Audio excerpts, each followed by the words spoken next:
Chapter 22, Toy Story, Buzz and Woody to the Rescue. Now we come to Chapter 22. Jeffrey Katzenberg. It's kind of fun to do the impossible, Walt Disney once said. That was the type of attitude that appealed to Jobs. He admired Disney's obsession with detail and design. He felt that there was a natural fit between Pixar and the movie studio that Disney had founded. The Walt Disney Company had licensed Pixar's computer animation production system, and that made it the largest customer for Pixar's computers. One day, Jeffrey Katzenberg, the head of Disney's film division, invited Jobs down to the Burbank studios to see the technology in action. As the Disney folks were showing him around, Jobs turned to Katzenberg and asked, "Is Disney happy with Pixar?" With great enthusiasm, Katzenberg answered yes. Then Jobs asked, "Do you think we at Pixar are happy with Disney?" Katzenberg said he assumed so. "No, we're not," Jobs said. "We want to do a film with you. That would make us happy." Katzenberg was willing.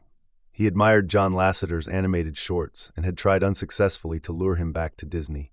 So Katzenberg invited the Pixar team down to discuss partnering on a film. When Katmull, Jobs, and Lasseter got settled at the conference table, Katzenberg was direct. "John, since you won't come work for me," he said, looking at Lasseter, "I'm going to make it work this way." Just as the Disney company shared some traits with Pixar, so Katzenberg shared some with Jobs. Both were charming when they wanted to be, and aggressive, or worse, when it suited their moods or interests. Alvy Ray Smith, on the verge of quitting Pixar, was at the meeting. "Katzenberg and Jobs impressed me as a lot alike," he recalled. "Tyrants with an amazing gift of gab." Katzenberg was delightfully aware of this. "Everybody thinks I'm a tyrant," he told the Pixar team. "I am a tyrant, but I'm usually right." You can imagine Jobs saying the same. As befitted two men of equal passion, the negotiations between Katzenberg and Jobs took months. Katzenberg insisted that Disney be given the rights to Pixar's proprietary technology for making 3D animation. Jobs refused, and he ended up winning that battle. Jobs had his own demand. Pixar would have part ownership of the film and its characters, sharing control of both video rights and sequels. "If that's what you want," Katzenberg said, "we can just quit talking and you can leave now." Jobs stayed, giving up that point. Lasseter was riveted as he watched the two wiry and tightly wound men negotiate. "Just to see Steve and Jeffrey go at it, I was in awe," he recalled. "It was like a fencing match. They were both masters." But Katzenberg went into the match with a saber, and Jobs with just a foil. Pixar was on the verge of bankruptcy and needed a deal with Disney far more than Disney needed a deal with Pixar. Plus, Disney could afford to finance the whole project, and Pixar couldn't. The result was a deal, struck in May 1991, by which Disney would own the picture and its characters outright, have creative control, and pay Pixar about 12.5% of the ticket revenues. It had the option, but not the obligation, to do Pixar's next two films, and the right to make, with or without Pixar, sequels using the characters in the film. Disney could also kill the film at any time, with only a small penalty. The idea that John Lasseter pitched was called Toy Story. It sprang from a belief, which he and Jobs shared, that products have an essence to them, a purpose for which they were made. If an object were to have feelings, these would be based on its desire to fulfill its purpose. The purpose of a glass, for example, is to hold water. If it had feelings, it would be happy when full and sad when empty. The purpose of a computer screen is to interact with a human. The purpose of a unicycle is to be ridden in a circus. As for toys, their purpose is to be played with by kids, so their greatest fear is of being thrown away or replaced by newer toys. So a buddy movie pairing an old favorite toy with a shiny new one would have a built-in drama, especially when the action revolved around the toys being separated from their kid. The original proposal began. Everyone has had the traumatic childhood experience of losing a toy. Our story takes the toy's point of view as he loses and tries to regain the single thing most important to him, to be played with by children. This is the reason for the existence of all toys. It is the emotional foundation of their existence.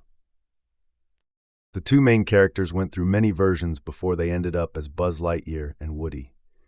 Every couple of weeks, Lasseter and his team would put together their latest set of storyboards or footage to show the people at Disney. In early screen tests, Pixar showed off its amazing technology. For example, they produced a scene of Woody rustling around on top of a dresser while the light coming in through a Venetian blind cast shadows on his plaid shirt, an effect that would have been almost impossible to draw by hand. Impressing Disney with the plot, however, was more difficult. At each presentation by Pixar, Katzenberg would tear much of it up, barking out his detailed comments and notes, and a group of assistants with clipboards was on hand to make sure every suggestion and whim from Katzenberg was followed up on. Katzenberg's big push was to add more edginess to the two main characters. It may be an animated movie called Toy Story, he said, but it should not be aimed only at children. At first there was no drama, no real story, and no conflict, Katzenberg recalled. He suggested that Lasseter watch some classic buddy movies, such as the Defiant Ones and 48 Hours, in which two characters with different attitudes are thrown together and have to become friends. In addition, he kept pushing for what he called edge. That meant making Woody's character more jealous, mean, and aggressive toward Buzz, the new toy in the toy box.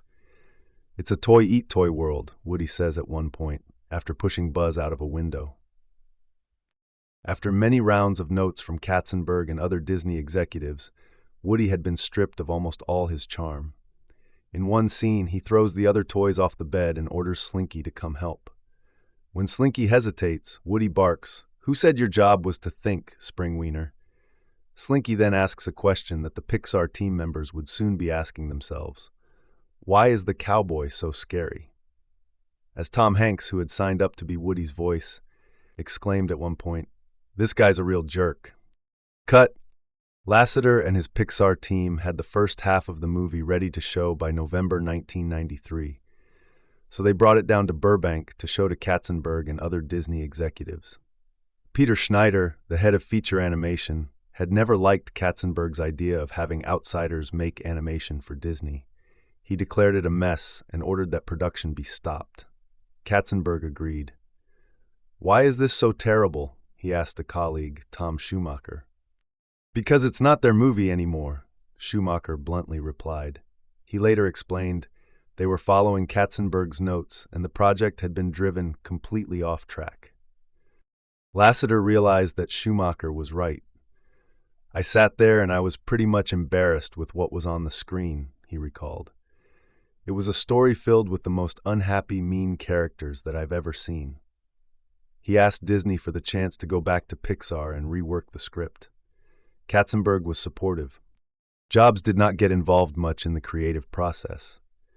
Given his tendency to be in control, especially on matters of taste and design, this self-restraint was a testament to his respect for Lasseter and the other artists at Pixar, as well as for the ability of Lasseter and Catmull to keep him at a distance. He did, however, help manage the relationship with Disney, and the Pixar team appreciated that. When Katzenberg and Schneider stopped production on Toy Story, Jobs kept the work going with his own personal money, and he took their side against Katzenberg. "He had Toy Story all messed up," Jobs later said. "He wanted Woody to be a bad guy, and when he shut us down we kind of kicked him out and said, 'This isn't what we want,' and did it the way we always wanted." The Pixar team came back with a new script 3 months later. The character of Woody changed from being a tyrannical boss of Andy's other toys to being their wise leader. His jealousy after the arrival of Buzz Lightyear was portrayed more sympathetically, and it was set to the music of a Randy Newman song, "Strange Things." The scene in which Woody pushed Buzz out of the window was rewritten to make Buzz's fall the result of an accident triggered by a little trick Woody started involving a Luxo lamp. Katzenberg and his team approved the new approach, and by February 1994, the film was back in production. Katzenberg had been impressed with Jobs' focus on keeping costs under control. Even in the early budgeting process, Steve was very eager to do it as efficiently as possible, he said. But the $17 million production budget was not enough, especially given the major revision that was necessary after Katzenberg had pushed them to make Woody too edgy. So Jobs demanded more money to complete the film right. Listen, we made a deal, Katzenberg told him. We gave you business control, and you agreed to do it for the amount we offered. Jobs was furious. He would call Katzenberg by phone or fly down to visit him and be, in Katzenberg's words, as wildly relentless as only Steve can be. Jobs insisted that Disney was responsible for the cost overruns because Katzenberg had so badly mangled the original concept that it required extra work to fix things. Wait a minute, Katzenberg shot back. We were helping you. You got the benefit of our creative help, and now you want us to pay you for that. It was a case of two control freaks arguing about who was doing the other a favor. Ed Catmull, more diplomatic than Jobs, was able to reach a compromise new budget. I had a much more positive view of Jeffrey than some of the folks working on the film did, he said. But the incident did prompt Jobs to start plotting about how to have more leverage with Disney in the future. He did not like being a mere contractor. He liked being in control. That meant Pixar would have to bring its own funding to projects in the future, and it would need a new deal with Disney. As the film progressed, Jobs became more and more excited about it. He had been talking to various companies, from Hallmark to Microsoft, about selling Pixar. But watching Woody and Buzz come to life made him realize that he might be on the verge of transforming the movie industry. As scenes from the movie were finished, he watched them repeatedly and had friends come by his home to share his new passion. I can't tell you the number of versions of Toy Story I saw before it came out, said Larry Ellison. It eventually became a form of torture. I'd go over there and see the latest 10% improvement. Steve is obsessed with getting it right, both the story and the technology, and isn't satisfied with anything less than perfection. Jobs' sense that his investments in Pixar might actually pay off was reinforced when Disney invited him to attend a big press preview of scenes from Pocahontas in January 1995. It was held in a tent in Manhattan's Central Park. At the event, Disney CEO Michael Eisner announced that Pocahontas would have its premiere in front of 100,000 people on 80-foot-high screens on the great lawn of Central Park.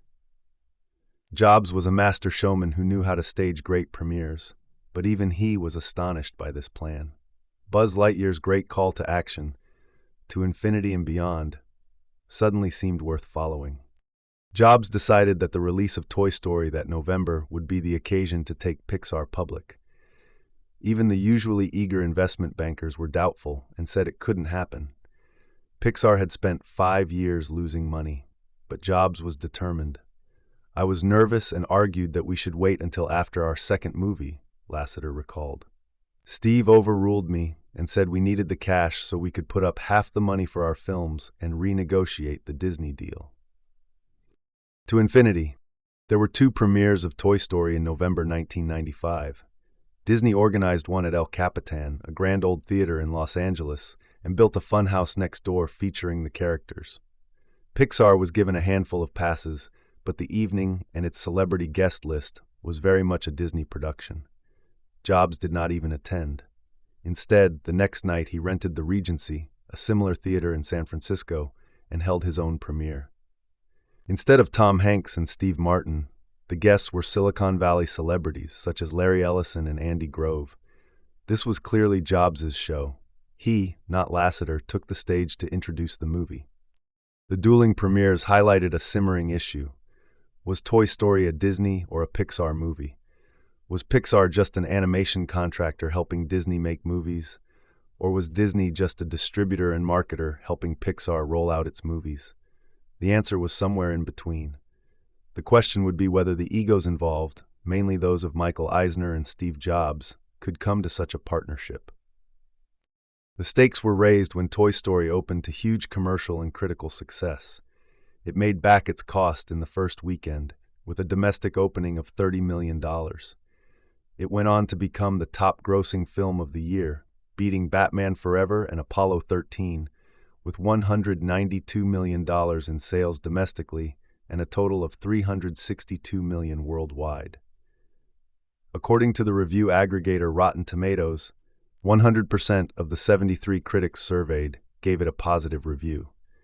Time's Richard Corliss called it the year's most inventive comedy. David Anson of Newsweek pronounced it a marvel, and Janet Maslin of the New York Times recommended it for both children and adults as a work of incredible cleverness in the best two-tiered Disney tradition. The only problem for Jobs was that reviewers like Maslin wrote of the Disney tradition, not the emergence of Pixar. After listening to her review, he decided he had to go on the offensive to raise Pixar's profile. When he and Lasseter went on the Charlie Rose show, Jobs emphasized that Toy Story was a Pixar movie. He even tried to highlight the historic nature of a new studio being born. Since Snow White was released, every major studio has tried to break into the animation business, and until now, Disney was the only studio that had ever made a feature animated film that was a blockbuster, he told Rose. Pixar has now become the second studio to do that. Jobs made a point of casting Disney as merely the distributor of a Pixar film. He kept saying, "We at Pixar are the real thing, and you Disney guys are shit," recalled Michael Eisner. "But we were the ones who made Toy Story work.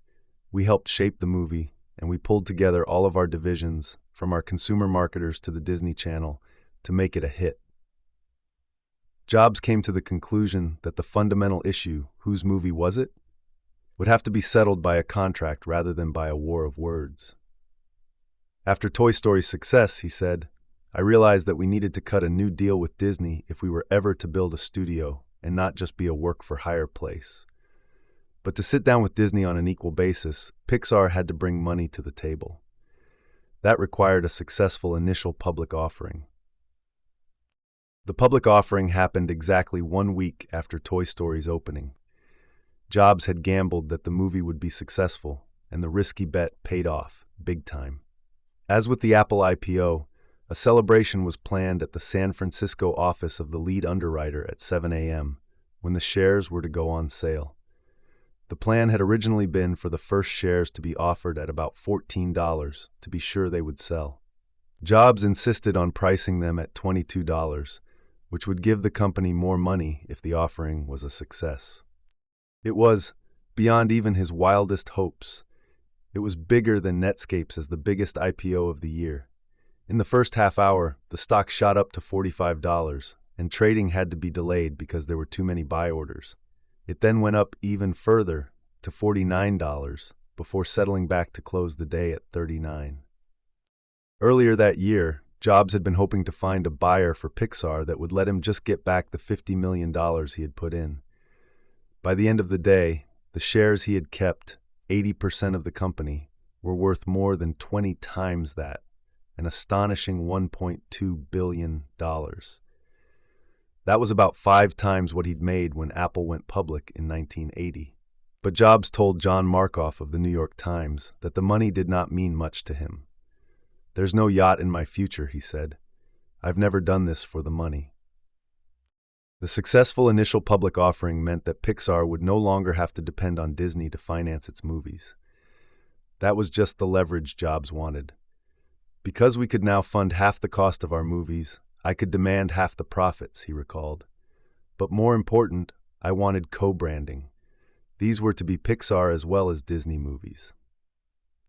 Jobs flew down to have lunch with Eisner, who was stunned by his audacity. They had a 3-picture deal, and Pixar had made only 1. Each side had its own powerful leverage. After a bitter split with Eisner, Katzenberg had left Disney and become a co-founder with Steven Spielberg and David Geffen of DreamWorks SKG. If Eisner didn't agree to a new deal with Pixar, Jobs said, then Pixar would go to another studio, such as Katzenberg's, once the 3-picture deal was done. In Eisner's hand was the threat that Disney could, if that happened, make its own sequels to Toy Story and the other movies that Pixar had made. It owned all the characters, from Woody to Nemo, just as it owned Mickey Mouse and Donald Duck. "That would have been like molesting our children," Jobs later recalled. John started crying when he considered that possibility. So they hammered out a new arrangement. Eisner agreed to let Pixar put up half the money for future films and in return take half of the profits. "He didn't think we could have many hits, so he thought he was saving himself some money," said Jobs. "Ultimately, that was great for us because Pixar would have 10 blockbusters in a row." They also agreed on co-branding, though that took a lot of haggling to define. I took the position that it's a Disney movie, but eventually I relented, Eisner recalled. We start negotiating how big the letters in Disney are going to be, how big is Pixar going to be, just like 4-year-olds.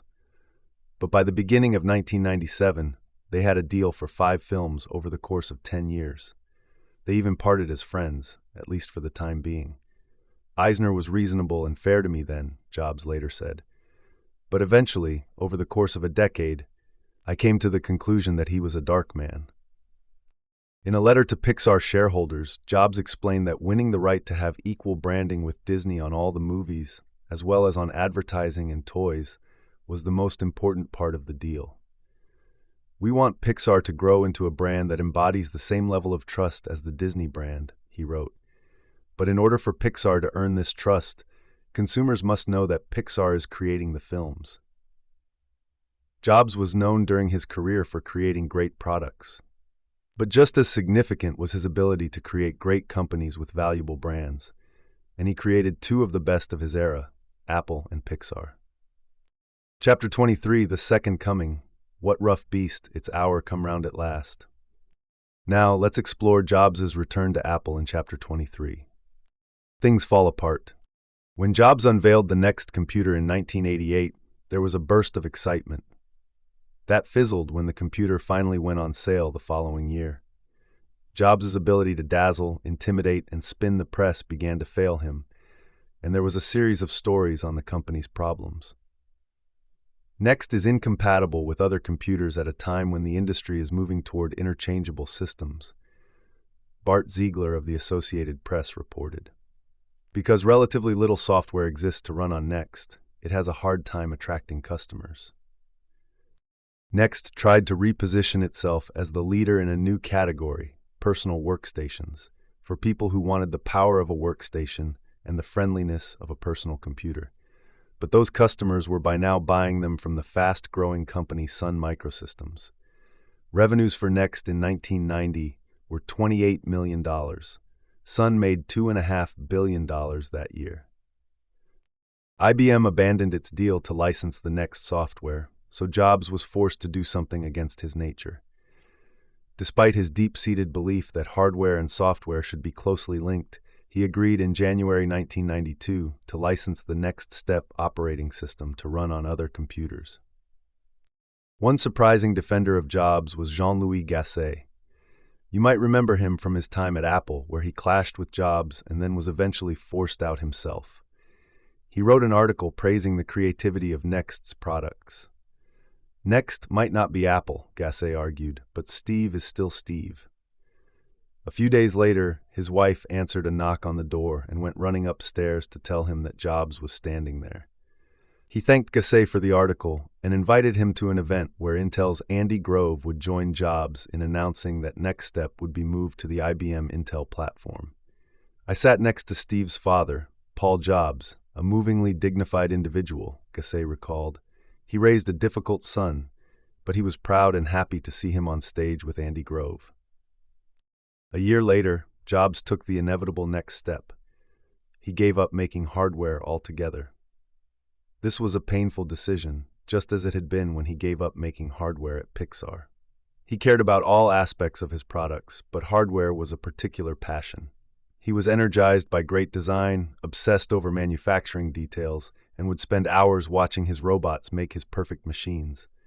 But now he had to lay off more than half his workforce, sell his beloved factory to Canon, which auctioned off the fancy furniture, and content himself with a company that tried to license an operating system to manufacturers of uninspired machines. By the mid-1990s, Jobs was finding some pleasure in his new family life and his astonishing triumph in the movie business, but he despaired about the personal computer industry. Innovation has virtually ceased, he told Gary Wolf of Wired at the end of 1995. Microsoft dominates with very little innovation. Apple lost. The desktop market has entered the dark ages. He was also gloomy in an interview with Tony Perkins and the editors of Red Herring. First, he displayed the bad Steve side of his personality. Soon after Perkins and his colleagues arrived, Jobs slipped out the back door for a walk and didn't return for 45 minutes. When the magazine's photographer began taking pictures, he snapped at her sarcastically and made her stop. Perkins later noted, manipulation, selfishness, or downright rudeness, we couldn't figure out the motivation behind his madness. When he finally settled down for the interview, he said that even the arrival of the web would do little to stop Microsoft's domination. Windows has won, he said.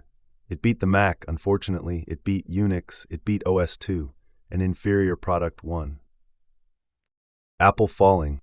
For a few years after Jobs was forced out, Apple was able to coast comfortably with a high profit margin based on its temporary dominance in desktop publishing. Feeling like a genius back in 1987, John Sculley had made a series of statements that nowadays sound embarrassing. Jobs wanted Apple to become a wonderful consumer products company, Sculley wrote. This was a lunatic plan. Apple would never be a consumer products company. We couldn't bend reality to all our dreams of changing the world. High-tech could not be designed and sold as a consumer product. Jobs was appalled. He became angry and contemptuous as Sculley presided over a steady decline in market share for Apple in the early 1990s. Sculley destroyed Apple by bringing in corrupt people and corrupt values, Jobs later lamented. They cared about making money, for themselves mainly, and also for Apple, rather than making great products. He felt that Sculley's drive for profits came at the expense of gaining market share. Macintosh lost to Microsoft because Sculley insisted on milking all the profits he could get, rather than improving the product and making it affordable. As a result, the profits eventually disappeared. It had taken Microsoft a few years to copy the Macintosh's graphical user interface, but by 1990 it had come out with Windows 3.0, which began the company's march to dominance in the desktop market. Windows 95, which was released in 1995, became the most successful operating system ever, and Macintosh sales began to collapse.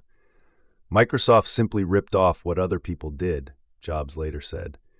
Apple deserved it. After I left, it didn't invent anything new. The Mac hardly improved. It was a sitting duck for Microsoft. His frustration with Apple was clear when he gave a talk to a Stanford Business School club at a student's home. The student asked him to sign a Macintosh keyboard. Jobs agreed to do so if he could remove the keys that had been added to the Mac after he left. He pulled out his car keys and pried off the 4 arrow cursor keys, which he had once banned, as well as the top row of F1, F2, F3 function keys. I'm changing the world one keyboard at a time, he said with a straight face. Then he signed the mutilated keyboard. During his 1995 Christmas vacation in Kona Village, Hawaii, Jobs went walking along the beach with his friend Larry Ellison, the irrepressible Oracle chairman. They discussed making a takeover bid for Apple and restoring Jobs as its head. Ellison said he could line up $3 billion in financing. I will buy Apple, you will get 25% of it right away for being CEO, and we can restore it to its past glory, he said. But Jobs hesitated. I decided I'm not a hostile takeover kind of guy, he explained. If they had asked me to come back, it might have been different. By 1996, Apple's share of the market had fallen to 4% from a high of 16% in the late 1980s. Michael Spindler, the German-born chief of Apple's European operations, who had replaced Sculley as CEO in 1993, tried to sell the company to Sun, IBM, and Hewlett-Packard. That failed, and he was ousted in February 1996 and replaced by Gil Amelio, a research engineer who was CEO of National Semiconductor. During his first year, the company lost $1 billion, and the stock price, which had been $70 in 1991, fell to $14, even as the tech bubble was pushing other stocks into the stratosphere. Amelio was not a fan of Jobs. Their first meeting had been in 1994, just after Amelio was elected to the Apple board. Jobs had called him and announced, "I want to come over and see you." Amelio invited him to his office at National Semiconductor, and he later recalled watching through the glass wall of his office as Jobs arrived. He looked rather like a boxer, aggressive and elusively graceful, or like an elegant jungle cat ready to spring at its prey. After a few minutes of pleasantries, far more than Jobs usually engaged in, he abruptly announced the reason for his visit. He wanted Emilio to help him return to Apple as the CEO. "There's only one person who can rally the Apple troops," Jobs said. "Only one person who can straighten out the company." The Macintosh era had passed, Jobs argued, and it was now time for Apple to create something new that was just as innovative. "If the Mac is dead, what's going to replace it?" Emilio asked. Jobs' reply didn't impress him. "Steve didn't seem to have a clear answer," Emilio later said. "He seemed to have a set of one-liners." Emilio felt he was witnessing Jobs' reality distortion field and was proud to be immune to it. He shooed Jobs unceremoniously out of his office. By the summer of 1996, Emilio realized he had a serious problem. Apple was pinning its hopes on creating a new operating system called Copeland. But Emilio had discovered soon after becoming CEO that it was a bloated piece of vaporware. It would not solve Apple's needs for better networking and memory protection, nor would it be ready to ship as scheduled in 1997.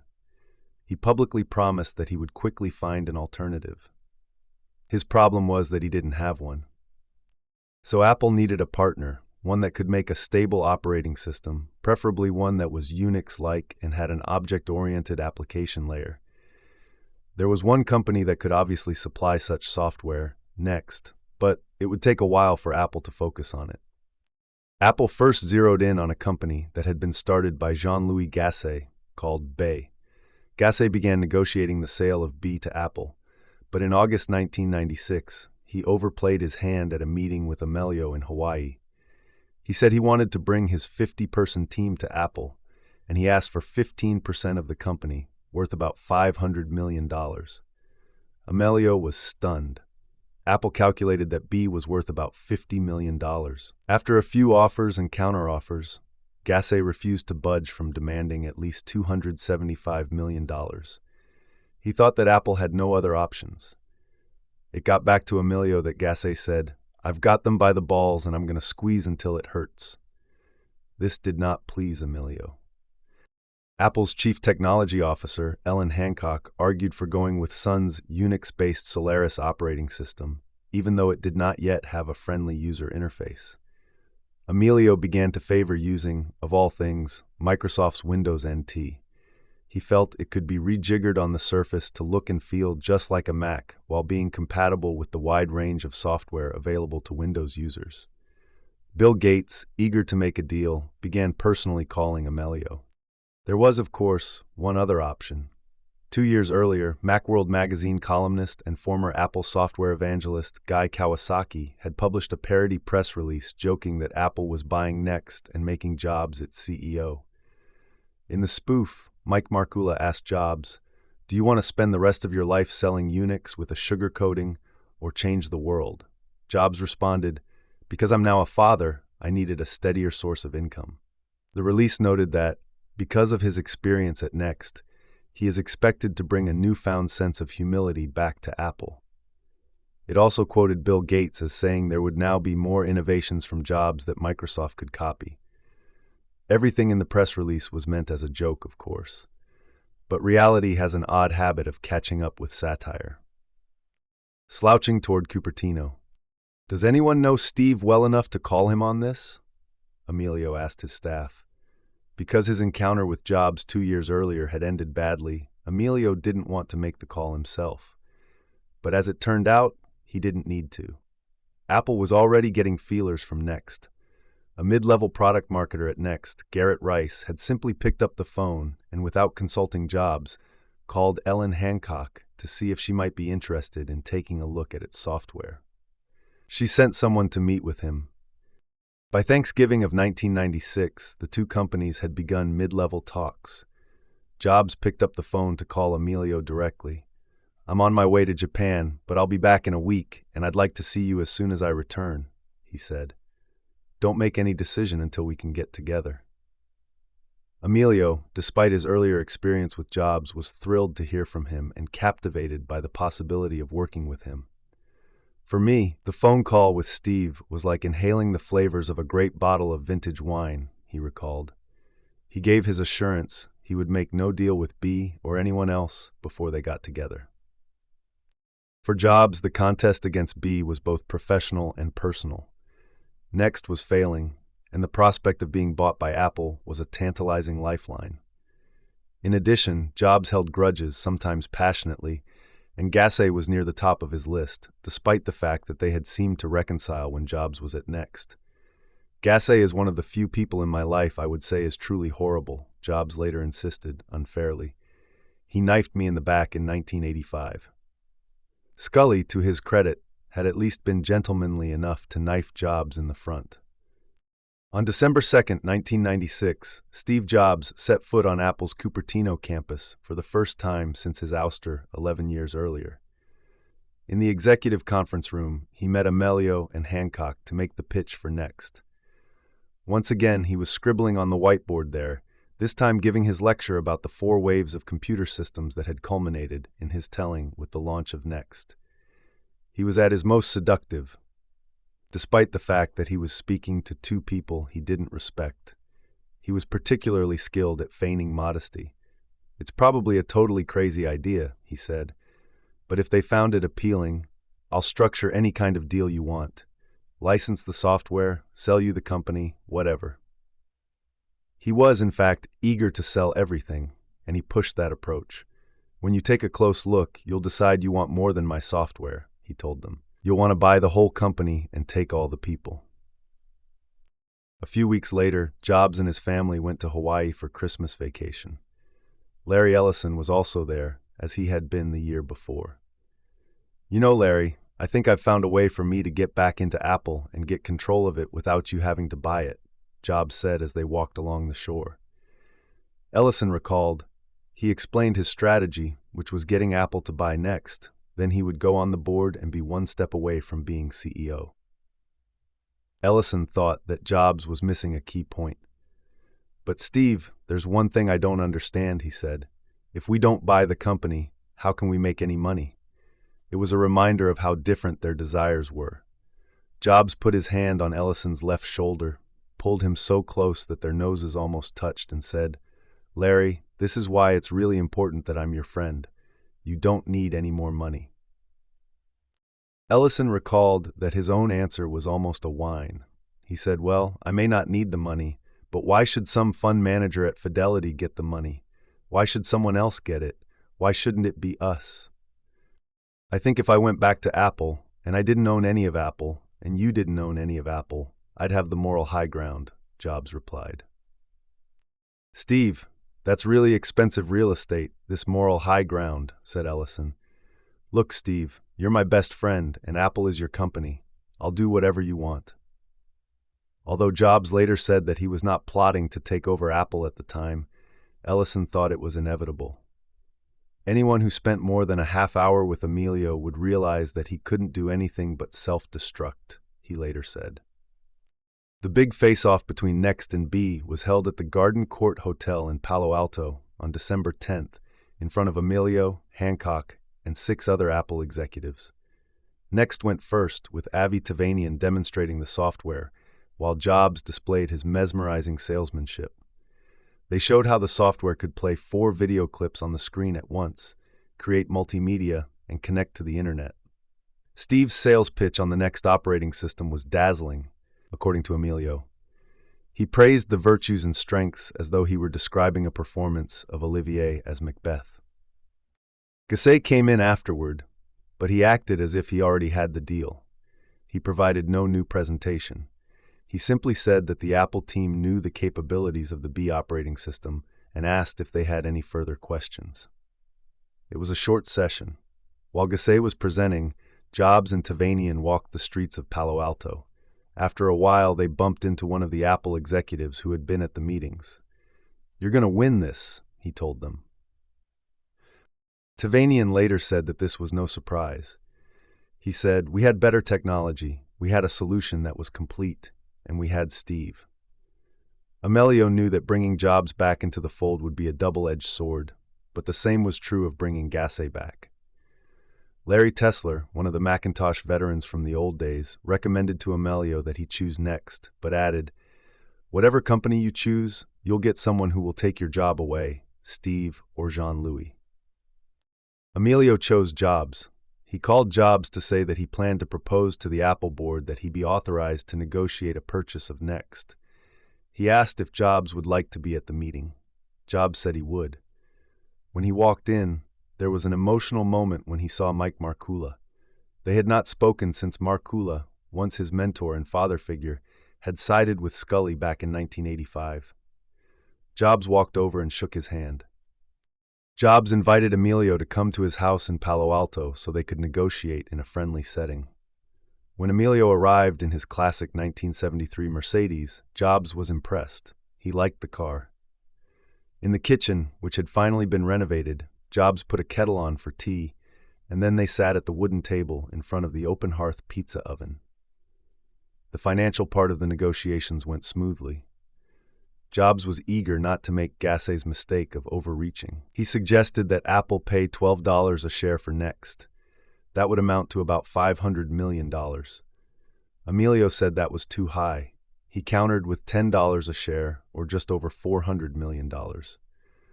Unlike B, Next had an actual product, real revenues, and a great team, but Jobs was nevertheless pleasantly surprised at that counteroffer. He accepted immediately. One sticking point was that Jobs wanted his payment in cash. Emilio insisted that he needed to have skin in the game and take the payment in stock that he would agree to hold for at least a year. Jobs resisted. Finally, they compromised. Jobs would take $120 million in cash and $37 million in stock, and he promised to hold the stock for at least 6 months. As usual, Jobs wanted to have some of their conversation while taking a walk. As they strolled around Palo Alto, he made a pitch to be put on Apple's board. Emilio tried to deflect it, saying there was too much history to do something like that too quickly. "Gil, that really hurts," Jobs said. "This was my company. I've been left out since that horrible day with Scully." Emilio said he understood, but he was not sure what the board would want. When he was about to begin his negotiations with Jobs, he had made a mental note to move ahead with logic as my drill sergeant and sidestep the charisma. But during the walk, he, like so many others, was caught in Jobs' force field. "I was hooked in by Steve's energy and enthusiasm," he recalled. After circling the long blocks a couple of times, they returned to the house just as Lorene and the kids were arriving home. They all celebrated the easy negotiations. Then Emilio drove off in his Mercedes. "He made me feel like a lifelong friend," Emilio recalled. Jobs indeed had a way of doing that. Later, after Jobs had engineered his ouster, Emilio would look back on Jobs' friendliness that day and note wistfully, "As I would painfully discover, it was merely one facet of an extremely complex personality." After informing Gassay that Apple was buying Next, Emilio had what turned out to be an even more uncomfortable task, telling Bill Gates. He went into orbit, Emilio recalled. Gates found it ridiculous, but perhaps not surprising, that Jobs had pulled off this coup.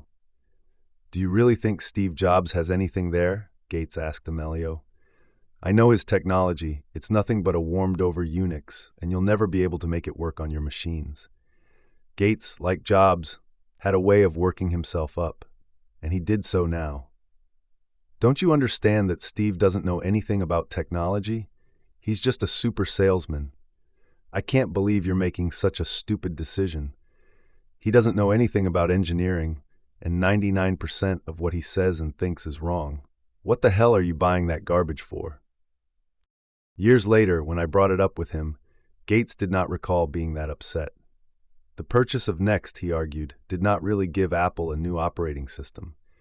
Emilio paid a lot for Next, and let's be frank, the Next operating system was never really used.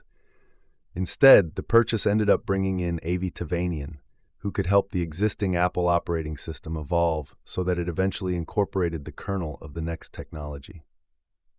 Gates knew that the deal was destined to bring Jobs back to power. But that was a twist of fate, he said. What they ended up buying was a guy who most people would not have predicted would be a great CEO, because he didn't have much experience at it. But he was a brilliant guy with great design taste and great engineering taste. He suppressed his craziness enough to get himself appointed interim CEO. Despite what both Ellison and Gates believed, Jobs had deeply conflicted feelings about whether he wanted to return to an active role at Apple, at least while Emilio was there. A few days before the Next purchase was due to be announced, Emilio asked Jobs to rejoin Apple full-time and take charge of operating system development. Jobs, however, kept deflecting Emilio's request. Finally, on the day that he was scheduled to make the big announcement, Emilio called Jobs in. He needed an answer. "Steve, do you just want to take your money and leave?" Emilio asked. "It's okay if that's what you want." Jobs did not answer. He just stared. "Do you want to be on the payroll? An advisor?" Again, Jobs stayed silent. Emilio went out and grabbed Jobs' lawyer, Larry Sonsini, and asked what he thought Jobs wanted. "Beats me," Sonsini said. So Emilio went back behind closed doors with Jobs and gave it one more try. "Steve, what's on your mind? What are you feeling? Please, I need a decision now." "I didn't get any sleep last night," Jobs replied. "Why? What's the problem?" "I was thinking about all the things that need to be done and about the deal we're making, and it's all running together for me. I'm really tired now and not thinking clearly. I just don't want to be asked any more questions." Emilio said that wasn't possible. He needed to say something. Finally, Jobs answered, "Look, if you have to tell them something, just say advisor to the chairman." And that is what Emilio did. The announcement was made that evening, December 20th, 1996, in front of 250 cheering employees at Apple headquarters. Emilio did as Jobs had requested and described his new role as merely that of a part-time advisor. Instead of appearing from the wings of the stage, Jobs walked in from the back of the auditorium and strolled down the aisle. Emilio had told the crowd that Jobs would be too tired to say anything, but by then he had been energized by the applause. "I'm very excited," Jobs said. "I'm looking forward to getting to know some old colleagues again." Louise Kehoe of the Financial Times came up to the stage afterward and asked Jobs, sounding almost accusatory, whether he was going to end up taking over Apple. "Oh no, Louise," he said. "There are a lot of other things going on in my life now. I have a family. I'm involved at Pixar. My time is limited, but I hope I can share some ideas." The next day, Jobs drove to Pixar. He had fallen increasingly in love with the place, and he wanted to let the crew there know he was still going to be president and deeply involved. But the Pixar people were happy to see him go back to Apple part-time. A little less of Jobs' focus would be a good thing. He was useful when there were big negotiations, but he could be dangerous when he had too much time on his hands. When he arrived at Pixar that day, he went to Lasseter's office and explained that even just being an advisor at Apple would take up a lot of his time. He said he wanted Lasseter's blessing.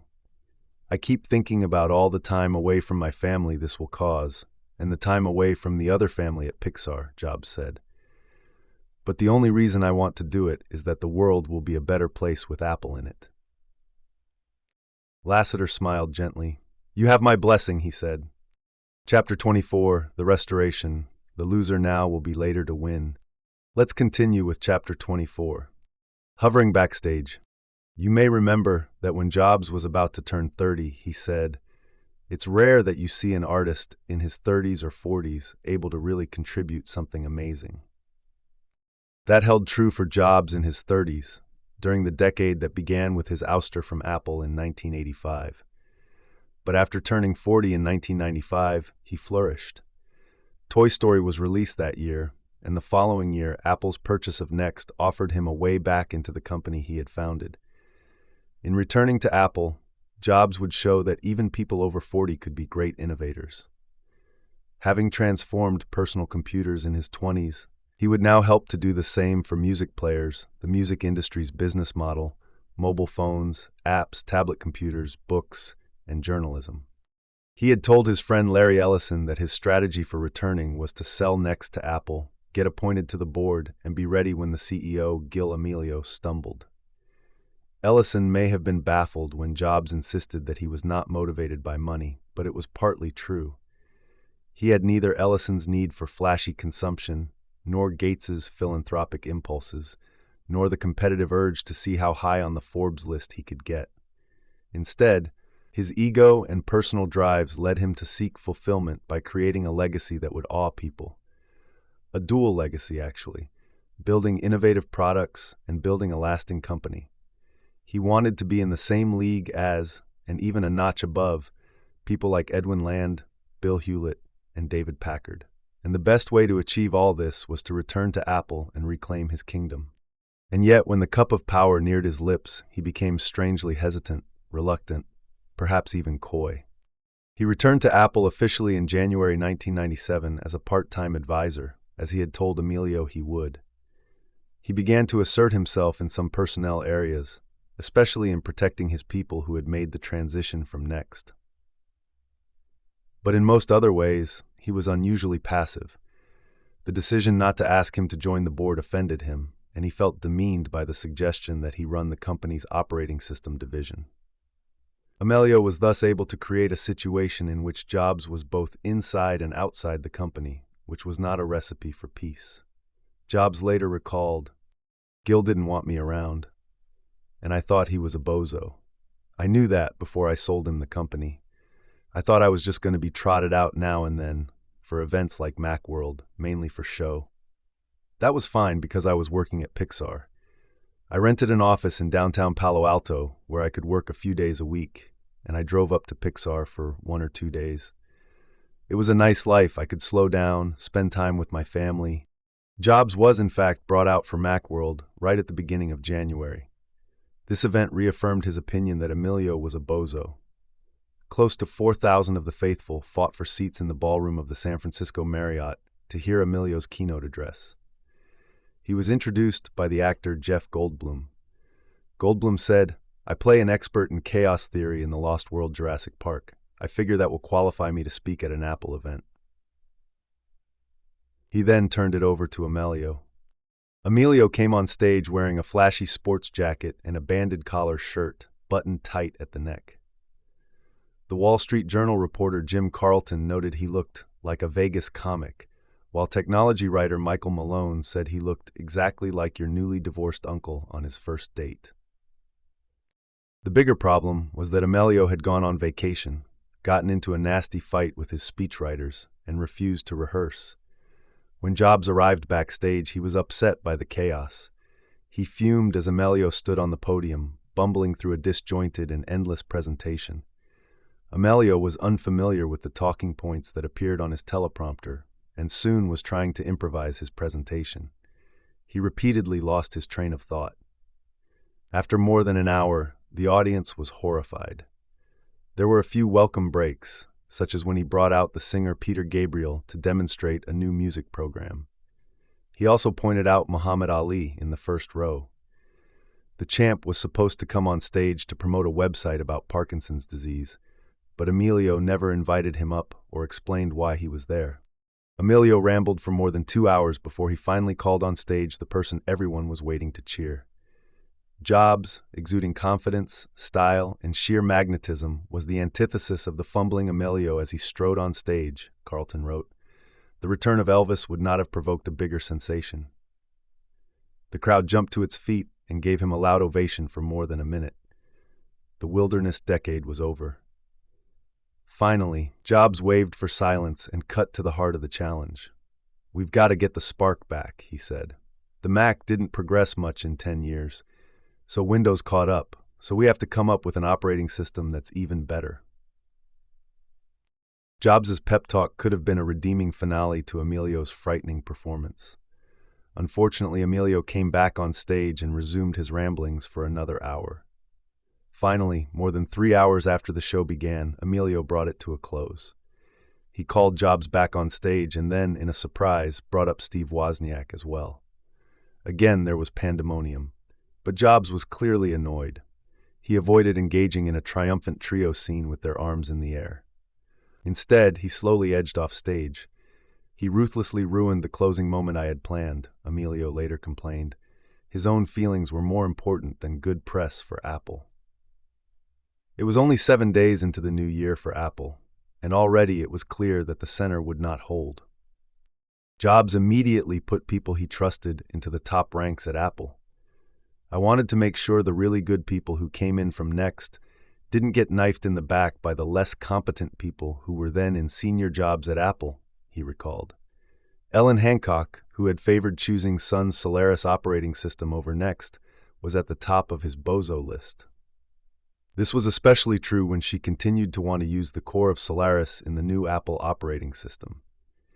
In response to a reporter's question about the role Jobs would play in making that decision, she answered curtly, "None." She was wrong. Jobs' first move was to make sure that two of his friends from Next took over her duties. To head software engineering, he chose his buddy Avi Tavanian. To run the hardware side, he called on John Rubinstein, who had done the same at Next back when it had a hardware division. Rubinstein was vacationing on the Isle of Skye when Jobs called him. "Apple needs some help," he said. "Do you want to come aboard?" Rubinstein did. He got back in time to attend Macworld and see Emilio bomb on stage.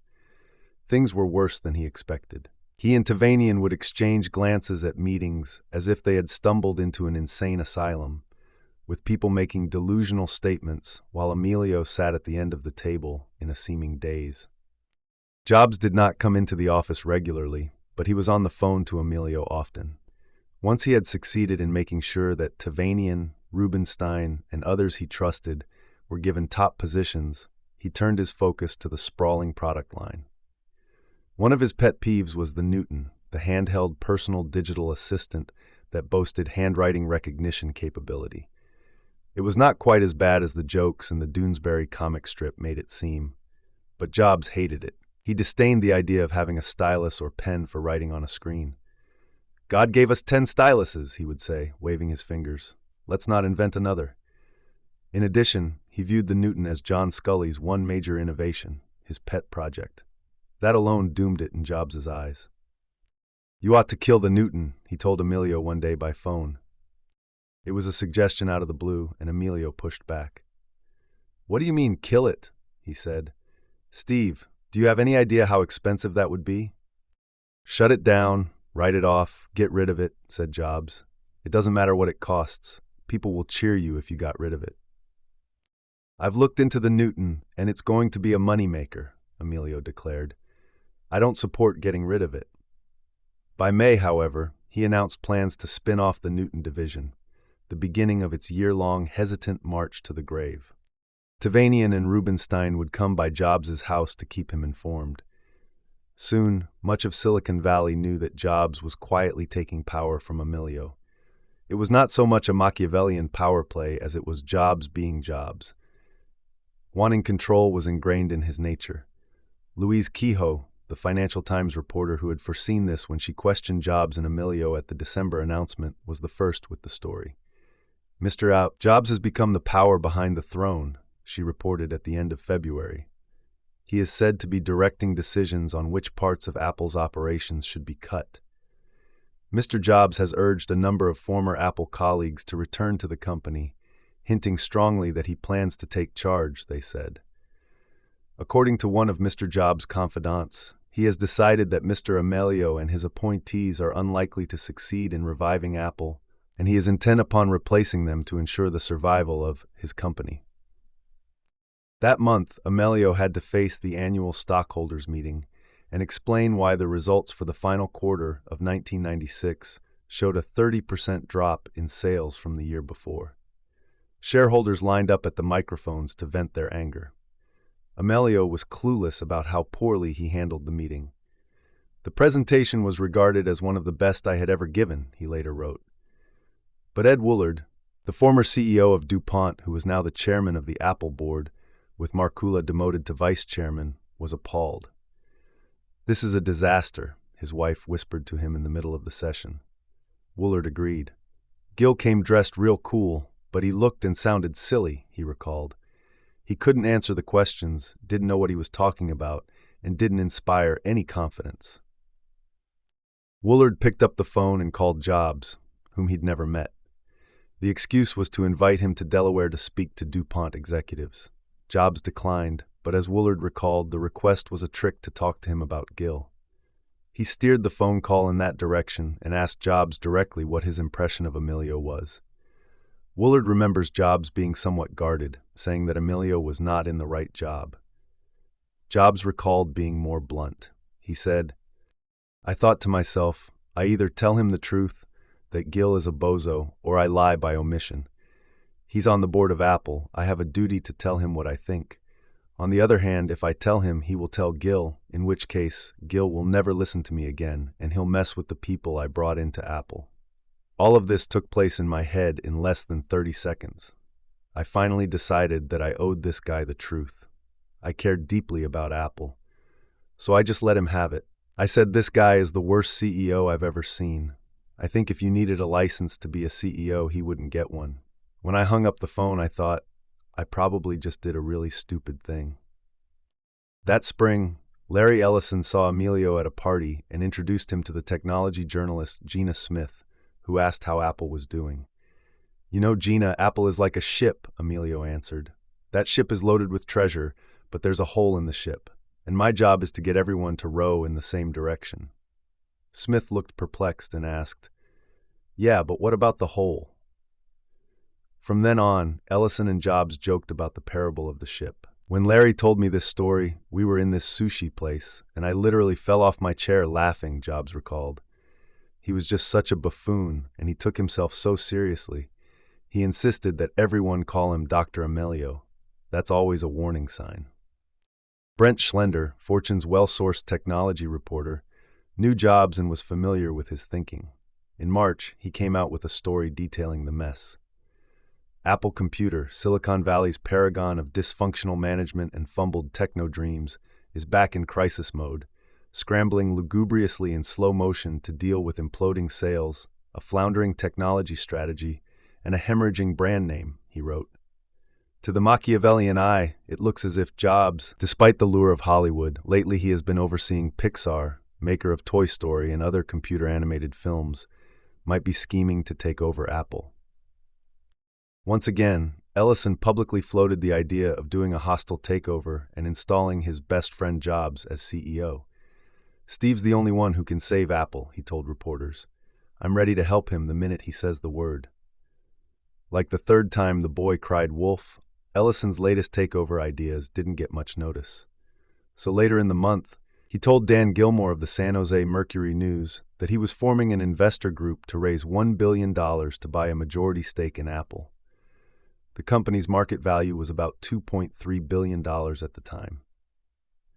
The day the story came out, Apple stock shot up 11% in heavy trading. To add to the fun, Ellison set up an email address, savapple@us.oracle.com, asking the general public to vote on whether he should go ahead with it. Jobs was somewhat amused by Ellison's self-appointed role. Larry brings this up now and then, he told a reporter. I try to explain my role at Apple is to be an advisor. Emilio, however, was furious. He called Ellison to scold him, but Ellison wouldn't take the call. So Emilio called Jobs, whose response was unclear but also partly genuine. I really don't understand what is going on, he told Emilio. I think all this is crazy. Then he added a reassurance that was not at all genuine. You and I have a good relationship. Jobs could have ended the speculation by releasing a statement rejecting Ellison's idea, but much to Emilio's annoyance, he didn't. He remained distant, which served both his interests and his nature. By then, the press had turned against Emilio. Business Week ran a cover asking, Is Apple mincemeat? Red Herring ran an editorial headlined, Gil Emilio, please resign, and Wired ran a cover that showed the Apple logo crucified as a sacred heart with a crown of thorns and the headline, Pray. Mike Barnacle of the Boston Globe, railing against years of Apple mismanagement, wrote, How can these nitwits still draw a paycheck when they took the only computer that didn't frighten people and turned it into the technological equivalent of the 1997 Red Sox bullpen? When Jobs and Emilio had signed the contract in February, Jobs began hopping around exuberantly and declared, You and I need to go out and have a great bottle of wine to celebrate. Emilio offered to bring wine from his cellar and suggested that they invite their wives. It took until June before they settled on a date, and despite the rising tensions, they were able to have a good time. The food and wine were as mismatched as the diners. Emilio brought a bottle of 1964 Cheval Blanc and a Montrachet that each cost about $300. Jobs chose a vegetarian restaurant in Redwood City where the food bill totaled $72. Emilio's wife remarked afterward, He's such a charmer, and his wife is too. Jobs could seduce and charm people at will, and he liked to do so. People like Emilio and Scully allowed themselves to believe that because Jobs was charming them, it meant that he liked and respected them. It was an impression that he sometimes fostered by dishing out insincere flattery to those hungry for it. But Jobs could be charming to people he hated just as easily as he could be insulting to people he liked. Emilio didn't see this because, like Scully, he was so eager for Jobs' affection. Indeed, the words he used to describe his yearning for a good relationship with Jobs are almost the same as those used by Scully. When I was wrestling with a problem, I would walk through the issue with him, Emilio recalled. 9 times out of 10 we would agree. Somehow he willed himself to believe that Jobs really respected him. I was in awe over the way Steve's mind approached problems, and had the feeling we were building a mutually trusting relationship. Emilio's disillusionment came a few days after their dinner.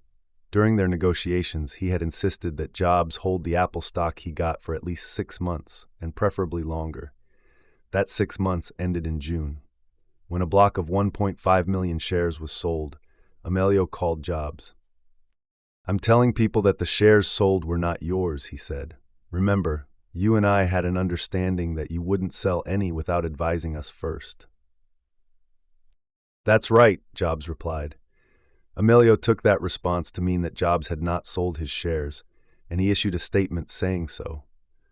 But when the next SEC filing came out, it revealed that Jobs had indeed sold the shares. "Damn it, Steve, I asked you point blank about these shares, and you denied it was you." Jobs told Emilio that he had sold in a fit of depression about where Apple was going, and he didn't want to admit it because he was a little embarrassed. When I asked him about it years later, he simply said, "I didn't feel I needed to tell Gil." Why did Jobs mislead Emilio about selling the shares? One reason is simple. Jobs sometimes avoided the truth. Helmut Sonnenfeld once said of Henry Kissinger, "He lies not because it's in his interest, he lies because it's in his nature." It was in Jobs' nature to mislead or be secretive when he felt it was necessary. But he also indulged in being brutally honest at times, telling the truths that most of us sugarcoat or suppress. Both the deception and the truth-telling were simply different aspects of his Nietzschean attitude that ordinary rules didn't apply to him. Exit pursued by a bear? Jobs had refused to quash Larry Ellison's takeover talk, and he had secretly sold his shares and been misleading about it. So Emilio finally became convinced that Jobs was gunning for him. "I finally absorbed the fact that I had been too willing and too eager to believe he was on my team," Emilio recalled. "Steve's plans to manipulate my termination were charging forward." Jobs was indeed bad-mouthing Emilio at every opportunity. He couldn't help himself. But there was a more important factor in turning the board against Emilio. Fred Anderson, the chief financial officer, saw it as his fiduciary duty to keep Ed Woolard and the board informed of Apple's dire situation. "Fred was the guy telling me that cash was draining, people were leaving, and more key players were thinking of it," said Woolard. "He made it clear the ship was going to hit the sand soon, and even he was thinking of leaving." That added to the worries Woolard already had from watching Emilio bungle the shareholders' meeting. At an executive session of the board in June, with Emilio out of the room, Woolard described to the other directors how he calculated their odds. "If we stay with Gil as CEO, I think there's only a 10% chance we will avoid bankruptcy," he said. "If we fire him and convince Steve to come take over, we have a 60% chance of surviving. If we fire Gil, don't get Steve back, and have to search for a new CEO, then we have a 40% chance of surviving." The board gave him the authority to ask Jobs to return. Woolard and his wife flew to London, where they were planning to watch the Wimbledon tennis matches. He saw some of the tennis during the day, but spent his evenings in his suite at the Inn on the Park, calling people back in America, where it was daytime. By the end of his stay, his telephone bill was $2,000. First, he called Jobs. The board was going to fire Emilio, he said, and it wanted Jobs to come back as CEO. Jobs had been aggressive in criticizing Emilio and pushing his own ideas about where to take Apple. But suddenly, when offered the job, he became coy. "I will help," he replied. "As CEO?" Jobs said no. Woolard pushed hard for him to become at least the acting CEO. Again, Jobs demurred. "I will be an advisor," he said, unpaid. He also agreed to become a board member. That was something he had wanted, but he declined to be the board chairman. "That's all I can give now," he said. After rumors began to circulate, he emailed a memo to Pixar employees assuring them that he was not abandoning them. "I got a call from Apple's board of directors 3 weeks ago asking me to return to Apple as their CEO," he wrote. "I declined. They then asked me to become chairman, and I again declined. So don't worry, the crazy rumors are just that. I have no plans to leave Pixar. You're stuck with me."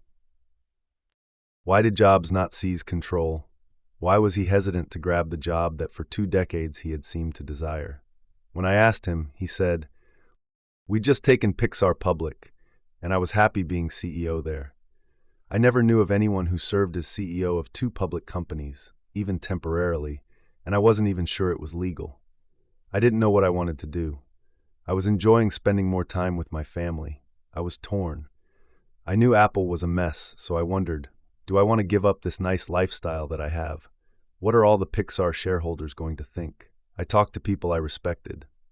I finally called Andy Grove at about 8 one Saturday morning, too early. I gave him the pros and the cons, and in the middle he stopped me and said, "Steve, I don't give a shit about Apple." I was stunned. It was then I realized that I do give a shit about Apple. I started it, and it is a good thing to have in the world. That was when I decided to go back on a temporary basis to help them hire a CEO. The claim that he was enjoying spending more time with his family was not convincing. He was never going to win a Father of the Year award, even when he had spare time. He was getting better at paying attention to his children, especially Reed, but his primary focus was on his work. He was frequently distant from his 2 younger daughters, estranged again from Lisa, and often a difficult husband. So what was the real reason for his hesitation in taking over at Apple? For all of his willfulness and insatiable desire to control things, Jobs was indecisive and reticent when he felt unsure about something. He craved perfection, and he was not always good at figuring out how to settle for something less. He did not like to wrestle with complexity or make compromises. This was true for products, design, and furnishings for the house. It was also true when it came to personal commitments. If he knew for sure a course of action was right, he was unstoppable. But if he had doubts, he sometimes withdrew, preferring not to think about things that did not perfectly suit him. As happened when Emilio had asked him what role he wanted to play, Jobs would go silent and ignore situations that made him uncomfortable. This attitude arose partly from his tendency to see the world in black and white. A person was either a hero or a bozo. A product was either amazing or terrible. But he could be stumped by things that were more complex, shaded, or nuanced. Getting married, buying the right sofa, committing to run a company. In addition, he didn't want to be set up for failure. "I think Steve wanted to assess whether Apple could be saved," Fred Anderson said. Woolard and the board decided to go ahead and fire Emilio, even though Jobs had not yet committed to how active a role he would play as an advisor. Emilio was about to go on a picnic with his wife, children, and grandchildren when the call came from Woolard in London. "We need you to step down," Woolard said simply. Emilio replied that it was not a good time to discuss this, but Woolard felt he had to persist. "We are going to announce that we're replacing you." Emilio resisted. "Remember, Ed, I told the board it was going to take 3 years to get this company back on its feet again," he said. "I'm not even halfway through." "The board is at the place where we don't want to discuss it further," Woolard replied. Emilio asked who knew about the decision, and Woolard told him the truth. The rest of the board, plus Jobs. "Steve was one of the people we talked to about this," Woolard said. "His view is that you're a really nice guy, but you don't know much about the computer industry." "Why in the world would you involve Steve in a decision like this?" Emilio replied, getting angry. "Steve is not even a member of the board of directors, so what the hell is he doing in any of this conversation?" But Woolard didn't back down, and Emilio hung up to continue with the family picnic before telling his wife. At times, Jobs displayed a strange mixture of prickliness and neediness. He usually didn't care one bit what people thought of him. He could cut people off and never care to speak to them again. Yet sometimes he also felt a compulsion to explain himself. So that evening, Emilio received, to his surprise, a phone call from Jobs. "Gee, Gil, I just wanted you to know, I talked to Ed today about this thing, and I really feel bad about it," he said. "I want you to know that I had absolutely nothing to do with this turn of events. It was a decision the board made, but they had asked me for advice and counsel." He told Emilio he respected him for having the highest integrity of anyone I've ever met, and went on to give some unsolicited advice. "Take 6 months off," Jobs told him. "When I got thrown out of Apple, I immediately went back to work, and I regretted it." He offered to be a sounding board if Emilio ever wanted more advice. Emilio was stunned but managed to mumble a few words of thanks. He turned to his wife and recounted what Jobs had said. "In ways, I still like the man, but I don't believe him," he told her. "I was totally taken in by Steve," she said, "and I really feel like an idiot." "Join the crowd," her husband replied. Steve Wozniak, who was himself now an informal advisor to the company, was thrilled that Jobs was coming back. He forgave easily. "It was just what we needed," he said, "because whatever you think of Steve, he knows how to get the magic back." Nor did Jobs' triumph over Emilio surprise him. As he told Wired shortly after it happened, "Gil Amelio meets Steve Jobs. Game over." That Monday, Apple's top employees were called to the auditorium. Emilio came in looking calm and relaxed. "Well, I'm sad to report that it's time for me to move on," he said. Fred Anderson, who had agreed to be interim CEO, spoke next, and he made it clear that he would be taking his cues from Jobs.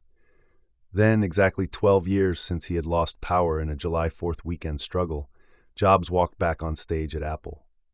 It immediately became clear that, whether he wanted to admit it publicly or even to himself, Jobs was going to take control and not be a mere advisor. As soon as he came on stage that day, wearing short sneakers and a black turtleneck, he got to work reinvigorating his beloved company. "Okay, tell me what's wrong with this place," he said. There were some murmurings, but Jobs cut them off. "It's the products," he answered. "So what's wrong with the products?" Again, there were a few attempts at an answer until Jobs broke in to give the correct answer. "The products suck," he shouted. "There's no sex in them anymore." Woolard was able to coax Jobs to agree that his role as an advisor would be a very active one. Jobs approved a statement saying that he had agreed to step up my involvement with Apple for up to 90 days, helping them until they hire a new CEO. The clever wording that Woolard used in his statement was that Jobs was coming back as an advisor leading the team.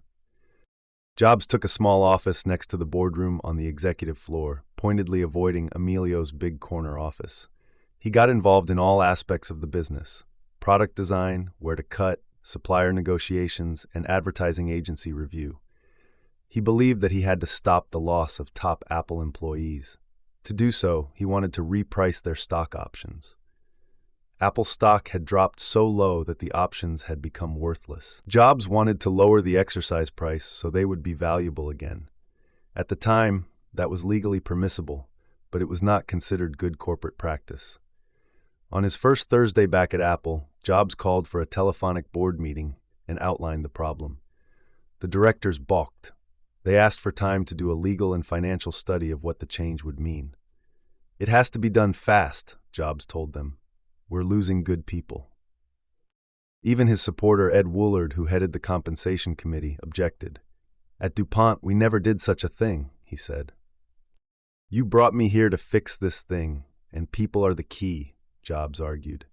When the board proposed a study that could take 2 months, Jobs exploded. "Are you nuts?" He paused for a long moment of silence, then continued.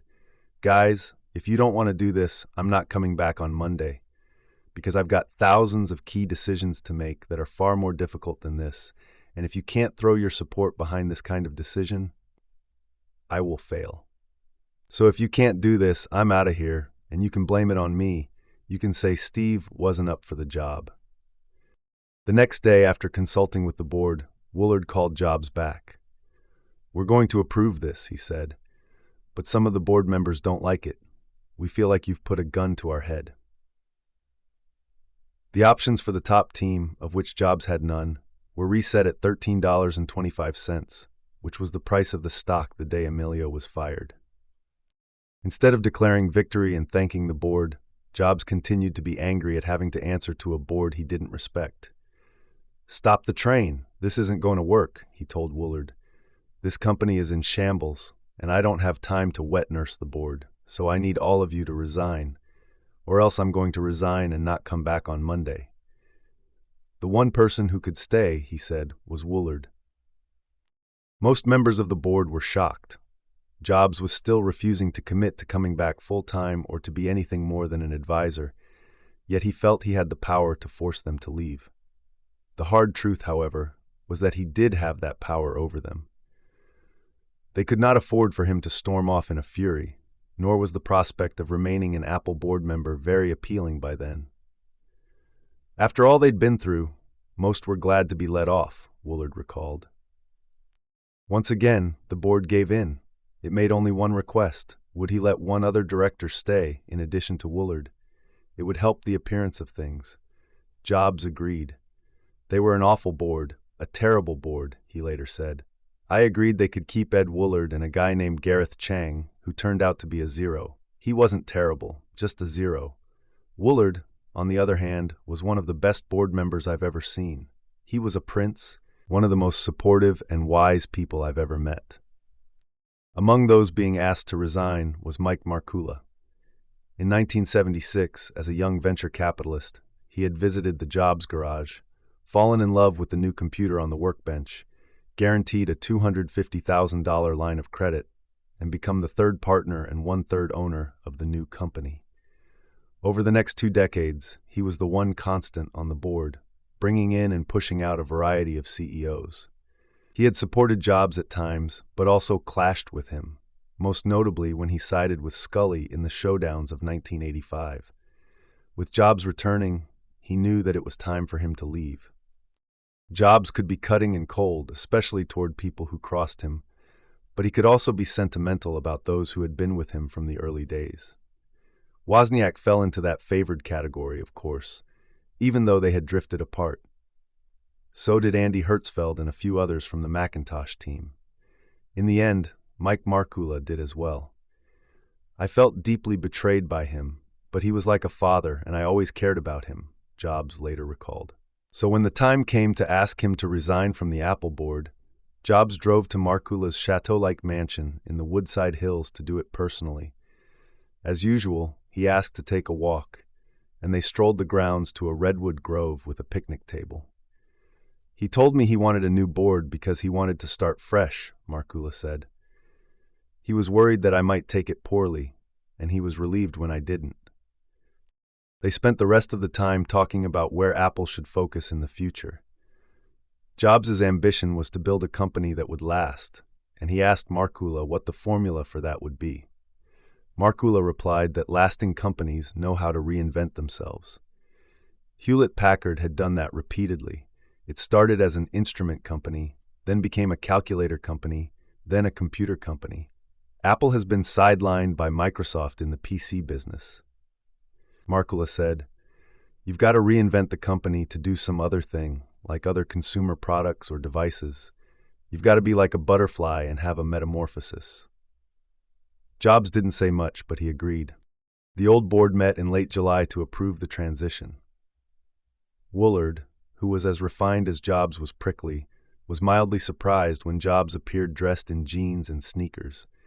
He worried that Jobs might start berating the veteran board members for messing up. But Jobs just offered a pleasant, "Hi, everyone." They got down to the business of voting to accept the resignations, elect Jobs to the board, and give Woolard and Jobs the power to find new board members. Jobs' first recruit was, not surprisingly, Larry Ellison. He said he would be pleased to join, but he hated attending meetings. Jobs said it would be fine if he came to only half of them. After a while, Ellison was coming to only a third of the meetings. Jobs took a picture of him that had appeared on the cover of Business Week and had it blown up to life size and pasted on a cardboard cutout to put in his chair. Jobs also brought in Bill Campbell, who had run marketing at Apple in the early 1980s and been caught in the middle of the Scully-Jobs clash. Campbell had ended up sticking with Scully, but he had grown to dislike him so much that Jobs forgave him. Now he was the CEO of Intuit and a walking buddy of Jobs. "We were sitting out in the back of his house," recalled Campbell, who lived only 5 blocks from Jobs in Palo Alto, "and he said he was going back to Apple and wanted me on the board. I said, 'Holy shit, of course I will do that.'" Campbell had been a football coach at Columbia, and his great talent, Jobs said, was to get A performances out of B players. At Apple, Jobs told him he would get to work with A players.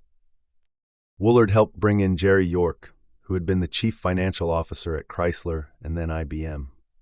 Others were considered and then rejected by Jobs, including Meg Whitman, who was then the manager of Hasbro's Playskool division and had been a strategic planner at Disney. In 1998, she became CEO of eBay, and she later ran unsuccessfully for governor of California. Over the years, Jobs would bring in some strong leaders to serve on the Apple board, including Al Gore, Eric Schmidt of Google, Art Levinson of Genentech, Mickey Drexler of The Gap, and J. Crew and Andrea Jung of Avon. But he always made sure they were loyal, sometimes to a fault. Despite their stature, they seemed at times in awe of or intimidated by Jobs, and they were eager to keep him happy. At one point, he invited Arthur Levitt, the former SEC chairman, to become a board member. Levitt, who bought his first Macintosh in 1984 and was proudly addicted to Apple computers, was thrilled. He was excited to visit Cupertino, where he discussed the role with Jobs. But then Jobs read a speech Levitt had given about corporate governance, which argued that boards should play a strong and independent role. He telephoned to withdraw the invitation. "Arthur, I don't think you'd be happy on our board, and I think it best if we not invite you," Levitt said Jobs told him. "Frankly, I think some of the issues you raised, while appropriate for some companies, really don't apply to Apple's culture." Levitt later wrote, "I was floored. It's plain to me that Apple's board is not designed to act independently of the CEO." Macworld, Boston, August 1997. The staff memo announcing the repricing of Apple's stock options was signed Steve and the executive team. It soon became public that he was running all of the company's product review meetings.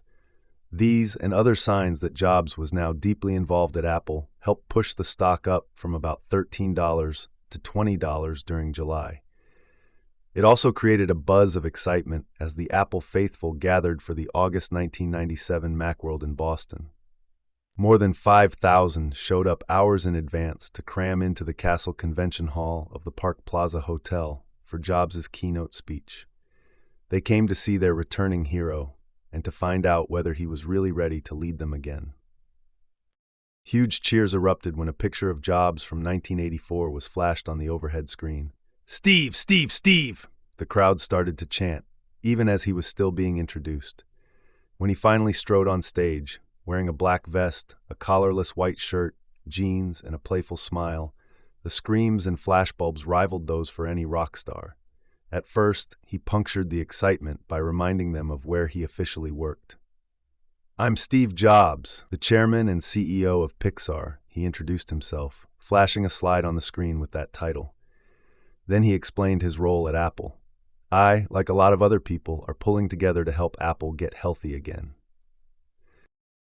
But as Jobs paced back and forth across the stage, changing the overhead slides with a clicker in his hand, it was clear that he was now in charge at Apple, and was likely to remain so.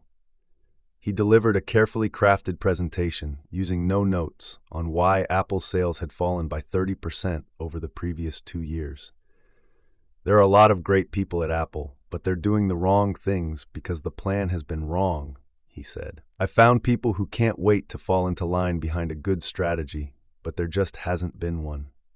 The crowd again erupted in yelps, whistles, and cheers.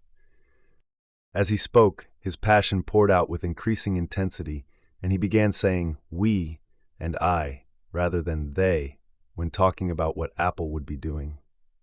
"I think you still have to think differently to buy an Apple computer," he said. "The people who buy them do think differently. They are the creative spirits in this world, and they're out to change the world. We make tools for those kinds of people." When he stressed the word we in that sentence, he cupped his hands and tapped his fingers on his chest. And then, in his final speech, he continued to stress the word we as he talked about Apple's future. We too are going to think differently and serve the people who have been buying our products from the beginning, because a lot of people think they're crazy, but in that craziness we see genius. During the long standing ovation, people looked at each other in awe and a few wiped tears from their eyes. Jobs had made it very clear that he and the we of Apple were one. The Microsoft Pact. The climax of Jobs' August 1997 Macworld appearance was a bombshell announcement, one that made the cover of both Time and Newsweek. Near the end of his speech, he paused for a sip of water and began to talk in more subdued tones. Apple lives in an ecosystem, he said. It needs help from other partners. Relationships that are destructive don't help anybody in this industry. For dramatic effect, he paused again and then explained, I'd like to announce one of our first new partnerships today, a very meaningful one, and that is one with Microsoft. The Microsoft and Apple logos appeared together on the screen as people gasped. Apple and Microsoft had been at war for a decade over a variety of copyright and patent issues. Most notably, they fought over whether Microsoft had stolen the look and feel of Apple's graphical user interface. Just as Jobs was being eased out of Apple in 1985, John Sculley had struck a surrender deal. Microsoft could license the Apple GUI for Windows 1.0. In return, it would make Excel exclusive to the Mac for up to 2 years. In 1988, after Microsoft came out with Windows 2.0, Apple sued. Sculley argued that the 1985 deal did not apply to Windows 2.0 and that further changes to Windows, such as copying Bill Atkinson's trick of clipping overlapping windows, had made the infringement more obvious. By 1997, Apple had lost the case in various appeals, but remnants of the lawsuit and threats of new ones lingered. In addition, President Clinton's Justice Department was preparing a massive antitrust case against Microsoft. Jobs invited the lead prosecutor, Joel Klein, to Palo Alto. Don't worry about getting a huge settlement from Microsoft, Jobs told him over coffee. Instead, simply keep them tied up in court. That would allow Apple the opportunity, Jobs explained, to make an end run around Microsoft and start offering competing products. Under Amelio, the showdown had become explosive. Microsoft refused to commit to developing Word and Excel for future Macintosh operating systems, which could have destroyed Apple. In defense of Bill Gates, he was not simply being vindictive. It was understandable that he was reluctant to commit to developing for a future Macintosh operating system when no one, including the ever-changing leadership at Apple, seemed to know what that new operating system would be. Right after Apple bought Next, Amelio and Jobs flew together to visit Microsoft, but Gates had trouble figuring out which of them was in charge. A few days later, he called Jobs privately. Hey, what the fuck? Am I supposed to put my applications on the Next operating system? Gates asked. Jobs responded by making smart-ass remarks about Gil, Gates recalled, and suggesting that the situation would soon be clarified. When the leadership issue was partly resolved by Amelio's ouster, one of Jobs' first phone calls was to Gates. Jobs recalled, I called up Bill and said, I'm going to turn this thing around. Bill always had a soft spot for Apple. We got him into the application software business. The first Microsoft apps were Excel and Word for the Mac. So I called him and said, I need help. Microsoft was walking over Apple's patents. I said, if we kept up our lawsuits, a few years from now we could win $1 billion patent suit. You know it, and I know it. But Apple's not going to survive that long if we're at war. I know that. So, let's figure out how to settle this right away. All I need is a commitment that Microsoft will keep developing for the Mac, and an investment by Microsoft in Apple so it has a stake in our success. When I told him what Jobs had said, Gates agreed it was accurate. We had a group of people who liked working on the Mac stuff, and we liked the Mac, Gates recalled. He had been negotiating with Amelio for 6 months, and the proposals kept getting longer and more complicated. So Steve comes in and says, hey, that deal is too complicated. What I want is a simple deal. I want the commitment, and I want an investment. And so we put that together in just 4 weeks.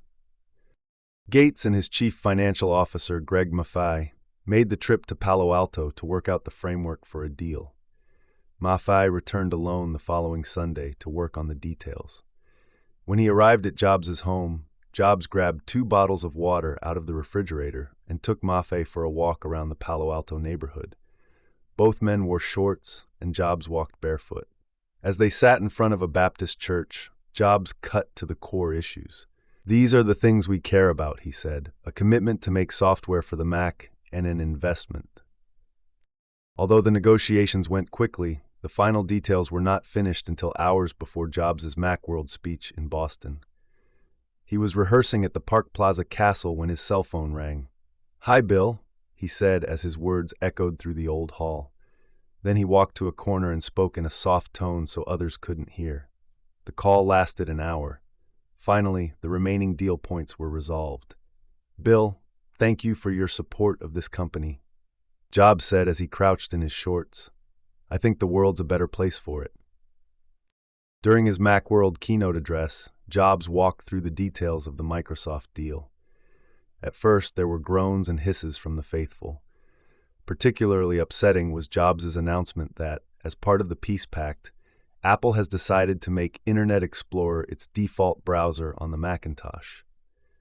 The audience erupted in boos, and Jobs quickly added, "Since we believe in choice, we're going to be shipping other internet browsers as well, and the user can, of course, change their default should they choose to." There were some laughs and scattered applause. The audience was beginning to come around, especially when he announced that Microsoft would be investing $150 million in Apple and getting non-voting shares. But the calmer mood was shattered for a moment when Jobs made one of the few visual and public relations blunders of his onstage career. "I happen to have a special guest with me today via satellite downlink," he said. Suddenly, Bill Gates' face appeared on the huge screen looming over Jobs in the auditorium. There was a thin smile on Gates' face that was almost a smirk. The audience gasped in horror, followed by some boos and catcalls. The scene was such a brutal echo of the 1984 Big Brother ad that you half expected and hoped that an athletic woman would suddenly come running down the aisle and vaporize the screenshot with a well-thrown hammer. But it was all for real, and Gates, unaware of the jeering, began speaking on the satellite link from Microsoft headquarters. "Some of the most exciting work that I've done in my career has been the work that I've done with Steve on the Macintosh," he said in his high-pitched, sing-song voice. As he went on to promote the new version of Microsoft Office that was being made for the Macintosh, the audience quieted down and then slowly seemed to accept the new world order. Gates was even able to get some applause when he said that the new Mac versions of Word and Excel would be in many ways more advanced than what we've done on the Windows platform. Jobs realized that the image of Gates looming over him and the audience was a mistake. "I wanted him to come to Boston," Jobs later said. "That was my worst and stupidest staging event ever. It was bad because it made me look small, and Apple look small, and as if everything was in Bill's hands." Gates was similarly embarrassed when he saw the videotape of the event. "I didn't know that my face was going to be blown up to looming proportions," he said. Jobs tried to reassure the audience with an impromptu sermon.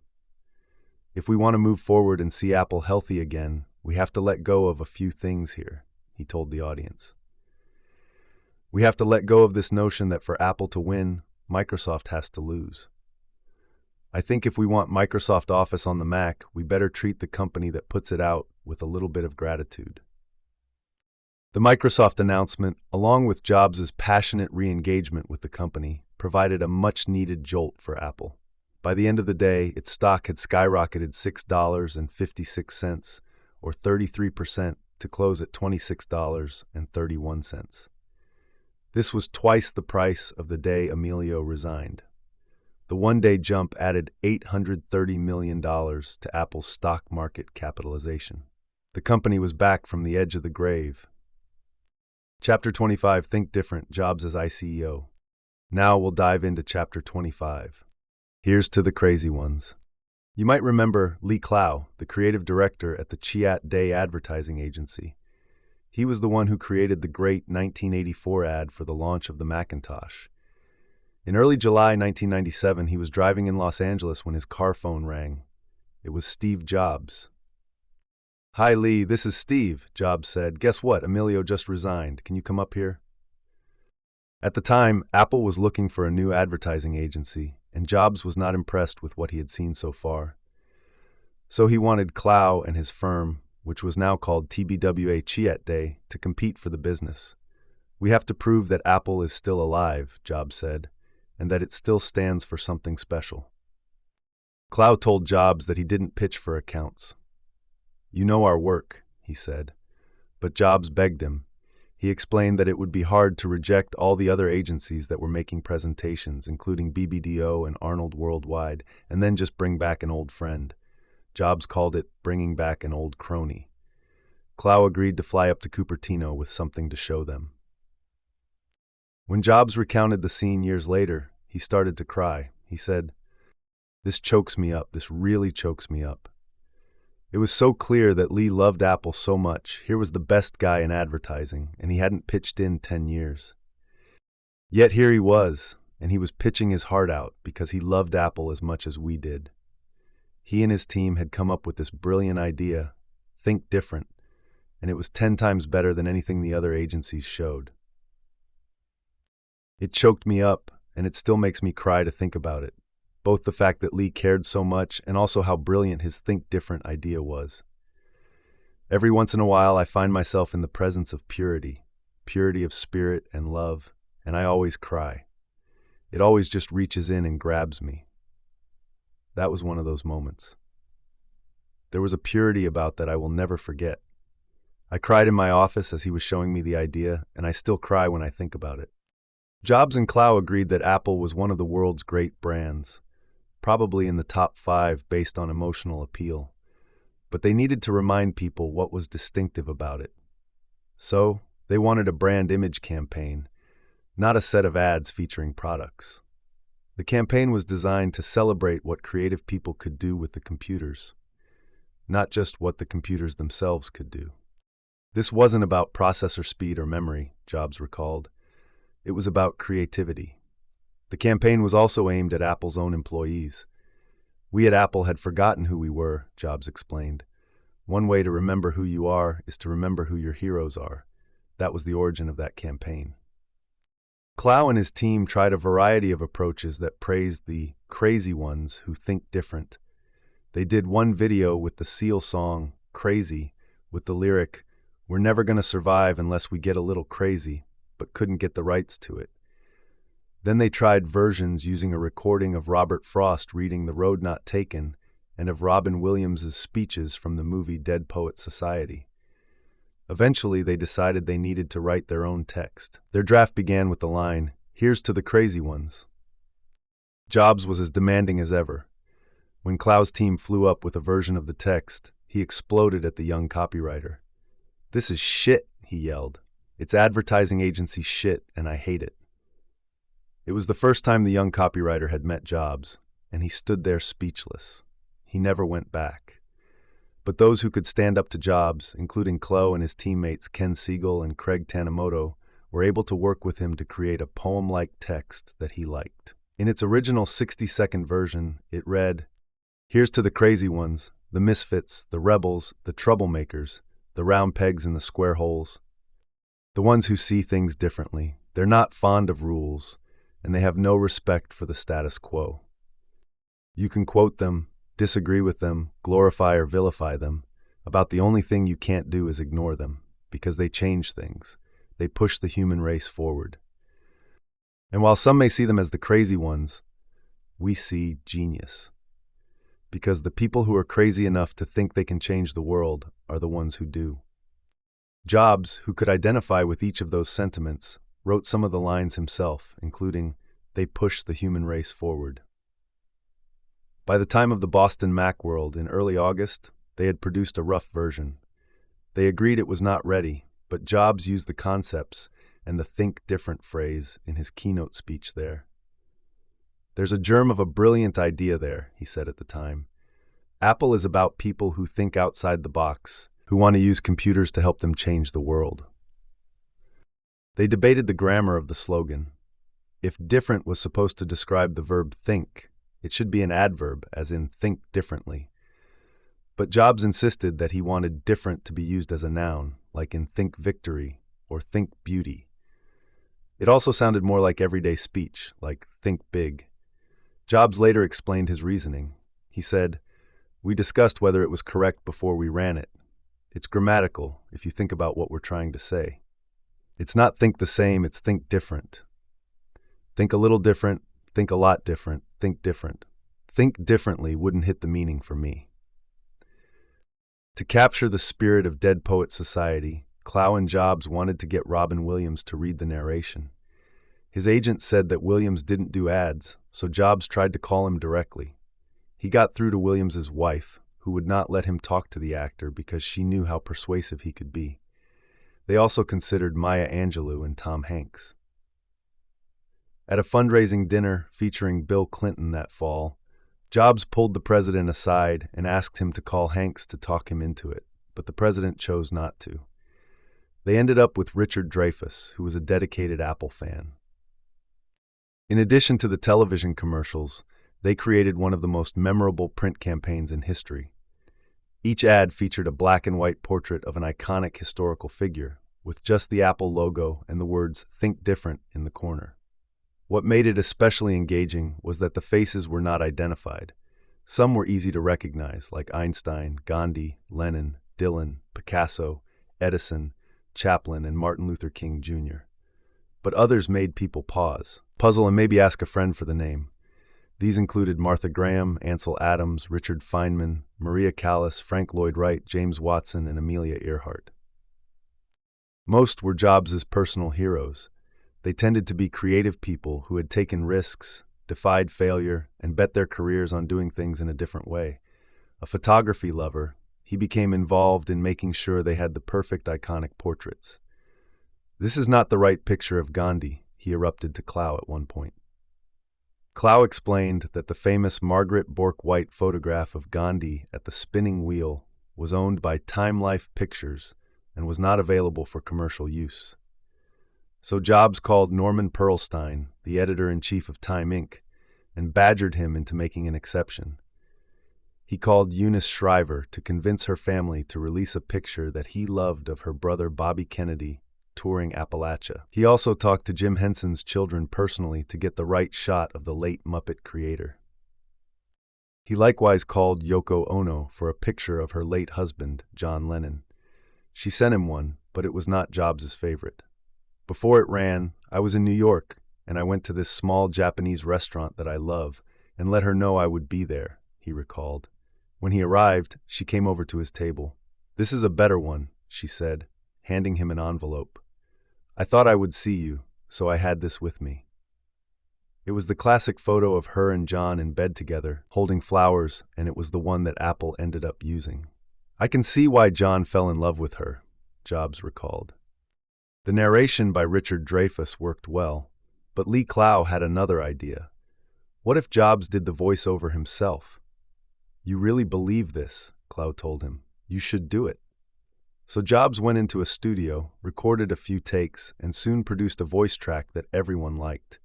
The idea was that they wouldn't tell people who was speaking the words, just as they didn't identify the iconic pictures. Eventually, people would figure out it was Jobs. "This will be really powerful to have it in your voice," Clow argued. "It will be a way to reclaim the brand." Jobs couldn't decide whether to use the version with his voice or to stick with Dreyfuss. Finally, the night came when they had to ship the ad. It was scheduled to air appropriately enough on the television premiere of Toy Story. As was often the case, Jobs did not like to be forced to make a decision. He told Clow to ship both versions. This would give him until the morning to decide. When morning came, Jobs called and told them to use the Dreyfuss version. "If we use my voice, when people find out they will say it's about me," he told Clow. "It's not. It's about Apple." Ever since he left the Apple commune, Jobs had defined himself, and by extension Apple, as a child of the counterculture. In ads such as Think Different in 1984, he positioned the Apple brand so that it reaffirmed his own rebel streak. even after he became a billionaire. This allowed other baby boomers and their kids to do the same. From when I first met him as a young guy, he's had the greatest intuition of the impact he wants his brand to have on people, said Clow. Very few other companies or corporate leaders, perhaps none, could have gotten away with the brilliant audacity of associating their brand with Gandhi, Einstein, Picasso, and the Dalai Lama. Jobs was able to encourage people to define themselves as anti-corporate, creative, and innovative rebels simply by the computer they used. Steve created the only lifestyle brand in the tech industry, Larry Ellison said. There are cars people are proud to have, Porsche, Ferrari, Prius, because what I drive says something about me. People feel the same way about an Apple product. Starting with the Think Different campaign and continuing through the rest of his years at Apple, Jobs held a freewheeling 3-hour meeting every Wednesday afternoon. He met with his top agency, marketing, and communications people to discuss messaging strategy. There's not a CEO on the planet who deals with marketing the way Steve does, said Clow. Every Wednesday, he approves each new commercial, print ad, and billboard. At the end of the meeting, he would often take Clow and his 2 agency colleagues, Duncan Milner and James Vincent, to Apple's closely guarded design studio to see what products were in the works. He gets very passionate and emotional when he shows us what's in development, said Vincent. By sharing with his marketing gurus his passion for the products as they were being created, he was able to ensure that almost every ad they produced was infused with his emotion. As he was finishing work on the Think Different ad, Jobs did some different thinking of his own. He decided that he would officially take over running the company, at least on a temporary basis. He had been the de facto leader since Emilio's ouster 10 weeks earlier, but only as an advisor. Fred Anderson had the official title of interim CEO. On September 16, 1997, Jobs announced that he would take over that title, which inevitably got shortened to IEO. His commitment was tentative. He took no salary and signed no contract. But he was not tentative in his actions. He was in charge, and he did not rule by consensus. That week, he gathered his top managers and staff in the Apple auditorium for a rally, followed by a picnic with beer and vegan food to celebrate his new role and the company's new ads. He was wearing shorts, walking around the campus barefoot, and had a stubble of beard. I've been back about 10 weeks, working really hard, he said, looking tired but deeply determined. What we're trying to do is not complicated. We're trying to get back to the basics of great products, great marketing, and great distribution. Apple has drifted away from doing the basics really well. For a few more weeks, Jobs and the board kept looking for a permanent CEO. Various names came up: George M.C. Fisher of Kodak, Sam Palmisano at IBM, Ed Zander at Sun Microsystems, but most of the candidates were understandably reluctant to consider becoming CEO if Jobs was going to remain an active board member. The San Francisco Chronicle reported that Zander declined to be considered because he didn't want Steve looking over his shoulder, second-guessing him on every decision. At one point, Jobs and Ellison pulled a prank on a clueless computer consultant who was campaigning for the job. They sent him an email saying that he had been selected, which caused both amusement and embarrassment when stories appeared in the papers that they were just toying with him. By December, it had become clear that Jobs' ICEO status had changed from interim to indefinite. As Jobs continued to run the company, the board quietly stopped its search. I went back to Apple and tried to hire a CEO with the help of a recruiting agency for almost 4 months, he recalled. But they didn't produce the right people.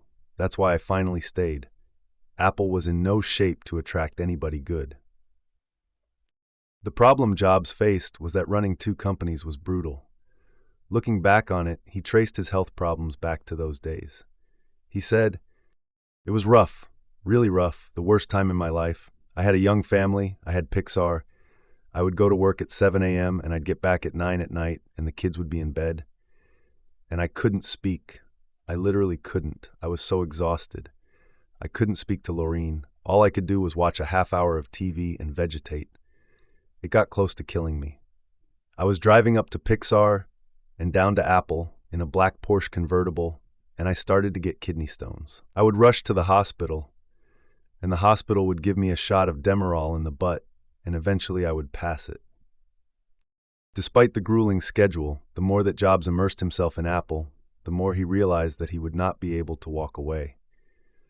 When Michael Dell was asked at a computer trade show in October 1997 what he would do if he were Steve Jobs and taking over Apple, he replied, "I'd shut it down and give the money back to the shareholders."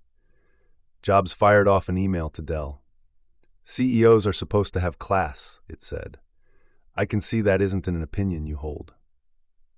Jobs liked to create rivalries as a way to rally his team. He had done it with IBM and Microsoft, and he did it with Dell.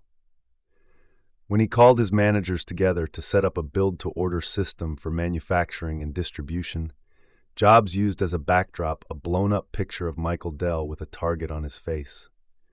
"We're coming after you, buddy," he said to cheers from his team. One of his motivating passions was to build a lasting company. At age 12, when he got a summer job at Hewlett-Packard, he learned that a well-run company could create innovation far more than any single creative individual. "I discovered that the best innovation is sometimes the company, the way you organize a company," he recalled. "The whole idea of how you build a company is fascinating. When I got the chance to come back to Apple, I realized that I would be useless without the company, and that's why I decided to stay and rebuild it." Killing the clones. One of the great debates about Apple was whether it should have licensed its operating system more aggressively to other computer makers, the way Microsoft licensed Windows. Wozniak had favored that approach from the beginning. "We had the most beautiful operating system," he said, "but to get it, you had to buy our hardware at twice the price. That was a mistake. What we should have done was calculate an appropriate price to license the operating system." Alan Kay, the star of Xerox PARC who came to Apple as a fellow in 1984, also fought hard for licensing the Mac operating system software. "Software people are always multi-platform because you want to run on everything," he recalled. "And that was a huge battle, probably the largest battle I lost at Apple." Bill Gates, who was building a fortune by licensing Microsoft's operating system, had urged Apple to do the same in 1985, just as Jobs was being eased out. Gates believed that even if Apple took away some of Microsoft's operating system customers, Microsoft could make money by creating versions of its application software, such as Word and Excel, for the users of the Macintosh and its clones. "I was trying to do everything to get them to be a strong licensor," he recalled. He sent a formal memo to Scully making the case. "The industry has reached the point where it is now impossible for Apple to create a standard out of their innovative technology without support from, and the resulting credibility of, other personal computer manufacturers," he argued. "Apple should license Macintosh technology to 3 to 5 significant manufacturers for the development of Mac compatibles." Gates got no reply, so he wrote a second memo suggesting some companies that would be good at cloning the Mac. He added, "I want to help in any way I can with the licensing. Please give me a call." Apple resisted licensing its Macintosh operating system until 1994, when CEO Michael Spindler allowed 2 small companies, Power Computing and Radius, to make Macintosh clones. When Gil Amelio took over in 1996, he added Motorola to the list. It turned out to be a questionable business strategy. Apple got an $80 licensing fee for each computer sold, but instead of expanding the market, the cloners took sales from Apple's own high-end computers, on which it made up to $500 in profit. Jobs' objections to the cloning program were not just about money, however. He had a deep-seated dislike for it. One of his core principles was that hardware and software should be tightly integrated. He loved to control all aspects of his life, and the only way to do that with computers was to take responsibility for the user experience from start to finish. So, upon his return to Apple, he made killing the Macintosh clones a priority. When a new version of the Mac operating system shipped in July 1997, weeks after he had helped oust Amelio, Jobs did not allow the clone makers to upgrade to it. The head of Power Computing, Stephen "King Kong, organized pro-cloning protests when Jobs appeared at Boston Macworld that August. He publicly warned that the Macintosh operating system would die if Jobs refused to keep licensing it. If the platform goes closed, it is over, Kong said. Total destruction. Closed is the kiss of death. Jobs disagreed. He telephoned Ed Woolard to say he was getting Apple out of the licensing business. The board agreed, and in September he reached a deal to pay Power Computing $100 million to give up its license and give Apple access to its database of customers. He soon terminated the licenses of the other cloners as well.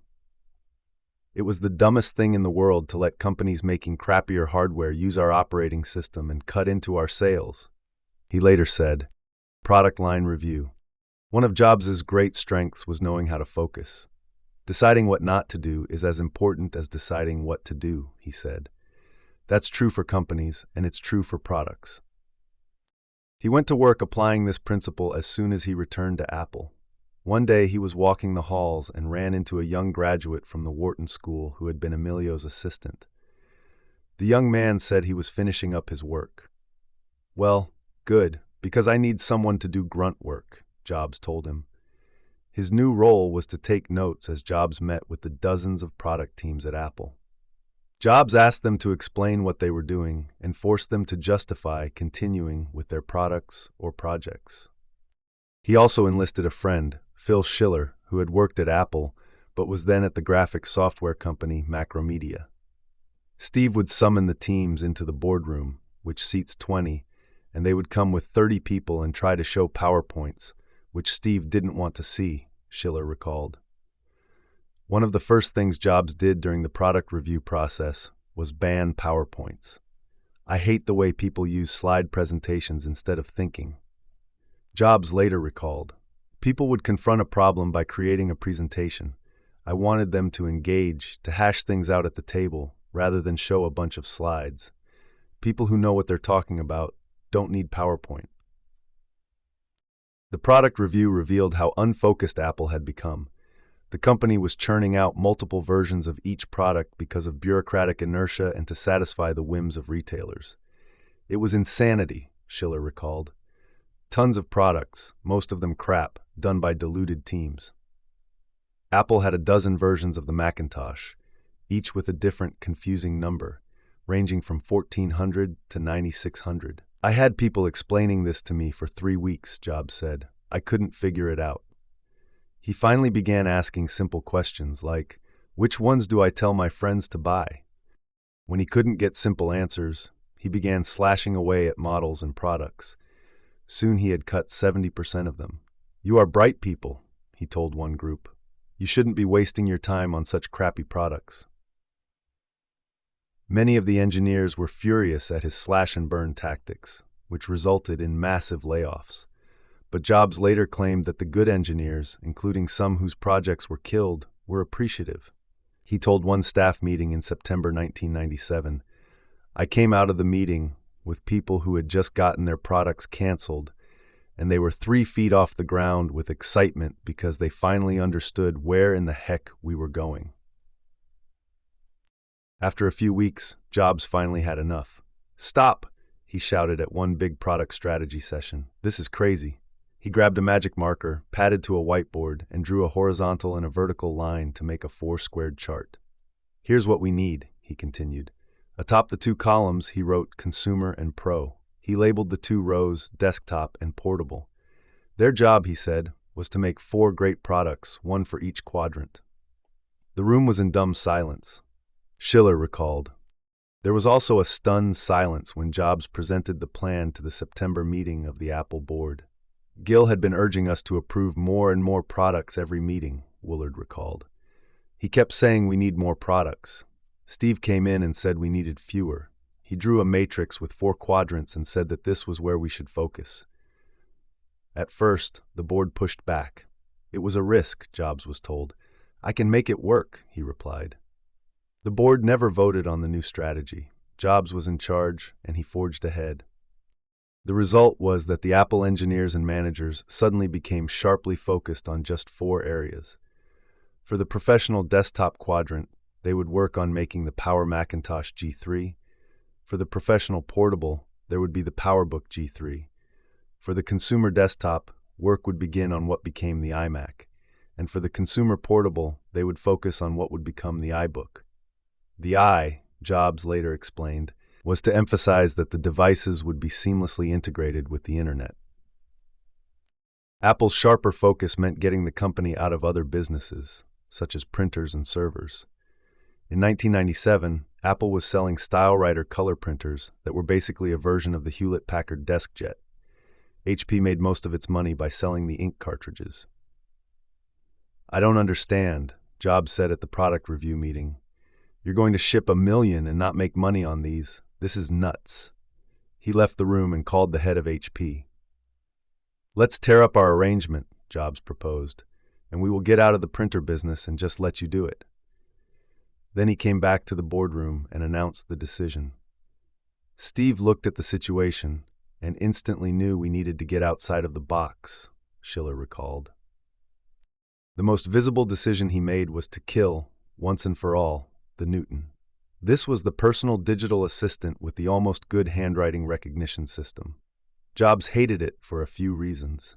It was Scully's pet project, it didn't work perfectly, and he disliked stylus devices. He had tried to get Emilio to kill it early in 1997 and only succeeded in convincing him to try to spin off the division. By late 1997, when Jobs did his product reviews, it was still around. He later described his thinking. "If Apple had been in a less precarious situation, I would have drilled down myself to figure out how to make it work. I didn't trust the people running it. My gut was that there was some really good technology, but it was messed up by mismanagement. By shutting it down, I freed up some good engineers who could work on new mobile devices. And eventually we got it right when we moved on to iPhones and the iPad. This ability to focus saved Apple.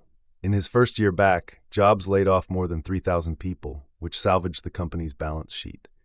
For the fiscal year that ended when Jobs became interim CEO in September 1997, Apple lost $1.04 billion. "We were less than 90 days from being insolvent," he recalled. At the January 1998 San Francisco Macworld, Jobs took the stage where Emilio had bombed a year earlier. He sported a full beard and a leather jacket as he promoted the new product strategy.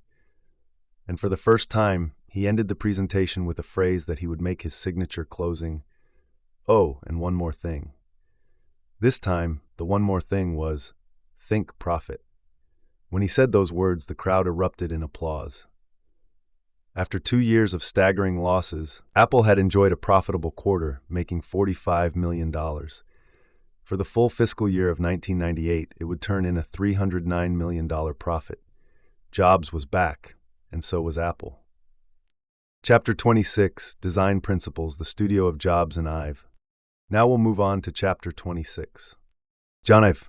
When Jobs gathered his top management for a pep talk just after he became iCEO in September 1997, a sensitive and passionate 30-year-old Brit was sitting in the audience. He was the head of the company's design team. His name was Jonathan Ive, known to all as Joni, and he was planning to quit. He was sick of the company's focus on maximizing profits rather than on product design. Jobs' talk made him reconsider. "I remember very clearly Steve announcing that our goal is not just to make money, but to make great products," I've recalled.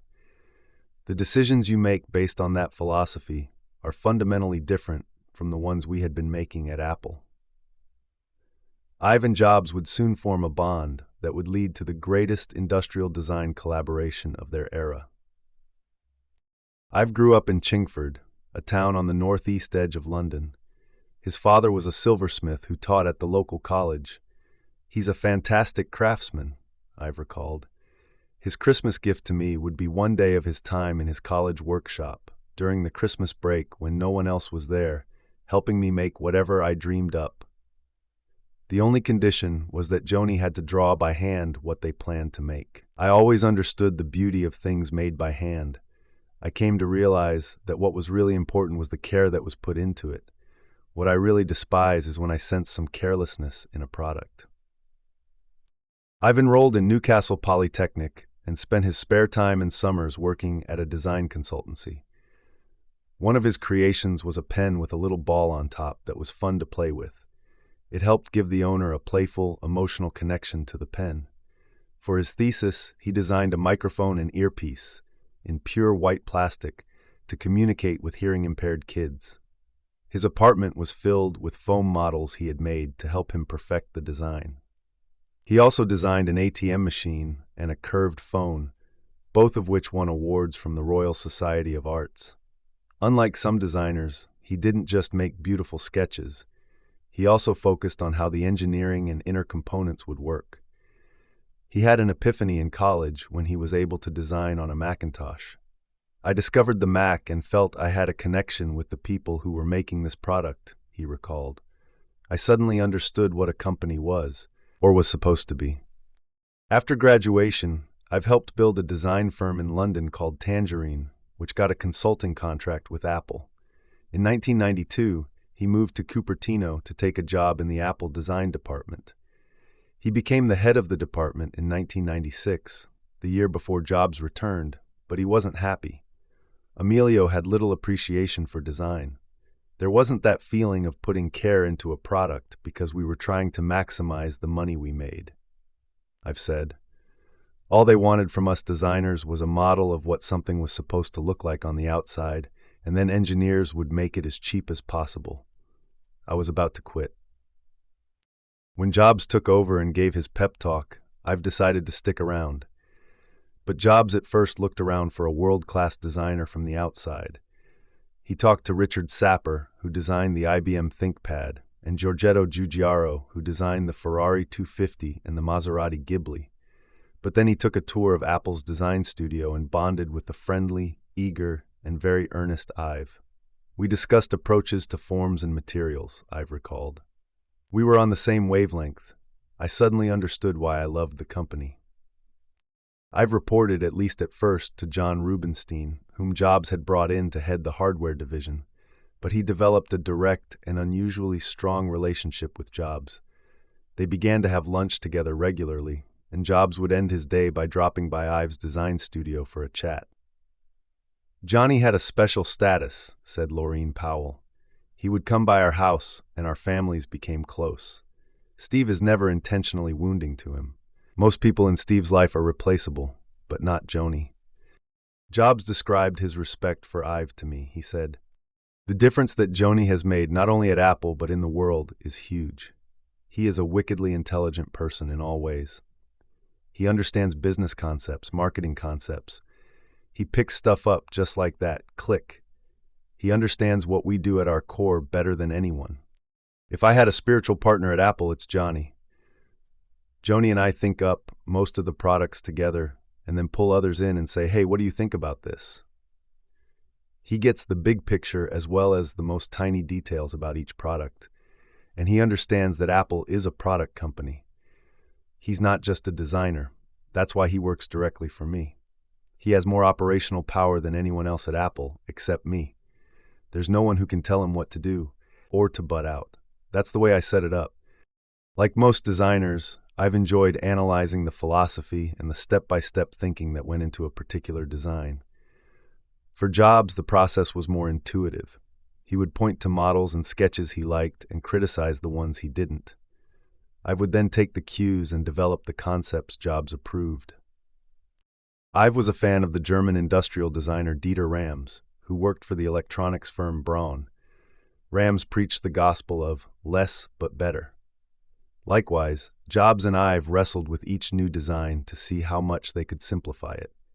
Ever since Apple's first brochure proclaimed, "Simplicity is the ultimate sophistication," Jobs had aimed for the simplicity that comes from conquering complexities, not ignoring them.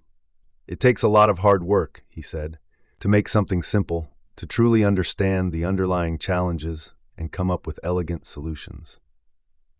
In Ive, Jobs met his soulmate in the quest for true rather than surface simplicity. Sitting in his design studio, Ive described his philosophy. He said, "Why do we assume that simple is good? Because with physical products, we have to feel we can dominate them. As you bring order to complexity, you find a way to make the product defer to you. Simplicity isn't just a visual style. It's not just minimalism or the absence of clutter. It involves digging through the depth of the complexity. To be truly simple, you have to go really deep. For example, to have no screws on something, you can end up having a product that is so convoluted and so complex. The better way is to go deeper with the simplicity, to understand everything about it and how it's manufactured. You have to deeply understand the essence of a product in order to be able to get rid of the parts that are not essential. That was the fundamental principle Jobs and I've shared. Design was not just about what a product looked like on the surface. It had to reflect the product's essence. In most people's vocabularies, design means veneer, Jobs told Fortune shortly after retaking the reins at Apple. But to me, nothing could be further from the meaning of design. Design is the fundamental soul of a man-made creation that ends up expressing itself in successive outer layers. As a result, the process of designing a product at Apple was closely related to how it would be engineered and manufactured. I've described one of Apple's Power Macs. We wanted to get rid of anything other than what was absolutely essential, he said. To do so required total collaboration between the designers, the product developers, the engineers, and the manufacturing team. We kept going back to the beginning, again and again. Do we need that part? Can we get it to perform the function of the other 4 parts? The connection between the design of a product, its essence, and its manufacturing was illustrated for Jobs and Ive when they were traveling in France and went into a kitchen supply store. I've picked up a knife he admired, but then put it down in disappointment. Jobs did the same. We both noticed a tiny bit of glue between the handle and the blade, I've recalled. They talked about how the knife's good design had been ruined by the way it was manufactured. We don't like to think of our knives as being glued together, I've said. Steve and I care about things like that, which ruin the purity and detract from the essence of something like a utensil, and we think alike about how products should be made to look pure and seamless. At most other companies, engineering tends to drive design. The engineers set out their specifications and requirements, and the designers then come up with cases and shells that will fit them. For Jobs, the process tended to work the other way. In the early days of Apple, Jobs had approved the design of the case for the original Macintosh, and the engineers had to make their boards and components fit. After he was forced out, the process at Apple went back to being engineer-driven. Before Steve came back, engineers would say, "Here are the guts, processor, hard drive," and then it would go to the designers to put it in a box, said Apple's marketing chief Phil Schiller. When you do it that way, you come up with awful products. But when Jobs returned and forged his bond with Ive, the balance was again tilted toward the designers. Steve kept impressing on us that the design was integral to what would make us great, said Schiller. Design once again dictated the engineering, not just the other way around. On occasion, this could backfire. For example, Jobs and Ive insisted on using a solid piece of brushed aluminum for the edge of the iPhone 4, even when the engineers worried that it would compromise the antenna. But usually, the distinctiveness of its designs, for the iMac, the iPod, the iPhone, and the iPad, would set Apple apart and lead to its triumphs in the years after Jobs returned. Inside the studio, the design studio where Jony Ive works, on the ground floor of 2 Infinite Loop on the Apple campus, is shielded by tinted windows and a heavy, locked door. Just inside is a glass booth reception desk where 2 assistants guard access. Even high-level Apple employees are not allowed in without special permission. Most of my interviews with Jony Ive for this book were held elsewhere. But one day in 2010, he arranged for me to spend an afternoon touring the studio and talking about how he and Jobs collaborate there. To the left of the entrance is a bullpen of desks with young designers. To the right is a huge main room with 6 long steel tables for displaying and playing with works in progress. Beyond the main room is a computer-aided design studio filled with workstations that leads to a room with molding machines to turn what's on the screens into foam models. Beyond that is a robot-controlled spray painting chamber to make the models look real. The look is sparse and industrial with metallic gray decor. Leaves from the trees outside cast moving patterns of light and shadows on the tinted windows. Techno and jazz play in the background. Almost every day when Jobs was healthy and in the office, he would have lunch with Ive and then wander by the studio in the afternoon. As he entered, he could survey the tables and see the products in the pipeline, sense how they fit into Apple's strategy, and inspect with his fingertips the evolving design of each. Usually, it was just the two of them alone, while the other designers glanced up from their work but kept a respectful distance. If Jobs had a specific issue, he might call over the head of mechanical design or another of Ive's deputies. If something excited him or sparked some thoughts about corporate strategy, he might ask the chief operating officer, Tim Cook, or the marketing head, Phil Schiller, to come over and join them. I've described the usual process. This great room is the one place in the company where you can look around and see everything we have in the works. When Steve comes in, he will sit at one of these tables. If we're working on a new iPhone, for example, he might grab a stool and start playing with different models and feeling them in his hands, remarking on which ones he likes best. Then he will graze by the other tables, just him and me, to see where all the other products are heading. He can get a sense of the sweep of the whole company, the iPhone and iPad, the iMac and laptop, and everything we're considering. That helps him see where the company is spending its energy and how things connect. And he can ask, does doing this make sense? Because over here is where we are growing a lot. Or questions like that. He gets to see things in relationship to each other, which is pretty hard to do in a big company. Looking at the models on these tables, he can see the future for the next 3 years. Much of the design process is a conversation, a back and forth as we walk around the tables and play with the models. He doesn't like to look at complex drawings. He wants to see and feel a model. He's right. I get surprised when we make a model and then realize it's rubbish, even though it looked great on the computer-aided design renderings. He loves coming in here because it's calm and gentle. It's a paradise if you're a visual person. There are no formal design reviews, so there are no huge decision points. Instead, we can make the decisions fluidly. Since we make changes every day and never have dumbass presentations, we don't run into major disagreements. On this day, I was overseeing the creation of a new European power plug and connector for the Macintosh. Dozens of foam models, each with the tiniest variation, had been cast and painted for inspection. Some would find it odd that the head of design would worry over something like this, but Jobs got involved as well. Ever since he had a special power supply made for the Apple II, Jobs has cared about not only the engineering but also the design of such parts. His name is listed on the patent for the white power brick used by the MacBook, as well as its magnetic connector with its satisfying click. In fact, he is listed as one of the inventors for 212 different Apple patents in the United States as of the beginning of 2011. Ive and Jobs have even obsessed over and patented the packaging for various Apple products. U.S. Patent D558572, for example, granted on January 1, 2008, is for the iPod Nano box, with 4 drawings showing how the device is nestled in a cradle when the box is opened. Patent D596485, issued on July 21, 2009, is for the iPhone packaging, with its sturdy lid and little glossy plastic tray inside. Early on, Mike Markula had taught Jobs to impute, to understand that people judge a book by its cover. He had told him to make sure all the wrappings and packaging of Apple products signaled that there was a beautiful gem inside. Whether it's an iPod mini or a MacBook Pro, Apple customers know the feeling of opening up a well-crafted box and finding the product nestled in an inviting way. Steve and I spend a lot of time on the packaging, said Ive. I love the process of unpacking something. You design a ritual of unpacking to make the product feel special.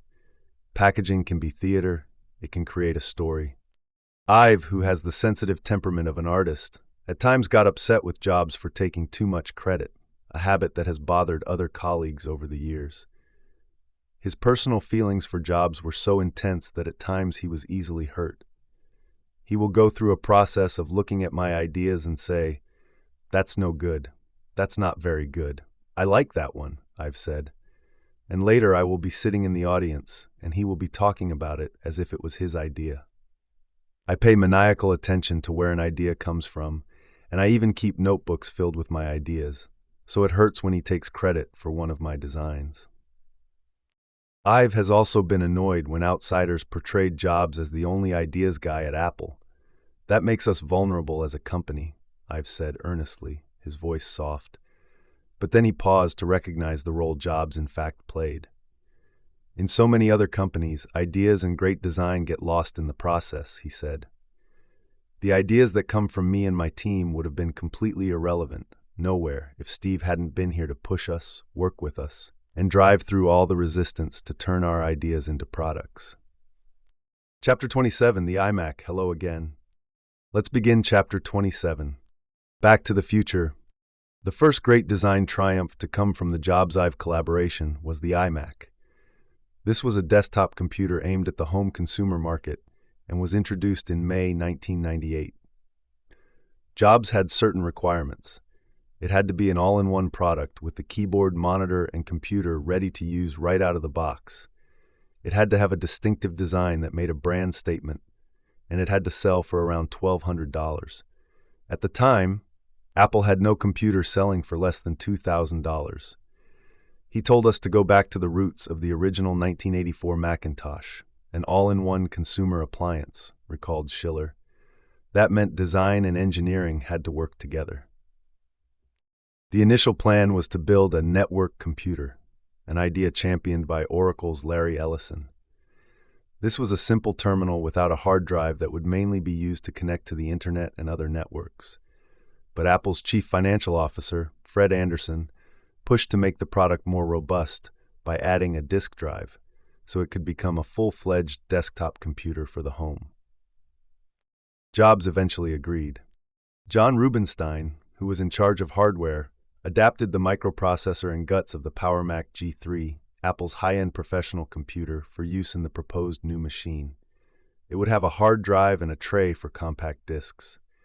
But in a rather bold move, Jobs and Rubinstein decided not to include the usual floppy disk drive.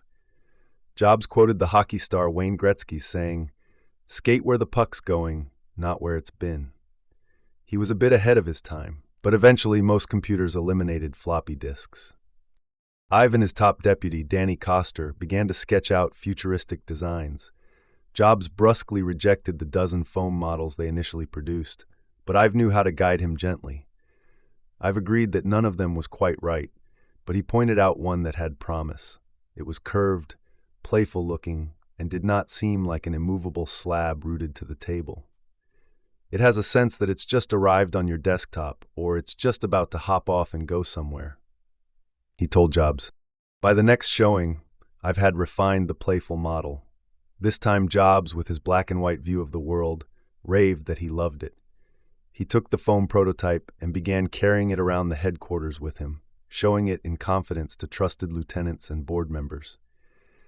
In its ads, Apple was celebrating the glories of being able to think different, yet until now, nothing had been proposed that was much different from existing computers. Finally, Jobs had something new. The plastic casing that Ive and Koster proposed was sea green blue, later named Bondi blue after the color of the water at a beach in Australia. It was translucent, so you could see through to the inside of the machine.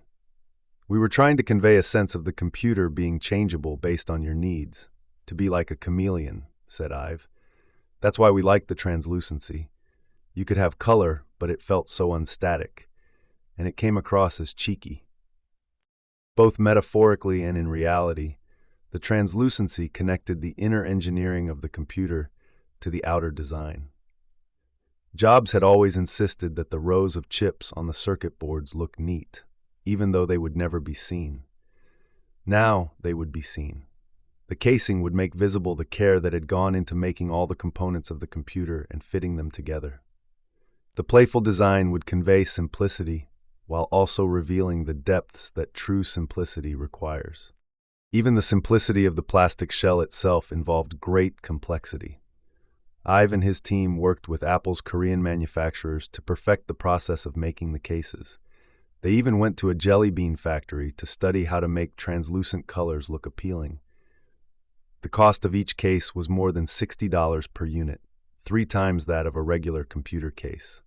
Other companies would probably have demanded presentations and studies to show whether the translucent case would increase sales enough to justify the extra cost.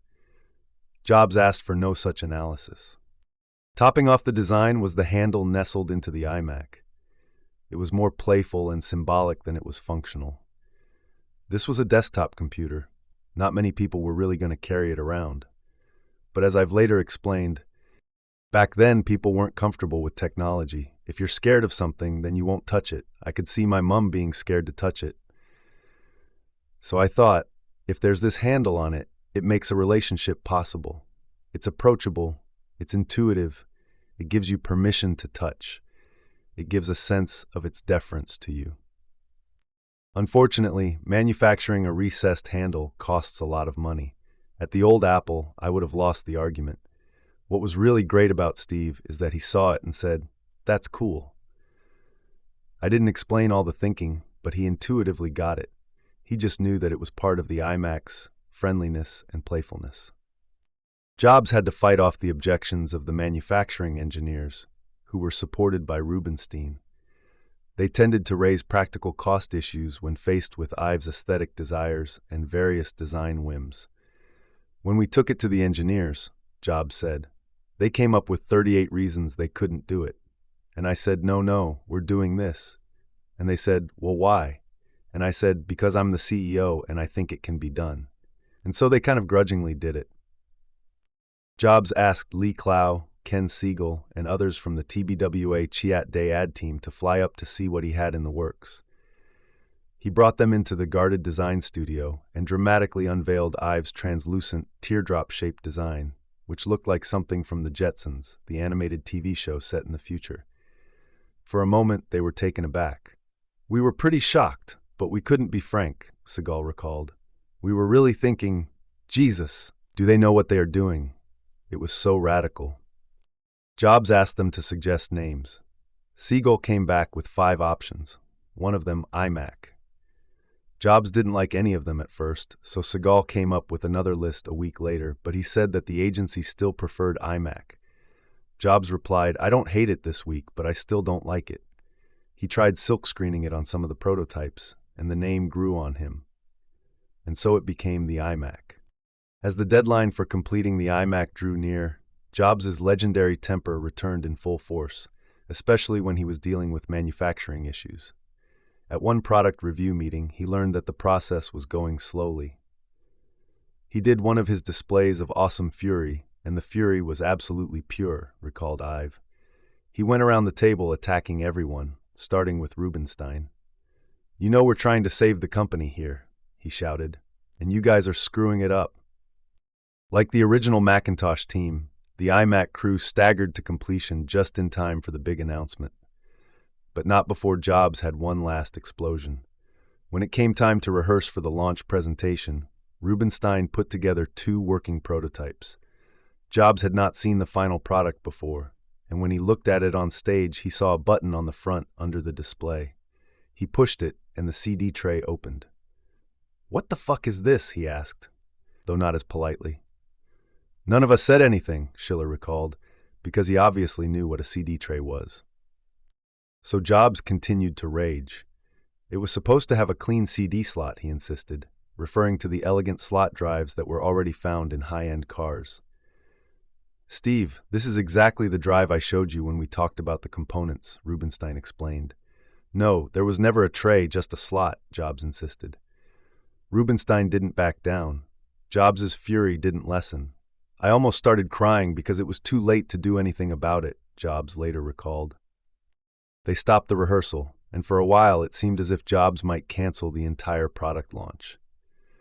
Ruby looked at me as if to say, "Am I crazy?" Schiller recalled. It was my first product launch with Steve, and the first time I saw his mindset of, if it's not right, we're not launching it. Finally, they agreed to replace the tray with a slot drive for the next version of the iMac. I'm only going to go ahead with the launch if you promise we're going to go to slot mode as soon as possible, Jobs said tearfully. There was also a problem with the video he planned to show. In it, Jony Ive is shown describing his design thinking and asking, what computer would the Jetsons have had? It was like the future yesterday. At that moment, there was a 2-second snippet from the cartoon show, showing Jane Jetson looking at a video screen, followed by another 2-second clip of the Jetsons giggling by a Christmas tree. At a rehearsal, a production assistant told Jobs they would have to remove the clips because Hanna-Barbera had not given permission to use them.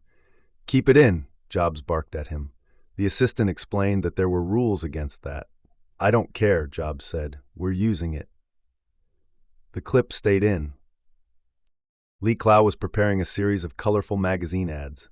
When he sent Jobs the page proofs, he got an outraged phone call in response.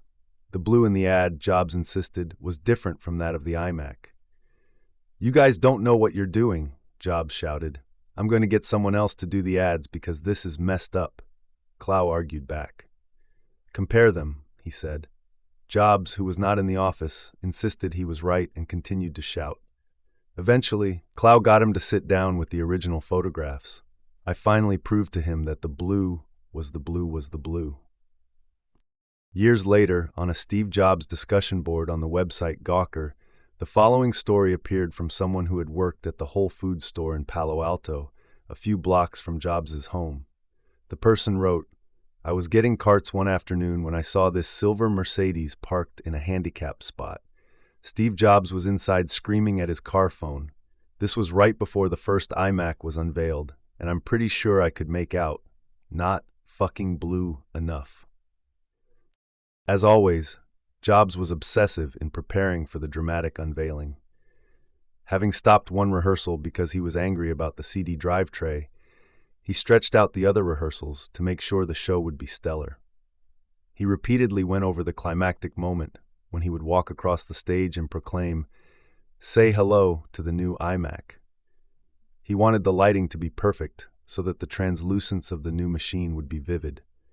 But after a few run-throughs, he was still unsatisfied, an echo of his obsession with stage lighting that Scully had witnessed at the rehearsals for the original 1984 Macintosh launch. He ordered the lights to be brighter and to come on earlier, but that still didn't please him. So he jogged down the auditorium aisle and slouched into a center seat, draping his legs over the seat in front. "Let's keep doing it till we get it right, okay?" he said. They made another attempt. No, Jobs complained. "This isn't working at all." The next time, the lights were bright enough, but they came on too late. "I'm getting tired of asking about this," Jobs growled. Finally, the iMac shone just right. "Oh, right there, that's great," Jobs yelled. A year earlier, Jobs had forced Mike Markkula, his early mentor and partner, off the board. But he was so proud of what he had created with the new iMac, and so sentimental about its connection to the original Macintosh, that he invited Markkula to Cupertino for a private preview.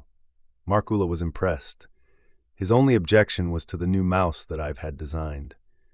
"It looked like a hockey puck," Markkula said, "and people would hate it." Jobs disagreed, but Markkula was right.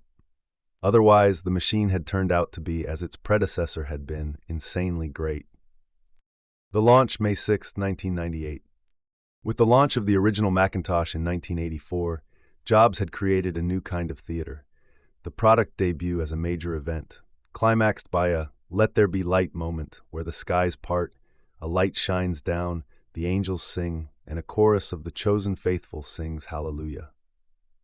For the grand unveiling of the product that he hoped would save Apple and again transform personal computing, Jobs symbolically chose the Flint Auditorium of De Anza Community College in Cupertino, the same place he had used in 1984. He would be pulling out all the stops to dispel doubts, rally the troops, enlist support from developers, and jumpstart the marketing of the new machine. But he was also doing it because he enjoyed playing the showman. Putting on a great show excited his passions in the same way as putting out a great product. Displaying his sentimental side, he began with a graceful nod to 3 people he had invited to be up front in the audience. He had become estranged from all of them, but now he wanted them to be together again. "I started the company with Steve Wozniak in my parents' garage, and Steve is here today," he said, pointing him out and prompting applause. "We were joined by Mike Markkula, and soon after that our first president, Mike Scott," he continued. "Both of those folks are in the audience today, and none of us would be here without these 3 guys." His eyes misted for a moment as the applause built again. Also in the audience were Andy Hertzfeld and most of the original Mac team. Jobs gave them a smile. He believed he was about to do them proud. After showing the grid of Apple's new product strategy and going through some slides about the new computer's performance, he was ready to unveil his new baby. "This is what computers look like today," he said as a picture of a beige set of boxy components and a monitor was projected on the big screen behind him. "And I'd like to take the privilege of showing you what they are going to look like from today on." He pulled the cloth from the table at center stage to reveal the new iMac, which gleamed and sparkled as the lights came up on cue. He pressed the mouse, and as at the launch of the original Macintosh, the screen flashed with fast-paced images of all the wondrous things the computer could do. At the end, the word "Hello" appeared in the same playful script that had decorated the 1984 Macintosh, this time with the word "again" below it in parentheses. "Hello again." There was thunderous applause. Jobs stood back and proudly gazed at his new Macintosh. "It looks like it's from another planet," he said as the audience laughed.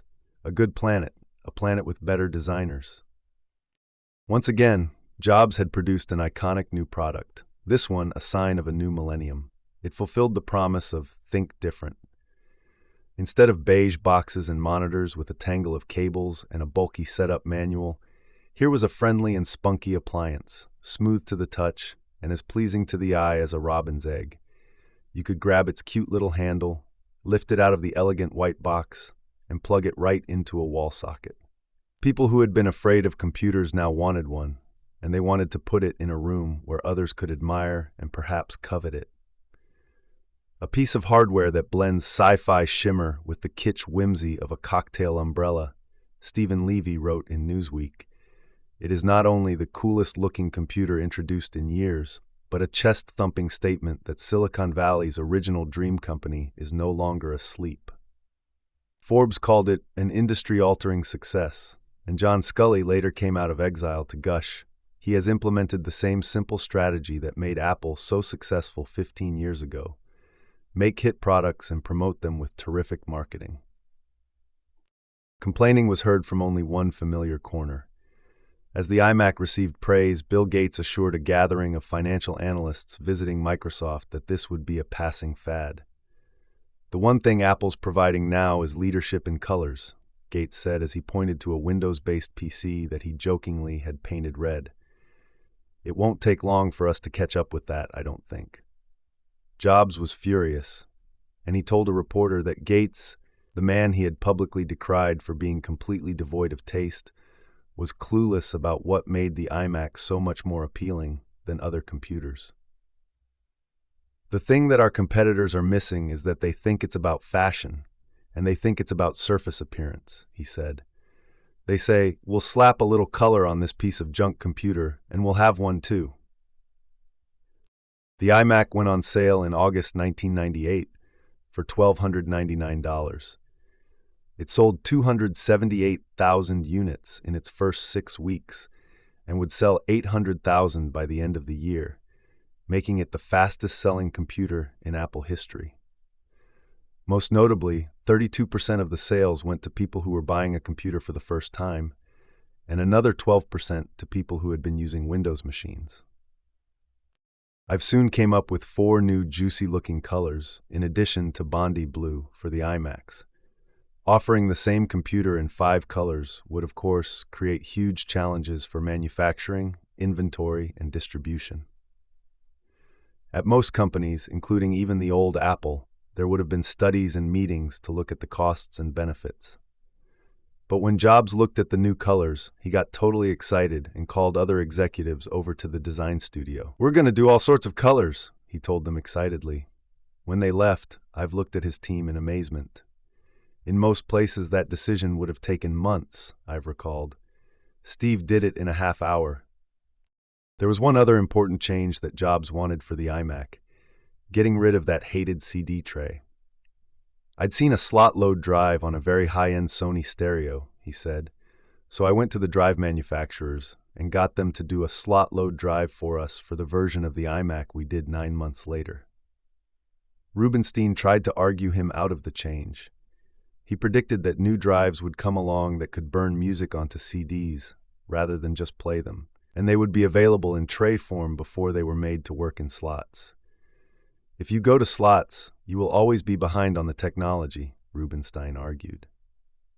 I don't care. That's what I want, Jobs snapped back. They were having lunch at a sushi bar in San Francisco, and Jobs insisted that they continue the conversation over a walk. I want you to do the slot load drive for me as a personal favor, Jobs asked. Rubinstein agreed, of course, but he turned out to be right. Panasonic came out with a CD drive that could copy and burn music, and it was available first for computers that had old-fashioned tray loaders. The effects of this would ripple over the next few years. It would cause Apple to be slow in catering to users who wanted to copy and burn their own music. But that would then force Apple to be imaginative and bold in finding a way to leapfrog over its competitors when Jobs finally realized that he had to get into the music market. Chapter 28, still crazy after all these years. We now move on to Chapter 28. Tim Cook. When Steve Jobs returned to Apple and produced the Think Different ads and the iMac in his first year, it confirmed what most people already knew. He could be creative and a visionary. He had shown that during his first time at Apple. What was less clear was whether he could actually run a company. He had definitely not shown that during his first round.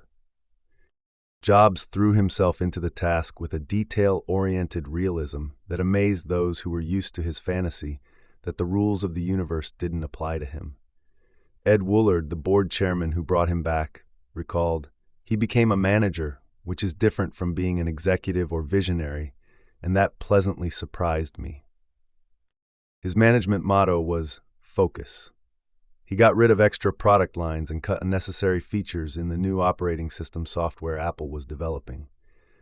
He also let go of his control-freak desire to manufacture products in his own factories.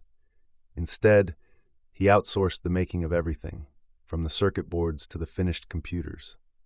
And he enforced a tough discipline on Apple's suppliers. When he took over, Apple had more than 2 months' worth of inventory sitting in warehouses, more than any other tech company. Like eggs and milk, computers have a short shelf life, so this amounted to at least a $500 million hit to profits. By early 1998, he had cut that in half, to 1 month. Jobs' successes came at a cost, since smooth diplomacy was still not part of his skill set. When he decided that a division of Airborne Express wasn't delivering spare parts quickly enough, he ordered an Apple manager to break the contract. The manager protested that this could lead to a lawsuit. Jobs replied, "Just tell them if they mess with us, they'll never get another damn dime from this company, ever." The manager quit, there was a lawsuit, and it took a year to resolve. "My stock options would be worth $10 million had I stayed," the manager said, "but I knew I couldn't have stood it, and he'd have fired me anyway." The new distributor was ordered to cut inventory by 75%, and they did. Under Steve Jobs, there's zero tolerance for not performing, its CEO said. At another point, when VLSI Technology was having trouble delivering enough chips on time, Jobs stormed into a meeting. He started shouting that they were, and I'm quoting here, "fucking dickless assholes." The company ended up getting the chips to Apple on time, and its executives made jackets that boasted on the back, Team FDA. After 3 months of working under Jobs, Apple's head of operations decided he could not bear the pressure, and he quit. For almost a year, Jobs ran operations himself, because all the prospects he interviewed seemed like they were old-wave manufacturing people, he recalled. He wanted someone who could build just-in-time factories and supply chains, as Michael Dell had done. Then, in 1998, he met Tim Cook, a courtly 37-year-old procurement and supply chain manager at Compaq Computers. Cook would not only become his operations manager, but would also grow into an indispensable backstage partner in running Apple. As Jobs recalled, "Tim Cook came out of procurement, which is just the right background for what we needed. I realized that he and I saw things exactly the same way. I had visited a lot of just-in-time factories in Japan, and I'd built one for the Mac and at Next. I knew what I wanted, and I met Tim, and he wanted the same thing. So we started to work together, and before long I trusted him to know exactly what to do. He had the same vision I did, and we could interact at a high strategic level, and I could just forget about a lot of things unless he came and pinged me. Cook, the son of a shipyard worker, was raised in Robertsdale, Alabama, a small town between Mobile and Pensacola, a half hour from the Gulf Coast. He majored in industrial engineering at Auburn, got a business degree at Duke, and for the next 12 years worked for IBM in the Research Triangle of North Carolina. When Jobs interviewed him, he had recently taken a job at Compaq. He had always been a very logical engineer, and Compaq then seemed a more sensible career option. But he was caught by Jobs' aura. 5 minutes into my initial interview with Steve, I wanted to throw caution and logic to the wind and join Apple, he later said. My intuition told me that joining Apple would be a once-in-a-lifetime opportunity to work for a creative genius. And so he did. Engineers are taught to make a decision analytically, but there are times when relying on gut or intuition is most indispensable. At Apple, his role became implementing Jobs' intuition, which he did with a quiet diligence. Never married, he threw himself into his work. He was up most days at 4:30 sending emails, then spent an hour at the gym and was at his desk shortly after 6. He scheduled Sunday evening conference calls to prepare for each week ahead. In a company led by a CEO prone to tantrums and withering blasts, Cook commanded situations with a calm demeanor, a soothing Alabama accent, and silent stares. Though he's capable of mirth, Cook's default facial expression is a frown, and his humor is of the dry variety, Adam Lashinsky wrote in Fortune. In meetings, he's known for long, uncomfortable pauses, when all you hear is the sound of his tearing the wrapper off the energy bars he constantly eats. At a meeting early in his time at Apple, Cook was told of a problem with one of Apple's Chinese suppliers. "This is really bad," he said. "Someone should be in China driving this." 30 minutes later, he looked at an operations executive sitting at the table and unemotionally asked, "Why are you still here?" The executive stood up, drove directly to the San Francisco airport, and bought a ticket to China. He became one of Cook's top deputies. Cook reduced the number of Apple's key suppliers from 100 to 24. He forced them to cut better deals to keep the business, convinced many to locate next to Apple's plants, and closed 10 of the company's 19 warehouses. By reducing the places where inventory could pile up, he reduced inventory. Jobs had cut inventory from 2 months' worth of product down to 1 by early 1998. By September of that year, Cook had gotten it down to 6 days. By the following September, it was down to an amazing 2 days' worth. In addition, he cut the production process for making an Apple computer from 4 months to 2. All of this not only saved money, but it also allowed each new computer to have the very latest components available. Mock turtlenecks and teamwork. On a trip to Japan in the early 1980s, Jobs asked Sony's chairman, Akio Morita, why everyone in his company's factories wore uniforms. He looked very ashamed and told me that after the war, no one had any clothes, and companies like Sony had to give their workers something to wear each day, Jobs recalled. Over the years, the uniforms developed their own signature style, especially at companies like Sony. It became a way of bonding workers to the company. I decided that I wanted that type of bonding for Apple, Jobs recalled. Sony, with its appreciation for style, had gotten the famous designer Issey Miyake to create one of its uniforms. It was a jacket made of ripstop nylon with sleeves that could unzip to make it a vest. So I called Issey and asked him to design a vest for Apple, Jobs recalled. I came back with some samples and told everyone it would be great if we would all wear these vests. Oh man, did I get booed off the stage. Everybody hated the idea. In the process, however, he became friends with Miyake and would visit him regularly. He also came to like the idea of having a uniform for himself, because of both its daily convenience, the reason he claimed, and its ability to convey a signature style. So I asked Issey to make me some of his black turtlenecks that I liked, and he made me like 100 of them. Jobs noticed my surprise when he told this story, so he gestured to them stacked up in the closet. "That's what I wear," he said. "I have enough to last for the rest of my life." Despite his autocratic nature, He never worshipped at the altar of consensus. Jobs worked hard to foster a culture of collaboration at Apple. Many companies pride themselves on having few meetings.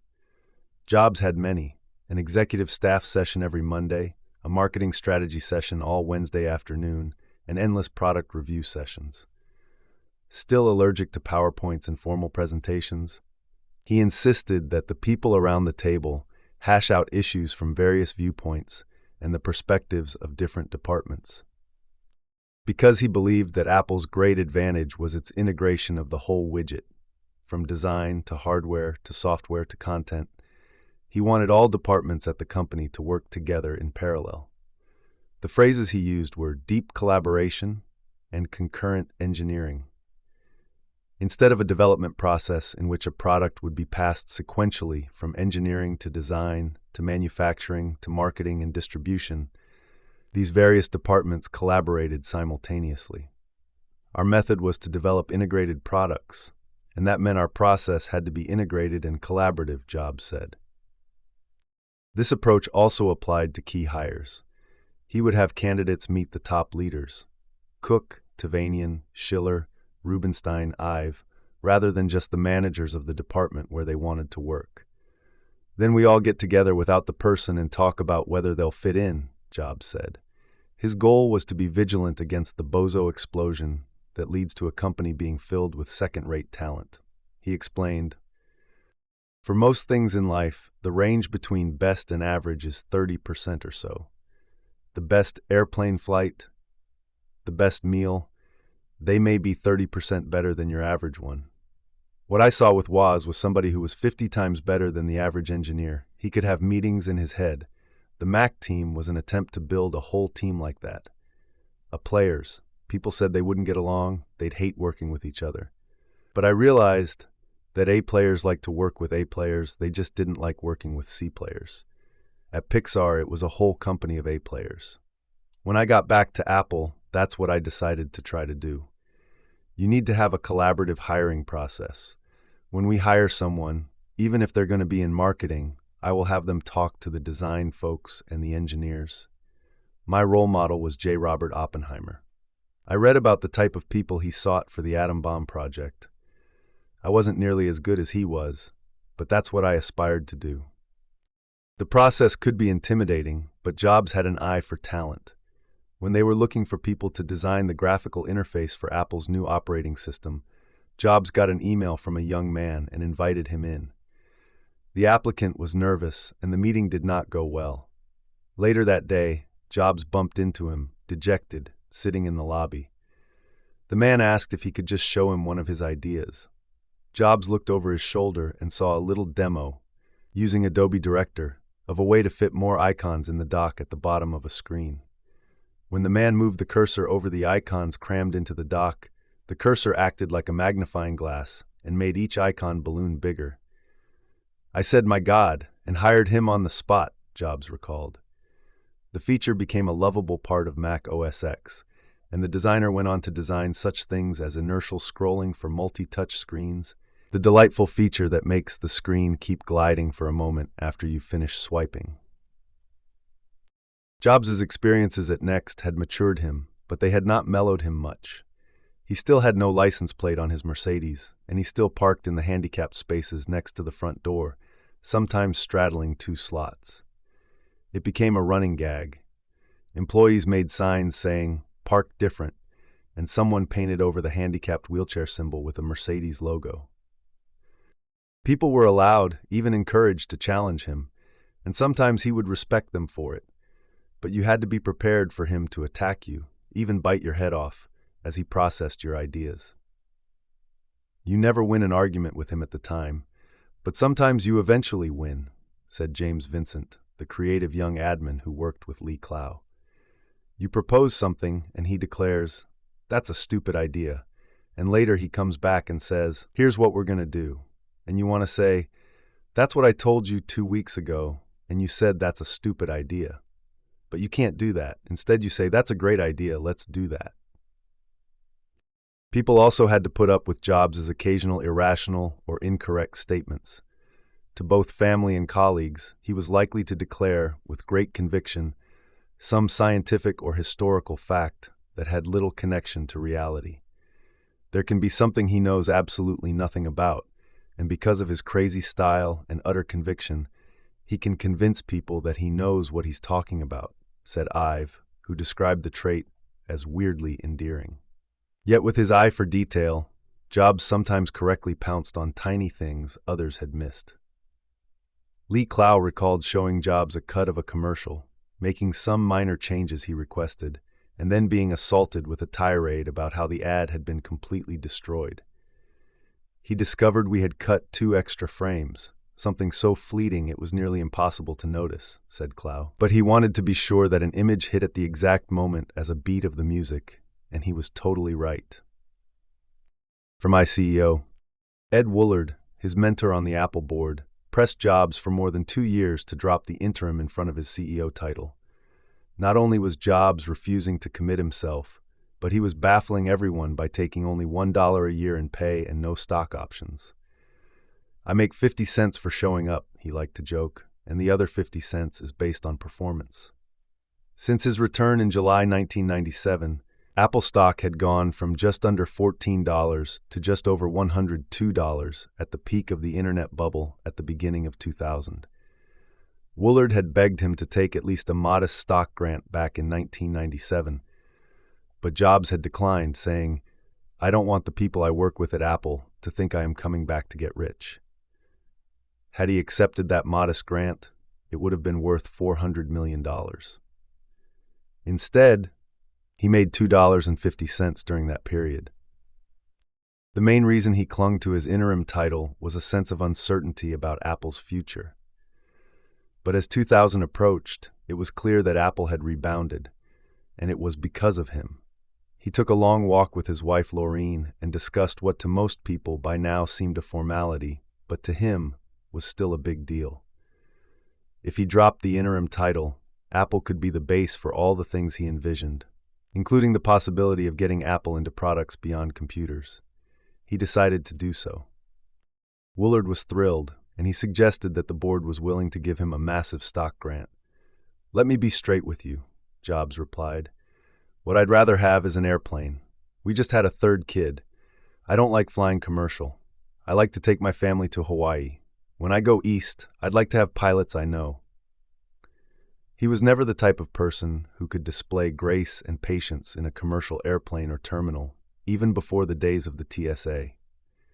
Board member Larry Ellison, whose plane Jobs sometimes used, for which Apple paid Ellison $102,000 in 1999, had no problem with the request. "Given what he's accomplished, we should give him 5 airplanes," Ellison argued. He later said, "It was the perfect thank you gift for Steve, who had saved Apple and gotten nothing in return."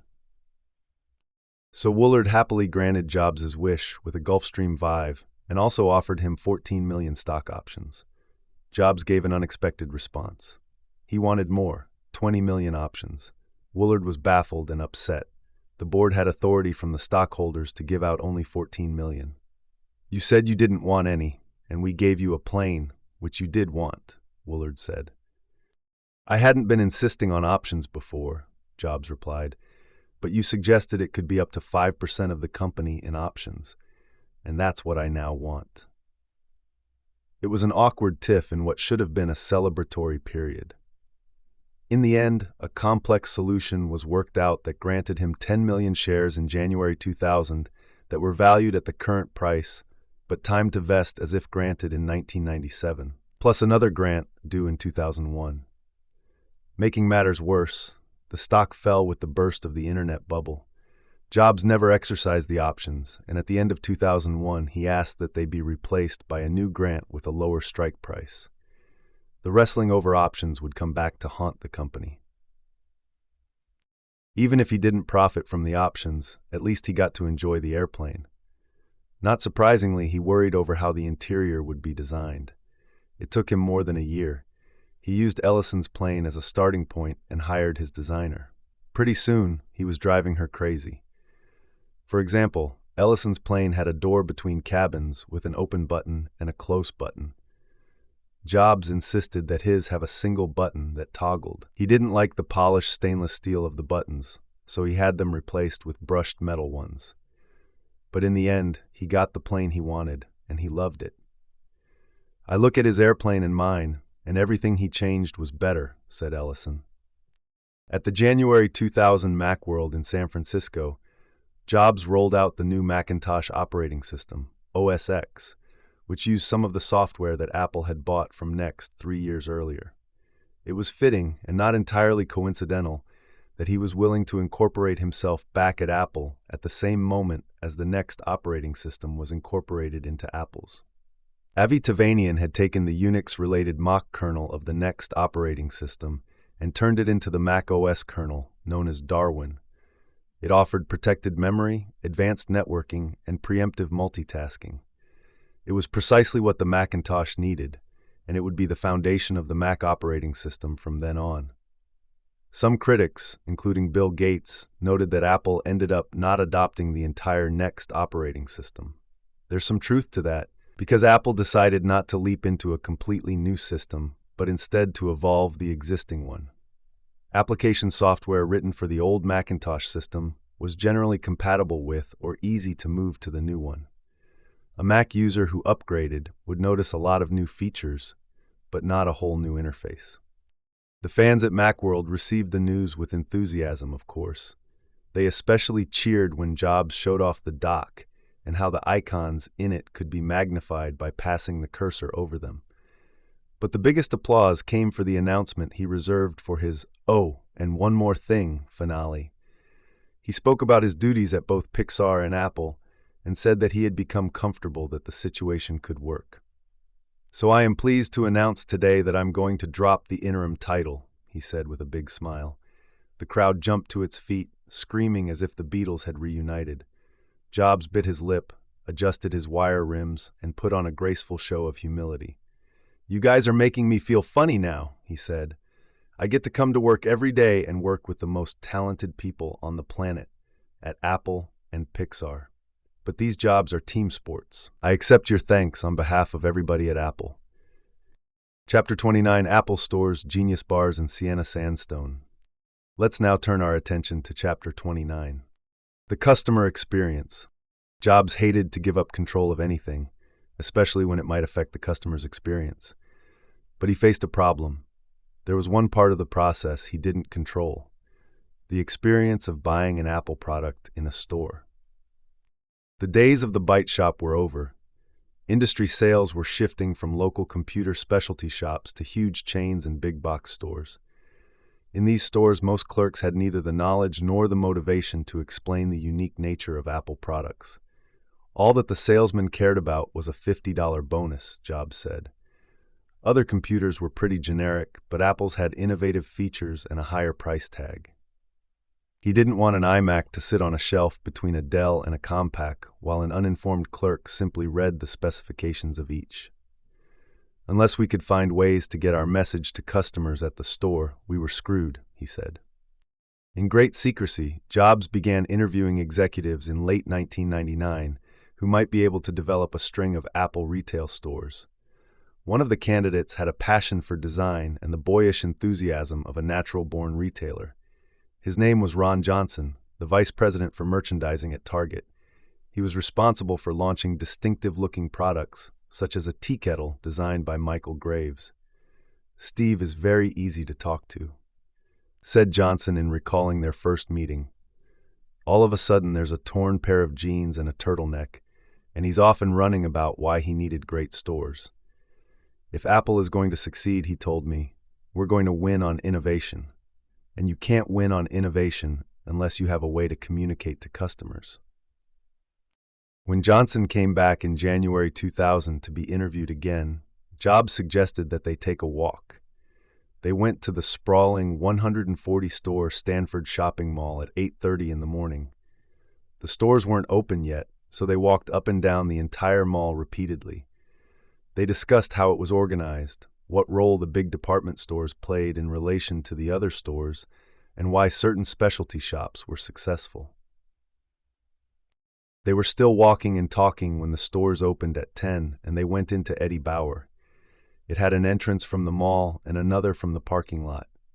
Jobs decided that Apple stores should have only one entrance, which would make it easier to control the customer experience. And the Eddie Bauer store, they agreed, was too long and narrow. It was important that customers intuitively understand the layout of a store as soon as they entered. There were no tech stores in the mall, and Johnson explained why. The conventional wisdom was that a consumer, when making a major and infrequent purchase like a computer, would be willing to drive to a less convenient location where the rent would be cheaper. Jobs disagreed.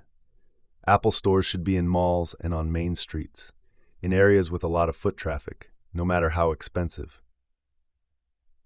We may not be able to get them to drive 10 miles to check out our products, but we can get them to walk 10 feet, he said. Windows users in particular had to be ambushed.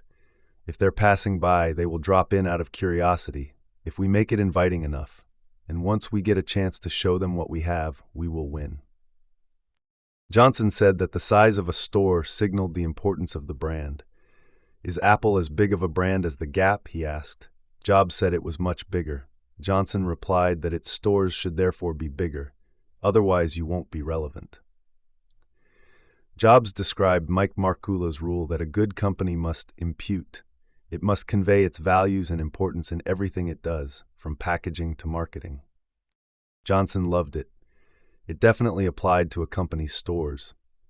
The store will become the most powerful physical expression of the brand, he predicted.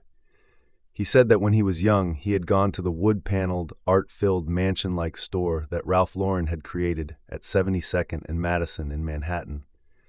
Whenever I buy a polo shirt, I think of that mansion, which was a physical expression of Ralph's ideals, Johnson said. Mickey Drexler did that with the Gap. You couldn't think of a Gap product without thinking of the great Gap store with the clean space and wood floors and white walls and folded merchandise. When they finished, they drove to Apple and sat in a conference room playing with the company's products. There weren't many, not enough to fill the shelves of a conventional store, but that was an advantage. The type of store they would build, they decided, would benefit from having few products. It would be minimalist and airy and offer a lot of places for people to try things out. Most people don't know Apple products, Johnson said. They think of Apple as a cult. You want to move from a cult to something cool, and having an awesome store where people can try things will help that. The stores would convey the spirit of Apple products, playful, easy, creative, and on the bright side of the line between hip and intimidating. The prototype. When Jobs finally presented the idea, the board was not thrilled. Gateway Computers was going down in flames after opening suburban stores. Jobs' argument that his would do better because they would be in more expensive locations was not, on its face, reassuring. Think different and here's to the crazy ones made for good advertising slogans, but the board was hesitant to make them guidelines for corporate strategy. I'm scratching my head and thinking this is crazy, recalled Art Levinson, the CEO of Genentech, who joined the Apple board in 2000. We are a small company, a marginal player. I said that I'm not sure I can support something like this. Ed Woolard was also doubtful. Gateway has tried this and failed, while Dell is selling direct to consumers without stores and succeeding, he argued. Jobs was not appreciative of too much pushback from the board. The last time that happened, he had replaced most of the members. This time, for personal reasons as well as being tired of playing tug-of-war with Jobs, Woolard decided to step down. But before he did, the board approved a trial run of 4 Apple stores. Jobs did have one supporter on the board. In 1999, he had recruited the Bronx-born retailing prince Millard Mickey Drexler. As CEO of the Gap, Drexler had transformed a sleepy chain into an icon of American casual culture. He was one of the few people in the world who were as successful and savvy as Jobs on matters of design, image, and consumer desires. In addition, he had insisted on end-to-end control. Gap stores sold only Gap products, and Gap products were sold almost exclusively in Gap stores. I left the department store business because I couldn't stand not controlling my own product, from how it's manufactured to how it's sold, Drexler said. Steve is just that way, which is why I think he recruited me. Drexler gave Jobs a piece of advice. Secretly build a prototype of the store near the Apple campus, furnish it completely, and then hang out there until you feel comfortable with it. So Johnson and Jobs rented a vacant warehouse in Cupertino. Every Tuesday for 6 months, they held an all-morning brainstorming session there, refining their retailing philosophy as they walked the space. It was the store equivalent of Ives' design studio, a haven where Jobs, with his visual approach, could come up with innovations by touching and seeing the options as they evolved. "I loved to wander over there on my own, just checking it out," Jobs recalled. Sometimes he made Drexler, Larry Ellison, and other trusted friends come look. On too many weekends, when he wasn't making me watch new scenes from Toy Story, he made me go to the warehouse and look at the mock-ups for the store, Ellison said. He was obsessed by every detail of the aesthetic and the service experience. It got to the point where I said, "Steve, I'm not coming to see you if you're going to make me go to the store again." Ellison's company, Oracle, was developing software for the handheld checkout system, which avoided the need for a cash register counter. On each visit, Jobs pushed Ellison to figure out ways to streamline the process by eliminating some unnecessary steps, such as handing over the credit card or printing a receipt. If you look at the stores and the products, you will see Steve's obsession with beauty as simplicity, this Bauhaus aesthetic and wonderful minimalism, which goes all the way to the checkout process in the stores, said Ellison. It means the absolute minimum number of steps. Steve gave us the exact, explicit recipe for how he wanted the checkout to work. When Drexler came to see the prototype, he had some criticisms. "I thought the space was too chopped up and not clean enough," he said. "There were too many distracting architectural features and colors." He emphasized that a customer should be able to walk into a retail space and with one sweep of the eye understand the flow. Jobs agreed that simplicity and a lack of distractions were keys to a great store, as they were to a product. "After that, he nailed it," said Drexler. The vision he had was complete control of the entire experience of his product, from how it was designed and made to how it was sold. In October 2000, near what he thought was the end of the process, Johnson woke up in the middle of a night before one of the Tuesday meetings with a painful thought. They had gotten something fundamentally wrong. They were organizing the store around each of Apple's main product lines, with areas for the Power Mac, iMac, iBook, and PowerBook. But Jobs had begun developing a new concept, the computer as a hub for all your digital activity. In other words, your computer might handle video and pictures from your cameras, and perhaps someday your music player and songs, or your books and magazines. Johnson's pre-dawn brainstorm was that the stores should organize displays not just around the company's 4 lines of computers, but also around things people might want to do. For example, I thought there should be a movie bay where we'd have various Macs and PowerBooks running iMovie and showing how you can import from your video camera and edit. Johnson arrived at Jobs' office early that Tuesday and told him about his sudden insight that they needed to reconfigure the stores. He had heard tales of his boss's intemperate tongue, but he had not yet felt its lash until now. Jobs erupted. "Do you know what a big change this is?" he yelled. "I've worked my ass off on this store for 6 months, and now you want to change everything." Jobs suddenly got quiet. "I'm tired. I don't know if I can design another store from scratch." Johnson was speechless, and Jobs made sure he remained so. On the ride to the prototype store, where people had gathered for the Tuesday meeting, he told Johnson not to say a word, either to him or to the other members of the team. So the 7-minute drive proceeded in silence. When they arrived, Jobs had finished processing the information. "I knew Ron was right," he recalled. So to Johnson's surprise, Jobs opened the meeting by saying, "Ron thinks we've got it all wrong. He thinks it should be organized not around products, but instead around what people do." There was a pause, then Jobs continued, "And you know, he's right. He said they would redo the layout, even though it would likely delay the planned January rollout by 3 or 4 months. We've only got one chance to get it right." Jobs liked to tell the story, and he did so to his team that day, about how everything that he had done correctly had required a moment when he hit the rewind button. In each case, he had to rework something that he discovered was not perfect. He talked about doing it on Toy Story, when the character of Woody had evolved into being a jerk, and on a couple of occasions with the original Macintosh. If something isn't right, you can't just ignore it and say you'll fix it later, he said. That's what other companies do. When the revised prototype was finally completed in January 2001, Jobs allowed the board to see it for the first time. He explained the theories behind the design by sketching on a whiteboard. Then he loaded the board members into a van for the 2-mile trip. When they saw what Jobs and Johnson had built, they unanimously approved going ahead. It would, the board agreed, take the relationship between retailing and brand image to a new level. It would also ensure that consumers did not see Apple computers as just a commodity product, like Dell or Compaq. Most outside experts disagreed. Maybe it's time Steve Jobs stopped thinking quite so differently. Businessweek wrote in a story headlined, "Sorry, Steve, here's why Apple stores won't work." Apple's former chief financial officer, Joseph Graziano, was quoted as saying, "Apple's problem is it still believes the way to grow is serving caviar in a world that seems pretty content with cheese and crackers." And the retail consultant David Goldstein declared, "I give them 2 years before they're turning out the lights on a very painful and expensive mistake." Wood, stone, steel, glass.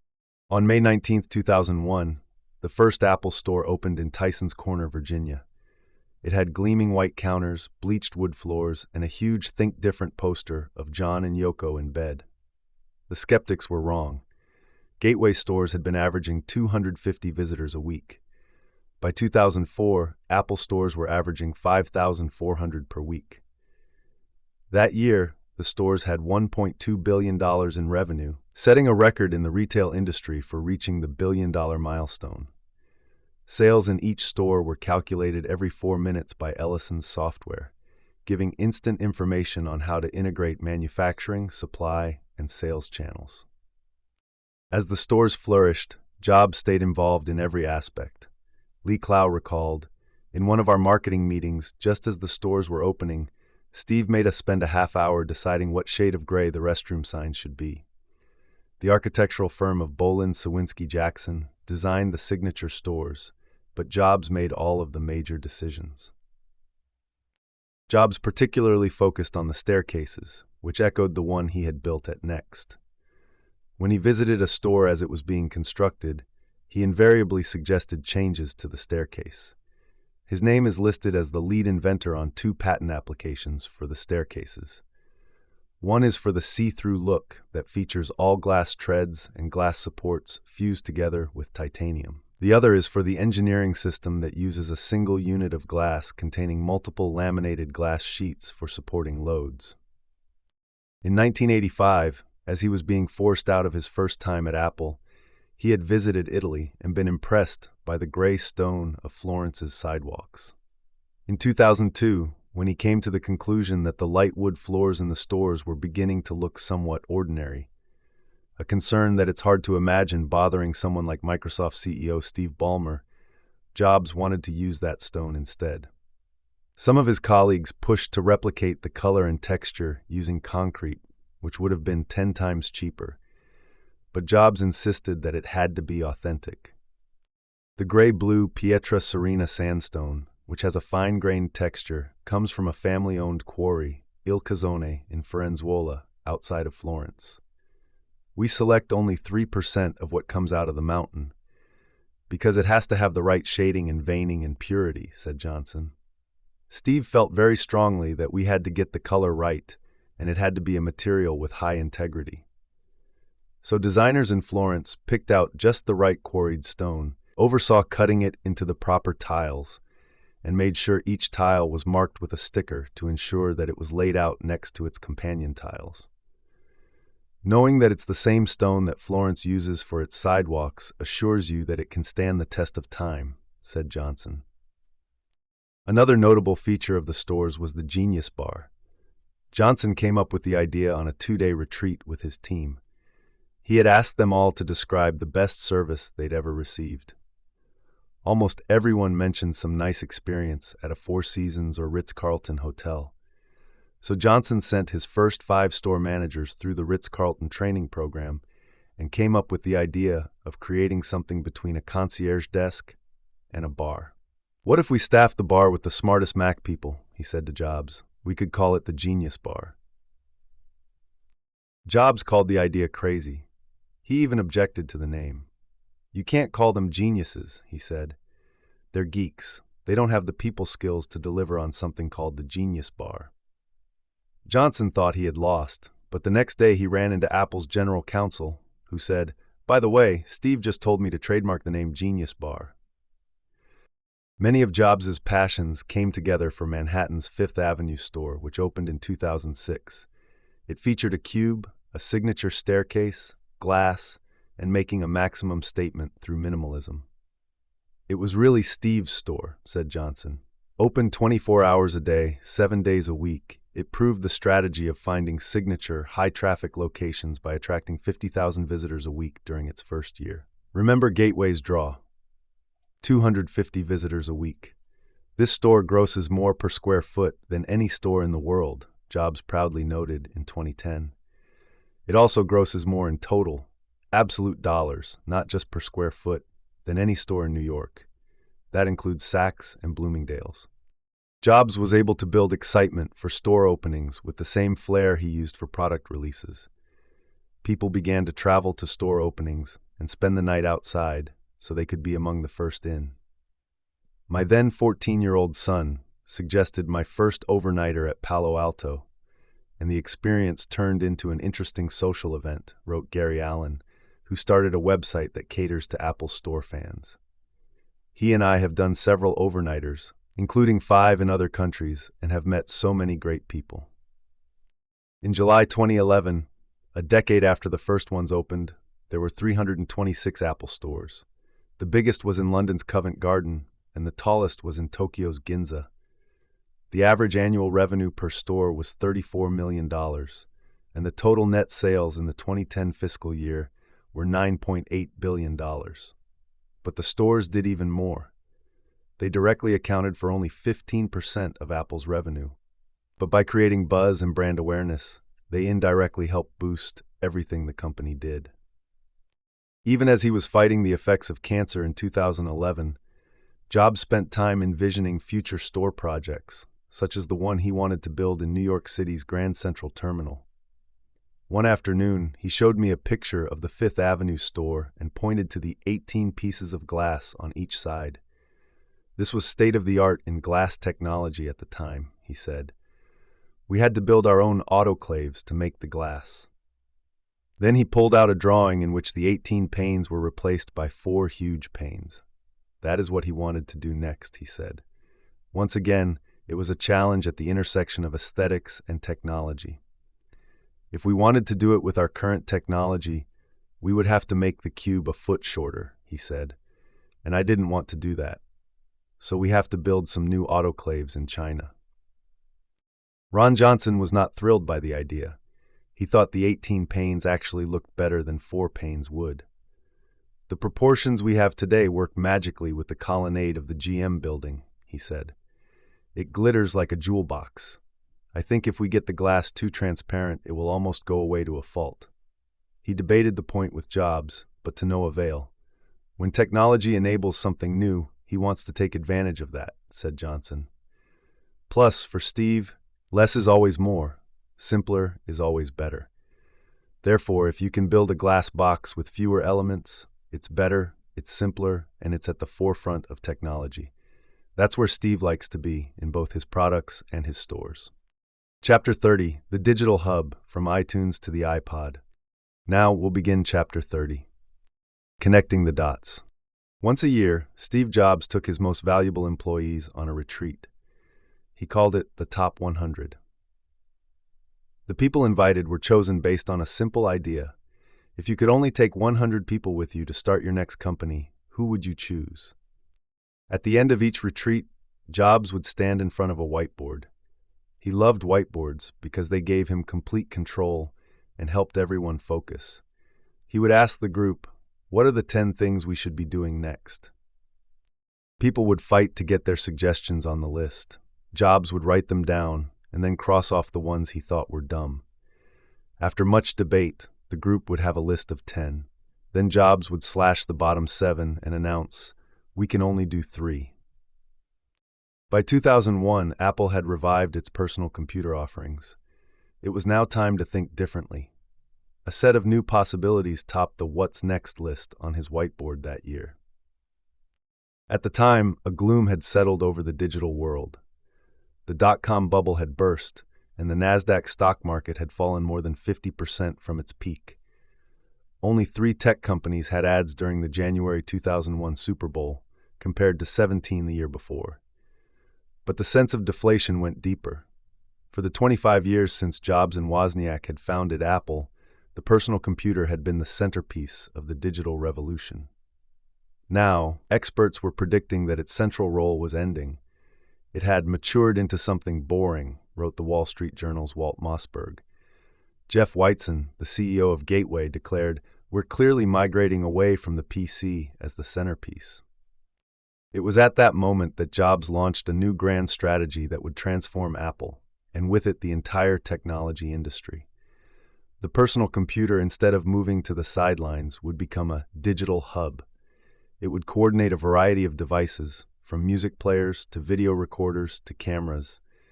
You'd link and sync all these devices with your computer, and it would manage your music, pictures, video, text, and all aspects of what Jobs called your digital lifestyle. Apple would no longer be just a computer company. Indeed, it would drop that word from its name. But the Macintosh would be reinvigorated by becoming the hub for an amazing array of new gadgets, including the iPod, the iPhone, and the iPad. When he was turning 30, Jobs had used a metaphor about record albums. He was thinking about why people over 30 develop rigid thought patterns and tend to be less innovative. People get stuck in those patterns, just like grooves in a record, and they never get out of them, he said. At age 45, Jobs was now about to get out of his own groove. Jobs' vision that your computer could become your digital hub went back to a technology called FireWire, which Apple developed in the early 1990s. It was a high-speed port that moved digital files like video from one device to another. Japanese camcorder makers adopted it, and Jobs decided to include it on the updated versions of the iMac that came out in October 1999. He began to see that FireWire could be part of a system that moved video from cameras onto a computer where it could be edited and distributed. To make this work, the iMac needed great video editing software. So Jobs went to his old friends at Adobe, the digital graphics company, and asked them to make a new Mac version of Adobe Premiere, which was popular on Windows computers. Adobe's executives stunned Jobs by flatly turning him down. The Macintosh, they said, had too few users to make it worthwhile. Jobs was furious and felt betrayed. "I put Adobe on the map, and they screwed me," he later claimed. Adobe made matters even worse when it also didn't write its other popular programs, such as Photoshop, for the Mac's new operating system. Even though the Macintosh was popular among designers and other creative people who used those applications. Jobs never forgave Adobe. A decade later, he got into a public war with the company by not allowing Adobe's Flash software to run on the iPad. He took away a valuable lesson that reinforced his desire for end-to-end control of all key elements of a system. He said, "My primary insight when we were screwed by Adobe in 1999 was that we shouldn't get into any business where we didn't control both the hardware and the software. Otherwise, we'd get our head handed to us." So starting in 1999, Apple began to produce application software for the Mac, with a focus on people at the intersection of art and technology. These included Final Cut Pro for editing digital video, iMovie as a simpler consumer version, iDVD for burning video or music onto a disc, iPhoto to compete with Adobe Photoshop, GarageBand for creating and mixing music, iTunes for managing your songs, and the iTunes Store for buying songs. The idea of the digital hub quickly came into focus. "I first understood this with the camcorder," Jobs said. "Using iMovie makes your camcorder 10 times more valuable. Instead of having hundreds of hours of raw footage you would never really watch, you could edit it on your computer, make elegant transitions, add music, and roll credits, listing yourself as executive producer. It allowed people to be creative, to express themselves, to make something emotional. That's when it hit me that the personal computer was going to morph into something else, he said. Jobs had another insight. If the computer served as the hub, it would allow the portable devices to become simpler. A lot of the functions that the devices tried to do, such as editing video or pictures, they did poorly because they had small screens and couldn't easily handle menus with lots of functions. Computers could handle that more easily. And one more thing, what Jobs also saw was that this worked best when everything, the device, computer, software, applications, FireWire, was all tightly integrated. I became even more of a believer in providing end-to-end solutions, he recalled. The beauty of this realization was that there was only one company well-positioned to provide such an integrated approach. Microsoft wrote software, Dell and Compaq made hardware, Sony produced a lot of digital devices, and Adobe developed a lot of applications. But only Apple did all of these things. We're the only company that owns the whole widget, the hardware, the software, and the operating system, he explained to Time magazine. We can take full responsibility for the user experience. We can do things that the other guys can't do. Apple's first integrated step into the digital hub strategy was video. With FireWire, you could get your video onto your Mac, and with iMovie, you could edit it into a masterpiece. Then what? You'd want to burn some DVDs so you and your friends could watch it on a TV. So we spent a lot of time working with the drive manufacturers to get a consumer drive that could burn a DVD, he said. We were the first to ever ship that. As usual, Jobs focused on making the product as simple as possible for the user, and this was the key to its success. Mike Evangelist, who worked at Apple on software design, recalled demonstrating an early version of the interface to Jobs. After looking at a bunch of screenshots, Jobs jumped up, grabbed a marker, and drew a simple rectangle on a whiteboard. Here's the new application, he said. It's got one window. You drag your video into the window. Then you click the button that says Burn. That's it. That's what we're going to make. Evangelist was stunned, but it led to the simplicity of what became iDVD. Jobs even helped design the Burn button icon. Jobs knew digital photography was also about to explode, so Apple developed ways to make the computer the hub for your photos. But for the first year at least, he missed one really big opportunity. HP and a few others were producing a drive that burned music CDs, but Jobs decreed that Apple should focus on video rather than music.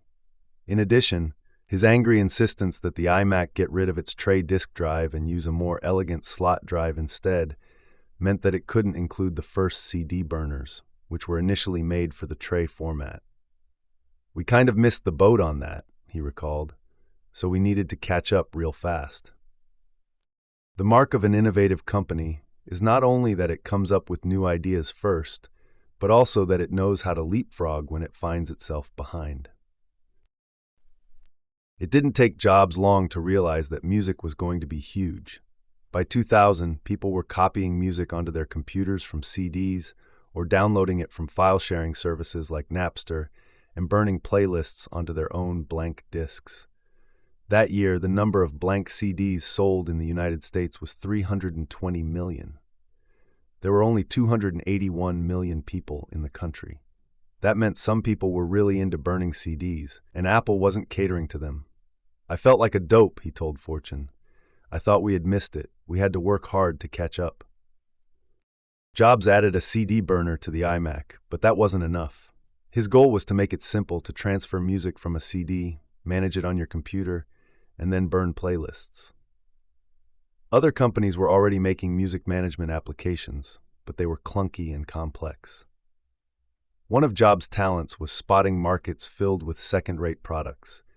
He looked at the music apps that were available, including Real Jukebox, Windows Media Player, and one that HP was including with its CD burner, and came to a conclusion: they were so complicated that only a genius could figure out half of their features. That is when Bill Kincaid came in. A former Apple software engineer, he was driving to a track in Willows, California, to race his Formula Ford sports car, while somewhat oddly listening to National Public Radio. He heard a report about a portable music player called the Rio that played a digital song format called MP3. He perked up when the reporter said something like, "Don't get excited, Mac users, because it won't work with Macs." Kincaid said to himself, "Ha! I can fix that." To help him write a Rio manager for the Mac, he called his friends Jeff Robin and Dave Heller, also former Apple software engineers. Their product, known as SoundJam, offered Mac users an interface for the Rio and software for managing the songs on their computer. In July 2000, when Jobs was pushing his team to come up with music management software, Apple swooped in and bought SoundJam, bringing its founders back into the Apple fold. All three stayed with the company, and Robin continued to run the music software development team for the next decade. Jobs considered Robin so valuable, he once allowed a Time reporter to meet him only after getting a promise that the reporter would not print his last name. Jobs personally worked with them to transform SoundJam into an Apple product. It was loaded with all sorts of features, and as a result, had a lot of complex screens. Jobs pushed them to make it simpler and more fun. Instead of an interface that made you specify whether you were searching for an artist, song, or album, Jobs insisted on a simple box where you could type in anything you wanted. From iMovie, the team adopted the sleek brushed metal look and also a name. They called it iTunes. Jobs unveiled iTunes at the January 2001 Macworld as part of the Digital Hub strategy. It would be free to all Mac users, he announced. "Join the music revolution with iTunes and make your music devices 10 times more valuable," he concluded to great applause. As his advertising slogan would later put it, "Rip, mix, burn." That afternoon, Jobs happened to be meeting with John Markoff of the New York Times. The interview was going badly, but at the end, Jobs sat down at his Mac and showed off iTunes. "It reminds me of my youth," he said, as the psychedelic patterns danced on the screen. That led him to reminisce about dropping acid. Taking LSD was one of the 2 or 3 most important things he'd done in his life, Jobs told Markoff. People who had never taken acid would never fully understand him. The next step for the Digital Hub strategy was to make a portable music player.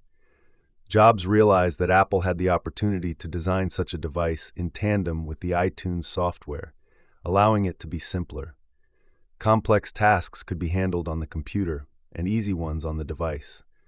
Thus was born the iPod, the device that would begin the transformation of Apple from being a computer maker into the world's most valuable company. Jobs had a special passion for the project because he loved music. The music players that were already on the market, he told his colleagues, truly sucked. Phil Schiller, John Rubinstein, and the rest of the team agreed. As they were building iTunes, they spent time with the Rio and other players while happily trashing them. "We would sit around and say, 'These things really stink,'" Schiller recalled. "They held about 16 songs, and you couldn't figure out how to use them." Jobs began pushing for a portable music player in the fall of 2000, but Rubinstein responded that the necessary components were not available yet. He asked Jobs to wait. After a few months, Rubinstein was able to get a suitable small LCD screen and a rechargeable lithium polymer battery.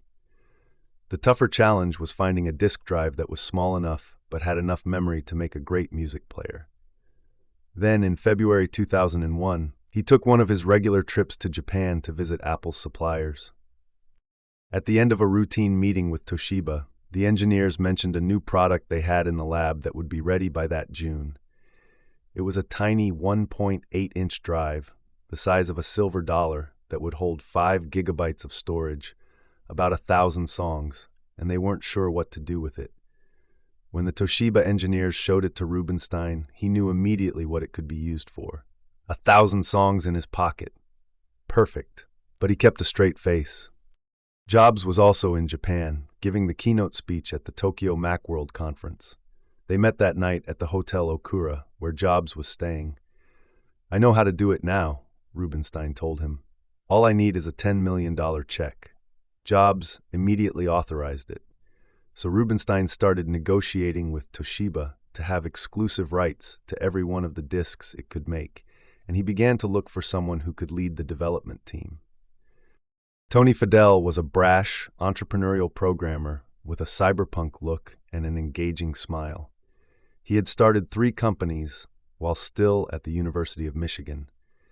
He had gone to work at the handheld device maker General Magic, where he met Apple refugees Andy Hertzfeld and Bill Atkinson, and then spent some awkward time at Philips Electronics, where he bucked the conservative culture with his short bleached hair and rebellious style. He had come up with some ideas for creating a better digital music player, which he had pitched unsuccessfully to Real Networks, Sony, and Philips. One day he was in Colorado, skiing with an uncle, and his cell phone rang while he was on the chairlift. It was Rubenstein, who told him that Apple was looking for someone who could work on a small electronic device. Fidel, not lacking in confidence, boasted that he was a wizard at making such devices. Rubenstein invited him to Cupertino. Fidel assumed that he was being hired to work on a personal digital assistant, a successor to the Newton. But when he met with Rubenstein, the topic quickly turned to iTunes, which had been out for 3 months. "We've been trying to hook up the existing MP3 players to iTunes, and they've been horrible, absolutely horrible," Rubenstein told him. "We think we should make our own version." Fidel was thrilled. "I was passionate about music," he said. "I was trying to do some of that at Real Networks, and I was pitching an MP3 player to Palm."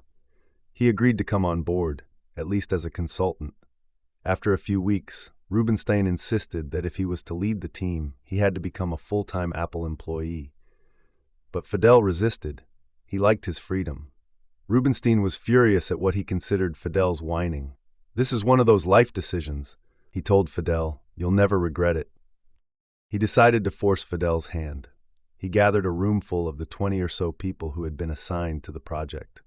When Fidel walked in, Rubenstein told him, "Tony, we're not doing this project unless you sign on full-time. Are you in or out? You have to decide right now." Fidel looked Rubenstein in the eye, then turned to the audience and said, "Does this always happen at Apple, that people are put under duress to sign an offer?" He paused for a moment, said yes, and grudgingly shook Rubenstein's hand. "It left some very unsettling feeling between John and me for many years," Fidel recalled. Rubenstein agreed. He said, "I don't think he ever forgave me for that." Fidel and Rubenstein were fated to clash because they both thought they had created the iPod. As Rubenstein saw it, he had been given the mission by Jobs months earlier, found the Toshiba disk drive, and figured out the screen, battery, and other key elements. He had then brought in Fidel to put it all together. He and others who resented Fidel's visibility began to call him Tony Baloney. But from Fidel's perspective, before he came to Apple, he had already come up with plans for a great MP3 player, and he had been pitching it to other companies before he agreed to come to Apple.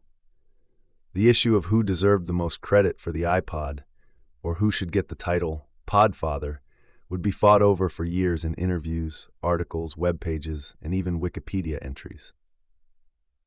But for the next few months, they were too busy to argue. Jobs wanted the iPod out by Christmas, and this meant having it ready to unveil in October. They looked around for other companies that were designing MP3 players that could serve as the foundation for Apple's work, and settled on a small company named Portal Player. Fidel told the team there, "This is the project that's going to remold Apple. And 10 years from now, it's going to be a music business, not a computer business."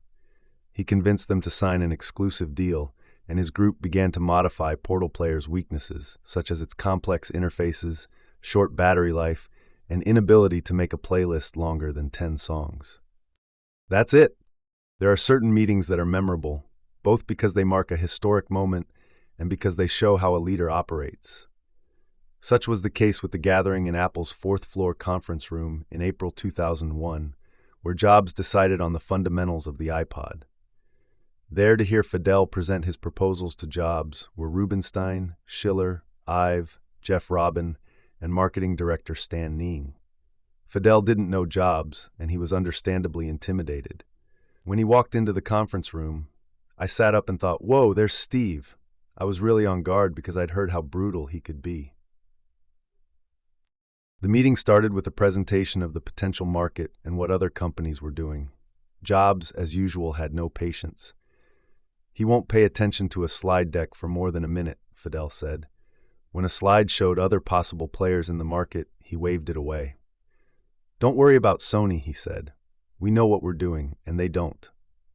After that, they quit showing slides, and instead Jobs peppered the group with questions. Fidel took away a lesson. Steve prefers to be in the moment, talking things through. He once told me, if you need slides, it shows you don't know what you're talking about. Instead, Jobs liked to be shown physical objects that he could feel, inspect, and handle. So Fidel brought 3 different models to the conference room. Rubinstein had coached him on how to reveal them one by one so that his preferred choice would be the grand finale. They hid the mock-up of that option under a wooden bowl at the center of the table. Fidel began his show and tell by taking the various parts they were using out of a box and spreading them on the table. There were the 1.8-inch drive, LCD screen, boards, and batteries, all labeled with their cost and weight. As he displayed them, they discussed how the prices or sizes might come down over the next year or so. Some of the pieces could be put together, like Lego blocks, to show the options. Then Fidel began unveiling his models, which were made of styrofoam with fishing weights inserted to give them the proper weight. The first had a slot for a removable memory card for music. Jobs dismissed it as complicated. The second had dynamic RAM memory, which was cheap but would lose all the songs if the battery ran out. Jobs was not pleased. Next, Fidel put a few of the pieces together to show what a device with the 1.8-inch hard drive would be like. Jobs seemed intrigued. The show climaxed with Fidel lifting the bowl and revealing a fully assembled model of that alternative. I was hoping to be able to play more with the Lego parts, but Steve settled right on the hard drive option just the way we had modeled it, Fidel recalled. He was rather stunned by the process. I was used to being at Philips, where decisions like this would take meeting after meeting, with a lot of PowerPoint presentations and going back for more study. Next, it was Phil Schiller's turn. "Can I bring out my idea now?" he asked. He left the room and returned with a handful of iPod models, all of which had the same device on the front, the soon-to-be famous track wheel. I had been thinking of how you go through a playlist, he recalled. You can't press a button hundreds of times. Wouldn't it be great if you could have a wheel? By turning the wheel with your thumb, you could scroll through songs. The longer you kept turning, the faster the scrolling got, so you could zip through hundreds easily. Jobs shouted, "That's it!" He got Fidel and the engineers working on it. Once the project was launched, Jobs immersed himself in it daily. His main demand was simplify. He would go over each screen of the user interface and apply a rigid test. If he wanted a song or a function, he should be able to get there in 3 clicks. And the clicks should be intuitive. If he couldn't figure out how to navigate to something, or if it took more than 3 clicks, he would be brutal. There would be times when we'd rack our brains on a user interface problem and think we'd considered every option, and he would go, "Did you think of this?" said Fidel. And then we'd all go, "Holy shit." He'd redefine the problem or approach, and our little problem would go away. Every night, Jobs would be on the phone with ideas. Fidel and the others would call each other, discuss Jobs' latest suggestion, and conspire on how to nudge him where they wanted him to go, which worked about half the time. We would have this swirling thing of Steve's latest idea, and we would all try to stay ahead of it, said Fidel. Every day there was something like that, whether it was a switch here, or a button color, or a pricing strategy issue. With his style, you needed to work with your peers, watch each other's back. One key insight Jobs had was that as many functions as possible should be performed using iTunes on your computer rather than on the iPod. As he later recalled, in order to make the iPod really easy to use, and this took a lot of arguing on my part, we needed to limit what the device itself would do. Instead, we put that functionality in iTunes on the computer. For example, we made it so you couldn't make playlists using the device. You made playlists on iTunes, and then you synced with the device. That was controversial. But what made the Rio and other devices so brain dead was that they were complicated. They had to do things like make playlists, because they weren't integrated with the jukebox software on your computer. So by owning the iTunes software and the iPod device, that allowed us to make the computer and the device work together, and it allowed us to put the complexity in the right place. The most zen of all simplicities was Jobs' decree, which astonished his colleagues, that the iPod would not have an on-off switch. It became true of most Apple devices. There was no need for one. Apple's devices would go dormant if they were not being used, and they would wake up when you touched any key. But there was no need for a switch that would go click, you're off. Goodbye. Suddenly, everything had fallen into place. A drive that would hold 1,000 songs, an interface and scroll wheel that would let you navigate 1,000 songs, a FireWire connection that could sync 1,000 songs in under 10 minutes, and a battery that would last through 1,000 songs. We suddenly were looking at one another and saying, "This is going to be so cool," Jobs recalled. We knew how cool it was, because we knew how badly we each wanted one personally. And the concept became so beautifully simple, 1,000 songs in your pocket. One of the copywriters suggested they call it a pod. Jobs was the one who, borrowing from the iMac and iTunes names, modified that to iPod. The whiteness of the whale.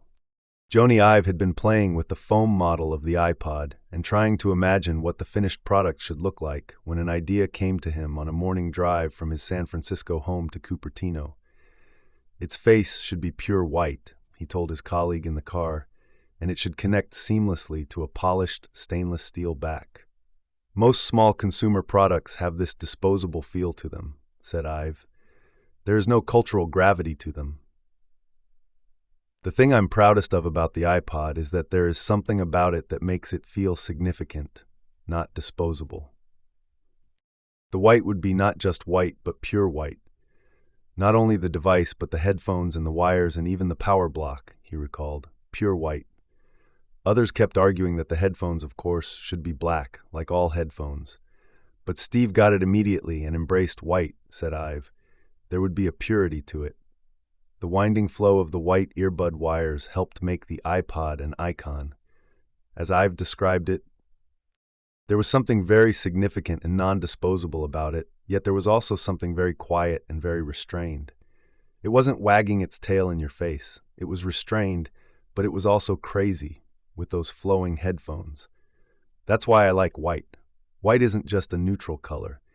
It is so pure and quiet, bold and conspicuous, and yet so inconspicuous as well.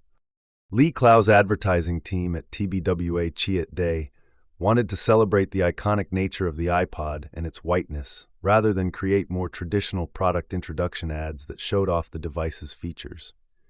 James Vincent, a lanky young Brit who had played in a band and worked as a DJ, had recently joined the agency.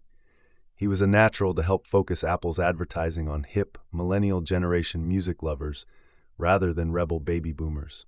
With the help of the art director Susan Allen Sangan, they created a series of billboards and posters for the iPod. They spread the options on Jobs' conference room table for his inspection.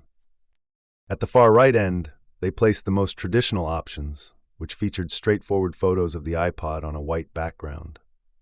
At the far left end, they placed the most graphic and iconic treatments, which showed just a silhouette of someone dancing while listening to an iPod, its white earphone wires waving with the music. It understood your emotional and intensely personal relationship with the music, Vincent said.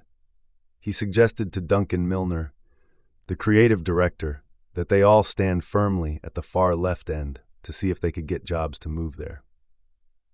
When he walked in, he went immediately to the right, looking at the stark product pictures.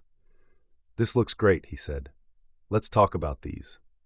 Vincent, Milner, and Cloud did not budge from the other end. Finally, Jobs looked up, glanced at the iconic treatments, and said, "Oh, I guess you like this stuff." He shook his head. "It doesn't show the product. It doesn't say what it is." Vincent proposed that they use the iconic images but add the tagline, 1,000 songs in your pocket. That would say it all. Jobs glanced back toward the right end of the table, then finally agreed. Not surprisingly, he was soon claiming that it was his idea to push for the more iconic ads. There were some skeptics around who asked, "How's this going to actually sell an iPod?" Jobs recalled. That's when it came in handy to be the CEO, so I could push the idea through. Jobs realized that there was yet another advantage to the fact that Apple had an integrated system of computer, software, and device. It meant that sales of the iPod would drive sales of the iMac. That, in turn, meant that he could take money that Apple was spending on iMac advertising and shift it to spending on iPod ads, getting a double bang for the buck. A triple bang, actually, because the ads would lend a glow of youthfulness to the whole Apple brand. He recalled, I had this crazy idea that we could sell just as many Macs by advertising the iPod. In addition, the iPod would position Apple as a symbol of innovation and youth. So I moved $75 million of advertising money to the iPod, even though the category didn't justify 1/100th of that. That meant that we completely dominated the market for music players. We outspent everybody by a factor of about 100. The television ads showed the iconic silhouettes dancing to songs picked by Jobs, Clow, and Vincent. Finding the music became our main fun at our weekly marketing meetings, said Clow. We'd play some edgy cut, Steve would say, I hate that, and James would have to talk him into it. The ads helped popularize many new bands, most notably the Black Eyed Peas. The ad with Hey Mama is the classic of the silhouettes genre. When a new ad was about to go into production, Jobs would often have second thoughts, call up Vincent, and insist that he cancel it. It sounds a bit poppy, or it sounds a bit trivial, he would say. Let's call it off. James would get flustered and try to talk him around. Hold on, it's going to be great, he would argue. Invariably, Jobs would relent, the ad would be made, and he would love it. Jobs unveiled the iPod on October 23, 2001, at one of his signature product launch events. Hint, it's not a Mac, the invitation teased. When it came time to reveal the product, after he described its technical capabilities, he did not do his usual trick of walking over to a table and pulling off a velvet cloth. Instead, he said, I happen to have one right here in my pocket. He reached into his jeans and pulled out the gleaming white device. This amazing little device holds 1,000 songs, and it goes right in my pocket. He slipped it back in and walked off stage to applause. At first, there was some skepticism among tech geeks, especially about the $399 price. In the blogosphere, the joke was that iPod stood for idiots price our devices. However, consumers soon made it a hit. More than that, the iPod became the essence of everything Apple was destined to be. Poetry connected to engineering, arts and creativity, intersecting with technology, design that's bold and simple.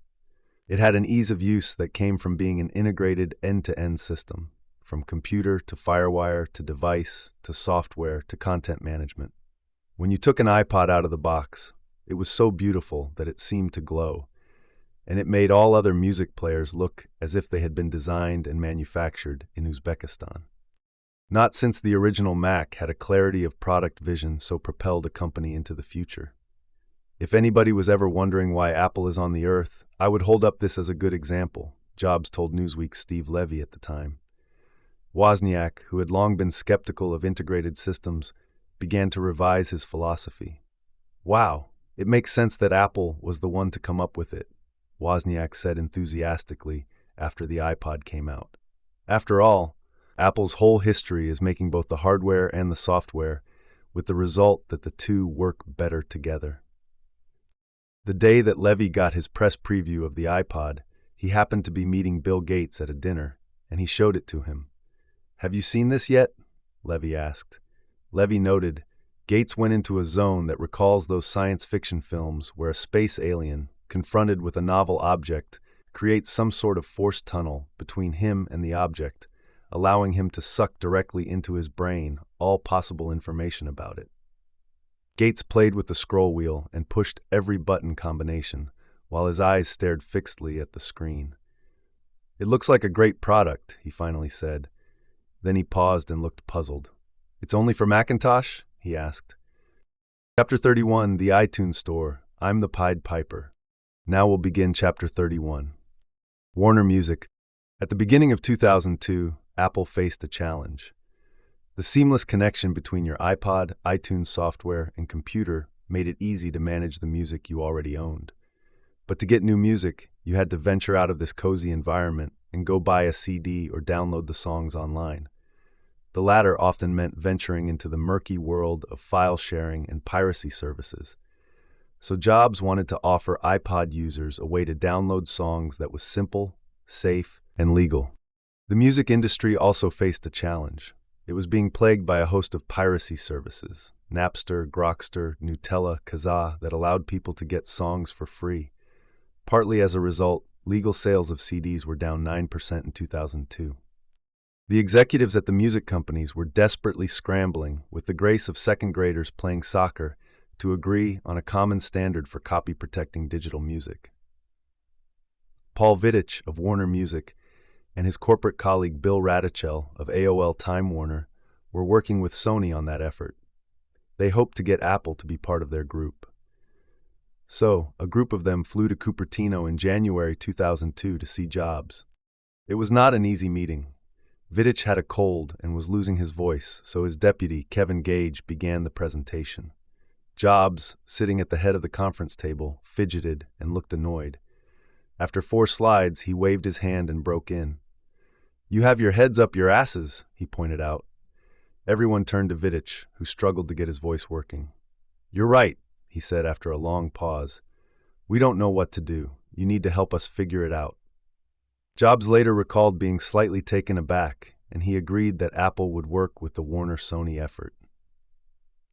If the music companies had been able to agree on a standardized encoding method for protecting music files, then multiple online stores could have sprung up. That would have made it hard for Jobs to create an iTunes store that allowed Apple to control how online sales were handled. Sony, however, handed Jobs that opportunity when it decided, after the January 2002 Cupertino meeting, to pull out of the talks because it favored its own proprietary format, from which it would get royalties. "You know Steve, he has his own agenda," Sony's CEO Nobuyuki Ide explained to Red Herring editor Tony Perkins. "Although he is a genius, he doesn't share everything with you. This is a difficult person to work with if you are a big company. It is a nightmare." Howard Stringer, then head of Sony North America, added about Jobs, "Trying to get together would frankly be a waste of time." Instead, Sony joined with Universal to create a subscription service called Press Play. Meanwhile, AOL Time Warner, Bertelsmann, and EMI teamed up with Real Networks to create MusicNet. Neither would license its songs to the rival service, so each offered only about half the music available. Both were subscription services that allowed customers to stream songs but not keep them, so you lost access to them if your subscription ended. They had complicated restrictions and clunky interfaces. Indeed, they would earn the dubious distinction of becoming number 9 on PC World's list of the 25 worst tech products of all time. The magazine declared, the service's stunningly brain-dead features showed that the record companies still didn't get it. At this point, Jobs could have decided to simply allow piracy. Free music meant more valuable iPods. Yet because he really liked music and the artists who made it, he was opposed to what he saw as the theft of creative products. As he later told me, "From the earliest days at Apple, I realized that we thrived when we created intellectual property. If people copied or stole our software, we'd be out of business. If it weren't protected, there'd be no incentive for us to make new software or product designs. If protection of intellectual property begins to disappear, creative companies will disappear or never get started. But there's a simpler reason. It's wrong to steal. It hurts other people. And it hurts your own character." He knew, however, that the best way to stop piracy, in fact, the only way, was to offer an alternative that was more attractive than the brain-dead services that music companies were creating. "We believe that 80% of the people stealing stuff don't want to be. There's just no legal alternative," he told Andy Langer of Esquire. "So we said, let's create a legal alternative to this. Everybody wins. Music companies win, the artists win, Apple wins, and the user wins, because he gets a better service and doesn't have to be a thief." So Jobs set out to create an iTunes store and to persuade the 5 top record companies to allow digital versions of their songs to be sold there. "I've never spent so much of my time trying to convince people to do the right thing for themselves," he recalled. Because the companies were worried about the pricing model and the unbundling of albums, Jobs pitched that his new service would be only on the Macintosh, a mere 5% of the market. They could try the idea with little risk. We used our small market share to our advantage by arguing that if the store turned out to be destructive, it wouldn't destroy the entire universe, he recalled. Jobs' proposal was to sell digital songs for 99 cents, a simple and impulsive purchase. The record companies would get 70 cents of that.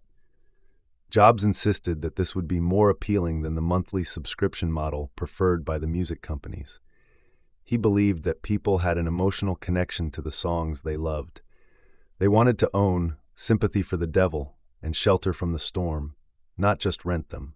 As he told Jeff Goodell of Rolling Stone at the time, "I think you could make available The Second Coming in a subscription model, and it might not be successful."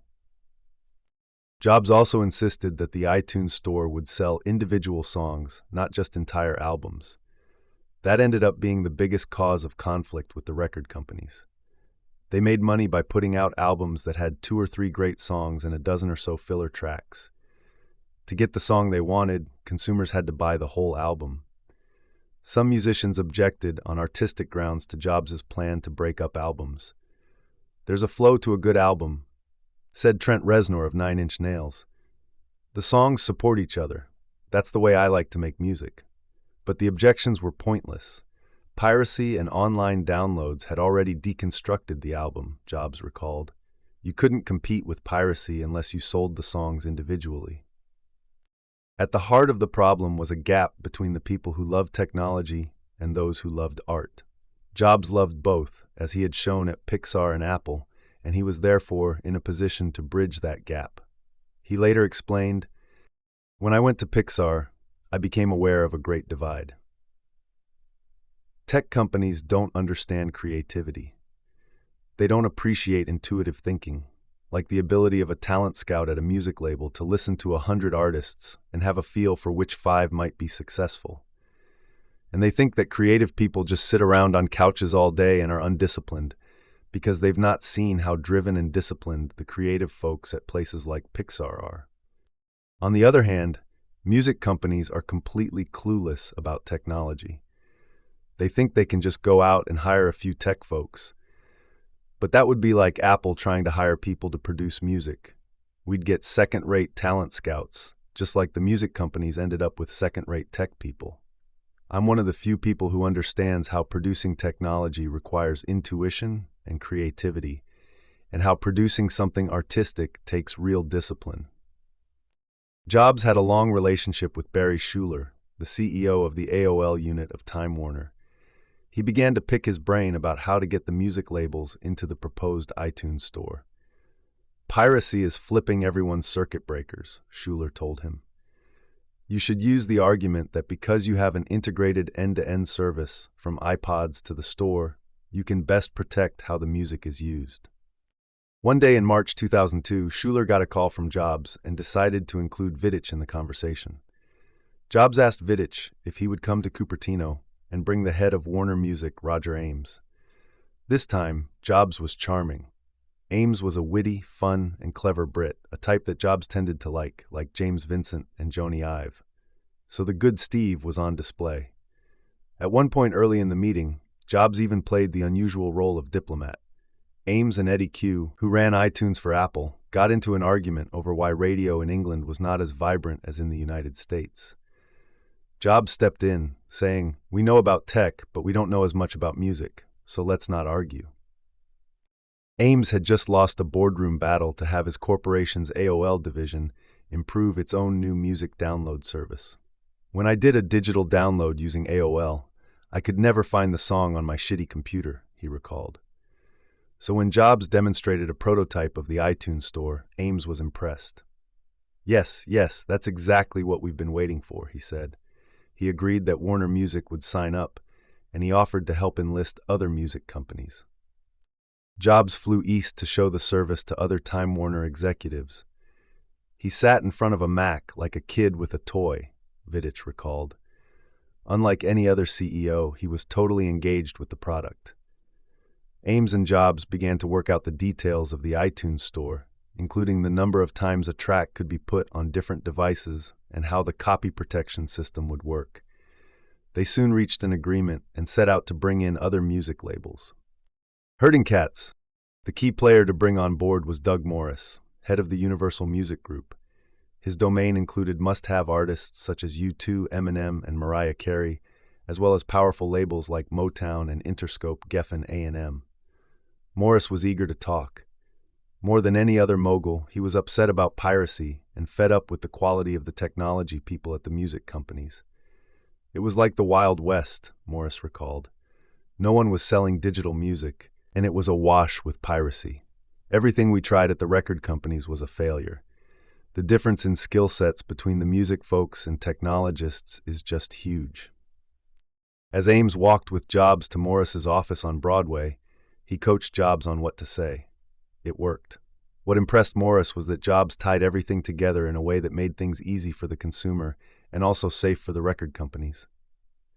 "Steve did something brilliant," said Morris. "He proposed this complete system, the iTunes store, the music management software, the iPod itself. It was so smooth. He had the whole package." Morris was convinced that Jobs had the technical vision that was lacking at the music companies. "Of course we have to rely on Steve Jobs to do this," he told his own tech vice president, "because we don't have anyone at Universal who knows anything about technology." That did not make Universal's technologists eager to work with Jobs, and Morris had to keep ordering them to give up their objections and make a deal quickly. They were able to add a few more restrictions to Fairplay, the Apple system of digital rights management, so that a purchased song could not be spread to too many devices. But in general, they went along with the concept of the iTunes store that Jobs had worked out with Ames and his Warner colleagues. Morris was so taken with Jobs that he called Jimmy Iovine, the fast-talking and brash chief of Interscope, Geffen A&M. Iovine and Morris were best friends who had spoken every day for the past 30 years. "When I met Steve, I thought he was our savior, so I immediately brought Jimmy in to get his impression," Morris recalled. Jobs could be extraordinarily charming when he wanted to be, and he turned it on when Iovine flew out to Cupertino for a demo. "See how simple it is?" he asked Iovine. "Your tech folks are never going to do this. There's no one at the music companies who can make it simple enough." Iovine called Morris right away. "This guy is unique," he said. "You're right, he's got a turnkey solution." They complained about how they had spent 2 years working with Sony, and it hadn't gone anywhere. "Sony's never going to figure things out," he told Morris. They agreed to stop dealing with Sony and join with Apple instead. "How Sony missed this is completely mind-boggling to me. A historic screw-up," Iovine said. Steve would fire people if the divisions didn't work together, but Sony's divisions were at war with one another. Indeed, Sony provided a clear counterexample to Apple. It had a consumer electronics division that made sleek products and a music division with beloved artists, including Bob Dylan. But because each division tried to protect its own interests, the company as a whole never got its act together to produce an end-to-end service. Andy Lack, the new head of Sony Music, had the unenviable task of negotiating with Jobs about whether Sony would sell its music in the iTunes store. The irrepressible and savvy Lack had just come from a distinguished career in television journalism, a producer at CBS News and president of NBC, and he knew how to size people up and keep his sense of humor. He realized that for Sony, selling its songs in the iTunes store was both insane and necessary, which seemed to be the case with a lot of decisions in the music business. Apple would make out like a bandit, not just from its cut on song sales, but from driving the sale of iPods. Lack believed that since the music companies would be responsible for the success of the iPod, they should get a royalty from each device sold. Jobs would agree with Lack in many of their conversations and claim that he wanted to be a true partner with the music companies. "Steve, you've got me if you just give me something for every sale of your device," Lack told him in his booming voice. "It's a beautiful device, but our music is helping to sell it. That's what true partnership means to me." "I'm with you," Jobs replied on more than one occasion. But then he would go to Doug Morris and Roger Ames to complain in a conspiratorial way that Lack just didn't get it, that he was clueless about the music business, that he wasn't as smart as Morris and Ames. In classic Steve fashion, he would agree to something, but it would never happen, said Lack. He would set you up and then pull it off the table. He's pathological, which can be useful in negotiations. And he's a genius. Lack knew that he could not win his case unless he got support from others in the industry. But Jobs used flattery and the lure of Apple's marketing power to keep the other record labels in line. If the industry had stood together, we could have gotten a license fee, giving us the dual revenue stream we desperately needed, Lack said. We were the ones making the iPod sell, so it would have been fair. That, of course, was one of the beauties of Jobs' end-to-end strategy. Sales of songs on iTunes would drive iPod sales, which would drive Macintosh sales. What made it all the more infuriating to Lack was that Sony could have done the same, but it never could get its hardware, software, and content divisions to work together. Jobs tried hard to win over Lack. During one visit to New York, he invited Lack to his penthouse at the Four Seasons Hotel. Jobs had already ordered a breakfast spread, oatmeal and berries for both of them, and was beyond solicitous, Lack recalled. But Jack Welch taught me not to fall in love. Morris and Ames could be seduced. They would say, "You don't get it, you're supposed to fall in love," and they did. So I ended up isolated in the industry. Even after Sony agreed to sell its music in the iTunes store, the relationship remained tense. Each new round of renewals or changes would bring a showdown. With Andy, it was mostly about his big ego, Jobs claimed. He never really understood the music business, and he could never really deliver. I thought he was sometimes a dick. When I told him what Jobs said, Lack responded, "I fought for Sony and the music industry, so I can see why he thought I was a dick." Getting the record labels to go along with the iTunes plan was not enough, however. Many of their artists had clauses in their contracts that allowed them to personally control the digital distribution of their music or prevent their songs from being sold individually, separate from their albums. So Jobs set about persuading various top musicians, which he found fun but also a lot harder than he expected. Before the launch of iTunes, Jobs met with almost 24 major artists, including Bono, Mick Jagger, and Sheryl Crow. He would call me at home, relentless, at 10 at night to say he still needed to get to Led Zeppelin or Madonna, Ames recalled. He was determined, and nobody else could have convinced some of these artists. Perhaps the oddest meeting was when Dr. Dre came to visit Jobs at Apple headquarters. Jobs loved the Beatles and Dylan, but he admitted that he didn't really get rap music. Now Jobs needed Eminem and other rappers to agree to be sold in the iTunes store, so he met with Dr. Dre, who was Eminem's mentor. After Jobs showed him how smoothly the iTunes store would work with the iPod, Dr. Dre said, "Man, somebody finally got it right." On the other end of the musical taste spectrum was the trumpeter Wynton Marsalis. He was on a West Coast fundraising tour for Jazz at Lincoln Center and was meeting with Jobs' wife, Lorene. Jobs insisted that he come over to the house in Palo Alto, and he proceeded to show off iTunes. "What do you want to search for?" he asked Marsalis. "Beethoven," the trumpeter replied. "Watch what it can do." Jobs kept insisting when Marsalis's attention would wander. "See how the interface works." Marsalis later recalled, "I don't care much about computers," and kept telling him so, but he goes on for 2 hours. He was a man possessed. After a while, I started looking at him and not the computer, because I was so fascinated with his passion. Jobs unveiled the iTunes Store on April 28, 2003, at San Francisco's Moscone Center. With his hair now closely cropped and receding and a studied, unshaven look, Jobs paced the stage and described how Napster demonstrated that the internet was made for music delivery. Its offspring, such as Kazaa, he said, offered songs for free. How do you compete with that? To answer that question, he began by describing the downsides of using these free services. The downloads were unreliable, and the quality was often bad. A lot of these songs are encoded by 7-year-olds, and they don't do a great job. In addition, there were no previews or album art. Then he added, "Worst of all, it's stealing. It's best not to mess with karma." Why had these piracy sites sprung up then? because Jobs said there was no alternative. The subscription services, such as Press Play and MusicNet, treat you like a criminal, he said, showing a slide of an inmate in striped prison garb. Then a slide of Bob Dylan came on the screen. People want to own the music they love. After a lot of negotiating with the record companies, he said, they were willing to do something with us to change the world. The iTunes store would start with 200,000 tracks, and it would grow each day.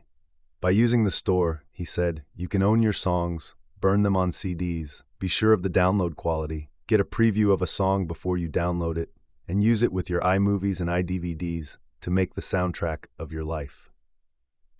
The price? Just 99 cents, he said, less than a third of what a Starbucks latte cost. Why was it worth it? Because to get the right song from Kazaa took about 15 minutes, rather than 1 minute. By spending an hour of your time to save about $4, he calculated, you're working for under the minimum wage. And one more thing, with iTunes, it's not stealing anymore, it's good karma. Clapping the loudest for that line were the heads of the record labels in the front row, including Doug Morris sitting next to Jimmy Iovine in his usual baseball cap, and the whole group from Warner Music. Eddie Q, who was in charge of the store, predicted that Apple would sell 1 million songs in 6 months. Instead, the iTunes store sold 1 million songs in 6 days. This will go down in history as a turning point for the music industry, Jobs declared. Microsoft. We were smoked. That was the blunt email sent to 4 colleagues by Jim Allchin, the Microsoft executive in charge of Windows development, at 5 p.m. the day he saw the iTunes store. It had only one other line. How did they get the music companies to go along? Later that evening, a reply came from David Cole, who was running Microsoft's online business group. When Apple brings this to Windows, I assume they won't make the mistake of not bringing it to Windows, we will really be smoked. He said that the Windows team needed to bring this kind of solution to market. He added, that will require focus and goal alignment around an end-to-end service which delivers direct user value, something we don't have today. Even though Microsoft had its own internet service, MSN, it was not used to providing end-to-end service the way Apple was. Bill Gates himself weighed in at 10:46 that night. His subject line, Apple's Jobs Again, showed his frustration. Steve Jobs' ability to focus in on a few things that count, get people who get user interface right, and market things as revolutionary are amazing things, he said. He too expressed surprise that Jobs had been able to convince the music companies to go along with his store. This is very strange to me. The music companies' own operations offer a service that is truly unfriendly to the user. Somehow they decide to give Apple the ability to do something pretty good. Gates also found it strange that no one else had created a service that allowed people to buy songs rather than subscribe on a monthly basis. I am not saying this strangeness means we messed up. At least if we did, so did Reel and Press Play and MusicNet and basically everyone else, he wrote. Now that Jobs has done it, we need to move fast to get something where the user interface and rights are as good. I think we need some plan to prove that. Even though Jobs has us a bit flat-footed again, we can move quick and both match and do stuff better. It was an astonishing private admission. Microsoft had again been caught flat-footed, and it would again try to catch up by copying Apple. But like Sony, Microsoft could never make it happen, even after Jobs showed the way. Instead, Apple continued to smoke Microsoft in the way that Cole had predicted. It ported the iTunes software and store to Windows. But that took some internal agonizing. First, Jobs and his team had to decide whether they wanted the iPod to work with Windows computers. Jobs was initially opposed. By keeping the iPod for Mac only, it was driving the sales of Macs even more than we expected, he recalled. But lined up against him were all 4 of his top executives: Schiller, Rubinstein, Robin, and Fidel. It was an argument about what the future of Apple should be. We felt we should be in the music player business, not just in the Mac business, said Schiller. Jobs always wanted Apple to create its own unified utopia, a magical walled garden where hardware, software, and peripheral devices worked well together to create a great experience. He wanted the success of one product to drive sales of all the others.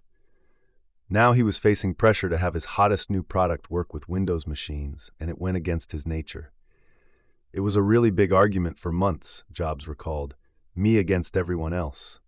At one point he declared that Windows users would get to use iPods over my dead body. But still his team kept pushing. This needs to get to the PC, said Fidel. Finally, Jobs declared, until you can prove to me that it will make business sense, I'm not going to do it. That was actually his way of backing down. If you put aside emotion and dogma, it was easy to prove that it made business sense to allow Windows users to buy iPods. Experts were called in, sales scenarios were developed, and everyone concluded this would bring in more profits. We developed a spreadsheet, said Schiller. Under all scenarios, there was no amount of cannibalization of Mac sales that would outweigh the sales of iPods. Jobs was sometimes willing to surrender, despite his reputation, but he never won any awards for gracious concession speeches. Screw it, he said at one meeting where they showed him the analysis. I'm sick of listening to you assholes. Go do whatever the hell you want. That left another question. When Apple allowed the iPod to be compatible with Windows machines, should it also create a version of iTunes to serve as the music management software for those Windows users? As usual, Jobs believed the hardware and software should go together. He believed the user experience depended on the iPod working in complete sync with the iTunes software on the computer. Schiller was opposed. I thought that was crazy, since we don't make Windows software, Schiller recalled. But Steve kept arguing, if we're going to do it, we should do it right. Schiller won it first. Apple decided to allow the iPod to work with Windows by using software from Music Match, an outside company.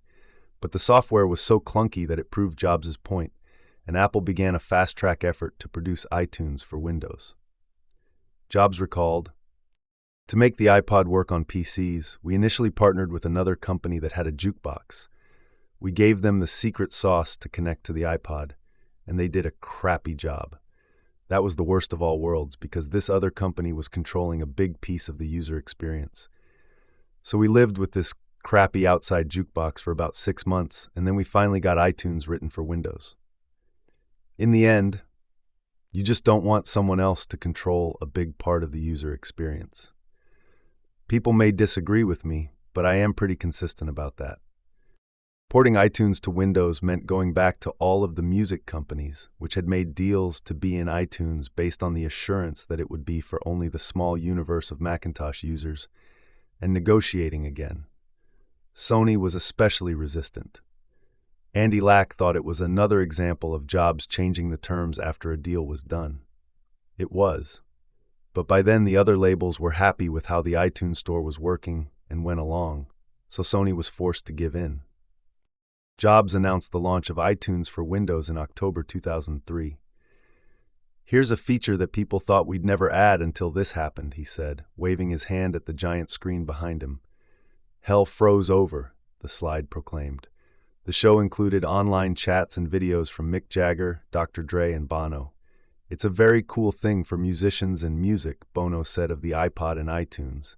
That's why I'm here to kiss the corporate ass. I don't kiss everybody's. Jobs was never one for understatement. To the cheers of the crowd, he declared, iTunes for Windows is probably the best Windows app ever written. Microsoft was not grateful.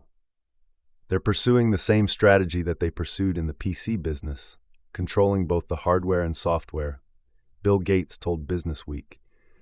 We've always done things a little bit differently than Apple in terms of giving people choice. It was not until 3 years later, in November 2006, that Microsoft was finally able to release its own answer to the iPod. It was called the Zune, and it looked like an iPod, though a bit clunkier. 2 years later, it had achieved a market share of less than 5%. Jobs was brutal about the cause of the Zune's uninspired design and market weakness. He said, "The older I get, the more I see how much motivations matter. The Zune was crappy because the people at Microsoft don't really love music or art the way we do. We won because we personally love music. We made the iPod for ourselves, and when you're doing something for yourself or your best friend or family, You're not going to cut corners. If you don't love something, you're not going to go the extra mile, work the extra weekend, challenge the status quo as much. Mr. Tambourine Man. Andy Lack's first annual meeting at Sony was in April 2003, the same week that Apple launched the iTunes Store. He had been made head of the music division 4 months earlier and had spent much of that time negotiating with Jobs. In fact, he arrived in Tokyo directly from Cupertino, carrying the latest version of the iPod and a description of the iTunes Store. In front of the 200 managers gathered, he pulled the iPod out of his pocket. "Here it is," he said as CEO Nobuyuki Ide and Sony's North America head Howard Stringer looked on. "Here's the Walkman killer. There's no mystery. The reason you bought a music company is so that you could be the one to make a device like this. You can do better." But Sony couldn't.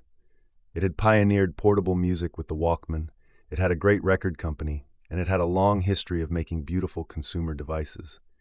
It had all of the assets to compete with Jobs' strategy of integrating hardware, software, devices, and content sales. Why did it fail? Partly because it was a company like AOL Time Warner that was organized into divisions, and that word itself was ominous with their own bottom lines.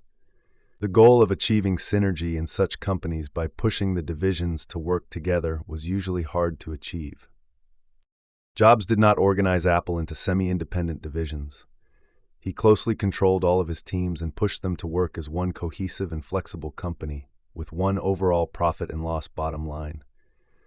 "We don't have divisions with their own P&Ls, said Tim Cook. "We run one P&L for the company." In addition, like many companies, Sony worried about cannibalization. If it built a music player and service that made it easy for people to share digital songs, that might hurt sales of its record division. One of Jobs' business rules was to never be afraid of cannibalizing your own products. "If you don't cannibalize yourself, someone else will," he said. So even though an iPhone might take sales from an iPod, or an iPad might take sales from a laptop, that did not stop him. That July, Sony appointed a veteran of the music industry, Jay Samit, to create its own iTunes-like service called Sony Connect. This service would sell songs online and allow them to play on Sony's portable music devices. The move was immediately understood as a way to unite the sometimes conflicting electronics and content divisions, the New York Times reported.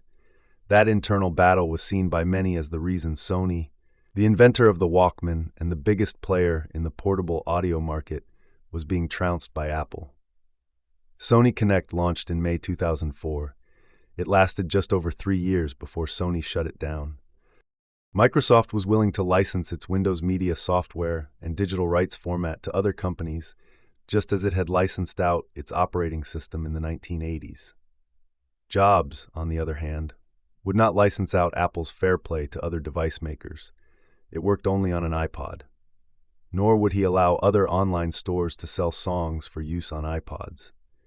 A variety of experts said this would eventually cause Apple to lose market share, as it did in the computer wars of the 1980s. If Apple continues to rely on a proprietary architecture, the Harvard Business School professor Clayton Christensen told Wired, the iPod will likely become a niche product. Other than in this case, Christensen was one of the world's most insightful business analysts, and Jobs was deeply influenced by his book, The Innovator's Dilemma. Bill Gates made the same argument. "There's nothing unique about music," he said. This story has played out on the PC. Rob Glazer, the founder of Real Networks, tried to get around Apple's restrictions in July 2004 with a service called Harmony. He had tried to convince Jobs to license Apple's Fairplay format to Harmony, but when that didn't happen, Glazer just reverse-engineered it and used it with the songs that Harmony sold. Glazer's strategy was that the songs sold by Harmony would play on any device, including an iPod, a Zune, or a Rio. He launched a marketing campaign with the slogan, "Freedom of Choice." Jobs was furious and issued a statement saying that Apple was stunned that Real Networks has adopted the tactics and ethics of a hacker to break into the iPod.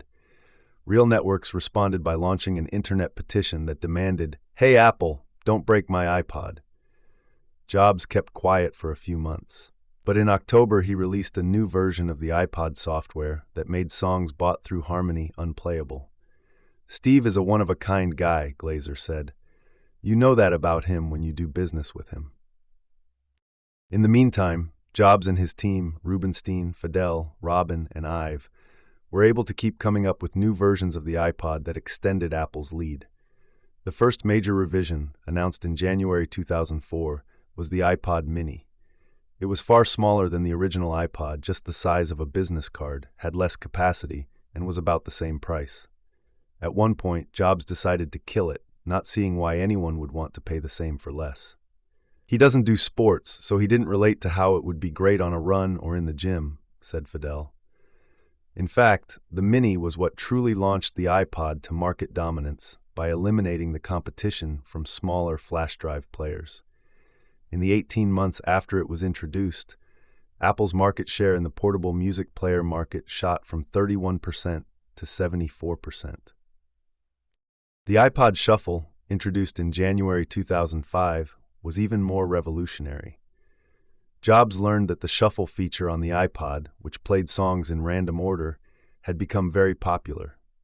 People liked to be surprised, and they were also too lazy to keep setting up and revising their playlists.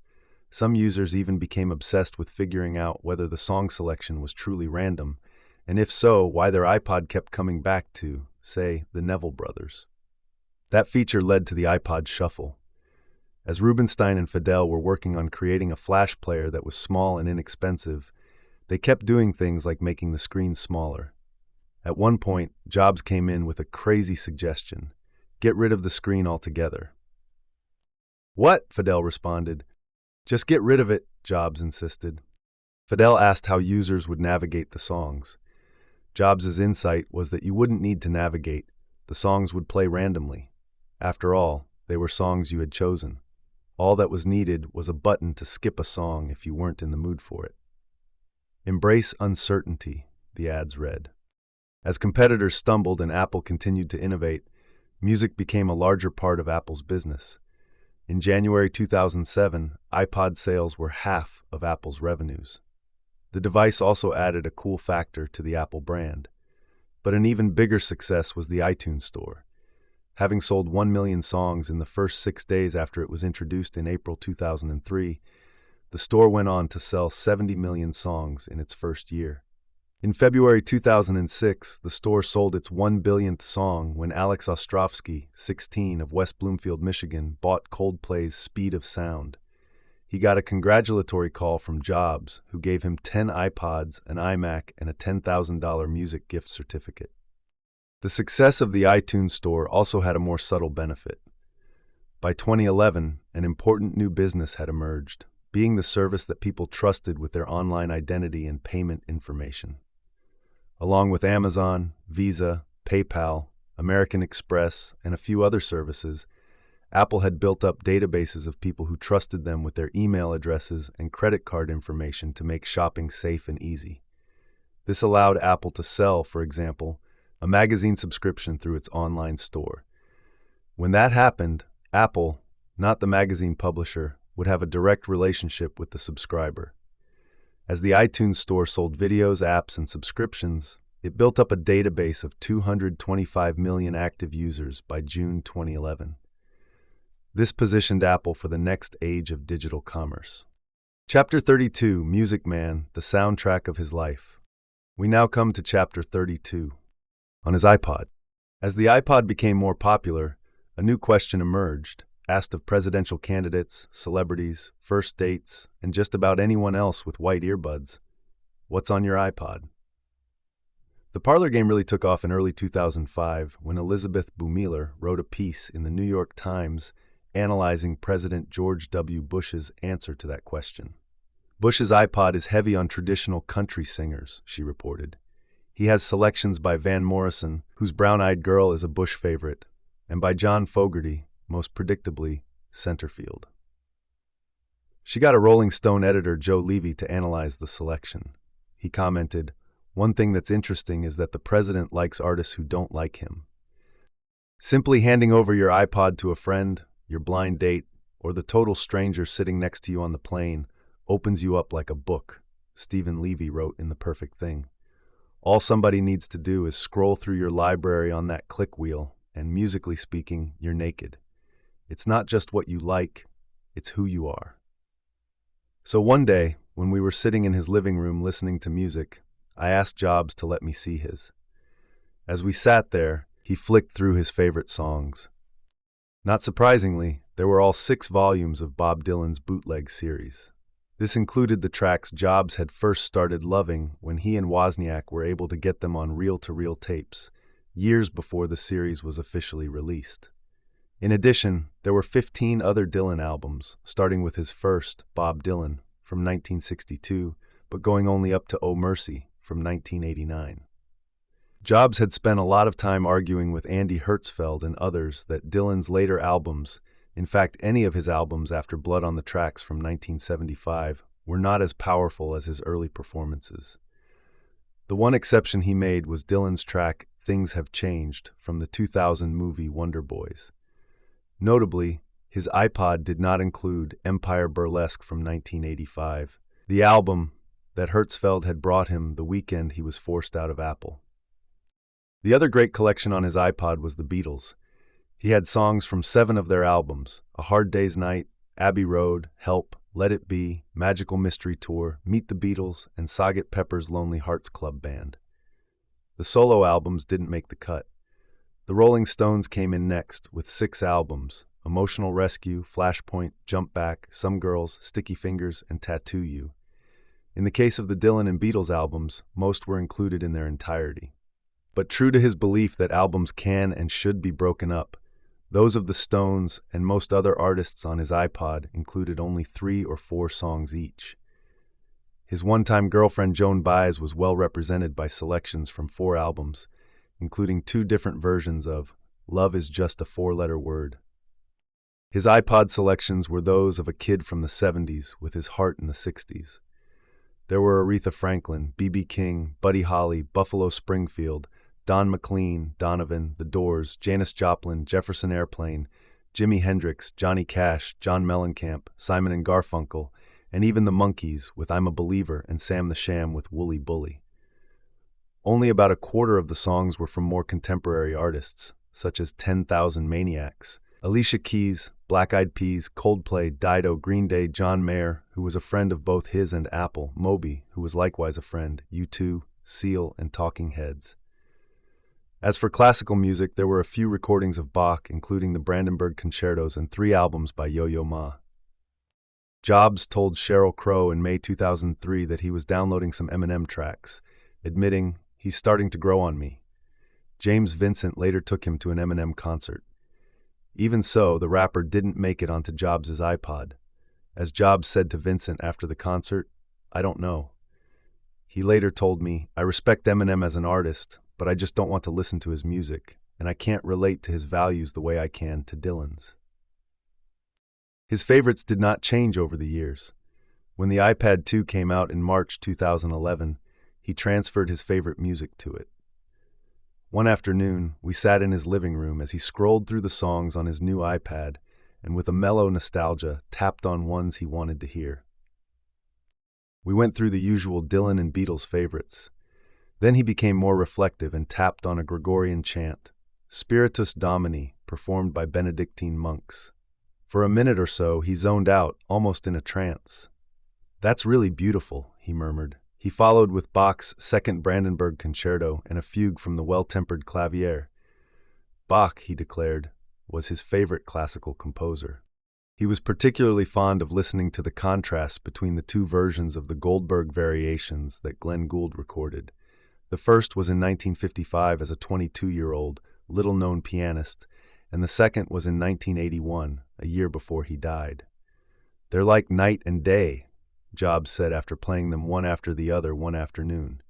"The first is an exuberant, young, brilliant piece, played so fast it's a revelation. The later one is so much more spare and stark. You sense a very deep soul who's been through a lot in life. It's deeper and wiser." Jobs was on his 3rd medical leave that afternoon when he played both versions, and I asked which he liked better. "Gould liked the later version much better," he said. "I used to like the earlier exuberant one, but now I can see where he was coming from." He then jumped from the sublime to the 60s, Donovan's Catch the Wind. When he noticed me look skeptical, he protested, "Donovan did some really good stuff, really." He played Mellow Yellow and then admitted that perhaps it was not the best example. "It sounded better when we were young," he said. I asked what music from our childhood actually held up well these days. He scrolled down the list on his iPad and called up the Grateful Dead's 1969 song, Uncle John's Band. He nodded along with the lyrics. "When life looks like Easy Street, there is danger at your door." For a moment, we were back at that tumultuous time when the mellowness of the 60s was ending in conflict. Whoa, what I want to know is, are you kind? Then he turned to Joni Mitchell. "She had a kid she put up for adoption," he said. "This song is about her little girl." He tapped on Little Green, and we listened to the mournful melody and lyrics that described the feelings of a mother who gives up a child. "So you sign all the papers in the family name. You're sad, and you're sorry, but you're not ashamed." I asked whether he still often thought about being put up for adoption. "No, not much," he said. "Not too often." These days, he said, he thought more about getting older than about his birth. That led him to play Joni Mitchell's greatest song, Both Sides Now, with its lyrics about being older and wiser. "I've looked at life from both sides now, from win and lose, and still somehow, it's life's illusions I recall. I really don't know life at all." Like Glenn Gould had done with Bach's Goldberg Variations, Mitchell had recorded Both Sides Now many years apart, first in 1969, and then in an excruciatingly haunting slow version in 2000. He played the latter. "It's interesting how people age," he noted. "Some people," he added, "don't age well even when they are young." I asked who he had in mind. "John Mayer is one of the best guitar players who's ever lived, and I'm just afraid he's blowing it big time," Jobs replied. Jobs liked Mayer and occasionally had him over for dinner in Palo Alto. When he was 27, Mayer appeared at the January 2004 Macworld, where Jobs introduced GarageBand, and he became a regular at the event most years. Jobs played Mayer's hit Gravity. The lyrics are about a guy filled with love who inexplicably dreams of ways to throw it away. "Gravity is working against me, and gravity wants to bring me down." Jobs shook his head and commented, "I think he's a really good kid underneath, but he's just been out of control." At the end of the listening session, I asked him a well-worn question: the Beatles or the Stones? If the vault was on fire and I could grab only one set of master tapes, I would grab the Beatles, he answered. The hard one would be between the Beatles and Dylan. Somebody else could have replicated the Stones. No one could have been Dylan or the Beatles. As he was thinking about how fortunate we were to have all of them when we were growing up, his son, then 18, came into the room. "Reed doesn't understand," Jobs lamented. Or perhaps he did. He was wearing a Joan Baez t-shirt with the words "Forever Young" on it. Bob Dylan. The only time Jobs can ever recall being tongue-tied was in the presence of Bob Dylan.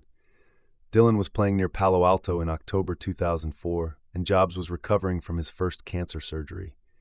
Dylan was not a sociable man, not like Bono or David Bowie. He was never Jobs' friend, nor did he want to be.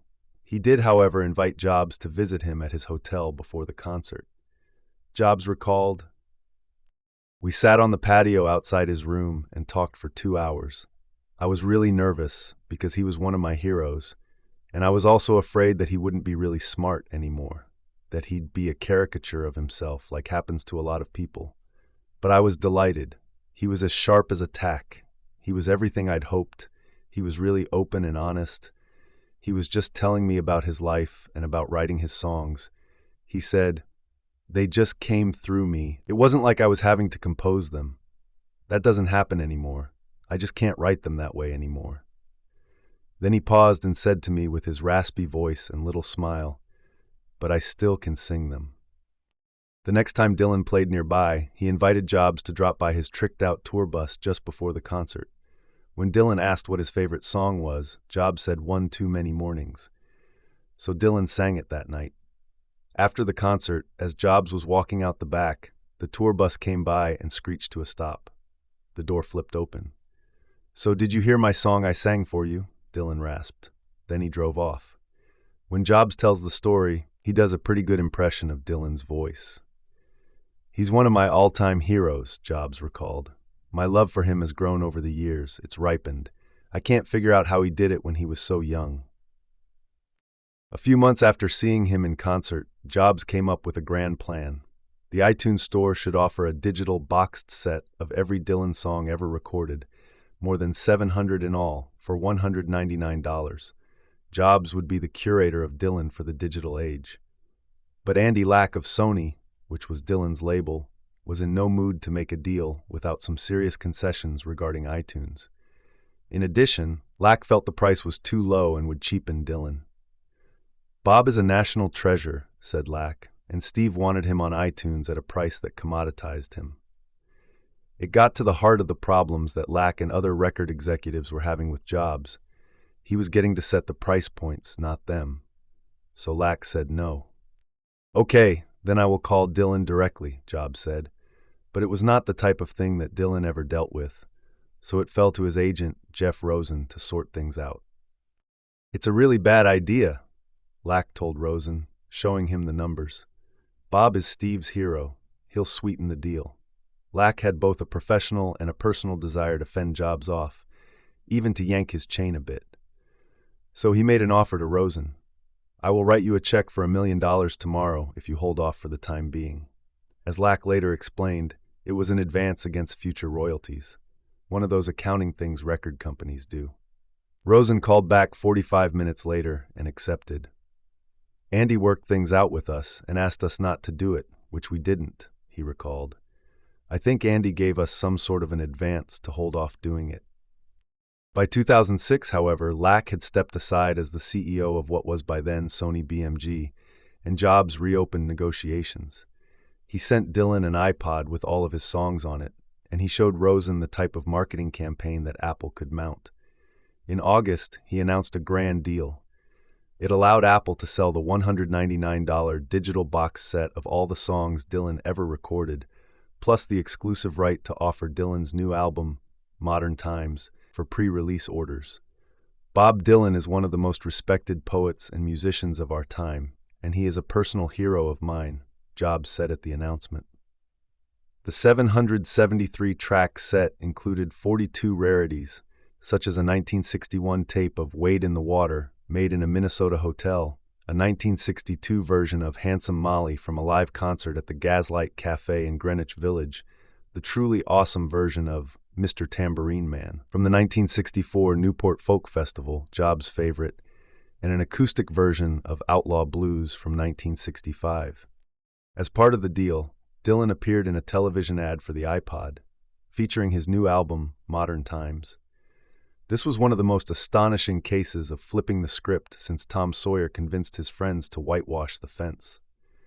In the past, getting celebrities to do an ad required paying them a lot of money. But by 2006, the tables were turned. Major artists wanted to appear in iPod ads. The exposure would guarantee success. James Vincent had predicted this a few years earlier, when Jobs said he had contacts with many musicians and could pay them to appear in ads. No, things are going to soon change, Vincent replied. Apple is a different kind of brand, and it's cooler than the brand of most artists. We should talk about the opportunity we offer the bands, not pay them.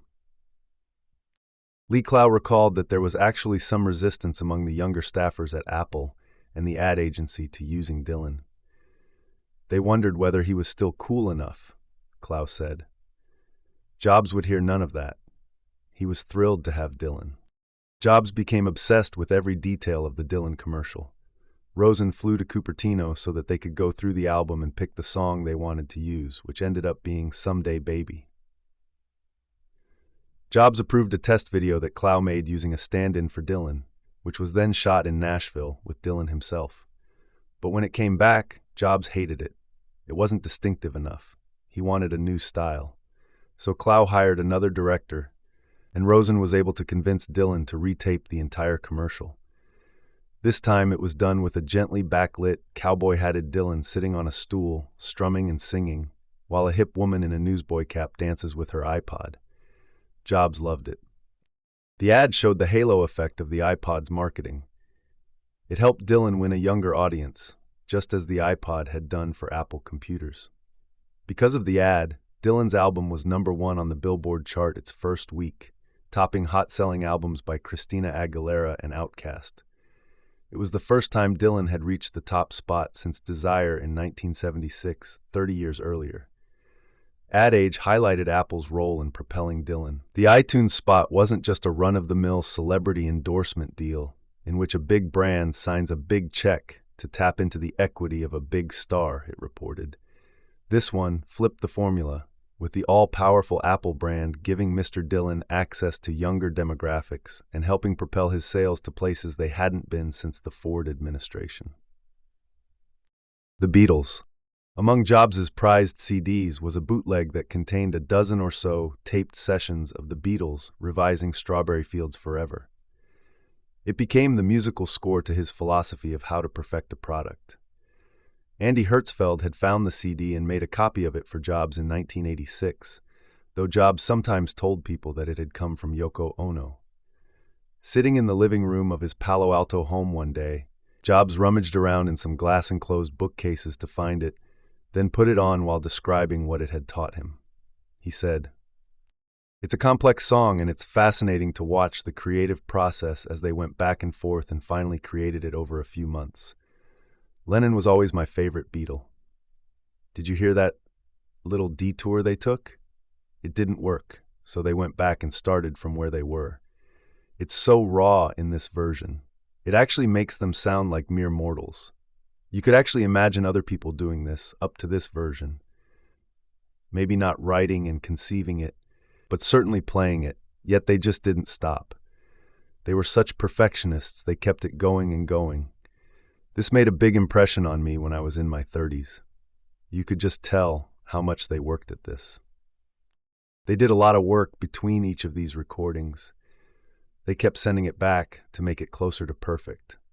The way we build stuff at Apple is often this way. Even the number of models we'd make of a new notebook or iPod. We would start off with a version and then begin refining and refining, doing detailed models of the design or the buttons or how a function works. It's a lot of work, but in the end it just gets better, and soon it's like, wow, how did they do that? Where are the screws? It was therefore understandable that Jobs was driven to distraction by the fact that the Beatles were not on iTunes. His struggle with Apple Corp., the Beatles' business holding company, lasted more than 3 decades. This caused too many journalists to use the phrase long and winding road in stories about the relationship. It began in 1978, when Apple Computers, soon after its launch, was sued by Apple Corp. For trademark infringement. This was because the Beatles' former recording label was called Apple. The suit was settled 3 years later, when Apple Computers paid Apple Corp. $80,000. The settlement had what seemed at the time an innocent condition. The Beatles would not produce any computer equipment, and Apple would not market any music products. The Beatles kept their end of the bargain. None of them ever produced any computers. But Apple ended up wandering into the music business. It was sued again in 1991, when the Mac added the ability to play musical files, and again in 2003, when the iTunes Store was launched. The legal issues were finally resolved in 2007, when Apple made a deal to pay Apple Corp. $500 million for all worldwide rights to the name. Apple then licensed back to the Beatles the right to use Apple Corp. For their record and business holdings. Alas, this did not resolve the issue of getting the Beatles onto iTunes.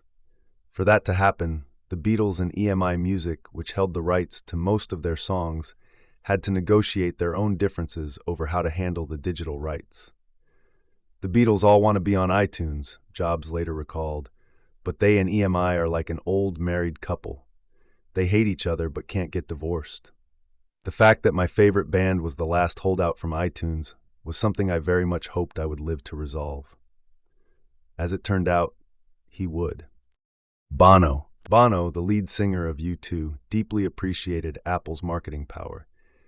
He was confident that his Dublin-based band was still the best in the world, but in 2004, it was trying, after almost 30 years, to reinvigorate its image. It had produced an exciting new album with a song that the band's lead guitarist, The Edge, declared to be the mother of all rock tunes. Bono knew he needed to find a way to get it some traction, so he called Jobs. I wanted something specific from Apple, Bono recalled.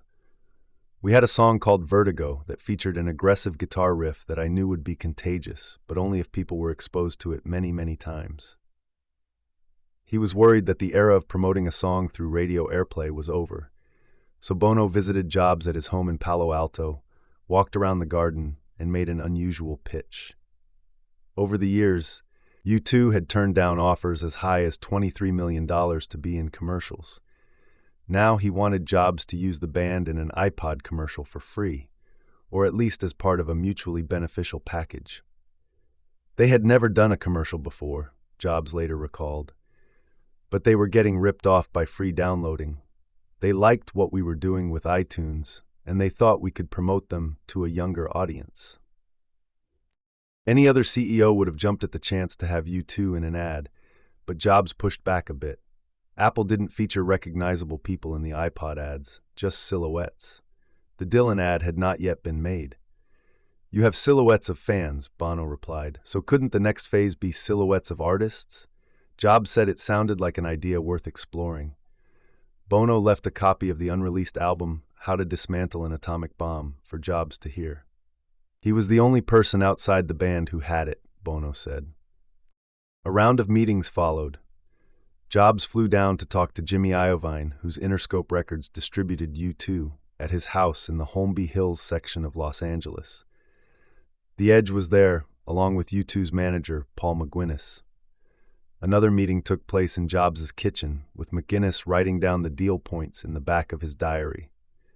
U2 would appear in the commercial, and Apple would vigorously promote the album in multiple places, from billboards to the iTunes homepage. The band would get no direct fee, but it would get royalties from the sale of a special U2 edition of the iPod. Bono believed, like Lack, that musicians should get a royalty on each iPod sold, and this was his small attempt to assert that principle in a limited way for his band. Bono and I asked Steve to make us a black one, Iovine recalled. We weren't just doing a commercial sponsorship, we were making a co-branding deal. We wanted our own iPod, something distinct from the regular white ones, Bono recalled. We wanted black, but Steve said, we've tried other colors than white, and they don't work. A few days later, Jobs relented and accepted the idea, tentatively. The commercial mixed high-energy shots of the band in partial silhouette with the usual silhouette of a dancing woman listening to an iPod. But even as it was being shot in London, the agreement with Apple was unraveling. Jobs began to have second thoughts about the idea of a special black iPod, and the royalty rates were not fully set. He called James Vincent at Apple's ad agency and told him to call London and put things on hold. I don't think it's going to happen, Jobs said. They don't realize how much value we are giving them. It's going south. Let's think of some other ad to do. Vincent, a lifelong U2 fan, knew how big the ad would be, both for the band and for Apple. He begged for the chance to call Bono to try to get things back on track. Jobs gave him Bono's mobile number, and he reached the singer in his kitchen in Dublin. Bono was also having a few second thoughts. I don't think this is going to work, he told Vincent. The band is reluctant. Vincent asked what the problem was. When we were teenagers in Dublin, we said we would never do naff stuff, Bono replied. Vincent, despite being British and familiar with rock slang, said he didn't know what that meant. Doing rubbishy things for money, Bono explained. We are all about our fans. We feel like we'd be letting them down if we went in an ad. It doesn't feel right. I'm sorry we wasted your time. Vincent asked what more Apple could do to make it work. We are giving you the most important thing we have to give, and that's our music, said Bono. And what are you giving us back? Advertising, and our fans will think it's for you. We need something more. Vincent replied that the offer of the special U2 edition of the iPod and the royalty arrangement was a huge deal. That's the most prized thing we have to give, he told Bono. The singer said he was ready to try to put the deal back together, so Vincent immediately called Joni Ive, another big U2 fan who had first seen them in concert in Newcastle in 1983, and described the situation. Then he called Jobs and suggested he send Ive to Dublin to show what the black iPod would look like. Jobs agreed. Vincent called Bono back and asked if he knew Joni Ive, unaware that they had met before and admired each other. "No Joni Ive?" Bono laughed. "I love that guy. I drink his bathwater." "That's a bit strong," Vincent replied. "But how about letting him come visit and show how cool your iPod would be?" "I'm going to pick him up myself in my Maserati," Bono answered. "He's going to stay at my house, I'm going to take him out, and I will get him really drunk." The next day, as I've headed toward Dublin, Vincent had to fend off Jobs, who was still having second thoughts. "I don't know if we're doing the right thing," he said. "We don't want to do this for anyone else." He was worried about setting the precedent of artists getting a royalty from each iPod sold. Vincent assured him that the U2 deal would be special. Joni arrived in Dublin and I put him up at my guest house, a serene place over a railway track with a view of the sea, Bono recalled. He shows me this beautiful black iPod with a deep red click wheel, and I say, "Okay, we'll do it." They went to a local pub, hashed out some of the details, and then called Jobs in Cupertino to see if he would agree. Jobs haggled for a while over each detail of the finances and over the design before he finally embraced the deal. That impressed Bono. "It's actually amazing that a CEO cares that much about detail," he said. When it was resolved, Ive and Bono settled into some serious drinking. Both are comfortable in pubs. After a few pints, they decided to call Vincent back in California. He was not home, so Bono left a message on his answering machine, which Vincent made sure never to erase. "I'm sitting here in bubbling Dublin with your friend Joni," it said.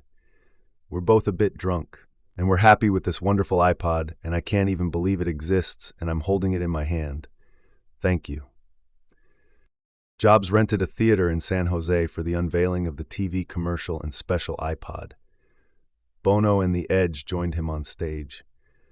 The album sold 840,000 copies in its first week and debuted at #1 on the Billboard chart.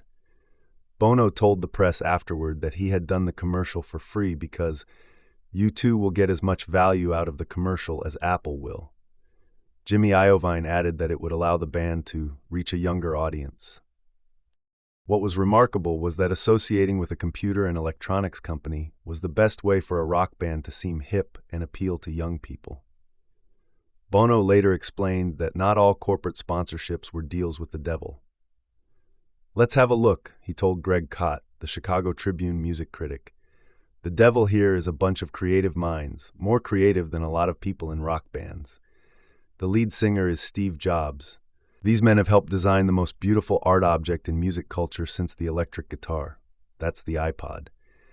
The job of art is to chase ugliness away." Bono got Jobs to do another deal with him in 2006. This one for his Product Red campaign that raised money and awareness to fight AIDS in Africa. Jobs was never much interested in philanthropy, but he agreed to do a special red iPod as part of Bono's campaign. It was not a wholehearted commitment. He balked, for example, at using the campaign's signature treatment of putting the name of the company in parentheses with the word red in superscript after it, as in Apple Red. "I don't want Apple in parentheses," Jobs insisted. Bono replied, "But Steve, that's how we show unity for our cause." The conversation got heated to the FU stage before they agreed to sleep on it. Finally, Jobs compromised, sort of. Bono could do what he wanted in his ads, but Jobs would never put Apple in parentheses on any of his products or in any of his stores. The iPod was labeled Product Red, not Apple Red. "Steve can be sparky," Bono recalled, "but those moments have made us closer friends because there are not many people in your life where you can have those robust discussions. He's very opinionated. After our shows, I talk to him, and he's always got an opinion." Jobs and his family occasionally visited Bono and his wife and 4 kids at their home near Nice on the French Riviera. On one vacation in 2008, Jobs chartered a boat and moored it near Bono's home. They ate meals together, and Bono played tapes of the songs U2 was preparing for what became the No Line on the Horizon album. But despite the friendship, Jobs was still a tough negotiator. They tried to make a deal for another ad and special release of the song Get On Your Boots, but they could not come to terms. When Bono hurt his back in 2010 and had to cancel a tour, Powell sent him a gift basket with a DVD of the comedy duo Flight of the Conchords, the book Mozart's Brain and the Fighter Pilot, Honey from Her Beehives, and Pain Cream. Jobs wrote a note and attached it to the last item saying, "Pain Cream, I love this stuff." Yoma. There was one classical musician Jobs revered both as a person and as a performer, Yo-Yo Ma, the versatile virtuoso who is as sweet and profound as the tones he creates on his cello. They had met in 1981, when Jobs was at the Aspen Design Conference and Ma was at the Aspen Music Festival. Jobs tended to be deeply moved by artists who displayed purity, and he became a fan. He invited Ma to play at his wedding, but he was out of the country on tour. He came by the Jobs house a few years later, sat in the living room, pulled out his 1733 Stradivarius cello, and played Bach. "This is what I would have played for your wedding," he told them.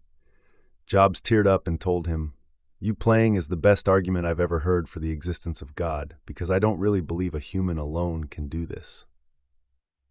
On a subsequent visit, Ma allowed Jobs' daughter Erin to hold the cello while they sat around the kitchen. By that time, Jobs had been struck by cancer, and he made Ma promise to play at his funeral. Chapter 33, Pixar's Friends and Foes. Now we come to Chapter 33. A Bug's Life. When Apple developed the iMac, Jobs drove with Jony Ive to show it to the people at Pixar.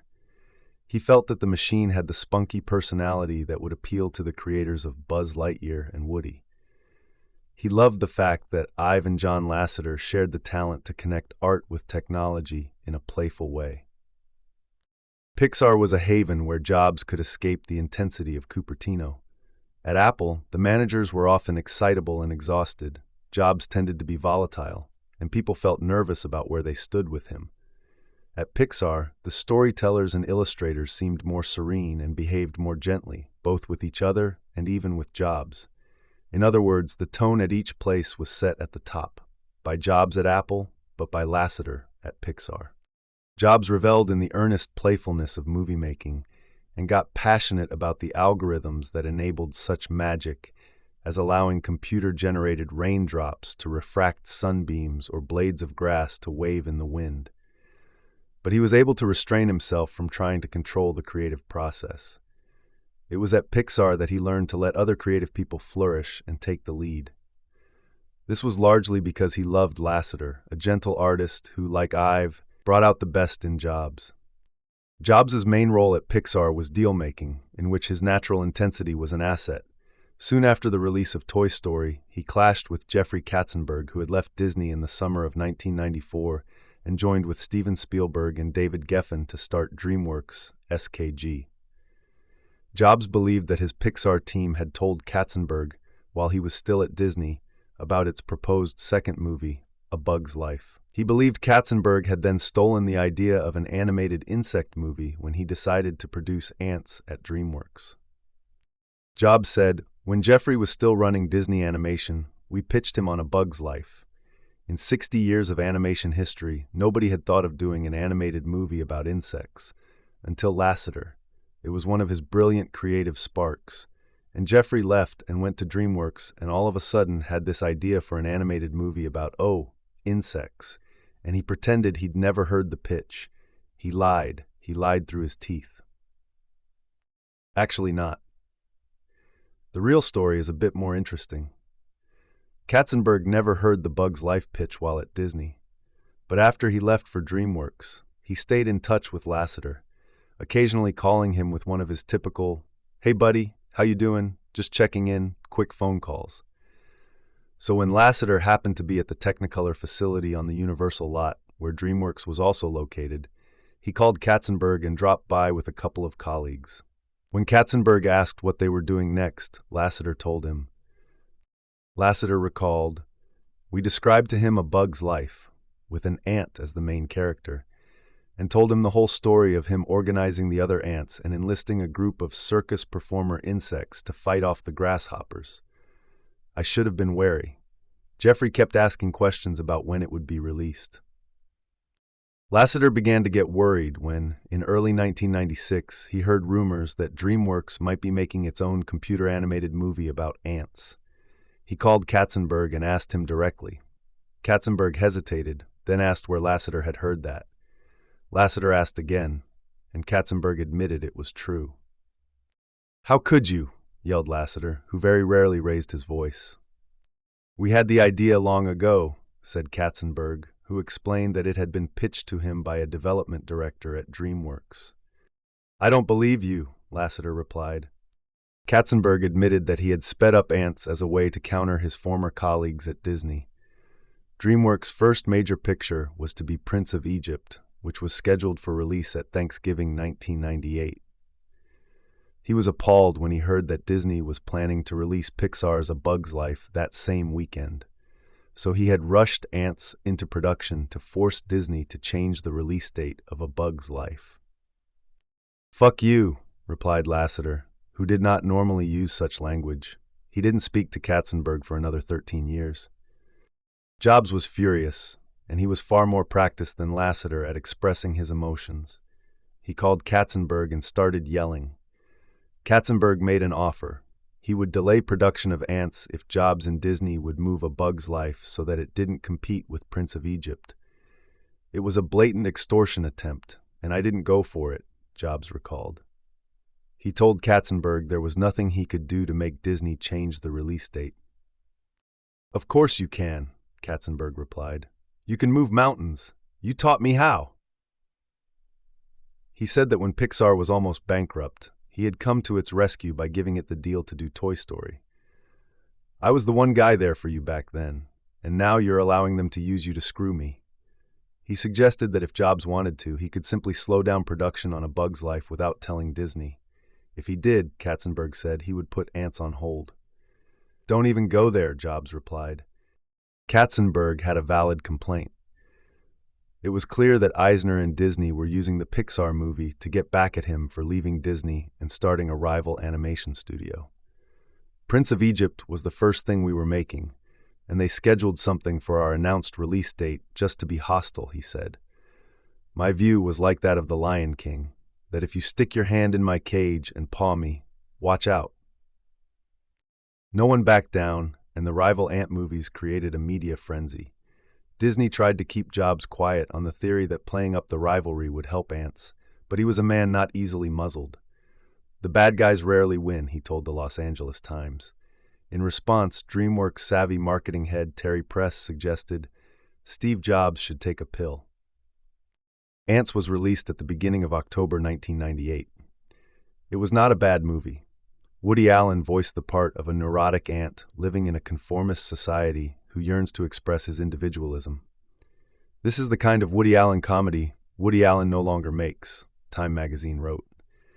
It grossed a respectable $91 million domestically and $172 million worldwide. A Bug's Life came out 6 weeks later, as planned. It had a more epic plot, which reversed Aesop's tale of the ant and the grasshopper. It also had greater technical skill, which allowed for startling details like the view of grass from a bug's perspective. Time was much more enthusiastic about it. Its design work is so stellar, a widescreen Eden of leaves and labyrinths populated by dozens of ugly, buggy, cuddly cut-ups, that it makes the DreamWorks film seem, by comparison, like radio, wrote Richard Corliss. It did twice as well as Ants at the box office, grossing $163 million domestically and $363 million worldwide. It also beat Prince of Egypt. A few years later, Katzenberg ran into Jobs and tried to smooth things over. He insisted that he had never heard the pitch for A Bug's Life while at Disney. If he had, his settlement with Disney would have given him a share of the profits, so it's not something he would lie about. Jobs laughed and accepted that. "I asked you to move your release date, and you wouldn't, so you can't be mad at me for protecting my child," Katzenberg told him. He recalled that Jobs got really calm and zen-like and said he understood. But Jobs later said that he never really forgave Katzenberg. He said, "Our film beat his at the box office. Did that feel good? No, it still felt awful, because people started saying how everyone in Hollywood was doing insect movies." He took the brilliant originality away from John, and that can never be replaced. That's unconscionable, so I've never trusted him, even after he tried to make amends. He came up to me after he was successful with Shrek and said, "I'm a changed man, I'm finally at peace with myself, and all this crap." And it was like, give me a break, Jeffrey. For his part, Katzenberg was much more gracious. He considered Jobs one of the true geniuses in the world, and he learned to respect him despite their volatile dealings. More important than beating ants was showing that Pixar was not a one-hit wonder. A Bug's Life grossed as much as Toy Story had, proving that the first success was not a fluke. There's a classic thing in business, which is the second product syndrome, Jobs later said. It comes from not understanding what made your first product so successful. I lived through that at Apple. My feeling was, if we got through our second film, we'd make it. Steve's own movie. Toy Story 2, which came out in November 1999, was even bigger, with a worldwide gross of $485 million. Given that Pixar's success was now assured, it was time to start building a showcase headquarters. Jobs and the Pixar facilities team found an abandoned Del Monte fruit cannery in Emeryville, an industrial neighborhood between Berkeley and Oakland, just across the Bay Bridge from San Francisco. They tore it down, and Jobs commissioned Peter Bolin, the architect of the Apple stores, to design a new building for the 16-acre plot. Jobs obsessed over every aspect of the new building, from the overall concept to the tiniest detail regarding materials and construction. Steve had this firm belief that the right kind of building can do great things for a culture, said Pixar's president, Ed Catmull. Jobs controlled the creation of the building as if he were a director sweating each scene of a film. The Pixar building was Steve's own movie, Lasseter said. Lasseter had originally wanted a traditional Hollywood studio, with separate buildings for various projects and bungalows for development teams. But the Disney people said they didn't like their new campus because the teams felt isolated, and Jobs agreed. In fact, he decided they should go to the other extreme. One huge building around a central atrium designed to encourage random encounters. Despite being a resident of the digital world, or maybe because he knew its isolating potential all too well, Jobs was a strong believer in face-to-face meetings. There's a temptation in our networked age to think that ideas can be developed by email and iChat, he said. That's crazy. Creativity comes from spontaneous meetings, from random discussions. You run into someone, you ask what they're doing, you say, wow, and soon you're cooking up all sorts of ideas. So he had the Pixar building designed to promote encounters and unplanned collaborations. If a building doesn't encourage that, you'll lose a lot of innovation and the magic that's sparked by serendipity, he said. So we designed the building to make people get out of their offices and mingle in the central atrium with people they might not otherwise see. The front doors and main stairs and corridors all led to the atrium. The cafe and the mailboxes were there. The conference rooms had windows that looked out onto it, and the 600-seat theater and 2 smaller screening rooms all spilled into it. Steve's theory worked from day one, Lasseter recalled. I kept running into people I hadn't seen for months. I've never seen a building that promoted collaboration and creativity as well as this one. Jobs even went so far as to decree that there be only 2 huge bathrooms in the building, one for each gender, connected to the atrium. He felt that very, very strongly, recalled Pam Kerwin, Pixar's general manager. Some of us felt that was going too far. One pregnant woman said she shouldn't be forced to walk for 10 minutes just to go to the bathroom, and that led to a big fight. It was one of the few times that Lasseter disagreed with Jobs. They reached a compromise. There would be 2 sets of bathrooms on either side of the atrium on both of the 2 floors. Because the building's steel beams were going to be visible, Jobs pored over samples from manufacturers across the country to see which had the best color and texture. He chose a mill in Arkansas, told it to blast the steel to a pure color, and made sure the truckers used caution not to nick any of it. He also insisted that all the beams be bolted together, not welded. We sandblasted the steel and clear-coated it so you can actually see what it's like, he recalled. When the steel workers were putting up the beams, they would bring their families on the weekend to show them. The wackiest piece of serendipity was the Love Lounge. One of the animators found a small door on the back wall when he moved into his office. It opened to a low corridor that you could crawl through to a room clad in sheet metal that provided access to the air conditioning valves. He and his colleagues took over the secret room, decorated it with Christmas lights and lava lamps, and furnished it with benches upholstered in animal prints, tasseled pillows, a fold-up cocktail table, liquor bottles, bar equipment, and napkins that read "The Love Lounge." A video camera installed in the corridor allowed occupants to monitor who might be approaching. Lasseter and Jobs brought important visitors there and had them sign the wall. The signatures include Michael Eisner, Roy Disney, Tim Allen, and Randy Newman.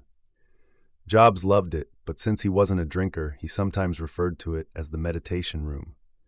It reminded him, he said, of the one that he and Daniel Kotke had at Reed, but without the acid. The divorce. In testimony before a Senate committee in February 2002, Michael Eisner blasted the ads that Jobs had created for Apple's iTunes. There are computer companies that have full-page ads and billboards that say, "Rip, mix, burn," he declared. In other words, they can create a theft and distribute it to all their friends if they buy this particular computer. This was not a smart comment. It misunderstood the meaning of rip and assumed it involved ripping someone off, rather than importing files from a CD to a computer. More significantly, it truly angered Jobs, as Eisner should have known. That, too, was not smart. Pixar had recently released the fourth movie in its Disney deal, Monsters, Inc., which turned out to be the most successful of them all, with $525 million in worldwide gross. Disney's Pixar deal was again coming up for renewal, and Eisner had not made it easier by publicly poking a stick at his partner's eye. Jobs was so incredulous he called a Disney executive to vent. "Do you know what Michael just did to me?" Eisner and Jobs came from different backgrounds and opposite coasts, but they were similar in being strong-willed and with little inclination to find compromises. They both had a passion for making good products, which often meant micromanaging details and not sugar-coating their criticisms. Watching Eisner take repeated rides on the Wildlife Express train through Disney World's Animal Kingdom and coming up with smart ways to improve the customer experience was like watching Jobs play with the interface of an iPod and find ways it could be simplified. Watching them manage people was a less edifying experience. Both were better at pushing people than being pushed, which led to an unpleasant atmosphere when they started trying to do it to each other. In a disagreement, they tended to assert that the other person was lying. In addition, neither Eisner nor Jobs seemed to believe that he could learn anything from the other. Nor would it have occurred to either even to fake a bit of deference by pretending to have anything to learn. Jobs put the blame on Eisner. He said, "The worst thing to my mind was that Pixar had successfully reinvented Disney's business, turning out great films one after the other while Disney turned out flop after flop. You would think the CEO of Disney would be curious how Pixar was doing that. But during the 20-year relationship, he visited Pixar for a total of about 2.5 hours, only to give little congratulatory speeches. He was never curious. I was amazed. Curiosity is very important. That was overly harsh. Eisner had been to Pixar a bit more than that, including visits when Jobs wasn't with him. But it was true that he showed little curiosity about the artistry or technology at the studio. Jobs, likewise, didn't spend much time trying to learn from Disney's management. The open sniping between Jobs and Eisner began in the summer of 2002. Jobs had always admired the creative spirit of the great Walt Disney, especially because he had nurtured a company to last for generations. He saw Walt's nephew, Roy, as an embodiment of this historic legacy and spirit. Roy was still on the Disney board, despite his own growing estrangement from Eisner. Jobs let him know that he would not renew the Pixar-Disney deal as long as Eisner was still the CEO. Roy Disney and Stanley Gold, his close associate on the Disney board, began warning other directors about the Pixar problem. That prompted Eisner to send the board an intemperate email in late August 2002. He was confident that Pixar would eventually renew its deal, he said, partly because Disney had rights to the Pixar movies and characters that had been made so far. Plus, he said, Disney would be in a better negotiating position in a year, after Pixar finished Finding Nemo. Yesterday, we saw for the second time the new Pixar movie, Finding Nemo, that comes out next May, he wrote. This will be a reality check for those guys. It's okay, but nowhere near as good as their previous films. Of course, they think it is great. There were two major problems with this email. It leaked to the Los Angeles Times, provoking Jobs to go ballistic, and Eisner's assessment of the movie was wrong. Very wrong. Finding Nemo became Pixar's and Disney's biggest hit so far. It easily beat The Lion King to become, for the time being, the most successful animated movie in history. It grossed $340 million domestically and $868 million worldwide. Until 2010, it was also the most popular DVD of all time, with 40 million copies sold, and it spawned some of the most popular rides at Disney theme parks. In addition, it was a richly textured, subtle, and deeply beautiful artistic achievement that won the Oscar for Best Animated Feature. I liked the film because it was about taking risks and learning to let those you love take risks, Jobs said. Its success added $183 million to Pixar's cash reserves, giving it a hefty war chest of $521 million for the final showdown with Disney. Shortly after Finding Nemo was finished, Jobs made Eisner an offer that was so one-sided it was clearly meant to be rejected. Instead of a 50-50 split on revenues as in the existing deal, Jobs proposed a new arrangement in which Pixar would own outright the films it made and the characters in them. It would merely pay Disney a 7.5% fee to distribute the movies. Plus, the last two films under the existing deal, The Incredibles and Cars were the ones in the works, would shift to the new distribution deal. Eisner, however, held one powerful trump card. Even if Pixar didn't renew, Disney had the right to make sequels of Toy Story and the other movies that Pixar had made. It owned all the characters, from Woody to Nemo, just as it owned Mickey Mouse and Donald Duck. Eisner was already planning, or threatening, to have Disney's own animation studio do a Toy Story 3, which Pixar had declined to do. When you see what that company did putting out Cinderella 2, you shudder at what would have happened, Jobs said. Eisner was able to force Roy Disney off the board in November 2003, but that didn't end the turmoil. Disney released a scathing open letter. The company has lost its focus, its creative energy, and its heritage, he wrote. His list of Eisner's alleged failings included not building a constructive relationship with Pixar. By this point, Jobs had decided that he no longer wanted to work with Eisner. So in January 2004, he publicly announced that he was cutting off negotiations with Disney. Jobs was usually disciplined in not making public the strong opinions that he shared with friends around his Palo Alto kitchen table. But this time, he did not hold back. In a conference call with reporters, he said that while Pixar was producing hits, Disney Animation was making embarrassing duds. He scoffed at Eisner's notion that Disney made any creative contribution to the Pixar films. He said, "The truth is, there has been little creative collaboration with Disney for years. You can compare the creative quality of our films with the creative quality of Disney's last 3 films and judge each company's creative ability yourselves." In addition to building a better creative team, Jobs had pulled off the remarkable feat of building a brand that was now as big a draw for moviegoers as Disney's. "We think the Pixar brand is now the most powerful and trusted brand in animation." When Jobs called to give him a heads up, Roy Disney replied, "When the Wicked Witch is dead, we'll be together again." John Lasseter was horrified at the prospect of breaking up with Disney. "I was worried about my children, what they would do with the characters we'd created," he recalled. "It was like a dagger to my heart." When he told his top staff in the Pixar conference room, he started crying. He did so again when he addressed the 800 or so Pixar employees gathered in the studio's atrium. "It's like you have these dear children and you have to give them up to be adopted by convicted child molesters." Jobs came to the atrium stage next and tried to calm things down. He explained why it might be necessary to break with Disney, and he assured them that Pixar as a company had to keep looking forward to be successful. "He has the absolute ability to make you believe," said Orrin Jacob, a longtime technologist at the studio. Suddenly, we all had the confidence that whatever happened, Pixar would flourish.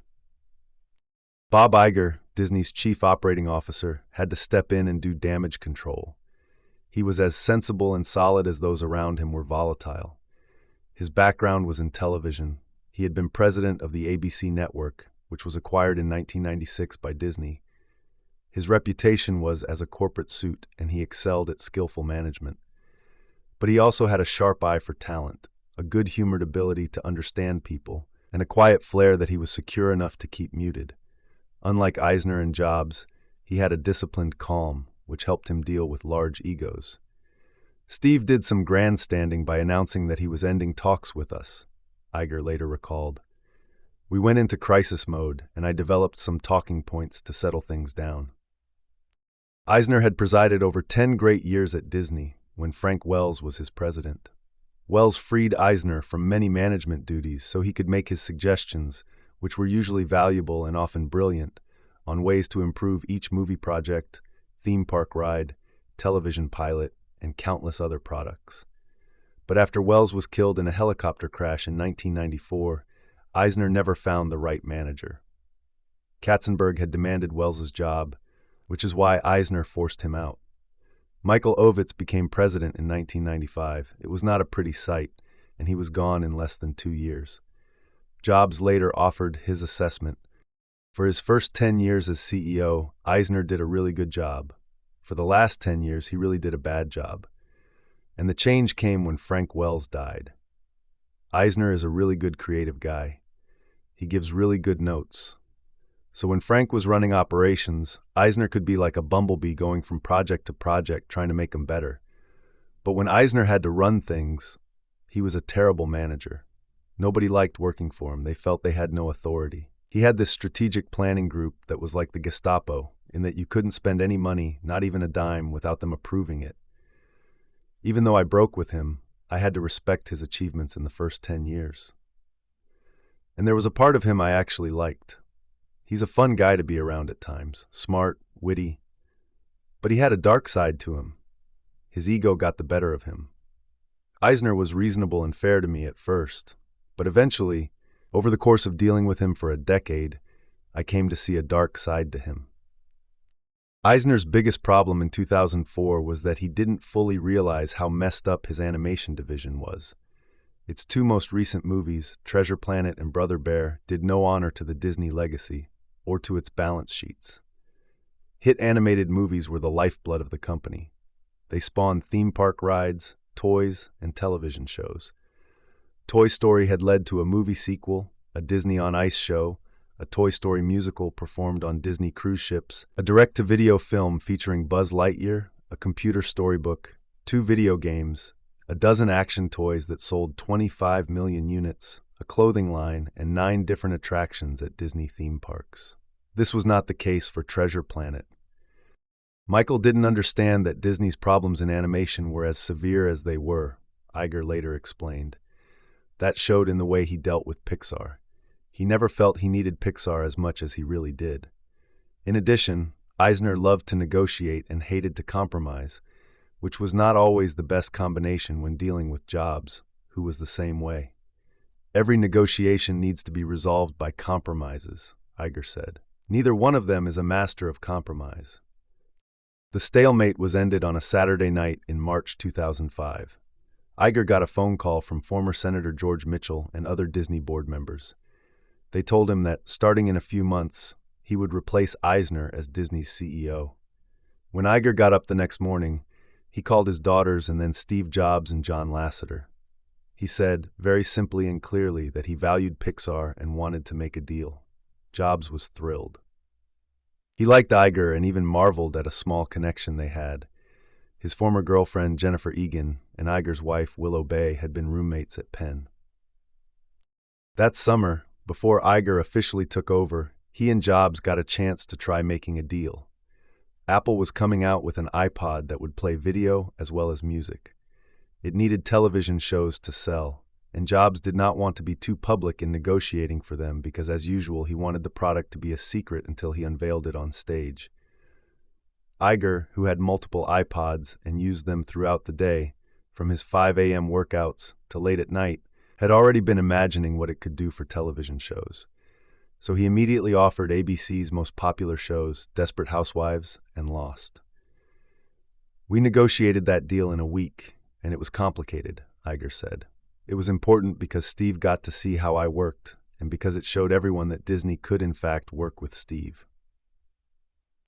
For the announcement of the video iPod, Jobs rented a theater in San Jose, and he invited Iger to be his surprise guest on stage. "I had never been to one of his announcements, so I had no idea what a big deal it was," Iger recalled. "It was a real breakthrough for our relationship. He saw I was pro-technology and willing to take risks." Jobs did his usual virtuoso performance, running through all the features of the new iPod, how it was one of the best things we've ever done, and how the iTunes Store would now be selling music videos and short films. Then, as was his habit, he ended with, "And yes, there is one more thing. The iPod would be selling TV shows." There was huge applause. He mentioned that the two most popular shows were on ABC. "And who owns ABC? Disney! I know these guys," he exclaimed. When Iger then came on stage, he looked as relaxed and comfortable as Jobs. "One of the things that Steve and I are incredibly excited about is the intersection between great content and great technology," he said. "It's great to be here to announce an extension of our relationship with Apple," he added. Then, after the proper pause, he said, "Not with Pixar, but with Apple." But it was clear from their warm embrace that a new Pixar-Disney deal was once again possible. "It signaled my way of operating, which was make love, not war," Iger recalled. "We had been at war with Roy Disney, Comcast, Apple, and Pixar. I wanted to fix all that, Pixar most of all." Iger had just come back from opening the new Disneyland in Hong Kong, with Eisner at his side in his last big act as CEO. The ceremonies included the usual Disney parade down Main Street. Iger realized that the only characters in the parade that had been created in the past decade were Pixar's. "A light bulb went off," he recalled. "I'm standing next to Michael, but I kept it completely to myself because it was such an indictment of his stewardship of animation during that period. After 10 years of The Lion King, Beauty and the Beast, and Aladdin, there were then 10 years of nothing." Iger went back to Burbank and had some financial analysis done. He discovered that they had actually lost money on animation in the past decade and had produced little that helped related products. At his first meeting as the new CEO, he presented the analysis to the board, whose members expressed some anger that they had never been told this. "As animation goes, so goes our company," he told the board. "A hit animated film is a big wave, and the ripples go down to every part of our business, from characters in a parade, to music, to parks, to video games, TV, internet, consumer products. If I don't have wave makers, the company is not going to succeed." He presented them with some choices. They could stick with the current animation management, which he didn't think would work. They could get rid of management and find someone else, but he said he didn't know who that would be. Or they could buy Pixar. "The problem is, I don't know if it's for sale, and if it is, it's going to be a huge amount of money," he said. The board authorized him to explore a deal. Iger went about it in an unusual way. When he first talked to Jobs, he admitted the revelation that had occurred to him in Hong Kong and how it convinced him that Disney badly needed Pixar. "That's why I just loved Bob Iger," recalled Jobs. "He just blurted it out. Now that's the dumbest thing you can do as you enter a negotiation, at least according to the traditional rule book. He just put his cards out on the table and said, 'We're screwed.' I immediately liked the guy, because that's how I work too. Let's just immediately put all the cards on the table and see where they fall." In fact, that was not usually Jobs' way of operating. He often began negotiations by proclaiming that the other company's products or services were terrible. Jobs and Iger took a lot of walks around the Apple campus, in Palo Alto, and at the Allen and Company retreat in Sun Valley. At first, they came up with a plan for a new distribution deal. Pixar would get back all the rights to the movies and characters it had already produced in return for Disney's getting an ownership stake in Pixar. Pixar would then pay Disney a simple fee to distribute its future movies. But Iger worried that such a deal would simply set Pixar up as a competitor to Disney, which would be bad even if Disney had an ownership stake in it. So he began to hint that maybe they should do something bigger. "I want you to know that I am really thinking out of the box on this," he said. Jobs seemed to encourage the advances. "It wasn't too long before it was clear to both of us that this discussion might lead to an acquisition discussion," Jobs recalled. But first, Jobs needed the blessing of John Lasseter and Ed Catmull, so he asked them to come over to his house. He got right to the point. "We need to get to know Bob Iger," he told them. "We may want to throw in with him and to help him remake Disney. He's a great guy." They were skeptical at first. "He could tell we were pretty shocked," Lasseter recalled. "If you guys don't want to do it, that's fine. But I want you to get to know Iger before you decide," Jobs continued. "I was feeling the same as you, but I've really grown to like the guy." He explained how easy it had been to make the deal to put ABC shows on the iPod, and added, "It's night and day different from Eisner's Disney. He's straightforward, and there's no drama with him." Lasseter remembers that he and Catmull just sat there with their mouths slightly open. Iger went to work. He flew from Los Angeles to Lasseter's house for dinner and stayed up well past midnight talking. He also took Catmull out to dinner, and then he visited Pixar Studios, alone, with no entourage and without Jobs. "I went out and met all the directors one-on-one, and they each pitched me their movie," he said. Lasseter was proud of how much his team impressed Iger, which of course made him warm up to Iger. "I never had more pride in Pixar than that day," he said. "All the teams and pitches were amazing, and Bob was blown away." Indeed, after seeing what was coming up over the next few years, Cars, Ratatouille, Wall-E, Iger told his chief financial officer at Disney, "Oh my God, they've got great stuff. We've got to get this deal done. It's the future of the company."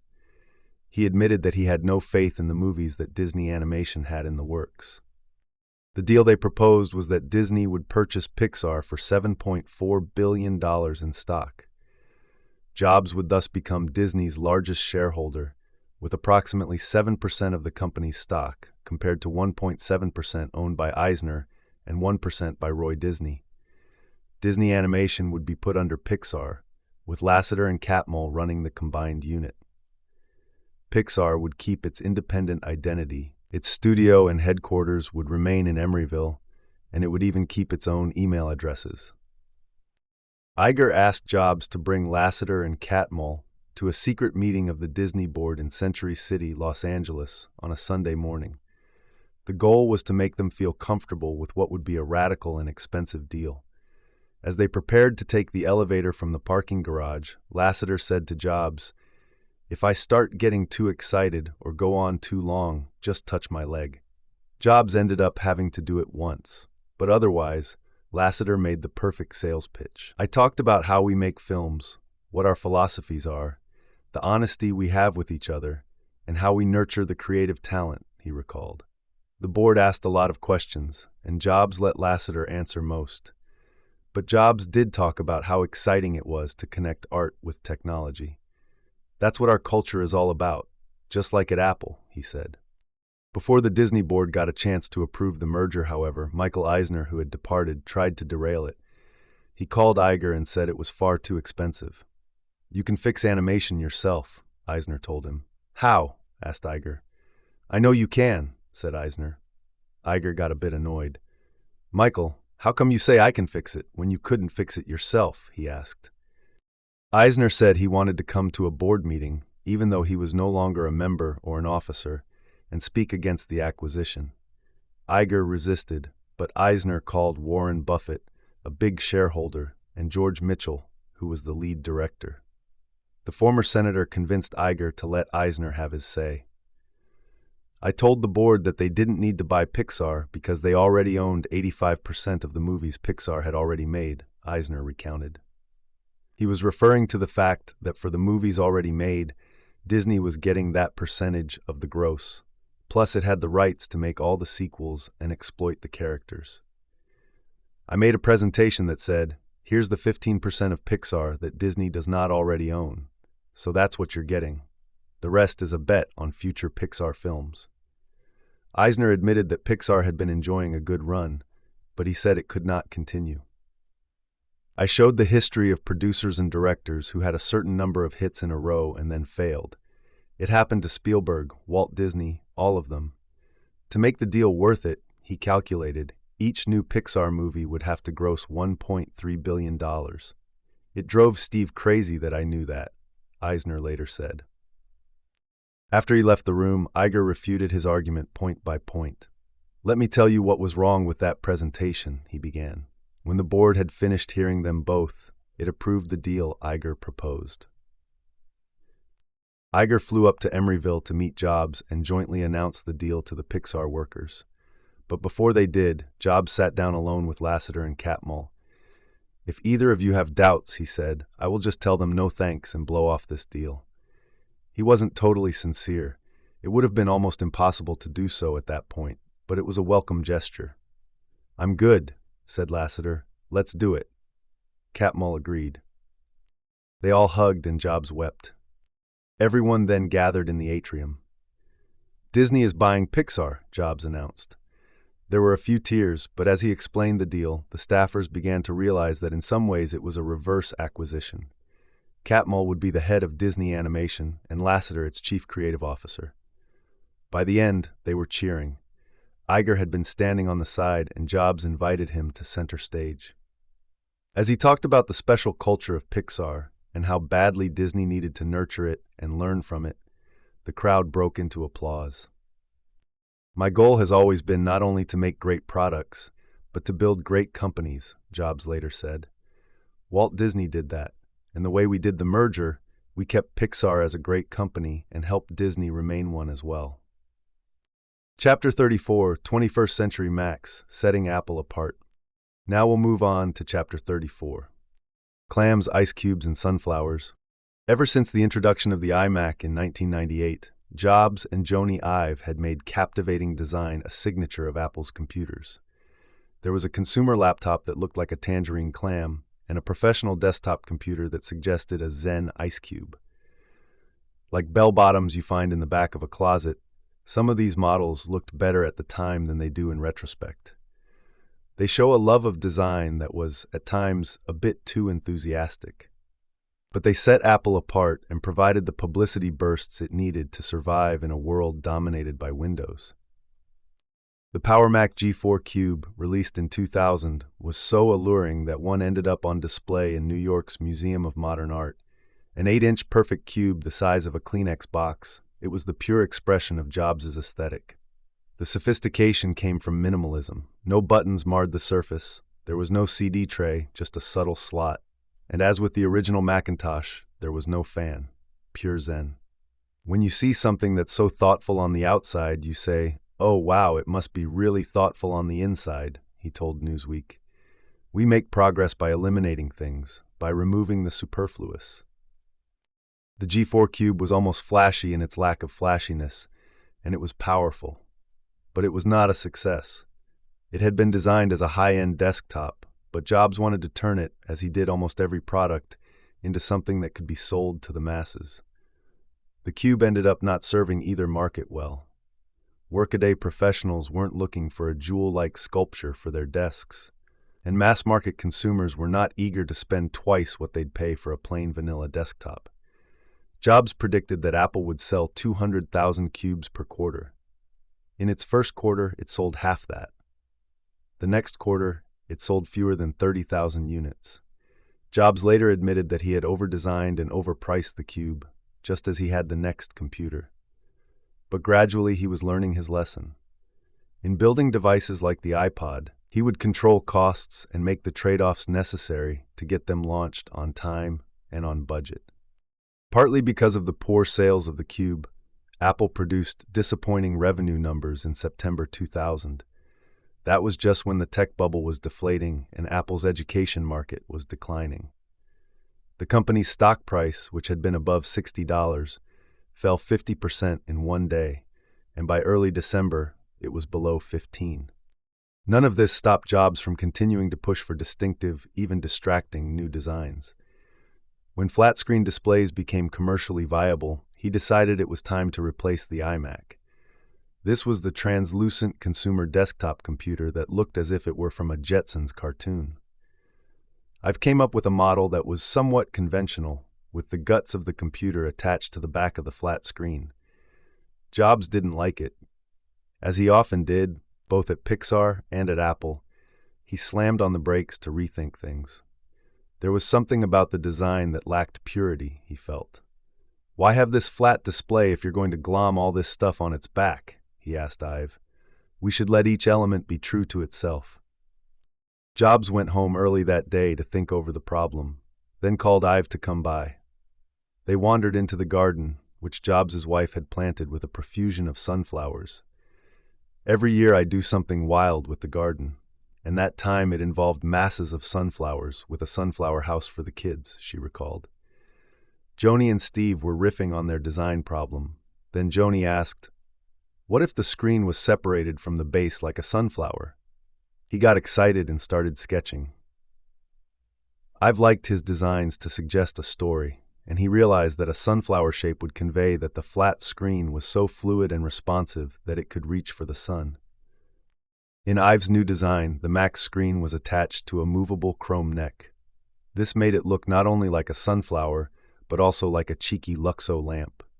Indeed, it brought to mind the playful personality of Luxo Jr. in the first short film that John Lasseter had made at Pixar. Apple took out many patents for the design, most of which credited Ive, but on one of them, for a computer system having a movable assembly attached to a flat panel display, Jobs listed himself as the primary inventor. In hindsight, some of Apple's Macintosh designs may seem a bit too cute, but other computer makers were at the other extreme. It was an industry that you'd expect to be innovative, but instead, it was dominated by cheaply designed generic boxes.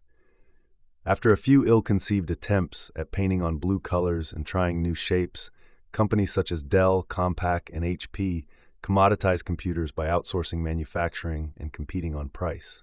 With its spunky designs and its groundbreaking applications like iTunes and iMovie, Apple was about the only place innovating. Inside, Apple's innovations were more than skin deep. Since 1994, it had been using a microprocessor called the PowerPC. It was made by a partnership of IBM and Motorola. For a few years, it was faster than Intel's chips, an advantage that Apple promoted in humorous commercials. By the time of Jobs' return, however, Motorola had fallen behind in producing new versions of the chip. This led to a fight between Jobs and Motorola's CEO, Chris Galvin. When Jobs decided to stop licensing the Macintosh operating system to clone makers, right after his return to Apple in 1997, he suggested to Galvin that he might consider making an exception for Motorola's clone, the StarMax Mac, but only if Motorola sped up the development of new PowerPC chips for laptops. The call got heated. Jobs offered his opinion that Motorola chips were terrible. Galvin, who also had a temper, pushed back. Jobs hung up on him. The Motorola StarMax was canceled, and Jobs secretly began planning to move Apple off the Motorola IBM PowerPC chip and to adopt Intel's instead. This would not be a simple task. It was like writing a new operating system. Jobs did not give up any real power to his board, but he did use its meetings to kick around ideas and think through strategies in confidence. He would stand at a whiteboard and lead freewheeling discussions. For 18 months, the directors discussed whether to move to an Intel architecture. We debated it, we asked a lot of questions, and finally we all decided it needed to be done, board member Art Levinson recalled. Paul Otellini, who was then president and later became CEO of Intel, began meeting with Jobs. They had gotten to know each other when Jobs was struggling to keep Next alive. As Otellini later put it, his arrogance had been temporarily tempered. Otellini has a calm and wry way of looking at people, and he was amused rather than put off when he discovered, upon dealing with Jobs at Apple in the early 2000s, that his juices were going again, and he wasn't nearly as humble anymore. Intel had deals with other computer makers, and Jobs wanted a better price than they had. "We had to find creative ways to bridge the numbers," said Otellini. Most of the negotiating was done, as Jobs preferred, on long walks. Sometimes they walked on the trails up to the radio telescope known as the Dish above the Stanford campus. Jobs would start the walk by telling a story and explaining how he saw the history of computers evolving. By the end, he would be haggling over the price. Intel had a reputation for being a tough partner, coming out of the days when it was run by Andy Grove and Craig Barrett, Ottolini said. I wanted to show that Intel was a company you could work with. So a crack team from Intel worked with Apple, and they were able to beat the conversion deadline by 6 months. Jobs invited Ottolini to Apple's Top 100 management retreat, where he put on one of the famous Intel lab coats that looked like a bunny suit and gave Jobs a big hug. At the public announcement in 2005, the usually reserved Ottolini repeated the act. Apple and Intel together at last flashed on the big screen. Bill Gates was amazed. Designing crazy-colored cases did not impress him, but a secret program to switch the CPU in a computer, completed seamlessly and on time, was a feat he truly admired. If you'd said, okay, we're going to change our microprocessor chip and we're not going to lose a beat, that sounds impossible, he told me years later when I asked him about Jobs' accomplishments. They basically did that. Options.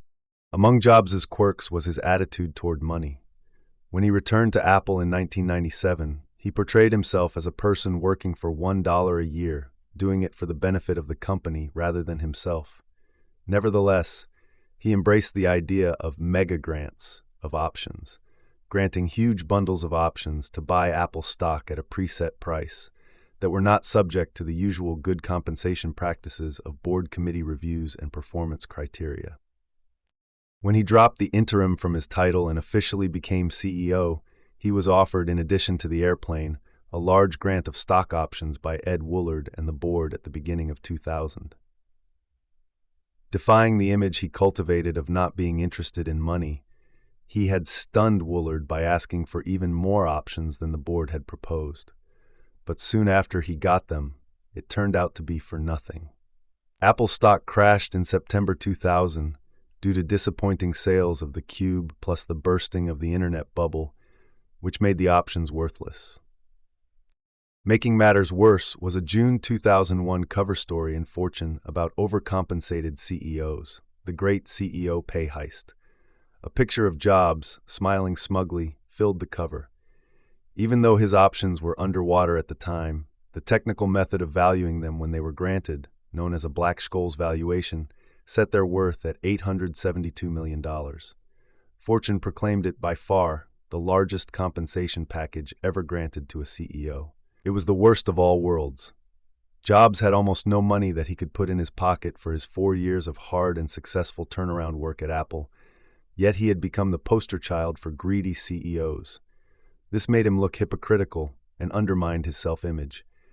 He wrote a scathing letter to the editor, declaring that his options were actually worth zero. He offered to sell them to Fortune for half of the supposed $872 million the magazine had reported. In the meantime, Jobs wanted the board to give him another big grant of options, since his old ones seemed worthless. He insisted, both to the board and probably to himself, that it was more about getting proper recognition than about getting rich. It wasn't so much about the money, he later said in a deposition in an SEC lawsuit over the options. Everybody likes to be recognized by his peers. I felt that the board wasn't really doing the same with me. He felt that the board should have come to him offering a new grant without his having to suggest it. I thought I was doing a pretty good job. It would have made me feel better at the time. His hand-picked board, in fact, doted on him. So they decided to give him another huge grant of options in August 2001, when the stock price was just under $18. The problem was that he worried about his image, especially after the Fortune article. He did not want to accept the new grant unless the board canceled his old options at the same time. But to do so would have negative accounting consequences, because it would be effectively repricing the old options. That would require taking a charge against current earnings. The only way to avoid this variable accounting problem was to cancel his old options at least 6 months after his new options were granted. In addition, Jobs started haggling with the board over how quickly the new options would become available. It wasn't until mid-December 2001 that Jobs finally agreed to take the new options and, braving the appearance, wait 6 months before his old ones were canceled. But by then, the stock price, adjusting for a split, had gone up $3 to about $21. If the strike price of the new options was set at that new level, each would have been $3 less valuable. So Apple's legal counsel, Nancy Heinen, looked over the recent stock prices and helped to choose an October date when the stock was $18.30. She also approved a set of minutes that seemed to show that the board had approved the grant on that date. The backdating was potentially worth $20 million to Jobs. Once again, Jobs would end up suffering bad publicity without making a penny. Apple's stock price kept dropping. By March 2003, even the new options were so low that Jobs traded in all of them for a direct grant of $75 million worth of shares. This amounted to about $8.3 million for each year he had worked since coming back in 1997 through the end of the vesting period in 2006. None of this would have mattered much if the Wall Street Journal had not run a powerful series in 2006 about backdated stock options. Apple wasn't mentioned, but its board appointed a committee of 3 members, Al Gore, Eric Schmidt of Google, and Jerry York, formerly of IBM and Chrysler, to investigate its own practices. We decided at the outset that if Steve was at fault, we would let the chips fall where they may, Gore recalled. The committee uncovered some irregularities with Jobs' grants and those of other top officers, and it immediately turned the findings over to the SEC. Jobs was aware of the backdating, the report said, but he ended up not benefiting financially. A board committee at Disney also found that similar backdating had occurred at Pixar when Jobs was in charge. The laws governing such backdating practices were unclear, especially since no one at Apple ended up benefiting from the questionably dated grants. The SEC took 8 months to do its own investigation, and in April 2007, it announced that it would not bring action against Apple. This was based in part on its swift, extensive, and extraordinary cooperation in the Commission's investigation and its prompt self-reporting. Although the SEC found that Jobs had been aware of the backdating, it cleared him of any misconduct because he was unaware of the accounting implications. The SEC did file complaints against Apple's former chief financial officer, Fred Anderson, who was on the board, and the general counsel, Nancy Heinen. Anderson, a retired Air Force captain with a square jaw and deep integrity, had been a wise and calming influence at Apple, where he was known for his ability to control Jobs' tantrums. He was cited by the SEC only for negligence regarding the paperwork for one set of the grants, not the ones that went to Jobs. The SEC allowed him to continue to serve on corporate boards. Nevertheless, he ended up resigning from the Apple board. Anderson thought he had been made a scapegoat. When he settled with the SEC, his lawyer issued a statement that put some of the blame on Jobs. It said that Anderson had cautioned Mr. Jobs that the executive team grant would have to be priced on the date of the actual board agreement, or there could be an accounting charge, and that Jobs replied that the board had given its prior approval. Heinen, who initially fought the charges against her, ended up settling and paying a $2.2 million fine without admitting or denying any wrongdoing. Likewise, the company itself settled a shareholders' lawsuit by agreeing to pay $14 million in damages. Joe Nocera wrote in the New York Times, "Rarely have so many avoidable problems been created by one man's obsession with his own image.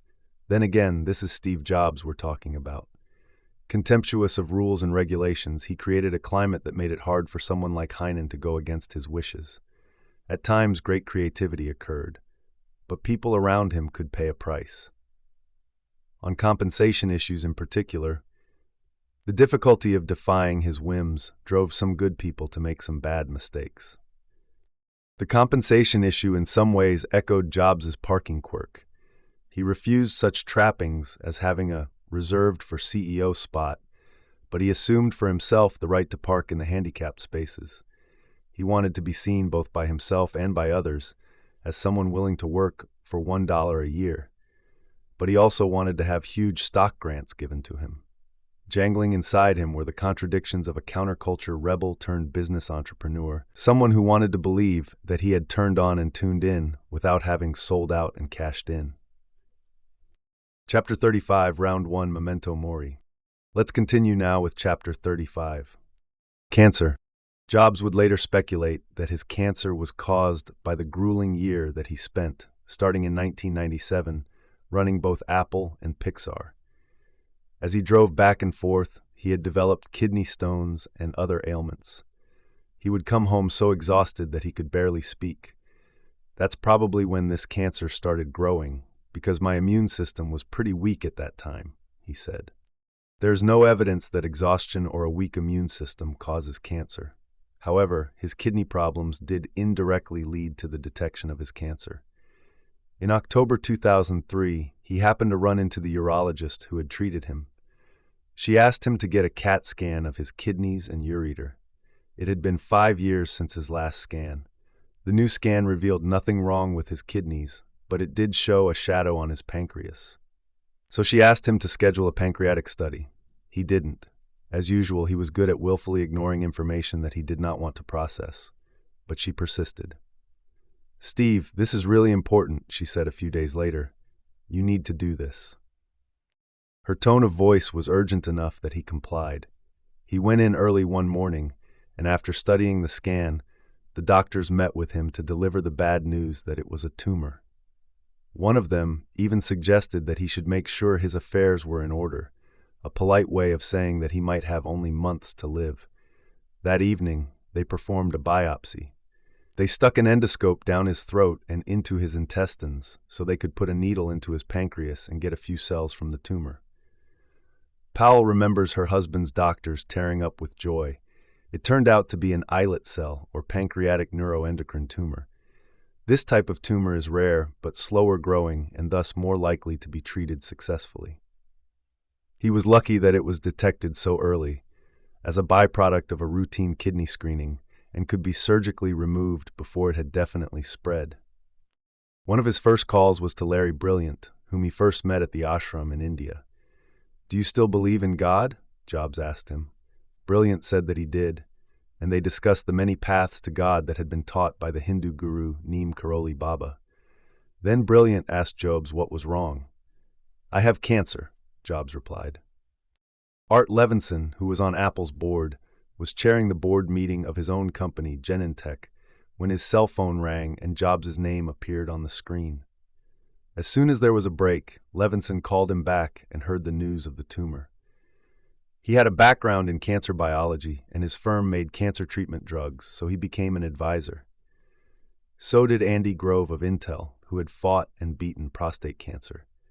Jobs called him that Sunday, and he drove right over to Jobs' house and stayed for 2 hours. To the horror of his friends and wife, Jobs decided not to have surgery to remove the tumor, which was the only accepted medical approach. "I really didn't want them to open up my body, so I tried to see if a few other things would work," he told me years later with a hint of regret. Specifically, he kept to a strict vegan diet with large quantities of fresh carrot and fruit juices.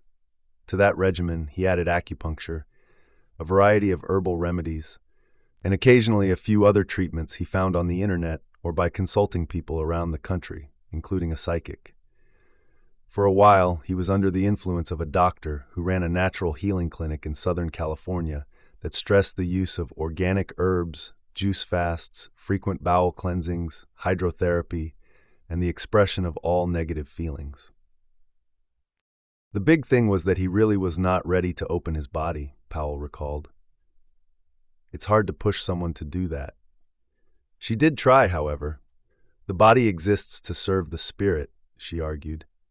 His friends repeatedly urged him to have surgery and chemotherapy. "Steve talked to me when he was trying to cure himself by eating horseshit and horseshit roots, and I told him he was crazy," Grove recalled. Levinson said that he pleaded every day with Jobs and found it enormously frustrating that I just couldn't connect with him. The fights almost ruined their friendship. "That's not how cancer works," Levinson insisted when Jobs discussed his diet treatments. "You cannot solve this without surgery and blasting it with toxic chemicals."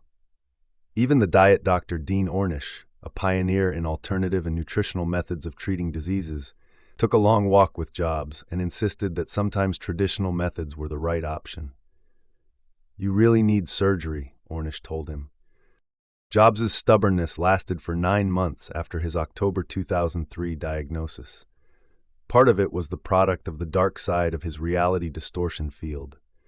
"I think Steve has such a strong desire for the world to be a certain way that he wills it to be that way," Levinson speculated. "Sometimes it doesn't work. Reality is unforgiving." The flip side of his wondrous ability to focus was his fearsome willingness to filter out things he did not wish to deal with. This led to many of his great breakthroughs, but it could also backfire. "He has that ability to ignore stuff he doesn't want to confront," Powell explained. "It's just the way he's wired."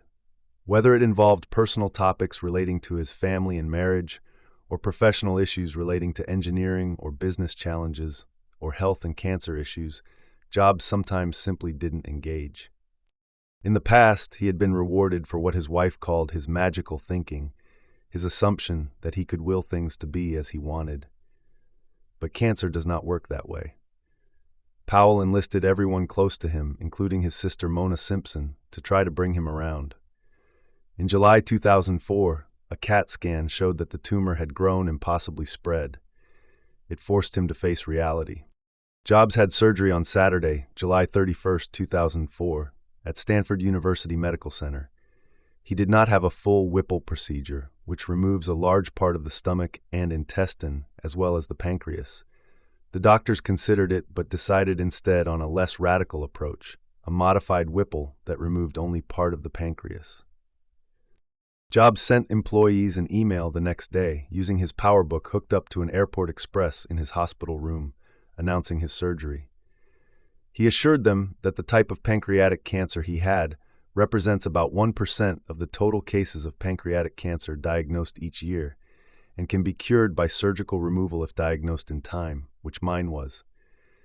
He said he would not need chemotherapy or radiation treatment, and he planned to return to work in September.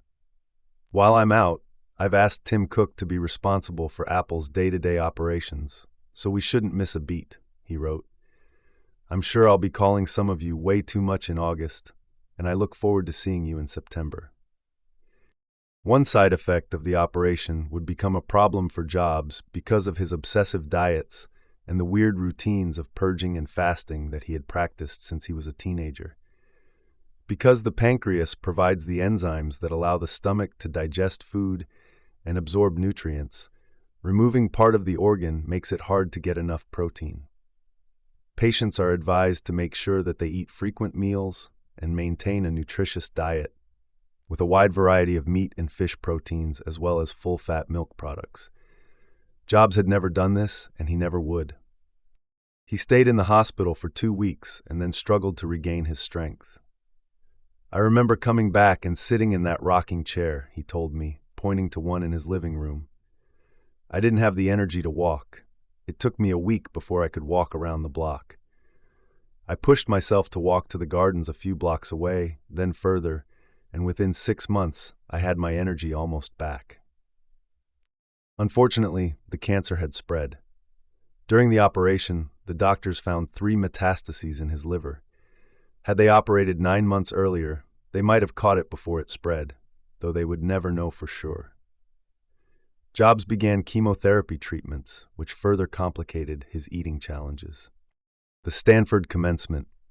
Jobs kept his continuing battle with cancer a secret.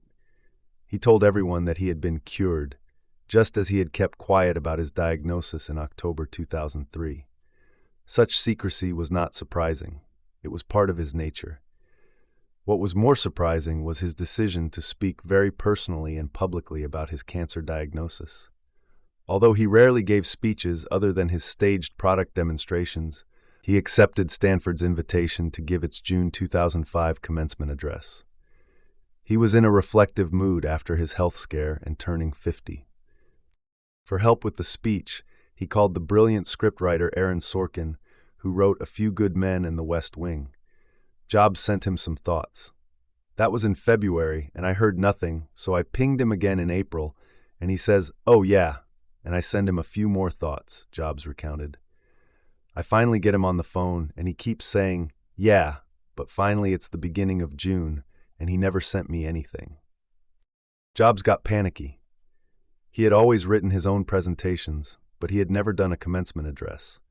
One night, he sat down and wrote the speech himself, with no help other than bouncing ideas off his wife.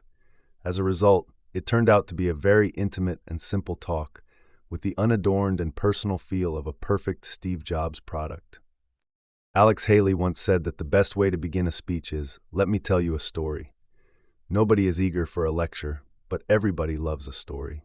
And that was the approach Jobs chose. Today, I want to tell you 3 stories from my life, he began. That's it, no big deal, just 3 stories. The first story was about dropping out of Reed College. I could stop taking the required classes that didn't interest me, he said, and begin dropping in on the ones that looked far more interesting. The second was about how getting fired from Apple turned out to be good for him. The heaviness of being successful was replaced by the lightness of being a beginner again, less sure about everything. The students were unusually attentive, despite a plane circling overhead with a banner that urged them to recycle all e-waste. It was his third story that captivated them. It was about being diagnosed with cancer and the awareness it brought. He said, remembering that I'll be dead soon is the most important tool I've ever encountered to help me make the big choices in life. Because almost everything, all external expectations, all pride, all fear of embarrassment or failure, these things just fall away in the face of death, leaving only what is truly important. Remembering that you are going to die is the best way I know to avoid the trap of thinking you have something to lose. You are already naked. There is no reason not to follow your heart. The artful minimalism of the speech gave it simplicity, purity, and charm. Search where you will, from anthologies to YouTube, and you won't find a better commencement address. Others may have been more important, such as George Marshall's at Harvard in 1947, announcing a plan to rebuild Europe, but none has had more grace. A Lion at 50. For his 30th and 40th birthdays, Jobs had celebrated with the stars of Silicon Valley and other assorted celebrities. But when he turned 50 in 2005, after coming back from his cancer surgery, the surprise party that his wife arranged featured mainly his closest friends and professional colleagues. It was at the comfortable San Francisco home of some friends, and the great chef Alice Waters prepared salmon from Scotland along with couscous and a variety of garden-raised vegetables. It was beautifully warm and intimate, with everyone and the kids all able to sit in one room, Waters recalled. The entertainment was comedy improvisation done by the cast of Whose Line Is It Anyway? Jobs' close friend Mike Slade was there, along with colleagues from Apple and Pixar, including Lasseter, Cook, Schiller, Clough, Rubenstein, and Tavanian. Cook had done a good job running the company during Jobs' absence. He kept Apple's temperamental actors performing well, and he avoided stepping into the limelight. Jobs liked strong personalities, up to a point, but he had never truly empowered a deputy or shared the stage. It was hard to be his understudy. You were damned if you shone and damned if you didn't. Cook had managed to navigate those tricky waters. He was calm and decisive when in command, but he didn't seek any notice or praise for himself. Some people resent the fact that Steve gets credit for everything, but I've never given a rat's ass about that, said Cook. Frankly speaking, I'd prefer my name never be in the paper. When Jobs returned from his medical leave, Cook resumed his role as the person who kept the moving parts at Apple tightly meshed and remained unfazed by Jobs' tantrums. What I learned about Steve was that people mistook some of his comments as ranting or negativism, but it was really just the way he showed passion, Cook said. So that's how I processed it, and I never took issues personally. In many ways, he was Jobs' mirror image, unflappable, steady in his moods, and, as the thesaurus in the next computer would have noted, Saturnine rather than mercurial. I'm a good negotiator, but he's probably better than me because he's a cool customer, Jobs later said. After adding a bit more praise, he quietly added a reservation, one that was serious but rarely spoken. But Tim's not a product person, per se. In the fall of 2005, after returning from his medical leave, Jobs tapped Cook to become Apple's chief operating officer. They were flying together to Japan. Jobs didn't really ask Cook. He simply turned to him and said, "I've decided to make you COO." Around that time, Jobs' old friends John Rubinstein and Avi Tavanian, the hardware and software lieutenants who had been recruited during the 1997 restoration, decided to leave. In Tavanian's case, he had made a lot of money and was ready to quit working. Avi is a brilliant guy and a nice guy, much more grounded than Ruby, and doesn't carry the big ego, said Jobs. It was a huge loss for us when Avi left. He's a one-of-a-kind person, a genius. Rubinstein's case was a little more contentious. He was upset by Cook's rise and frazzled after working for 9 years under Jobs. Their shouting matches became more frequent. There was also a substantive issue. Rubinstein was repeatedly clashing with Joni Ive, who used to work for him and now reported directly to Jobs. Ive was always pushing the envelope with designs that dazzled but were difficult to engineer. It was Rubinstein's job to get the hardware built in a practical way, so he often resisted. He was by nature cautious. In the end, Ruby's from HP, said Jobs, and he never delved deep. He wasn't aggressive. There was, for example, the case of the screws that held the handles on the Power Mac G4. I've decided that they should have a certain polish and shape, but Rubinstein thought that would be astronomically costly and delay the project for weeks, so he vetoed the idea. His job was to deliver products, which meant making trade-offs. I've saw that approach as hostile to innovation, so he would go both above him to Jobs and also around him to the mid-level engineers.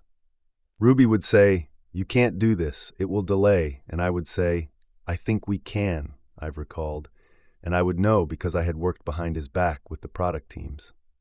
In this and other cases, Jobs came down on Ive's side. At times, Ive and Rubinstein got into arguments that almost led to blows. Finally, I've told Jobs, "It's him or me." Jobs chose Ive. By that point, Rubinstein was ready to leave. He and his wife had bought property in Mexico, and he wanted time off to build a home there. He eventually went to work for Palm, which was trying to match Apple's iPhone. Jobs was so furious that Palm was hiring some of his former employees that he complained to Bono. Bono was a co-founder of a private equity group, led by the former Apple CFO Fred Anderson, that had bought a controlling stake in Palm. Bono sent Jobs a note back saying, "You should chill out about this. This is like the Beatles ringing up because Herman and the Hermits have taken one of their road crew." Jobs later admitted that he had overreacted. "The fact that they completely failed salves that wound," he said. Jobs was able to build a new management team that was less contentious and a bit more subdued. Its main players, in addition to Cook and Ive, were Scott Forstall running iPhone software, Phil Schiller in charge of marketing, Bob Mansfield doing Mac hardware, Eddie Q handling internet services, and Peter Oppenheimer as the chief financial officer. Even though there was a surface similarity to his top team, all were middle-aged white men. There was a range of styles. Ive was emotional and expressive. Cook was as cool as steel. They all knew they were expected to be deferential to Jobs while also pushing back on his ideas and being willing to argue, a tricky balance to maintain, but each did it well. "I realized very early that if you didn't voice your opinion, he would mow you down," said Cook. "He takes contrary positions to create more discussion because it may lead to a better result. So if you don't feel comfortable disagreeing, then you'll never survive." The key place for freewheeling discussion was the Monday morning executive team gathering, which started at 9 and went for 3 or 4 hours. The focus was always on the future. What should each product do next? What new things should be developed? Jobs used the meeting to enforce a sense of shared mission at Apple. This served to centralize control, which made the company seem as tightly integrated as a good Apple product, and prevented the struggles between divisions that plagued decentralized companies. Jobs also used the meetings to enforce focus. At Robert Friedland's farm, his job had been to prune the apple trees so that they would stay strong, and that became a metaphor for his pruning at Apple. Instead of encouraging each group to let product lines proliferate based on marketing considerations, or permitting 1,000 ideas to bloom, Jobs insisted that Apple focus on just 2 or 3 priorities at a time. There is no one better at turning off the noise that is going on around him, Cook said. That allows him to focus on a few things and say no to many things. Few people are really good at that. To institutionalize the lessons that he and his team were learning, Jobs started an in-house center called Apple University. He hired Joel Podolny, who was dean of the Yale School of Management, to compile a series of case studies analyzing important decisions the company had made. These included the switch to the Intel microprocessor and the decision to open the Apple stores.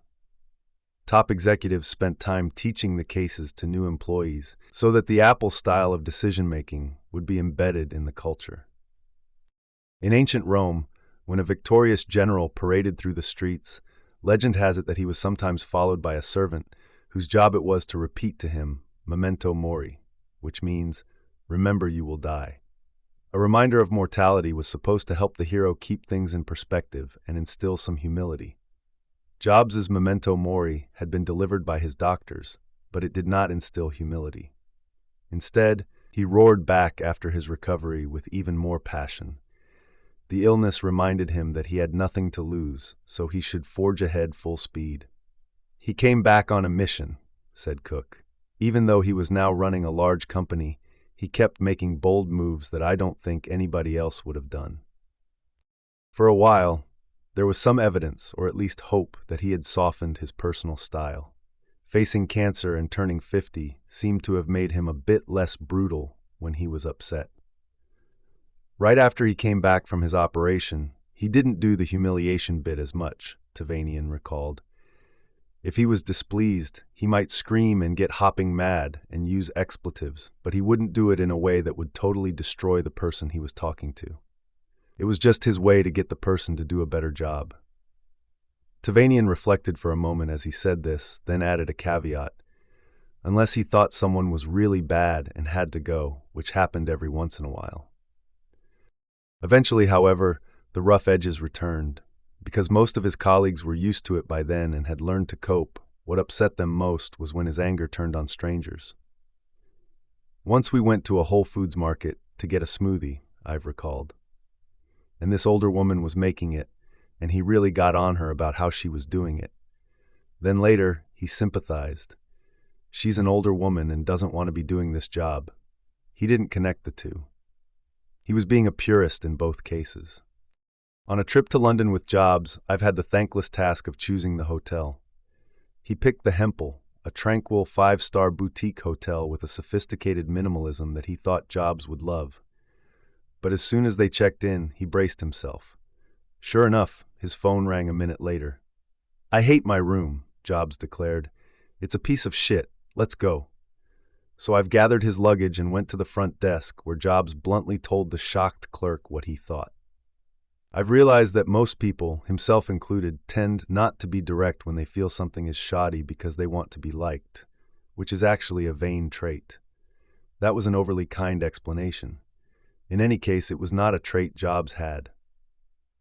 Because Ive was so instinctively nice, he puzzled over why Jobs, whom he deeply liked, behaved as he did. One evening in a San Francisco bar, he leaned forward with an earnest intensity and tried to analyze it. He said, "He's a very, very sensitive guy. That's one of the things that makes his antisocial behavior, his rudeness, so unconscionable. I can understand why people who are thick-skinned and unfeeling can be rude, but not sensitive people. I once asked him why he gets so mad about stuff. He said, but I don't stay mad. He has this very childish ability to get really worked up about something, and it doesn't stay with him at all. But there are other times, I think honestly, when he's very frustrated, and his way to achieve catharsis is to hurt somebody. And I think he feels he has a liberty and a license to do that. The normal rules of social engagement, he feels, don't apply to him. Because of how very sensitive he is, he knows exactly how to efficiently and effectively hurt someone. And he does do that. Every now and then, a wise colleague would pull Jobs aside to try to get him to settle down. Lee Clow was a master at this. "Steve, can I talk to you?" he would quietly say when Jobs had belittled someone publicly. He would go into Jobs' office and explain how hard everyone was working. When you humiliate them, it's more debilitating than stimulating, he said in one such session. Jobs would apologize and say he understood, but then he would do it again. It's simply who I am, he would say. One thing that did mellow was his attitude toward Bill Gates. Microsoft had kept its end of the bargain it made in 1997, when it agreed to continue developing great software for the Macintosh. Also, it was becoming less relevant as a competitor, having failed so far to copy Apple's digital hub strategy. Gates and Jobs had very different approaches to products and innovation, but their rivalry had produced in each a surprising self-awareness. For their All Things Digital conference in May 2007, the Wall Street Journal columnists Walt Mossberg and Kara Swisher worked to get them together for a joint interview. Mossberg first invited Jobs, who didn't go to many such conferences, and was surprised when he said he would do it if Gates would. On hearing that, Gates accepted as well. Mossberg wanted the evening joint appearance to be a friendly discussion, not a debate. But that seemed less likely when Jobs took a swipe at Microsoft during a solo interview earlier that day. Asked about the fact that Apple's iTunes software for Windows computers was extremely popular, Jobs joked, "It's like giving a glass of ice water to somebody in hell." So, when it was time for Gates and Jobs to meet in the green room before their joint session that evening, Mossberg was worried. Gates got there first, with his aide Larry Cohen, who had briefed him about Jobs' remark earlier that day. When Jobs walked in a few minutes later, he grabbed a bottle of water from the ice bucket and sat down. After a moment or two of silence, Gates said, "So I guess I'm the representative from hell." He wasn't smiling. Jobs paused, gave him one of his impish grins, and handed him the ice water. Gates relaxed, and the tension went away. The result was a fascinating duet, in which each prodigy of the digital age spoke warily and then warmly about the other. Most memorably, they gave candid answers when the technology strategist Lise Beyer, who was in the audience, asked what each had learned from observing the other. "Well, I'd give a lot to have Steve's taste," Gates answered. There was a bit of nervous laughter. Jobs had famously said 10 years earlier that his problem with Microsoft was that it had absolutely no taste. But Gates insisted he was serious. Jobs was a natural in terms of intuitive taste, he said. He recalled how he and Jobs used to sit together, reviewing the software that Microsoft was making for the Macintosh. "I'd see Steve make the decision based on a sense of people and product that, is hard for me to explain. The way he does things is just different, and I think it's magical. And in that case, wow." Jobs stared at the floor. Later, he told me that he was blown away by how honest and gracious Gates had just been. Jobs was equally honest, though not quite as gracious when his turn came. He described the great divide between the Apple philosophy of building end-to-end integrated products and Microsoft's openness to licensing its software to competing hardware makers. In the music market, the integrated approach, as shown in his iTunes iPod package, was proving to be better, he noted. But Microsoft's separate approach was doing better in the personal computer market. One question he raised in an offhand way was, which approach might work better for mobile phones? Then he went on to make an insightful point. This difference in design philosophy, he said, led him and Apple to be less good at collaborating with other companies. Because Woz and I started the company based on doing the whole banana, we weren't so good at partnering with people, he said. And I think if Apple could have had a little more of that in its DNA, it would have served it extremely well. Chapter 36, The iPhone, 3 Revolutionary Products in 1. Now we'll continue with Chapter 36, an iPod that makes calls. By 2005, iPod sales were skyrocketing. An astonishing 20 million were sold that year, 4 times the number of the year before. The product was becoming more important to the company's bottom line, accounting for 45% of the revenue that year. It was also burnishing the company's hip image in a way that drove sales of Macs. That is why Jobs was worried. He was always obsessing about what could mess us up, board member Art Levinson recalled. The conclusion he had come to was this: the device that can eat our lunch is the cell phone. As he explained to the board, The digital camera market was being decimated now that phones were equipped with cameras. The same could happen to the iPod if phone manufacturers started to build music players into them. Everyone carries a phone, he said, so that could render the iPod unnecessary. His first strategy was to do something that he had admitted in front of Bill Gates was not in his DNA, to partner with another company. He began talking to Ed Zander, the new CEO of Motorola, about making a companion to Motorola's popular Razr, which was a cell phone and digital camera that would have an iPod built in. Thus was born the Roker. It ended up having neither the enticing minimalism of an iPod nor the convenient slimness of a Razr.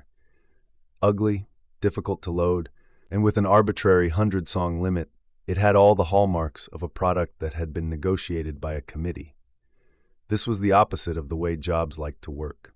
Instead of hardware, software, and content all being controlled by one company, they were cobbled together by Motorola, Apple, and the wireless carrier Singular. "You call this the phone of the future?" Wired scoffed on its November 2005 cover.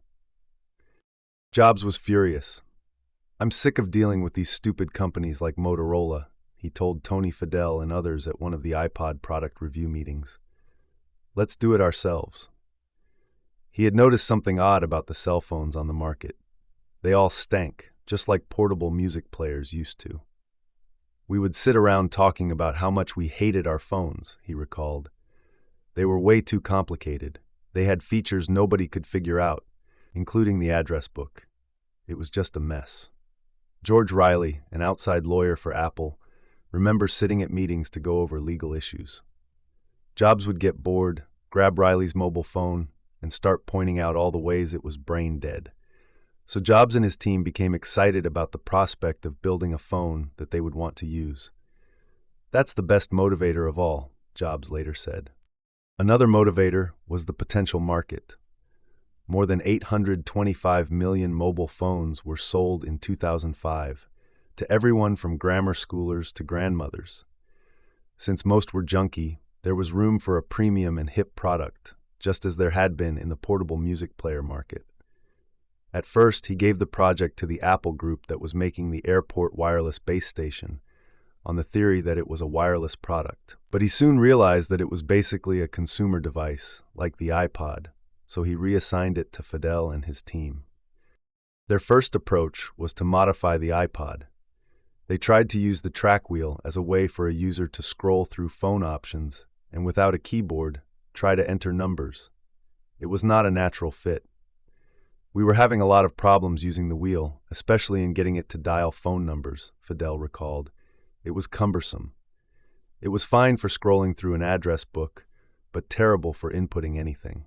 The team kept trying to convince themselves that users would mainly be calling people who were already in their address book, but they knew that it wouldn't really work.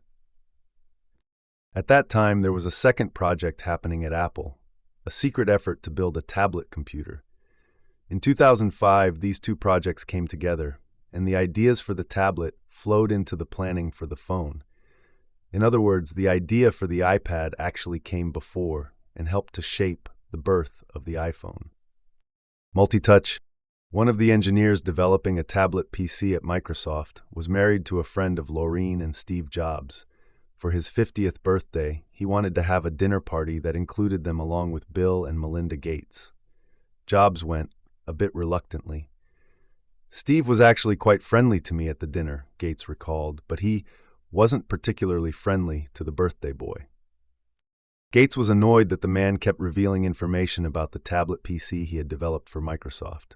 "He's our employee, and he's revealing our intellectual property," Gates recounted. Jobs was also annoyed, and it had just the consequence that Gates feared. As Jobs recalled, "This guy badgered me about how Microsoft was going to completely change the world with this tablet PC software and eliminate all notebook computers, and Apple ought to license his Microsoft software. But he was doing the device all wrong. It had a stylus. As soon as you have a stylus, you're dead." This dinner was like the 10th time he talked to me about it, and I was so sick of it that I came home and said, "Fuck this. Let's show him what a tablet can really be." Jobs went into the office the next day, gathered his team, and said, I want to make a tablet, and it can't have a keyboard or a stylus. Users would be able to type by touching the screen with their fingers. That meant the screen needed to have a feature that became known as multi-touch, the ability to process multiple inputs at the same time. So could you guys come up with a multi-touch, touch-sensitive display for me? He asked. It took them about 6 months, but they came up with a crude but workable prototype. Joni Ive had a different memory of how multi-touch was developed. He said his design team had already been working on a multi-touch input that was developed for the trackpads of Apple's MacBook Pro. They were experimenting with ways to transfer that capability to a computer screen. They used a projector to show on a wall what it would look like. This is going to change everything, Ive told his team. But he was careful not to show it to Jobs right away, especially since his people were working on it in their spare time, and he didn't want to crush their enthusiasm. Because Steve is so quick to give an opinion, I don't show him stuff in front of other people, Ive recalled. He might say, "This is shit," and snuff the idea. I feel that ideas are very fragile, so you have to be tender when they are in development. I realized that if he pissed on this, it would be so sad, because I knew it was so important. I've set up the demonstration in his conference room and showed it to Jobs privately. He knew that Jobs was less likely to make a snap judgment if there was no audience. Fortunately, he loved it. "This is the future," he exclaimed. It was, in fact, such a good idea that Jobs realized it could solve the problem they were having, creating an interface for the proposed cell phone. That project was far more important, so he put the tablet development on hold while the multi-touch interface was adapted for a phone-sized screen. If it worked on a phone, he recalled, I knew we could go back and use it on a tablet. Jobs called Fidel, Rubinstein, and Schiller to a secret meeting in the design studio conference room where Ive gave a demonstration of multi-touch. "Wow," said Fidel. Everyone liked it, but they were not sure that they would be able to make it work on a mobile phone. They decided to proceed on 2 paths. P1 was the code name for the phone being developed using an iPod track wheel, and P2 was the new alternative using a multi-touch screen. A small company in Delaware called Fingerworks was already making a line of multi-touch trackpads. Founded by 2 academics at the University of Delaware, John Elias and Wayne Westerman, Fingerworks had developed some tablets with multi-touch sensing capabilities. They had taken out patents on ways to translate various finger gestures, such as pinches and swipes, into useful functions. In early 2005, Apple quietly acquired the company, all of its patents, and the services of its 2 founders. Fingerworks stopped selling its products to others, and it began filing its new patents in Apple's name. After 6 months of work on the trackwheel P1 and the multi-touch P2 phone options, Jobs called his inner circle into his conference room to make a decision. Fidel had been trying hard to develop the trackwheel model, but he admitted they had not solved the problem of figuring out a simple way to dial calls. The multi-touch approach was riskier because they were unsure whether they could make the engineering work. But it was also more exciting and promising. "We all know this is the one we want to do," said Jobs, pointing to the touchscreen. "So let's make it work."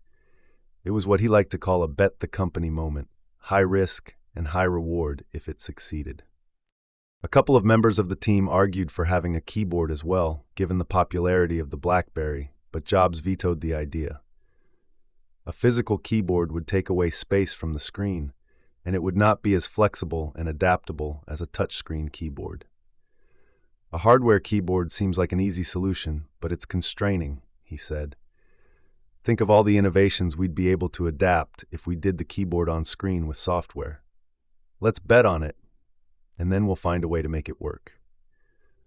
The result was a device that displays a numerical pad when you want to dial a phone number, a typewriter keyboard when you want to write, and whatever buttons you might need for each particular activity.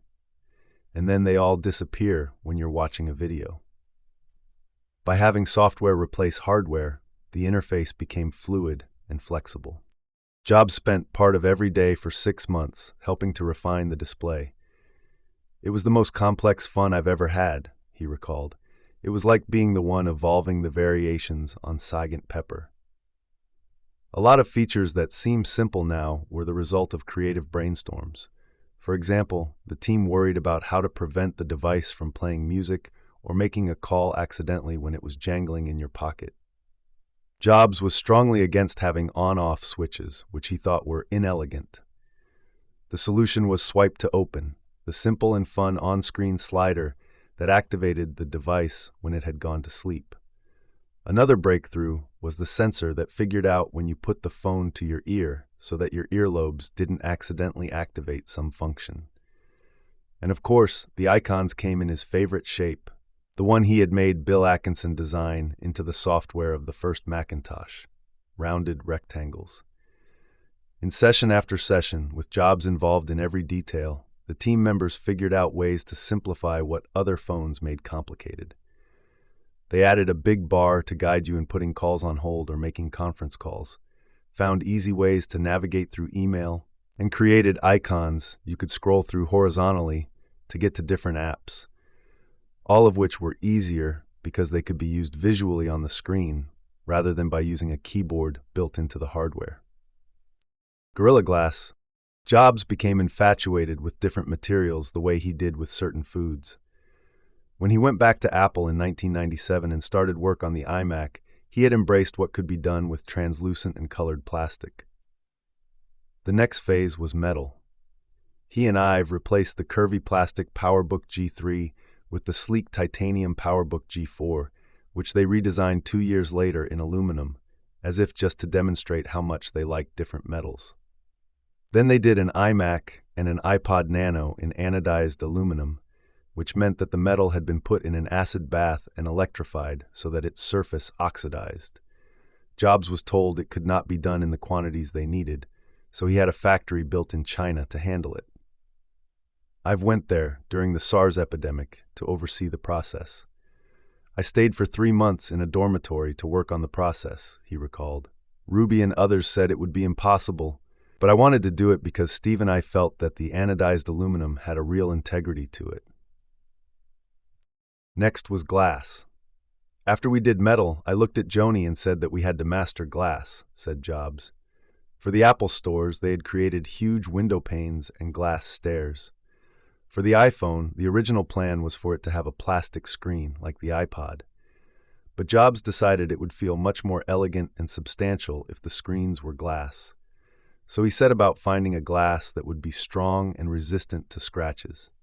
The natural place to look was Asia, where the glass for the stores was being made.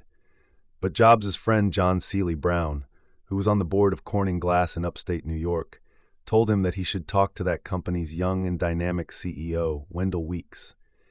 So he dialed the main Corning switchboard number and asked to be put through to Weeks. He got an assistant who offered to pass along the message. "No, I'm Steve Jobs," he replied. "Put me through." The assistant refused. Jobs called Brown and complained that he had been subjected to typical East Coast bullshit. When Weeks heard that, he called the main Apple switchboard and asked to speak to Jobs. He was told to put his request in writing and send it in by fax. When Jobs was told what happened, he took a liking to Weeks and invited him to Cupertino. Jobs described the type of glass Apple wanted for the iPhone, and Weeks told him that Corning had developed a chemical exchange process in the 1960s that led to what they called Gorilla Glass. It was incredibly strong, but it had never found a market, so Corning had stopped making it. Jobs said he doubted it was good enough, and he started explaining to Weeks how glass was made. This amused Weeks, who of course knew more than Jobs about that topic. "Can you shut up?" Weeks interjected, "and let me teach you some science?" Jobs was taken aback and fell silent. Weeks went to the whiteboard and gave a tutorial on the chemistry, which involved an ion exchange process that produced a compression layer on the surface of the glass. This changed Jobs' mind, and he said he wanted as much Gorilla Glass as Corning could make within 6 months. "We don't have the capacity," Weeks replied. "None of our plants make the glass now." "Don't be afraid," Jobs replied. This stunned Weeks, who was good-humored and confident but not used to Jobs' reality distortion field. He tried to explain that a false sense of confidence would not overcome engineering challenges, but that was an idea that Jobs had repeatedly shown he didn't accept. He stared at Weeks unblinking. "Yes, you can do it," he said. "Get your mind around it. You can do it." As Weeks retold this story, he shook his head in astonishment. "We did it in under 6 months," he said. "We produced a glass that had never been made." Corning's facility in Harrisburg, Kentucky, which had been making LCD displays, was converted almost overnight to make Gorilla Glass full-time. "We put our best scientists and engineers on it, and we just made it work." In his airy office, Weeks has just one framed memento on display. It's a message Jobs sent the day the iPhone came out. "We couldn't have done it without you." The design? On many of his major projects, such as the first Toy Story and the Apple Store, Jobs pressed pause as they neared completion and decided to make major revisions. That happened with the design of the iPhone as well. The initial design had the glass screen set into an aluminum case. One Monday morning, Jobs went over to see Ive. "I didn't sleep last night," he said, "because I realized that I just don't love it." It was the most important product he had made since the first Macintosh, and it just didn't look right to him. Ive, to his dismay, instantly realized that Jobs was right. "I remember feeling absolutely embarrassed that he had to make the observation," he said. The problem was that the iPhone should have been all about the display. But in their current design, the case competed with the display instead of getting out of the way. The whole device felt too masculine, task-driven, and efficient. "Guys, you've killed yourselves over this design for the last 9 months, but we're going to change it," Jobs told Ive's team. "We're all going to have to work nights and weekends, and if you want, we can hand out some guns so you can kill us now." Instead of resisting, the team agreed. "It was one of my proudest moments at Apple," Jobs recalled. The new design ended up with just a thin stainless steel bezel that allowed the Gorilla Glass display to go right to the edge. Every part of the device seemed to defer to the screen. The new look was simple, yet also friendly. You could fondle it. It meant they had to redo the circuit boards, antenna, and processor placement inside, but Jobs ordered the change. "Other companies may have shipped," said Fidel, "but we pressed the reset button and started over." One aspect of the design, which reflected not only Jobs' perfectionism but also his desire to control, was that the device was tightly sealed. The case could not be opened, even to change the battery. As with the original Macintosh in 1984, Jobs did not want people fiddling inside. In fact, when Apple discovered in 2011 that third-party repair shops were opening up the iPhone 4, it replaced the tiny screws with a tamper-resistant pentalobe screw that was impossible to open with a commercially available screwdriver. By not having a replaceable battery, it was possible to make the iPhone much thinner. For Jobs, thinner was always better. "He's always believed that thin is beautiful," said Tim Cook. "You can see that in all of the work. We have the thinnest notebook, the thinnest smartphone, and we made the iPad thin and then even thinner." The launch. When it came time to launch the iPhone, Jobs decided, as usual, to grant a magazine a special sneak preview. He called John Huey, the editor-in-chief of Time Inc., and began with his typical superlative, "This is the best thing we've ever done." He wanted to give Time the exclusive, but there's nobody smart enough at Time to write it, so I'm going to give it to someone else. Huey introduced him to Lev Grossman, a savvy technology writer and novelist at Time. In his piece, Grossman correctly noted that the iPhone did not really invent many new features. It just made these features a lot more usable. But that's important. When our tools don't work, we tend to blame ourselves for being too stupid or not reading the manual or having too fat fingers. When our tools are broken, we feel broken. And when somebody fixes one, we feel a tiny bit more whole. For the unveiling at the January 2007 Macworld in San Francisco, Jobs invited back Andy Hertzfeld, Bill Atkinson, Steve Wozniak, and the 1984 Macintosh team, as he had done when he launched the iMac. In a career of dazzling product presentations, this may have been his best. "Every once in a while, a revolutionary product comes along that changes everything," he began. He referred to 2 earlier examples: the original Macintosh, which changed the whole computer industry, and the first iPod, which changed the entire music industry. Then he carefully built up to the product he was about to launch. He said, "Today we're introducing 3 revolutionary products of this class. The first one is a widescreen iPod with touch controls. The second is a revolutionary mobile phone. And the third is a breakthrough internet communications device." He repeated the list for emphasis, then asked, "Are you getting it? These are not 3 separate devices. This is one device, and we are calling it iPhone." When the iPhone went on sale 5 months later, at the end of June 2007, Jobs and his wife walked to the Apple Store in Palo Alto to take in the excitement.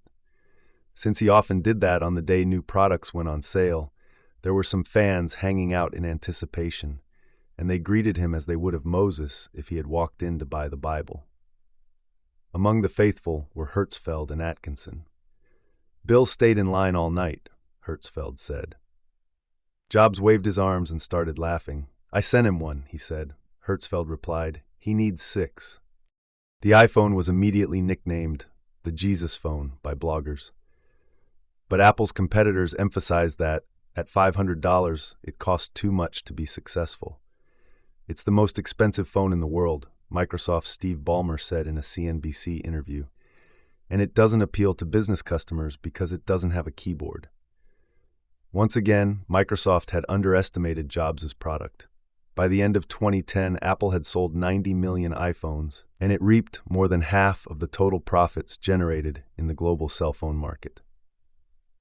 "Steve understands desire," said Alan Kay, the Xerox PARC pioneer who had envisioned a Dynabook tablet computer 40 years earlier. Kay was good at making prophetic assessments, so Jobs asked him what he thought of the iPhone. "Make the screen 5 inches by 8 inches, and you'll rule the world," Kay said. He did not know that the design of the iPhone had started with, and would someday lead to, ideas for a tablet computer that would fulfill, indeed exceed, his vision for the Dynabook. We will now begin Chapter 37. Chapter 37, Round 2, The Cancer Recurs. The Battles of 2008. By the beginning of 2008, it was clear to Jobs and his doctors that his cancer was spreading. When they had taken out his pancreatic tumors in 2004, he had the cancer genome partially sequenced. That helped his doctors determine which pathways were broken. They were treating him with targeted therapies that they thought were most likely to work. He was also being treated for pain, usually with morphine-based pain relievers. One day in February 2008, when Powell's close friend Catherine Smith was staying with them in Palo Alto, she and Jobs took a walk.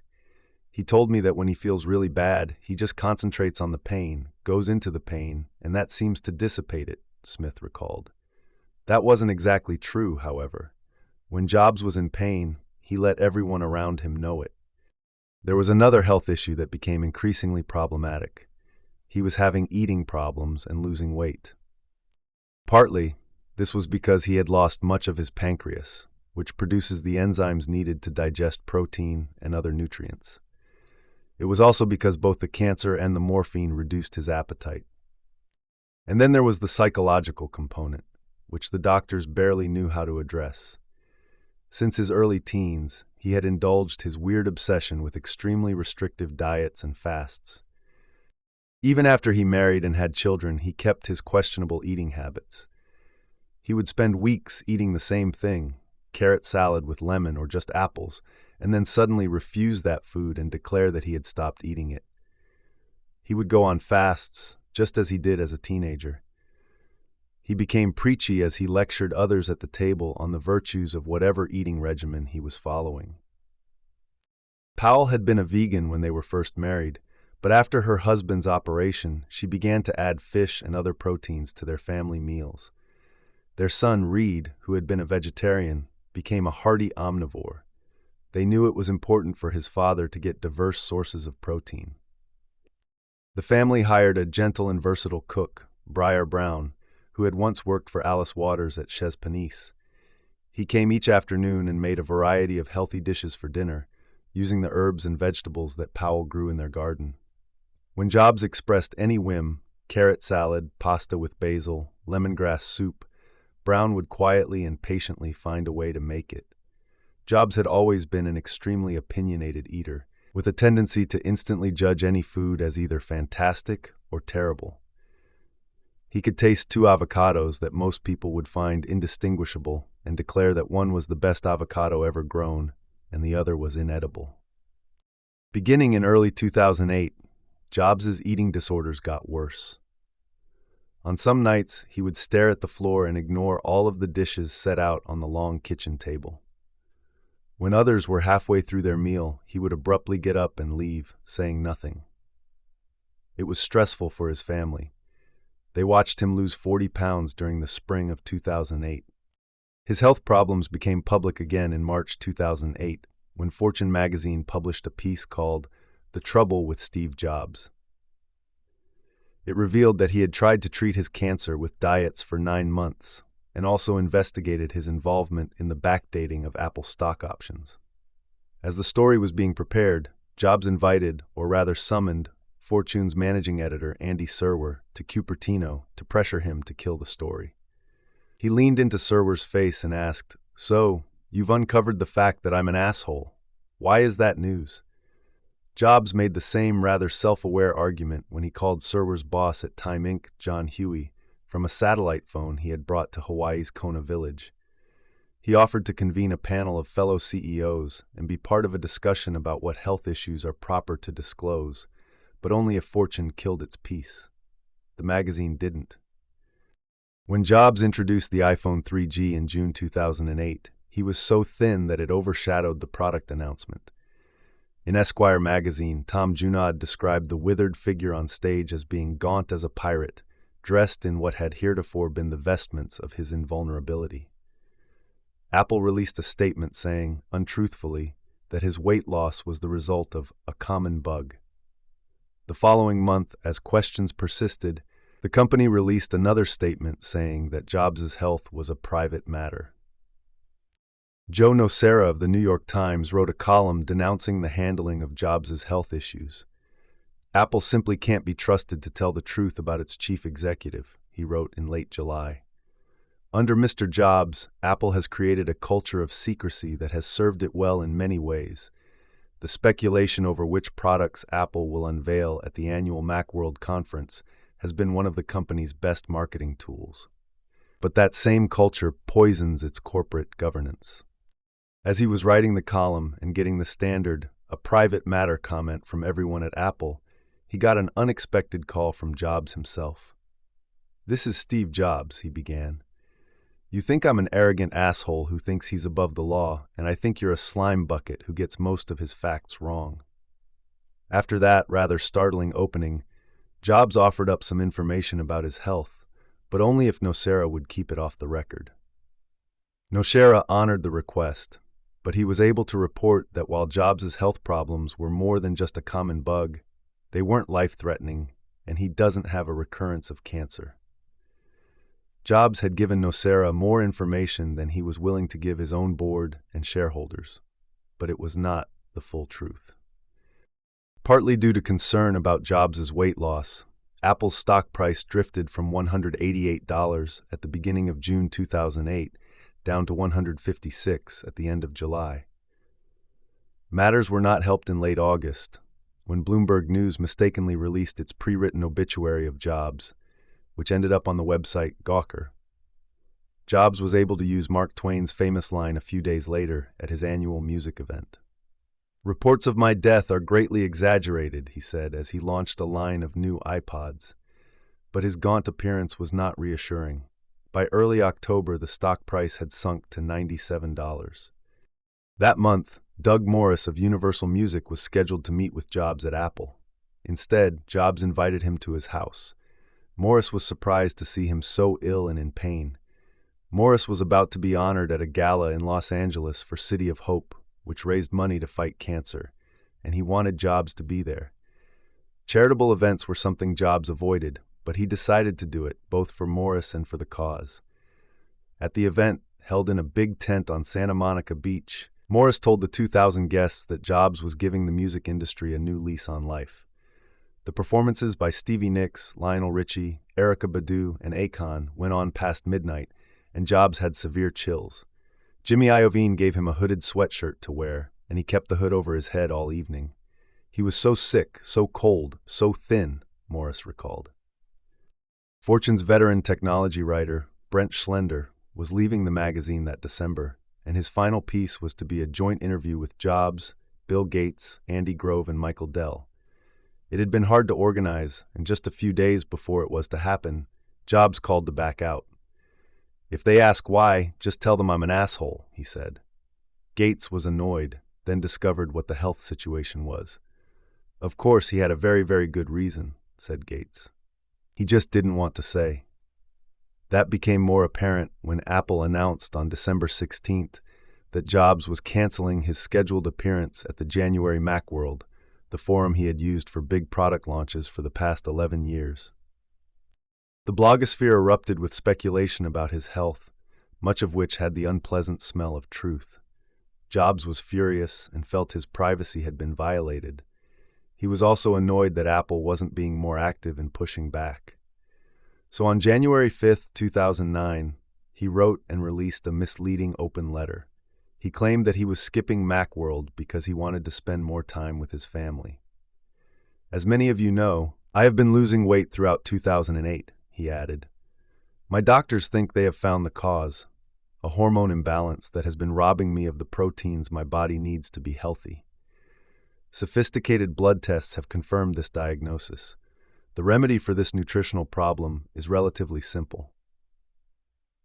There was a kernel of truth to this, though a small one. One of the hormones created by the pancreas is glucagon, which is the opposite of insulin. Glucagon causes your liver to release blood sugar. Jobs' tumor had spread to his liver and was causing havoc. In effect, his body was devouring itself, so his doctors gave him drugs to try to lower the glucagon level. He did have a hormone imbalance, but it was because his cancer had spread to his liver. He was in personal denial about this, and he also wanted to be in public denial. Unfortunately, that was legally problematic because he ran a publicly traded company. But Jobs was furious about the way the blogosphere was treating him, and he wanted to strike back.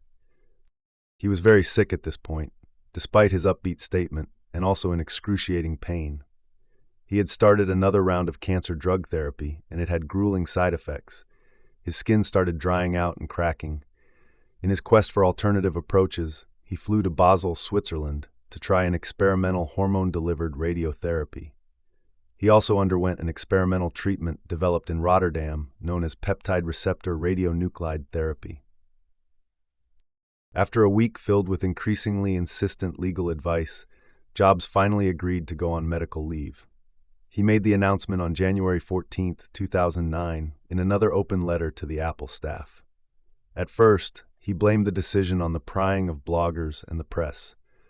"Unfortunately, the curiosity over my personal health continues to be a distraction, not only for me and my family, but everyone else at Apple," he said. But then he admitted that the remedy for his hormone imbalance was not as simple as he had claimed.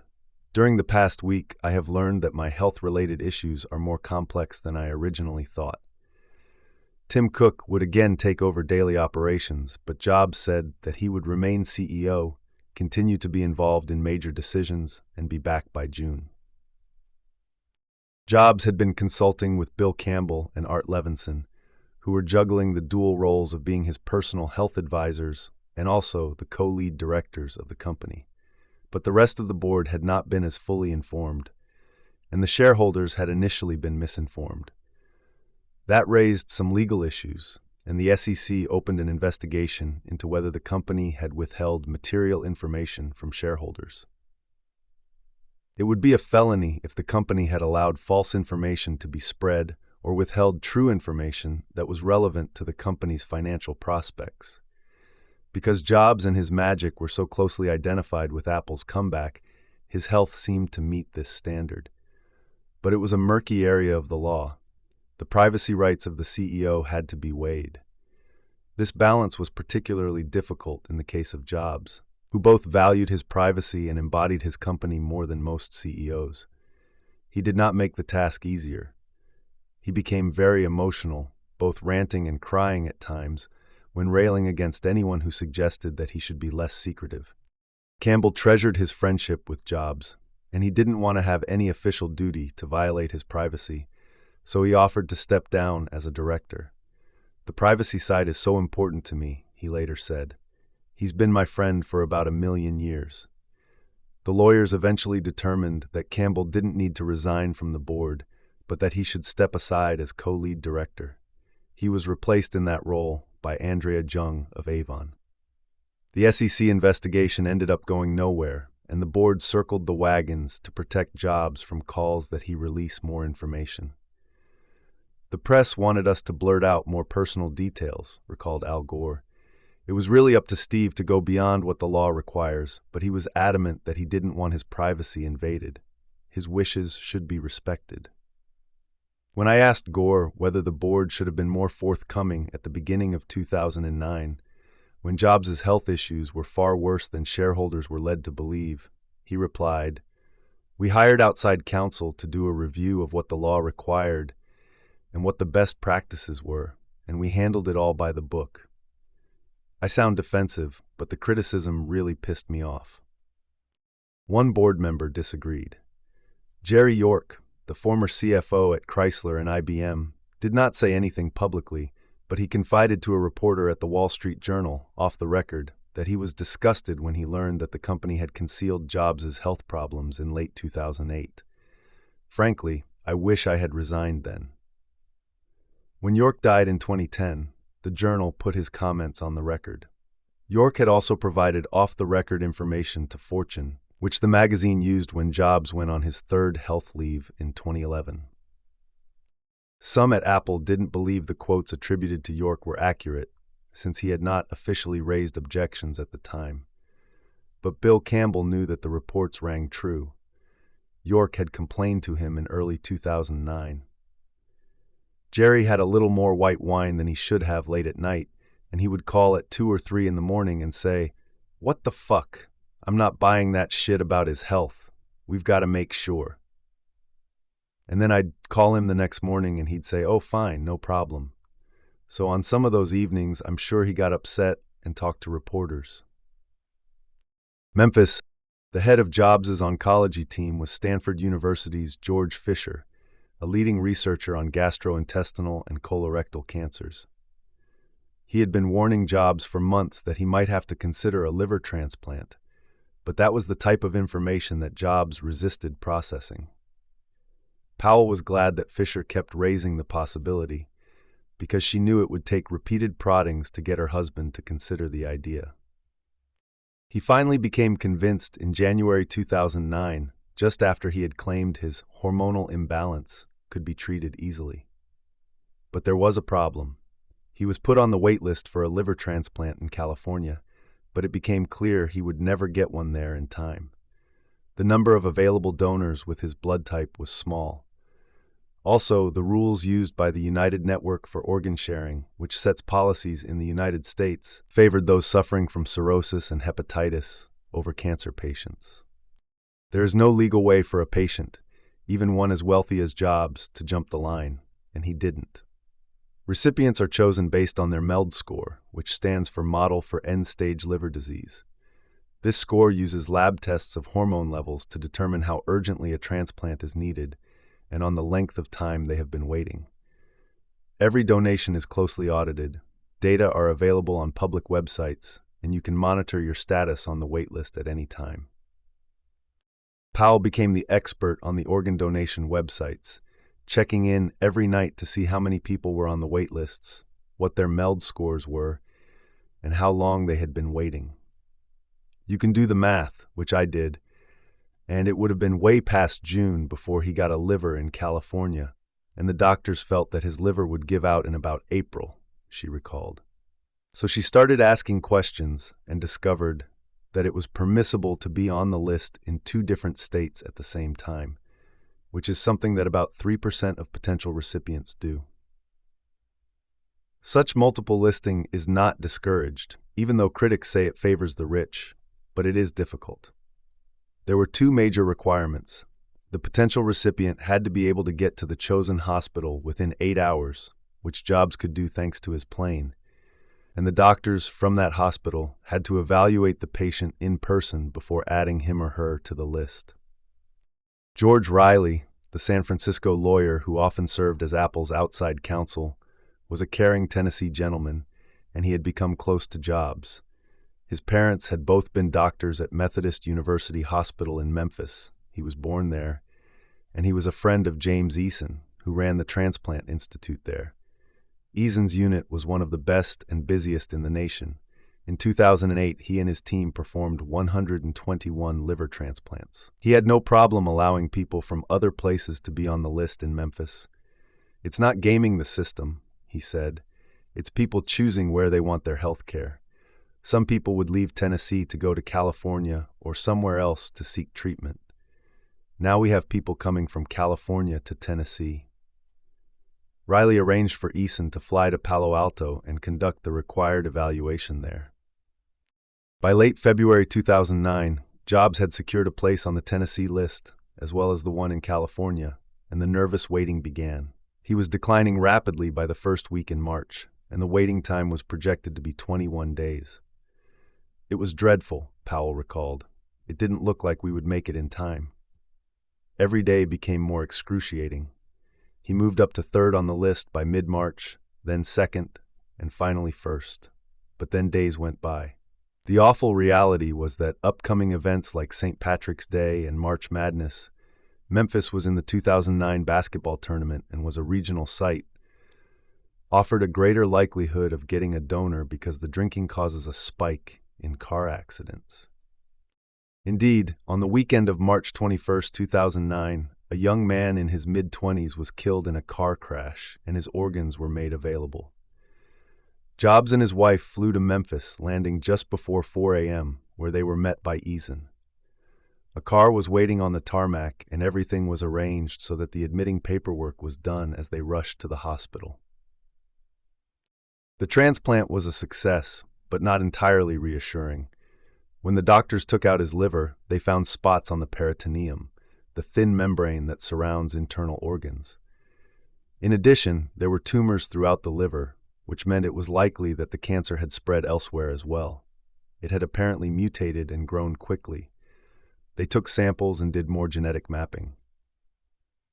A few days later, they needed to perform another procedure. Jobs insisted, against all advice, that they not pump out his stomach. When they sedated him, he breathed in some of the contents into his lungs and developed pneumonia. At that point, they thought he might die. As he described it later, "I almost died because in this routine procedure they messed it up. Laureen was there and they flew my children in because they did not think I would make it through the night." Reed was looking at colleges with one of Laureen's brothers. "We had a private plane pick him up near Dartmouth and tell them what was going on. A plane also picked up the girls. They thought it might be the last chance they had to see me conscious. But I made it." Powell took charge of overseeing the treatment, staying in the hospital room all day and watching each of the monitors closely. "Laureen was a beautiful tiger protecting him," recalled Johnny Ive, who came as soon as Jobs could receive visitors. Her mother and 3 brothers came down at various times to keep her company. Jobs' sister, Mona Simpson, also hovered protectively. She and George Riley were the only people Jobs would allow to fill in for Powell at his bedside. "Laureen's family helped us take care of the kids. Her mom and brothers were great," Jobs later said. "I was very fragile and not cooperative. But an experience like that binds you together in a deep way." Powell came every day at 7 in the morning and gathered the relevant data, which she put on a spreadsheet. "It was very complicated because there were a lot of different things going on," she recalled. When James Eason and his team of doctors arrived at 9 in the morning, she would have a meeting with them to coordinate all aspects of Jobs' treatment. At 9 in the evening, before she left, she would prepare a report on how each of the vital signs and other measurements were trending, along with a set of questions she wanted answered the next day. "It allowed me to engage my brain and stay focused," she recalled. Eason did what no one at Stanford had fully done: take charge of all aspects of the medical care. Since he ran the facility, he could coordinate the transplant recovery, cancer tests, pain treatments, nutrition, rehabilitation, and nursing. He would even stop at the convenience store to get the energy drinks Jobs liked. Two of the nurses were from tiny towns in Mississippi, and they became Jobs's favorites. They were solid family women and not intimidated by him. Eason arranged for them to be assigned only to Jobs. To manage Steve, you have to be persistent, recalled Tim Cook. Eason managed Steve and forced him to do things that no one else could, things that were good for him that may not have been pleasant. Despite all the coddling, Jobs at times almost went crazy.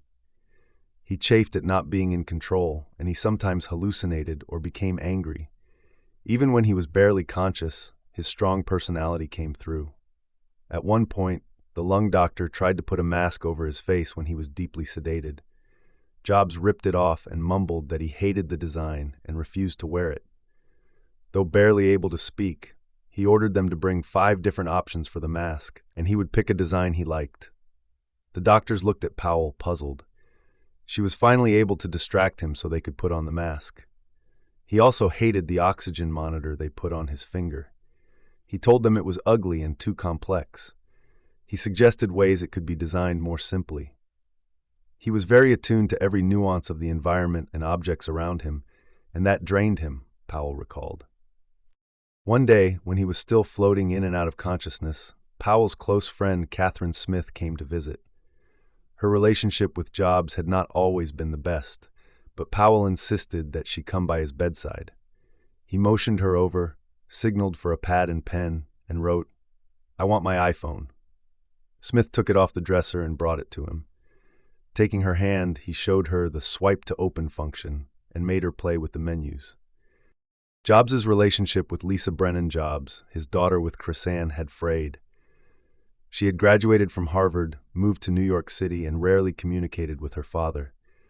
But she flew down to Memphis twice, and he appreciated it. "It meant a lot to me that she would do that," he recalled. Unfortunately, he didn't tell her at the time. Many of the people around Jobs found Lisa could be as demanding as her father, but Powell welcomed her and tried to get her involved. It was a relationship she wanted to restore. As Jobs got better, much of his feisty personality returned. He still had his bile ducts. When he started to recover, he passed quickly through the phase of gratitude and went right back into the mode of being grumpy and in charge, Cat Smith recalled. "We were all wondering if he was going to come out of this with a kinder perspective, but he didn't." He also remained a finicky eater, which was more of a problem than ever. He would eat only fruit smoothies, and he would demand that 7 or 8 of them be lined up so he could find an option that might satisfy him.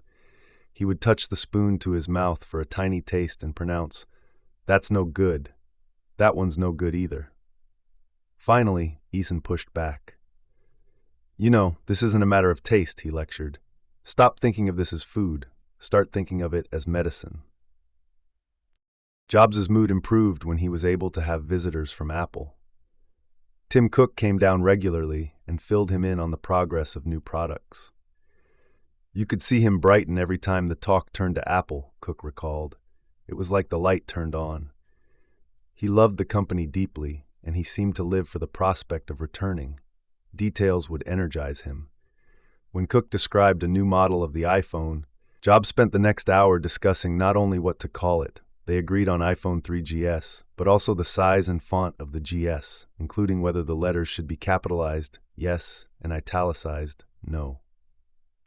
One day, Riley arranged a surprise after-hours visit to Sun Studio, the red brick shrine where Elvis, Johnny Cash, B.B. King, and many other rock and roll pioneers recorded. They were given a private tour and a history lecture by one of the young staffers. The staffer sat with Jobs on the cigarette-scarred bench that Jerry Lee Lewis used. Jobs was arguably the most influential person in the music industry at the time, but the kid didn't recognize him in his emaciated state. As they were leaving, Jobs told Riley, "That kid was really smart. We should hire him for iTunes." So Riley called Eddie Q, who flew the boy out to California for an interview, and ended up hiring him to help build the early R&B and rock and roll sections of iTunes. When Riley went back to see his friends at Sun Studio later, they said that it proved, as their slogan said, that your dreams can still come true at Sun Studio. Return. At the end of May 2009, Jobs flew back from Memphis on his jet with his wife and sister. They were met at the San Jose airfield by Tim Cook and Joni Ive, who came on board as soon as the plane landed. You could see in his eyes his excitement at being back, Cook recalled. He had fight in him and was raring to go. Powell pulled out a bottle of sparkling apple cider and toasted her husband, and everyone embraced. Ive was emotionally drained. He drove to Jobs' house from the airport and told him how hard it had been to keep things going while he was away. He also complained about the stories saying that Apple's innovation depended on Jobs and would disappear if he didn't return. "I'm really hurt," I've told him. He felt devastated, he said, and underappreciated.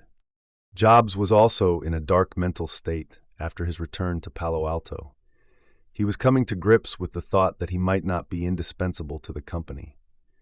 Apple stock had done well while he was away, going from $82 when he announced his leave in January 2009 to $140 when he returned at the end of May. On one conference call with analysts shortly after Jobs went on leave, Cook broke from his unemotional style to give a rousing declaration of why Apple would continue to soar even with Jobs absent. He said, "We believe that we are on the face of the earth to make great products, and that's not changing. We are constantly focusing on innovating. We believe in the simple, not the complex. We believe that we need to own and control the primary technologies behind the products that we make, and participate only in markets where we can make a significant contribution. We believe in saying no to thousands of projects so that we can really focus on the few that are truly important and meaningful to us. We believe in deep collaboration and cross-pollination of our groups, which allow us to innovate in a way that others cannot. And frankly, we don't settle for anything less than excellence in every group in the company. And we have the self-honesty to admit when we're wrong and the courage to change. And I think regardless of who is in what job, those values are so embedded in this company that Apple will do extremely well." It sounded like something Jobs would say and had said, but the press called it the Cook Doctrine.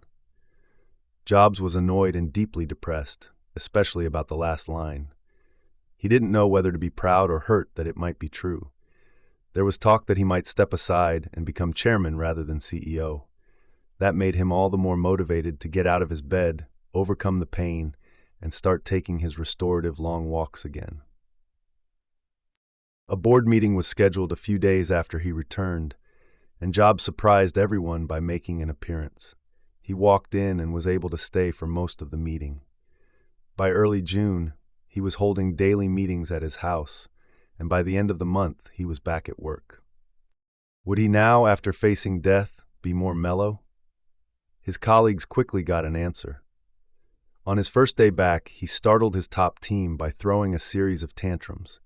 He ripped apart people he had not seen for 6 months, tore up some marketing plans, and chewed out a couple of people whose work he found shoddy. But what was truly telling was the statement he made to a couple of friends late that afternoon. "I had the greatest time being back today," he said. "I can't believe how creative I'm feeling and how the whole team is." Tim Cook took it in stride. "I've never seen Steve hold back from expressing his view or passion," he later said, "but that was good." Friends noted that Jobs had kept his feistiness. During his recovery, he signed up for Comcast's high-definition cable service. One day, he called Brian Roberts, who ran the company. "I thought he was calling to say something nice about it," Roberts recalled. "Instead, he told me, 'It sucks.'"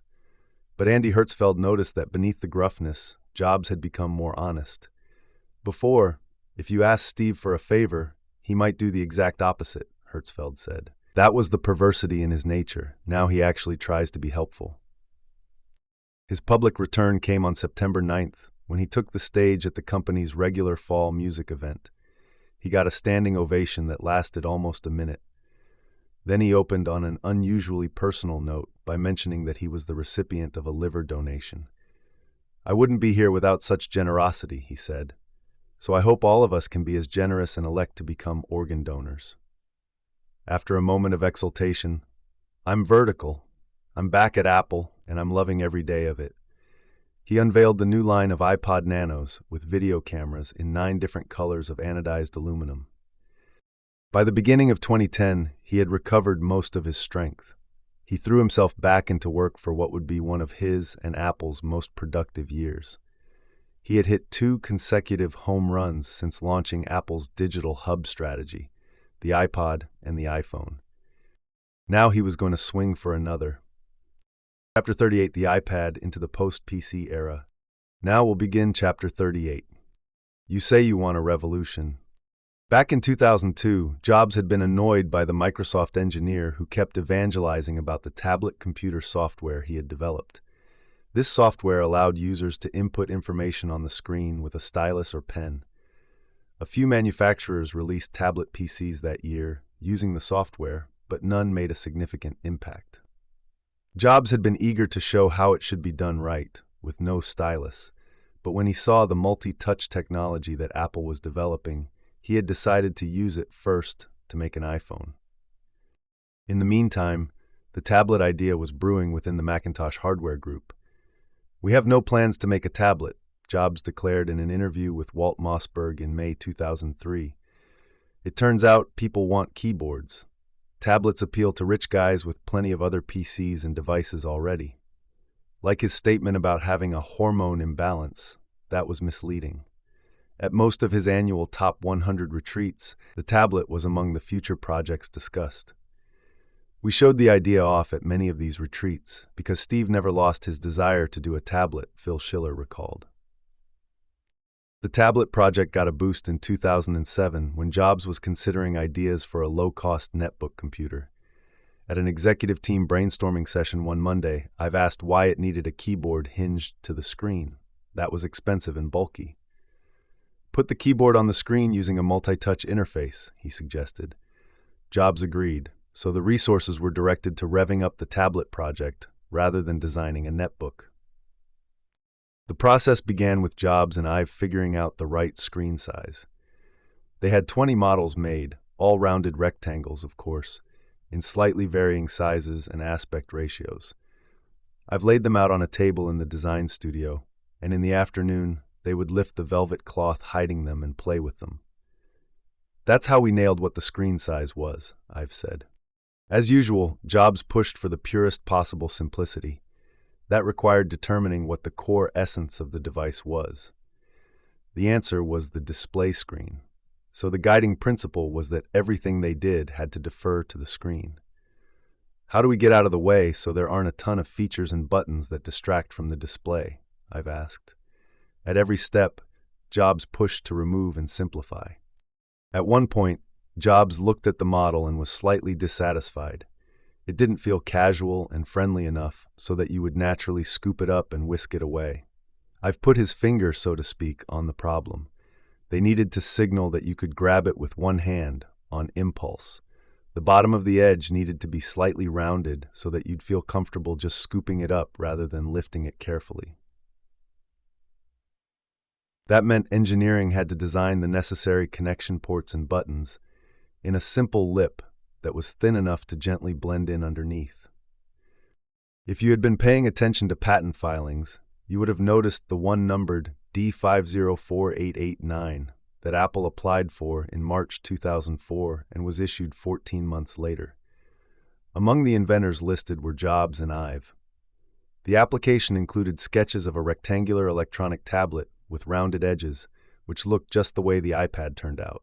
It even included one of a man holding it casually in his left hand while using his right index finger to touch the screen.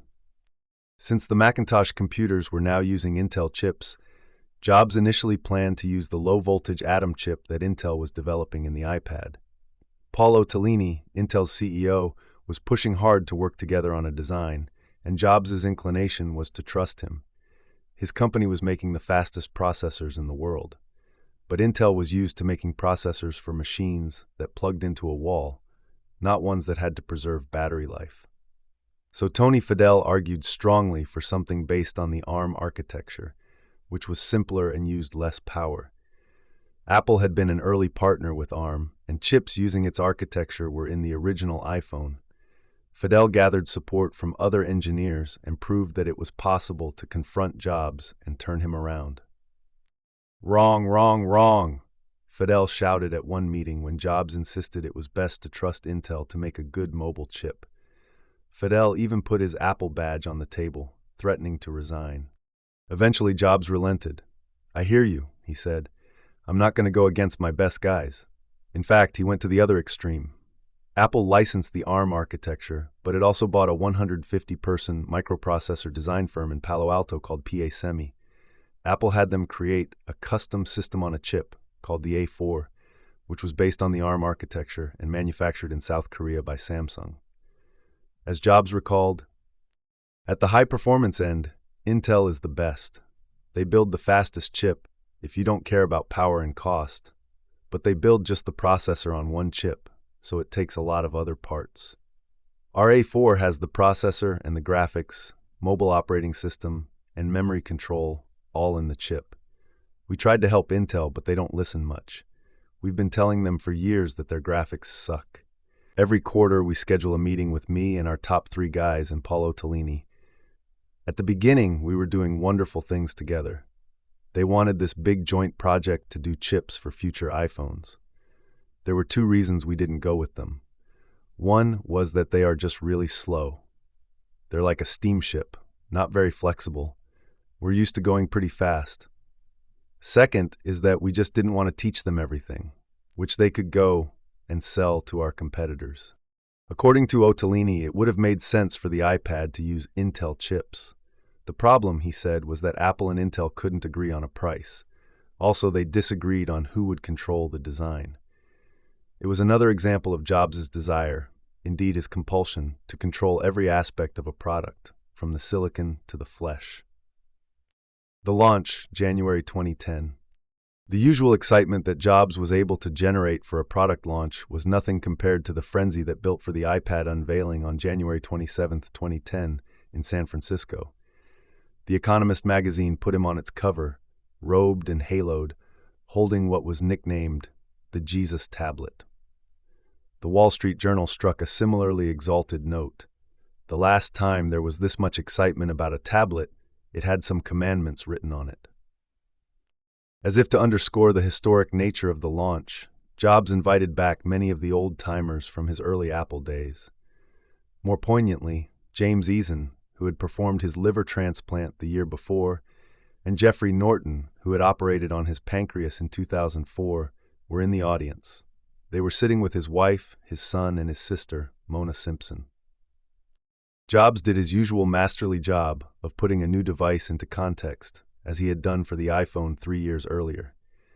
This time, he put up a screen that showed an iPhone and a laptop with a question mark in between. "The question is there room for something in the middle?" he asked. That something would have to be good at web browsing, email, photos, video, music, games, and ebooks. He drove a stake through the heart of the netbook concept. "Netbooks aren't better at anything," he said. The invited guests and employees cheered. "But we have something that is. We call it the iPad." To emphasize the casual nature of the iPad, Jobs walked over to a comfortable leather chair and side table. Actually, given his taste, it was a Le Corbusier chair and an Eero Saarinen table. He picked one up. "It's so much more intimate than a laptop," he said enthusiastically. He proceeded to surf to the New York Times website, send an email to Scott Forstall and Phil Schiller. "Wow, we really are announcing the iPad." Flip through a photo album, use a calendar, zoom in on the Eiffel Tower on Google Maps, watch some video clips of Star Trek and Pixar's Up, show off the iBook shelf, and play a song, Bob Dylan's Like a Rolling Stone, which he had also played at the iPhone launch. "Isn't that awesome?" he asked. With his final slide, Jobs emphasized one of the themes of his life, which was embodied by the iPad. The slide showed a sign with the corner of Technology Street and Liberal Arts Street.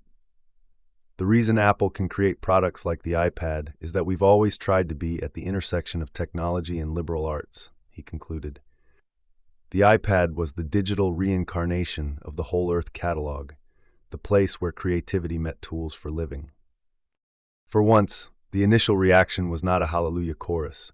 The iPad was not yet available. It would go on sale in April, and some who watched Jobs' demo were not quite sure what it was. An iPhone on steroids? "I haven't been this let down since Snooki hooked up with the situation," wrote Newsweek's Daniel Lyons, who also moonlighted as the fake Steve Jobs in an online parody. Gizmodo ran a contributors piece headlined, 8 Things That Suck About the iPad, which included no multitasking, no cameras, and no flash. Even the name came in for ridicule in the blogosphere, with snarky comments about feminine hygiene products and maxi pads. The hashtag iTampon was the number 3 trending topic on Twitter that day. There was also the required dismissal from Bill Gates. I still think that some mixture of voice, the pen, and a real keyboard, in other words, a netbook, will be the mainstream, he told Brent Schlender. So it's not like I sit there and feel the same way I did with the iPhone, where I say, oh my God, Microsoft didn't aim high enough. It's a nice reader, but there's nothing on the iPad I look at and say, oh, I wish Microsoft had done it. He continued to insist that the Microsoft approach of using a stylus for input would prevail. I've been predicting a tablet with a stylus for many years, he told me. I will eventually turn out to be right or be dead. The night after his announcement, Jobs was annoyed and depressed. As we gathered in his kitchen for dinner, he paced around the table, calling up emails and web pages on his iPhone. He said, I got about 800 email messages in the last 24 hours. Most of them are complaining. There's no USB cord, there's no this, no that. Some of them are like, fuck you, how can you do that? I don't usually write people back, but I replied, your parents would be so proud of how you turned out. And some don't like the iPad name, and on and on. I kind of got depressed today. It knocks you back a bit. He did get one congratulatory call that day that he appreciated from President Obama's chief of staff, Rahm Emanuel, but he noted at dinner that the president had not called him since taking office. The public complaining died down when the iPad went on sale in April, and people got their hands on it. Both Time and Newsweek put it on their covers. The tough thing about writing about Apple products is that they come with a lot of hype wrapped around them, Lev Grossman wrote in Time. The other tough thing about writing about Apple products is that sometimes the hype is true. His main reservation, a substantive one, was that while it's a lovely device for consuming content, it doesn't do much to facilitate its creation.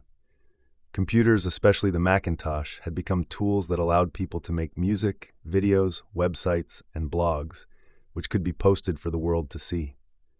The iPad shifts the emphasis from creating content to merely absorbing and manipulating it.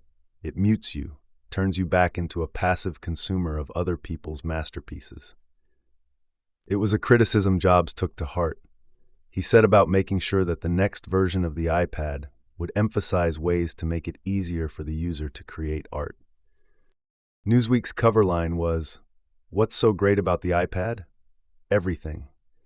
Daniel Lyons, who had criticized it with his snooky comment at the launch, changed his opinion. My first thought, as I watched Jobs run through his demo, was that it seemed like no big deal, he wrote. It's a bigger version of the iPod Touch, right? Then I got a chance to use an iPad, and it hit me. I want one. Lyons, like others, realized that this was Jobs' pet project, and it embodied all that he stood for. He has an uncanny ability to cook up gadgets that we didn't know we needed, but then suddenly can't live without, he wrote. A closed system may be the only way to deliver the kind of techno-zen experience that Apple has become known for. Most of the debate over the iPad centered on the issue of whether its closed, end-to-end integration was brilliant or doomed. Google was starting to play a role similar to the one Microsoft had played in the 1980s, offering a mobile platform, Android, that was open and could be used by all hardware makers. Fortune magazine staged a debate on this issue. There's no excuse to be closed, wrote Michael Copeland. But his colleague John Fort replied, closed systems get a bad rap, but they work beautifully and users benefit. Probably no one in tech has proved this more convincingly than Steve Jobs. By bundling hardware, software, and services and controlling them tightly, Apple is consistently able to get the jump on its rivals and roll out polished products. They agreed that the iPad would be the clearest test of this question since the original Macintosh. Apple has taken its control freak reputation to a whole new level with the A4 chip that powers the thing, wrote Fort. Cupertino now has absolute say over the silicon, the device, the operating system, the app store, and the payment system. Jobs went to the Apple Store in Palo Alto shortly before noon on April 5th, the day the iPad went on sale. Daniel Kotke, his acid-dropping soulmate from Reed College and the early days at Apple, who no longer held a grudge for not getting founder stock options, made a point of being there. It had been 15 years, and I wanted to see him again, Kotke recounted. I grabbed him and told him I was going to use the iPad for my song lyrics. He was in a great mood, and we had a nice chat after all these years. Powell and their youngest child, Eve, watched from a corner of the store. Wozniak, who had once been a proponent of making hardware and software as open as possible, continued to change his mind on that. As he often did, he stayed up all night with the enthusiasts waiting in line for the store to open. This time, he was at San Jose's Valley Fair Mall, riding a Segway. A reporter asked him about the closed nature of Apple's ecosystem. Apple gets you into their playpen and keeps you there, but there are some advantages to that, he replied. I like open systems, but I'm a hacker, but most people want things that are easy to use. Steve's genius is that he knows how to make things simple, and that sometimes requires controlling everything. The question, "What's on your iPad?" replaced, "What's on your iPod?" Even President Obama's staffers, who embraced the iPad as a mark of their tech hipness, played the game. Economic advisor Larry Summers had the Bloomberg Financial Information app, Scrabble, and the Federalist Papers. Chief of Staff Rahm Emanuel had a slew of newspapers. Communications advisor Bill Burton had Vanity Fair and one entire season of the television series Lost. And political director David Axelrod had Major League Baseball and NPR. Jobs was moved by a story, which he forwarded to me, by Michael Noer on Forbes.com. Noer was reading a science fiction novel on his iPad while staying at a dairy farm in a rural area north of Bogota, Colombia, when a poor 6-year-old boy who cleaned the stables came up to him. Curious, Noer handed him the device. With no instruction and never having seen a computer before, the boy started using it intuitively. He began swiping the screen, launching apps, and playing a pinball game. Steve Jobs has designed a powerful computer that an illiterate 6-year-old can use without instruction, Noer wrote. If that isn't magical, I don't know what is. In less than a month, Apple sold 1 million iPads. That was twice as fast as it took the iPhone to reach that mark. By March 2011, 9 months after its release, 15 million had been sold. By some measures, it became the most successful consumer product launch in history. Advertising. Jobs was not happy with the original ads for the iPad. As usual, he threw himself into the marketing, working with James Vincent and Duncan Milner at the ad agency, now called TBWA Media Arts Lab, with Lee Clow advising from a semi-retired position. The commercial they first produced was a gentle scene of a guy in faded jeans and a sweatshirt reclining in a chair, looking at email, a photo album, the New York Times, books, and video on an iPad propped on his lap. There were no words, just the background beat of There Goes My Love by the Blue Van. After he approved it, Steve decided he hated it, Vincent recalled. He thought it looked like a Pottery Barn commercial. Jobs later said, "It had been easy to explain what the iPod was, 1,000 songs in your pocket, which allowed us to move quickly to the iconic silhouette ads. But it was hard to explain what an iPad was. We didn't want to show it as a computer, and yet we didn't want to make it so soft that it looked like a cute TV. The first set of ads showed we didn't know what we were doing. They had a cashmere and hush puppies feel to them." James Vincent had not taken a break in months, so when the iPad finally went on sale and the ads started airing, he drove with his family to the Coachella Music Festival in Palm Springs, which featured some of his favorite bands, including Muse, Faith No More, and Devo. Soon after he arrived, Jobs called.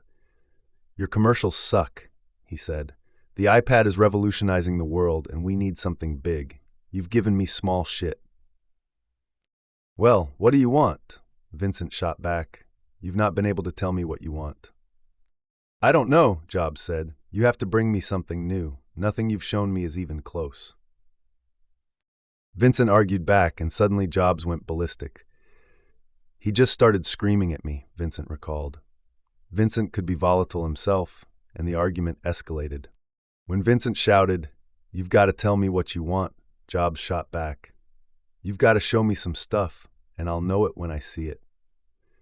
"Oh, great, let me write that on my brief for my creative people. I'll know it when I see it." Vincent got so frustrated that he slammed his fist into the wall of the house he was renting and put a large dent in it. When he finally went outside to his family, who were sitting by the pool, they looked at him nervously. "Are you okay?" his wife finally asked. It took Vincent and his team 2 weeks to come up with an array of new options. He asked to present them at Jobs' house rather than the office, hoping it would be a more relaxed environment. Laying storyboards on the coffee table, he and Milner offered 12 approaches. One was inspirational and stirring. Another tried humor, with Michael Cera, the comic actor, wandering through a fake house making funny comments about the way people could use iPads. Others featured the iPad with celebrities, or set starkly on a white background, or starring in a little sitcom, or in a straightforward product demonstration. After considering the options, Jobs realized what he wanted. Not humor, nor a celebrity, nor a demo. "It's got to make a statement," he said. "It needs to be a manifesto. This is big." He had announced that the iPad would change the world, and he wanted a campaign that reinforced that declaration. Other companies would come out with copycat tablets in a year or so, he said, and he wanted people to remember that the iPad was the real thing. "We need ads that stand up and declare what we have done." He abruptly got out of his chair, looking a bit weak but smiling. "I've got to go have a massage now," he said. "Get to work." So Vincent and Milner, along with the copywriter Eric Grunbaum, began crafting what they called the manifesto. It would be fast-paced, with vibrant pictures and a thumping beat, and it would proclaim that the iPad was revolutionary. The music they chose was Karen O's pounding refrain from the Yeah Yeah Yeahs song Gold Lion. As the iPad was shown doing magical things, a strong voice declared, "iPad is thin, iPad is beautiful, it's crazy powerful, it's magical, it's video, photos, more books than you could read in a lifetime. It's already a revolution, and it's only just begun." Once the manifesto ads had run their course, the team tried something softer again. These ads were shot as day-in-the-life documentaries by the young filmmaker Jessica Sanders. Jobs liked them, for a little while. Then he turned against them for the same reason he had reacted against the original Pottery Barn-style ads. "Damn it," he shouted, "they look like a Visa commercial, typical ad agency stuff." He had been asking for ads that were different and new, but eventually he realized he did not want to stray from what he considered the Apple voice. For him, that voice had a distinctive set of qualities: simple, declarative, and clean. "We went down that lifestyle path, and it seemed to be growing on Steve, and suddenly he said, 'I hate that stuff. It's not Apple,'" recalled Lee Clow. "He told us to get back to the Apple voice. It's a very simple, honest voice." And so they went back to a clean white background, with just a close-up showing off all the things that iPad is and could do. Apps. The iPad commercials were not about the device itself, but about what you could do with it. Indeed, its success came not just from the beauty of the hardware, but from the applications, known as apps, that allowed you to do all sorts of delightful things. There were thousands, and soon hundreds of thousands, of apps that you could download for free or for a few dollars. You could sling Angry Birds with a swipe of your finger, track your stocks, watch movies, read books and magazines, catch up on the news, play games, and waste glorious amounts of time. Once again, the integration of the hardware, software, and store made it easy. But the apps also allowed the platform to be somewhat open, in a very controlled way, to outside developers who wanted to create software and content for it. It was open, that is, like a carefully curated and gated community garden. The apps phenomenon began with the iPhone. When it first came out in early 2007, there were no apps you could buy from outside developers, and Jobs initially resisted allowing them. He didn't want outsiders to create applications for the iPhone that could mess it up, infect it with viruses, or pollute its integrity. Board member Art Levinson was among those pushing to allow iPhone apps. "I called him a half-dozen times to lobby for the potential of the apps," he recalled. "If Apple didn't allow them," he argued, Another smartphone maker would, giving itself a competitive advantage. Apple's marketing chief, Phil Schiller, agreed. I couldn't imagine that we would create something as powerful as the iPhone and not empower developers to make lots of apps, he recalled. I knew customers would love them. From the outside, the venture capitalist John Doerr argued that permitting apps would create a flood of new entrepreneurs who would create new services. Jobs at first shut down the discussion, partly because he felt his team didn't have the time to figure out all the complexities of policing third-party app developers. He wanted focus, so he didn't want to talk about it, said Schiller. But as soon as the iPhone was launched, he was willing to hear the debate. Every time the conversation happened, Steve seemed a little more open, said Levinson. There were freewheeling discussions at 4 board meetings. Jobs soon figured out that there was a way to have the best of both worlds. He would let outsiders write apps, but they would have to meet strict standards, be tested and approved by Apple, and be sold only through the iTunes Store. It was a way to get the advantage of empowering thousands of software developers while keeping enough control to protect the integrity of the iPhone and the simplicity of the customer experience. It was an absolutely magical solution that hit the sweet spot, said Levinson. It gave us the benefits of openness while retaining end-to-end control. The App Store for the iPhone opened on iTunes in July 2008. The billionth download came 9 months later. By the time the iPad went on sale in April 2010, there were 185,000 available iPhone apps. Most could also be used on the iPad, although they didn't take advantage of the bigger screen size. But in less than 5 months, developers had written 25,000 new apps specifically for the iPad. By July 2011, there were 500,000 apps for both devices, and there had been more than 15 billion downloads of them. The App Store created a new industry overnight. In dorm rooms, garages, and at major media companies, entrepreneurs invented new apps. John Doerr's venture capital firm created an iFund of $200 million to provide funding for the best ideas. Magazines and newspapers that had been giving away their content for free saw one last chance to put the genie of that questionable business model back in the bottle. Innovative publishers created new magazines, books, and learning materials just for the iPad. For example, the high-end publishing house Callaway, which had produced books ranging from Madonna's Sex to Miss Spider's Tea Party, decided to burn the boats and give up print altogether to focus on publishing books as interactive apps. By June 2011, Apple had paid out $2.5 billion to app developers. The iPad and other app-based digital devices signaled a fundamental shift in the digital world. Back in the 1980s, going online usually meant dialing into a service like AOL, CompuServe, or Prodigy. These services charged fees for access to a carefully curated, walled garden of content, with some exit gates that allowed braver users to access the wider internet. The second phase, beginning in the early 1990s, was the arrival of browsers. These allowed everyone to freely surf the internet using the hypertext transfer protocols of the World Wide Web, which linked billions of sites. Search engines arose so that people could easily find the websites they wanted. The release of the iPad suggested a new model. Apps were like the walled gardens of old. The creators could charge fees and offer more functions to the users who downloaded them. But the rise of apps also meant that the openness and linked nature of the web were sacrificed. Apps were not as easily linked or searchable. Because the iPad allowed the use of both apps and web browsing, it was not at war with the web model. But it did offer an alternative for both the consumers and the creators of content. Publishing and journalism. With the iPod, Jobs had transformed the music business. With the iPad and its App Store, he began to transform all media, from publishing and journalism to television and movies. Books were an obvious target, since Amazon's Kindle had shown there was an appetite for electronic books. So Apple created an iBook store, which sold electronic books the way the iTunes Store sold songs. There was, however, a slight difference in the business model.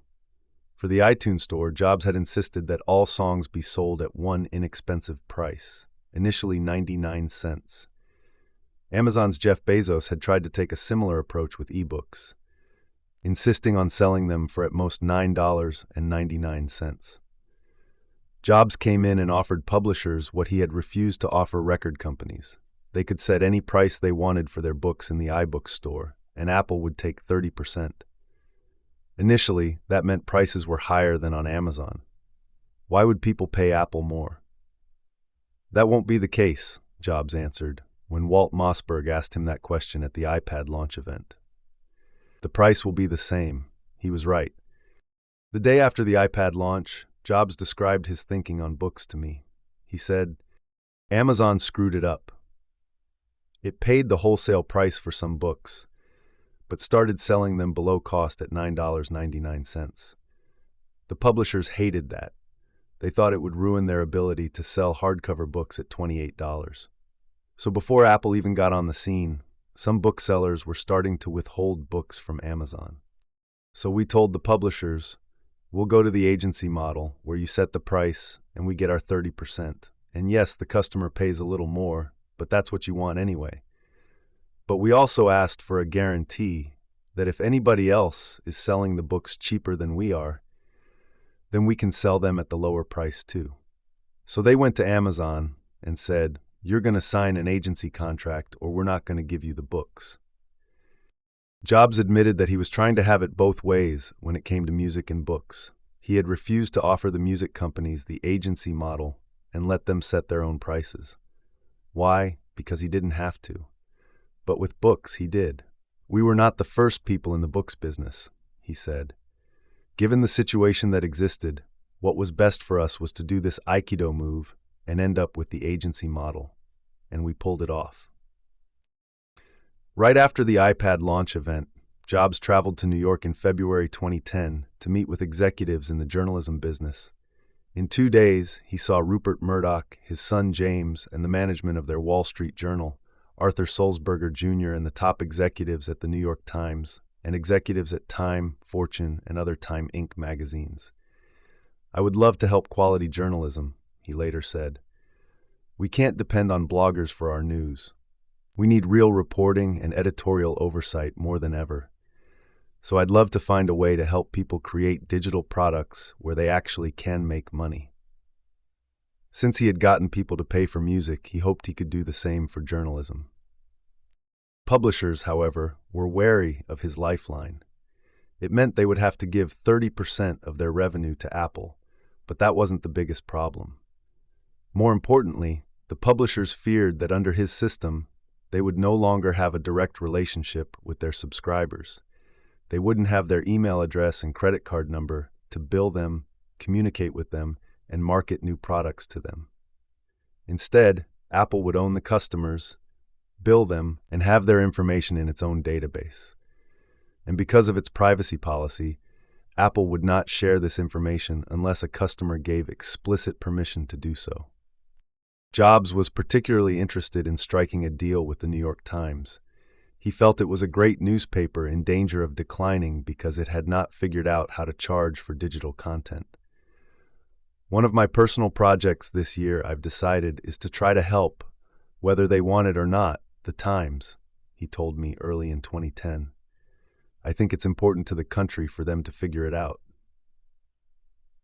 During his New York trip, he went to dinner with 50 top Times executives in the private dining room in the cellar of Prana, an Asian restaurant. He had ordered a mango smoothie and plain vegan pasta, neither of which was on the menu. There, he showed off the iPad and explained how important it was to find a modest price point for digital content that consumers would accept.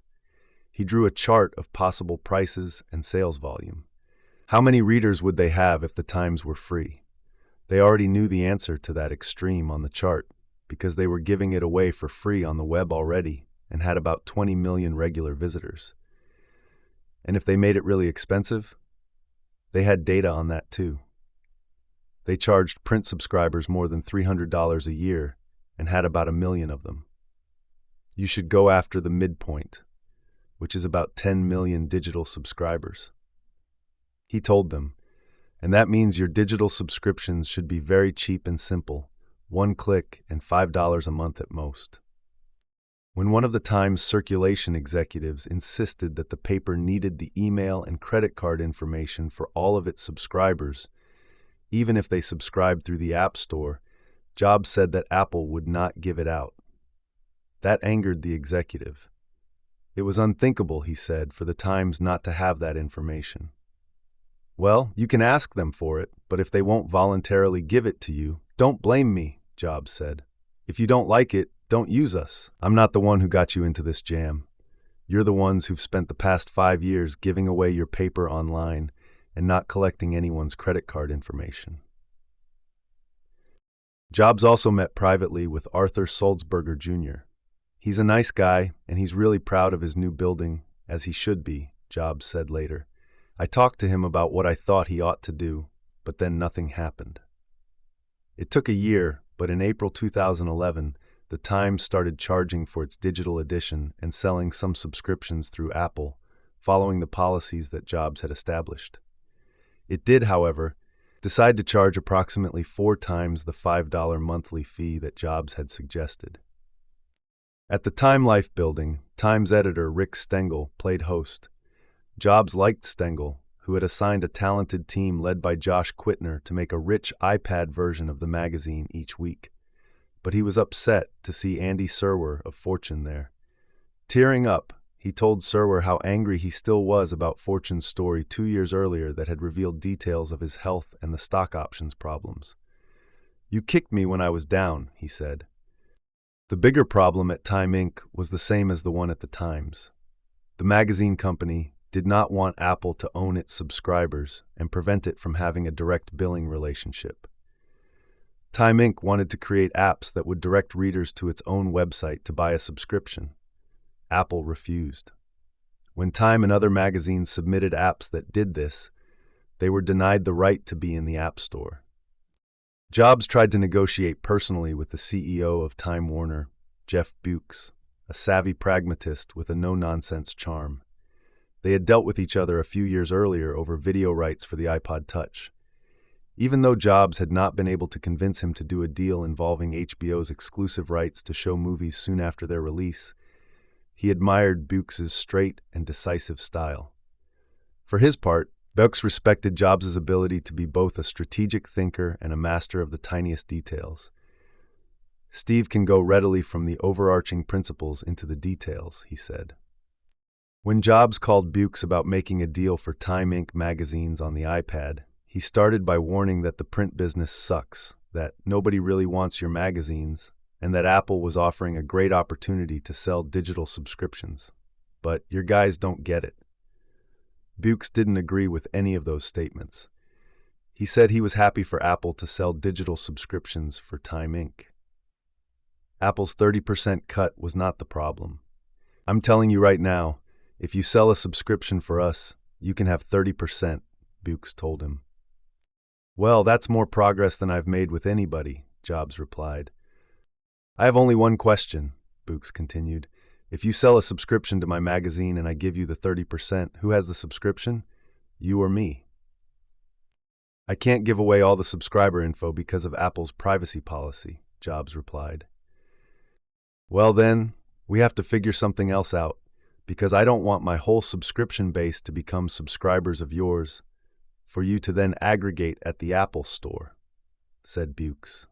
"And the next thing you'll do, once you have a monopoly, is come back and tell me that my magazine shouldn't be $4 a copy, but instead should be $1.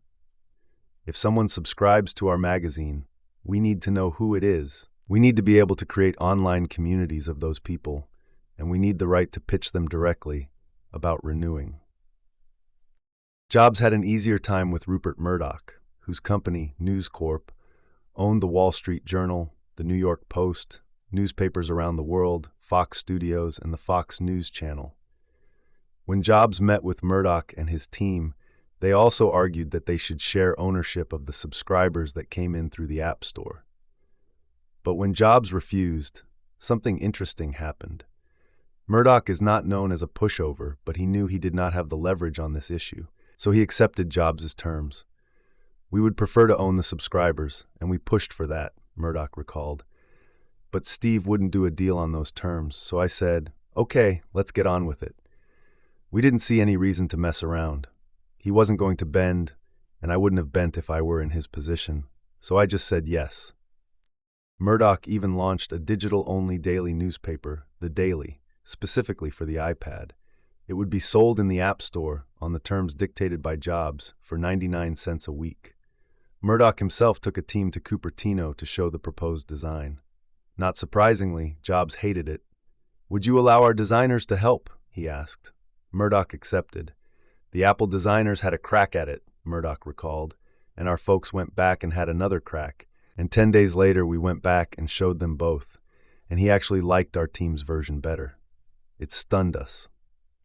The Daily, which was neither sensational nor serious, but instead a rather middle-of-the-road product like USA Today, was not very successful.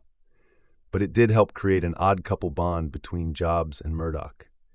When Murdoch asked him to speak at his June 2010 News Corp annual management retreat, Jobs made an exception to his rule of never doing such appearances. James Murdoch led him in an after-dinner interview that lasted almost 2 hours. He was very blunt and critical of what newspapers were doing in technology, Murdoch recalled. "He told us we were going to find it hard to get things right because you're in New York, and anyone who's any good at tech works in Silicon Valley." This did not go down very well with the president of the Wall Street Journal Digital Network, Gordon MacLeod, who pushed back a bit. At the end, MacLeod came up to Jobs and said, "Thanks, it was a wonderful evening, but you probably just cost me my job." Murdoch chuckled a bit when he described the scene to me. "It ended up being true," he said. MacLeod was out within 3 months. In return for speaking at the retreat, Jobs got Murdoch to hear him out on Fox News, which he believed was destructive, harmful to the nation, and a stain on Murdoch's reputation. "You're blowing it with Fox News," Jobs told him over dinner. "The axis today is not liberal and conservative. The axis is constructive-destructive, and you've cast your lot with the destructive people. Fox has become an incredibly destructive force in our society. You can be better, and this is going to be your legacy if you're not careful." Jobs said he thought Murdoch did not really like how far Fox had gone. "Rupert's a builder, not a tearer-downer," he said. "I've had some meetings with James, and I think he agrees with me. I can just tell." Murdoch later said he was used to people like Jobs complaining about Fox. "He's got sort of a left-wing view on this," he said. Jobs asked him to have his people make a video of a week of Sean Hannity and Glenn Beck shows. He thought they were more destructive than Bill O'Reilly. Murdoch agreed to do so. Jobs later told me that he was going to ask Jon Stewart's team to put together a similar video for Murdoch to watch. "I'd be happy to see it," Murdoch said, "but he hasn't sent it to me."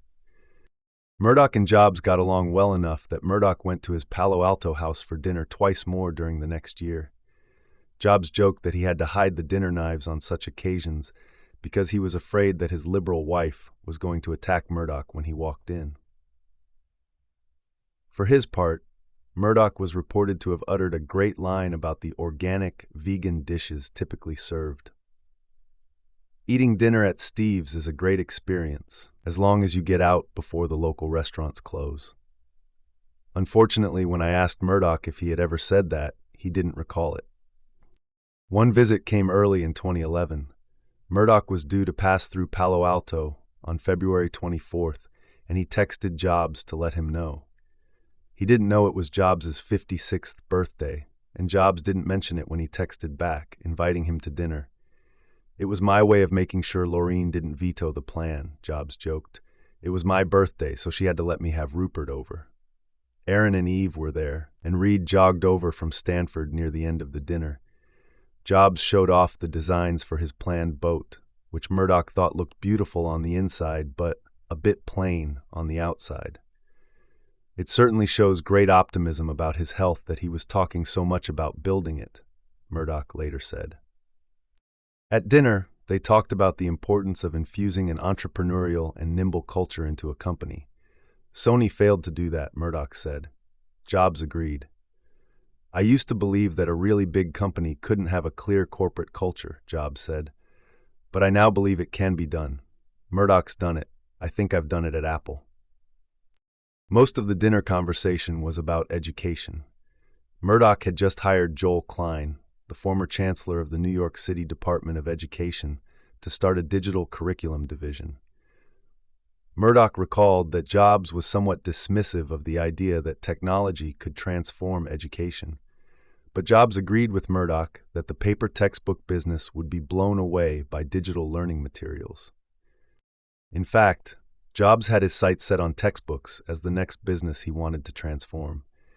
He believed it was an $8 billion a year industry ripe for digital disruption. He was also struck by the fact that many schools, for security reasons, don't have lockers, so kids have to lug heavy backpacks around. The iPad would solve that, he said. His idea was to hire great textbook writers to create digital versions and make them a feature of the iPad. In addition, he held meetings with the major publishers, such as Pearson Education, about partnering with Apple. The process by which states certify textbooks is corrupt, he said. But if we can make the textbooks free and they come with the iPad, then they don't have to be certified. The crappy economy at the state level will last for a decade, and we can give them an opportunity to get around that whole process and save money. Chapter 39, New Battles and Echoes of Old Ones. Now we come to Chapter 39, Google Open versus Closed. A few days after he unveiled the iPad in January 2010, Jobs held a town hall meeting with employees at Apple's campus. Instead of celebrating their transformative new product, however, he went on a rant against Google for producing the rival Android operating system. Jobs was furious that Google had decided to compete with Apple in the phone business. "We did not enter the search business," he said. "They entered the phone business. Make no mistake. They want to kill the iPhone. We won't let them." A few minutes later, after the meeting moved on to another topic, Jobs returned to his tirade to attack Google's famous values slogan. "I want to go back to that other question first and say one more thing," he said. "This 'don't be evil' mantra, it's bullshit." Jobs felt personally betrayed. Google's CEO, Eric Schmidt, had been on the Apple board during the development of the iPhone and iPad. Google's founders, Larry Page and Sergey Brin, had treated him as a mentor. He felt ripped off. Android's touchscreen interface was adopting more and more of the features, multi-touch, swiping, a grid of app icons that Apple had created. Jobs had tried to dissuade Google from developing Android. He had gone to Google's headquarters near Palo Alto in 2008 and gotten into a shouting match with Page, Brin, and the head of the Android development team, Andy Rubin. Because Schmidt was then on the Apple board, he recused himself from discussions involving the iPhone. "I said we would, if we had good relations, guarantee Google access to the iPhone and guarantee it one or two icons on the home screen," Jobs recalled. But he also threatened that if Google continued to develop Android and used any iPhone features, such as multi-touch, he would sue. At first, Google avoided copying certain features, but in January 2010, HTC introduced an Android phone that boasted multi-touch and many other aspects of the iPhone's look and feel. That was the context for Jobs' pronouncement that Google's "don't be evil" slogan was bullshit. So Apple filed a lawsuit against HTC and by extension Android, alleging infringement of 20 of its patents. Among them were patents covering various multi-touch gestures, swipe to open, double tap to zoom, pinch and expand, and the sensors that determined how a device was being held. As he sat in his house in Palo Alto the week the lawsuit was filed, he became angrier than I had ever seen him. He said, "Our lawsuit is saying, Google, you fucking ripped off the iPhone, wholesale ripped us off. Grand theft. I will spend my last dying breath if I need to, and I will spend every penny of Apple's $40 billion in the bank to right this wrong. I'm going to destroy Android because it's a stolen product. I'm willing to go to thermonuclear war on this. They are scared to death because they know they are guilty. Outside of search, Google's products, Android, Google Docs are shit." A few days after this rant, Jobs got a call from Schmidt, who had resigned from the Apple board the previous summer. He suggested they get together for coffee, and they met at a cafe in a Palo Alto shopping center. We spent half the time talking about personal matters, then half the time on his perception that Google had stolen Apple's user interface designs, recalled Schmidt. When it came to the latter subject, Jobs did most of the talking. Google had ripped him off, he said in colorful language. "We've got you red-handed," he told Schmidt. "I'm not interested in settling. I don't want your money. If you offer me $5 billion, I won't want it. I've got plenty of money. I want you to stop using our ideas in Android. That's all I want." They resolved nothing. Underlying the dispute was an even more fundamental issue, one that had unnerving historical resonance. Google presented Android as an open platform. Its open-source code was freely available for multiple hardware makers to use on whatever phones or tablets they built. Jobs, of course, had a dogmatic belief that Apple should closely integrate its operating systems with its hardware. In the 1980s, Apple had not licensed its Macintosh operating system, and Microsoft eventually gained dominant market share by licensing its system to multiple hardware makers, and in Jobs' mind, ripping off Apple's interface. The comparison between what Microsoft did in the 1980s and what Google was trying to do in 2010 was not exact, but it was close enough to be unsettling and infuriating. It exemplified the great debate of the digital age, closed versus open, or as Jobs framed it, integrated versus fragmented. Was it better, as Apple believed and as Jobs' own controlling perfectionism almost compelled, to tie the hardware and software and content handling into one tidy system that assured a simple user experience? Or was it better to give users and manufacturers more choice and free up avenues for more innovation by creating software systems that could be modified and used on different devices? Steve has a particular way that he wants to run Apple, and it's the same as it was 20 years ago, which is that Apple is a brilliant innovator of closed systems. Schmidt later told me, "They don't want people to be on their platform without permission. The benefits of a closed platform is control, but Google has a specific belief that open is the better approach because it leads to more options and competition and consumer choice."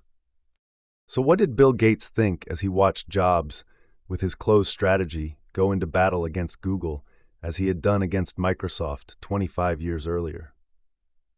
There are some benefits to being more closed, in terms of how much you control the experience, and certainly at times he's had the benefit of that, Gates told me.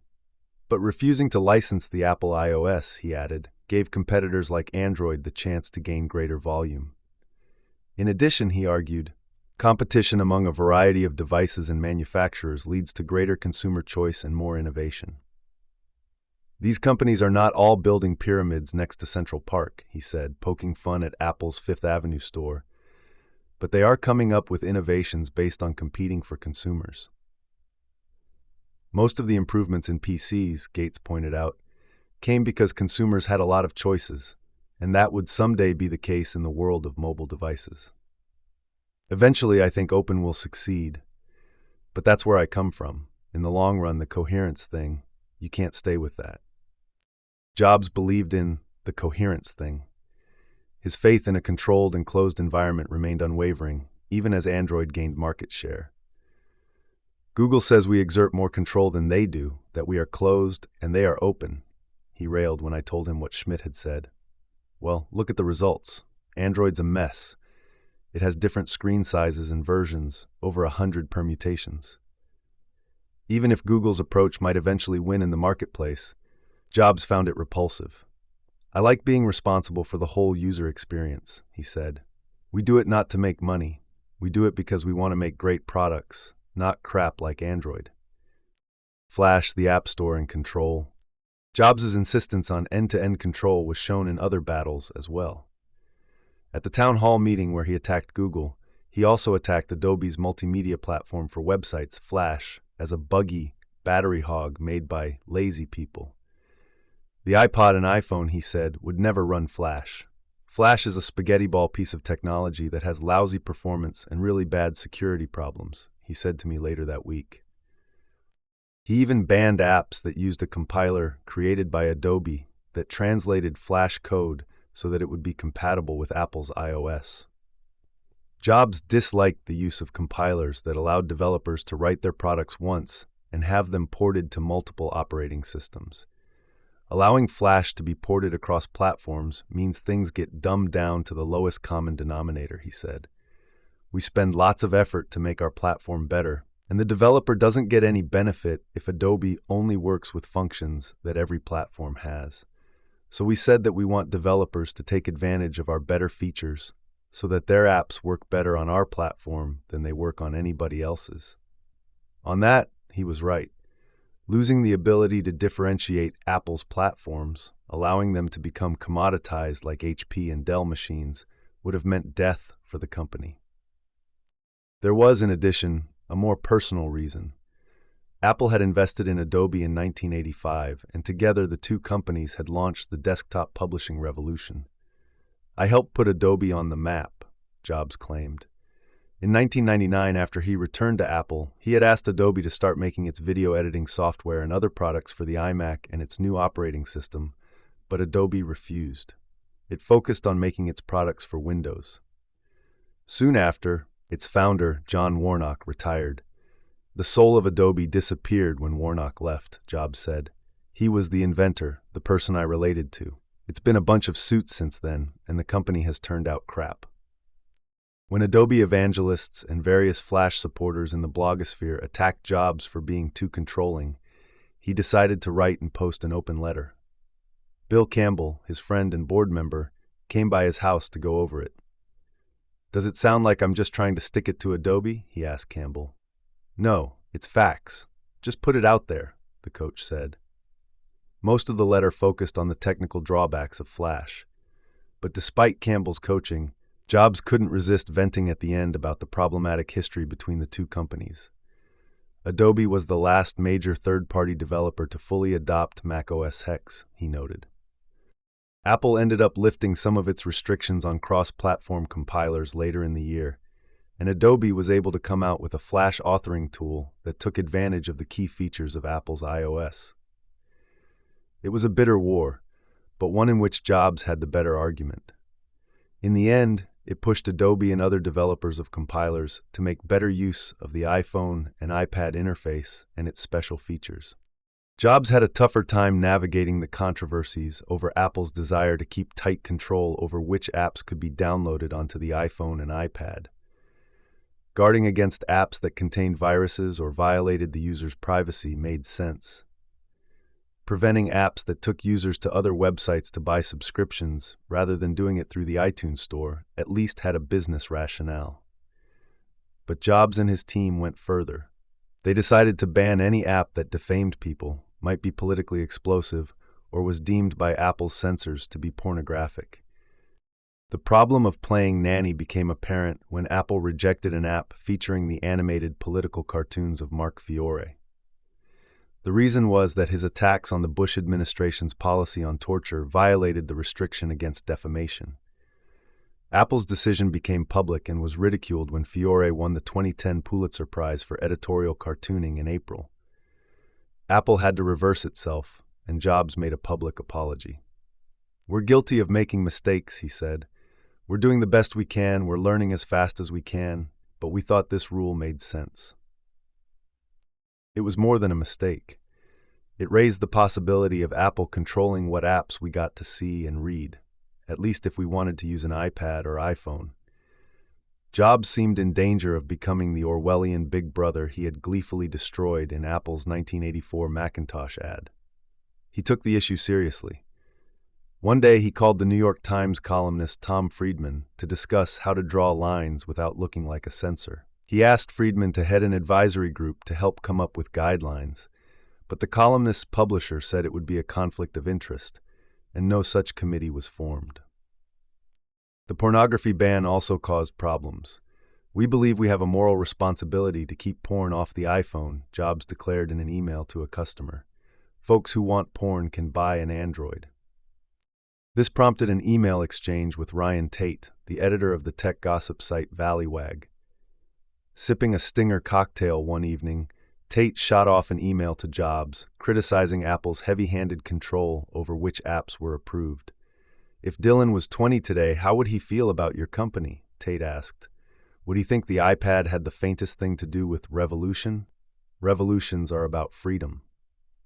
To Tate's surprise, Jobs responded a few hours later, after midnight. "Yep," he said, "freedom from programs that steal your private data. freedom from programs that trash your battery, freedom from porn. Yep, freedom. The times they are a-changin', and some traditional PC folks feel like their world is slipping away. It is. In his reply, Tate offered some thoughts on Flash and other topics, then returned to the censorship issue. And you know what? I don't want freedom from porn. Porn is just fine, and I think my wife would agree. You might care more about porn when you have kids, replied Jobs. It's not about freedom. It's about Apple trying to do the right thing for its users. At the end, he added a zinger. By the way, what have you done that's so great? Do you create anything, or just criticize others' work and belittle their motivations? Tate admitted to being impressed. Rare is the CEO who will spar one-on-one with customers and bloggers like this, he wrote. Jobs deserves big credit for breaking the mold of the typical American executive, and not just because his company makes such hugely superior products. Jobs not only built and then rebuilt his company around some very strong opinions about digital life, but he's willing to defend them in public, vigorously, bluntly, at 2 a.m. on a weekend. Many in the blogosphere agreed, and they sent Jobs emails praising his feistiness. Jobs was proud as well. He forwarded his exchange with Tate and some of the praise to me.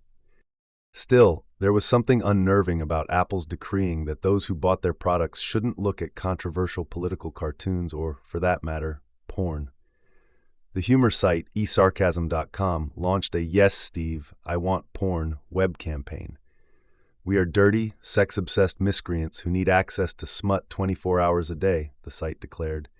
Either that, or we just enjoy the idea of an uncensored, open society where a techno-dictator doesn't decide what we can and cannot see. At the time, Jobs and Apple were engaged in a battle with Valleywag's affiliated website, Gizmodo. Gizmodo had gotten a hold of a test version of the unreleased iPhone 4 that a hapless Apple engineer had left in a bar. When the police, responding to Apple's complaint, raided the house of the reporter, it raised the question of whether control freakiness had combined with arrogance. Jon Stewart was a friend of Jobs and an Apple fan. Jobs had visited him privately in February when he took his trip to New York to meet with media executives. But that didn't stop Stewart from going after him on The Daily Show. It wasn't supposed to be this way. Microsoft was supposed to be the evil one, Stewart said, only half jokingly. Behind him, the word "appholes" appeared on the screen. You guys were the rebels, man, the underdogs. But now, are you becoming the man? Remember back in 1984, you had those awesome ads about overthrowing Big Brother? Look in the mirror, man. By late spring, the issue was being discussed among board members. There is an arrogance, Art Levinson told me over lunch just after he had raised it at a meeting. It ties into Steve's personality. He can react viscerally and lay out his convictions in a forceful manner. Such arrogance was fine when Apple was the feisty underdog. But now, Apple was dominant in the mobile market. We need to make the transition to being a big company and dealing with the hubris issue, said Levinson. Al Gore also talked about the problem at board meetings. The context for Apple is changing dramatically, he recounted. It's not a hammer thrower against Big Brother. Now Apple's big and people see it as arrogant. Jobs became defensive when the topic was raised. He's still adjusting to it, said Gore. He's better at being the underdog than being a humble giant. Jobs had little patience for such talk. The reason Apple was being criticized, he told me then, was that companies like Google and Adobe are lying about us and trying to tear us down. What did he think of the suggestion that Apple sometimes acted arrogantly? I'm not worried about that, he said, because we're not arrogant. Antennagate, design versus engineering. In many consumer product companies, there's tension between the designers who want to make a product look beautiful and the engineers who need to make sure it works as it should. At Apple, where Jobs pushed both design and engineering to the limit, that tension was even greater. When he and design director Jony Ive became creative partners back in 1997, they tended to view the concerns expressed by engineers as a sign of a can't-do attitude that needed to be overcome. Their faith that great design could force amazing feats of engineering was reinforced by the success of the iMac and iPod. When engineers said something couldn't be done, Ive and Jobs pushed them to try. and usually they succeeded. There were occasional small problems. The iPod Nano, for example, was prone to getting scratched because I've believed that a clear coating would lessen the purity of his design. But that was not a crisis. When it came to designing the iPhone, Ives' design desires ran into a fundamental law of physics. This law could not be changed even by a reality distortion field. Metal is not a great material to put near an antenna. As Michael Faraday showed, electromagnetic waves flow around the surface of metal, not through it. So a metal case around a phone can create what is known as a Faraday cage, which weakens the signals that get in or out. The original iPhone started with a plastic band at the bottom, but I've thought that would ruin the design's integrity. He asked for an aluminum rim all around. After that ended up working, I've designed the iPhone 4 with a steel rim. The steel would be the structural support, look really sleek, and serve as part of the phone's antenna. There were significant challenges. To serve as an antenna, the steel rim had to have a tiny gap. But if a person covered that gap with a finger or a sweaty palm, there could be some signal loss. The engineers suggested a clear coating over the metal to help prevent this, but again, I felt that this would take away from the brushed metal look. The issue was presented to Jobs at various meetings, but he thought the engineers were crying wolf. "You can make this work," he said. And so they did, and it worked, almost perfectly. But not totally perfectly. When the iPhone 4 was released in June 2010, it looked awesome, but a problem soon became clear. If you held the phone a certain way, especially with your left hand so your palm covered the tiny gap, you could lose your connection. It happened in perhaps 1 out of 100 calls. Because Jobs insisted on keeping his unreleased products secret, even the phone that Gizmodo found in a bar had a fake case around it. The iPhone 4 did not go through the live testing that most electronic devices get. So the flaw was not caught before the massive rush to buy it began. The question is whether the twin policies of putting design in front of engineering and having a policy of super secrecy surrounding unreleased products helped Apple, Tony Fadell said later. On the whole, yes, but unchecked power is a bad thing, and that's what happened. Had it not been the Apple iPhone 4, a product that had everyone captivated, the issue of a few extra dropped calls would not have made news. But it became known as Antennagate, and it came to a head in early July when Consumer Reports did some rigorous tests and said that it could not recommend the iPhone 4 because of the antenna problem. Jobs was in Kona Village, Hawaii, with his family when the issue arose. At first, he was defensive. Art Levinson was in constant contact by phone, and Jobs insisted that the problem stemmed from Google and Motorola making mischief. "They want to shoot Apple down," he said. Levinson urged a little humility. "Let's try to figure out if there's something wrong," he said. When he again mentioned the perception that Apple was arrogant, Jobs didn't like it. It went against his black and white, right or wrong way of looking at the world. Apple was a company of principle, he felt. If others failed to see that, it was their fault, not a reason for Apple to be humble. Jobs' second reaction was to be hurt. He took the criticism personally and became emotionally distressed. At his core, he doesn't do things that he thinks are blatantly wrong, like some pure pragmatists in our business, Levinson said. So if he feels he's right, he will just charge ahead rather than question himself. Levinson urged him not to get depressed, but Jobs did. "Fuck this, it's not worth it," he told Levinson. Finally, Tim Cook was able to shake him out of his lethargy. He quoted someone as saying that Apple was becoming the new Microsoft, complacent and arrogant. The next day, Jobs changed his attitude. "Let's get to the bottom of this," he said. When the data about dropped calls were gathered from AT&T, Jobs realized there was a problem, even if it was more minor than people were making it seem. So he flew back from Hawaii. But before he left, he made some phone calls. It was time to gather a couple of trusted old hands, wise men who had been with him during the original Macintosh days 30 years earlier. His first call was to Regis McKenna, the public relations guru. "I'm coming back from Hawaii to deal with this antenna thing, and I need to bounce some stuff off of you," Jobs told him. They agreed to meet at the Cupertino boardroom at 1:30 the next afternoon. The second call was to the admin Lee Clow. He had tried to retire from the Apple account, but Jobs liked having him around. His colleague James Vincent was summoned as well. Jobs also decided to bring his son Reed, then a high school senior, back with him from Hawaii. I'm going to be in meetings 24/7 for probably 2 days, and I want you to be in every single one, because you'll learn more in those 2 days than you would in 2 years at business school, he told him. You're going to be in the room with the best people in the world making really tough decisions and get to see how the sausage is made. Jobs got a little misty-eyed when he recalled the experience. I would go through that all again just for that opportunity to have him see me at work, he said. He got to see what his dad does.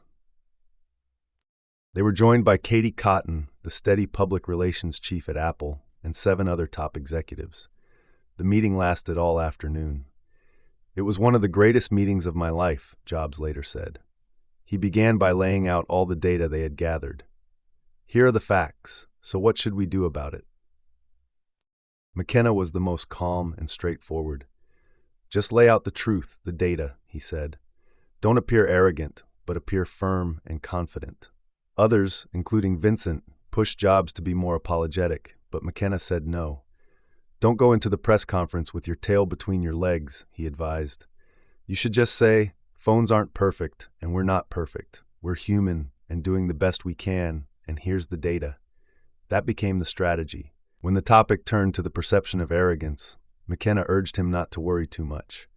I don't think it would work to try to make Steve look humble, McKenna explained later. As Steve says about himself, what you see is what you get.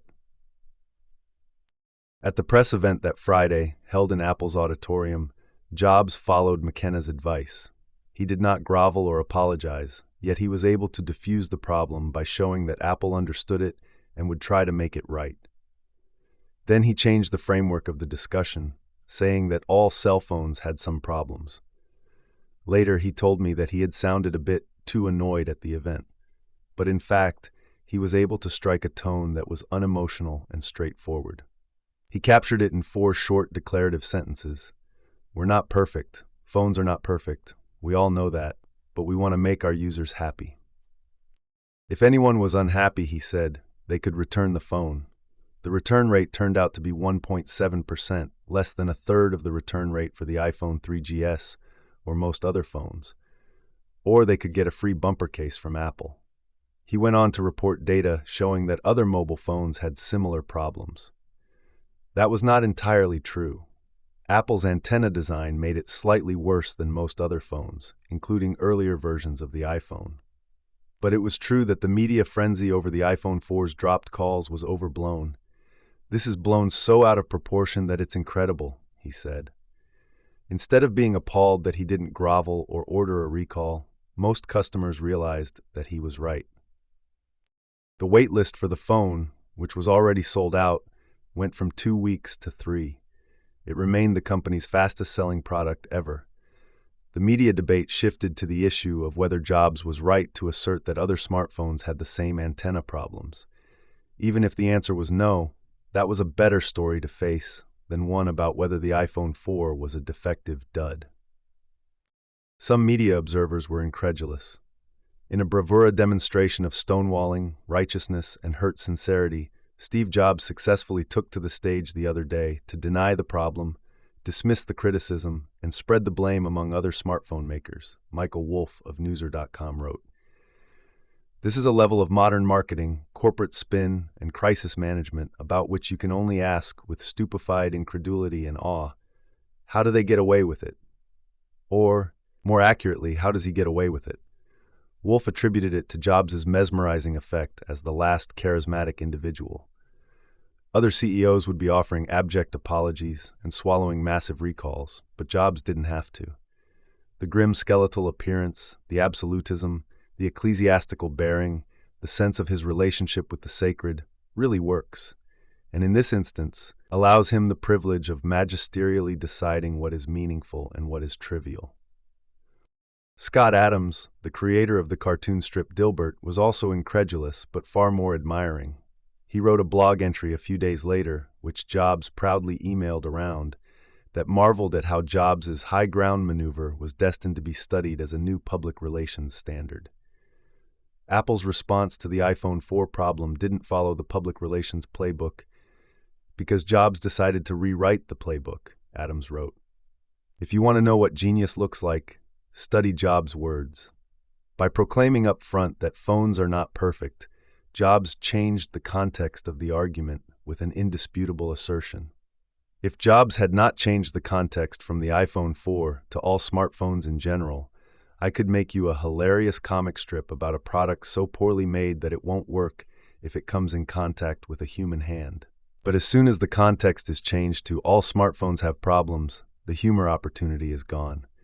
Nothing kills humor like a general and boring truth. Here comes the sun. There were a few things that needed to be resolved for the career of Steve Jobs to be complete. Among them was an end to the 30 years war with the band he loved, the Beatles.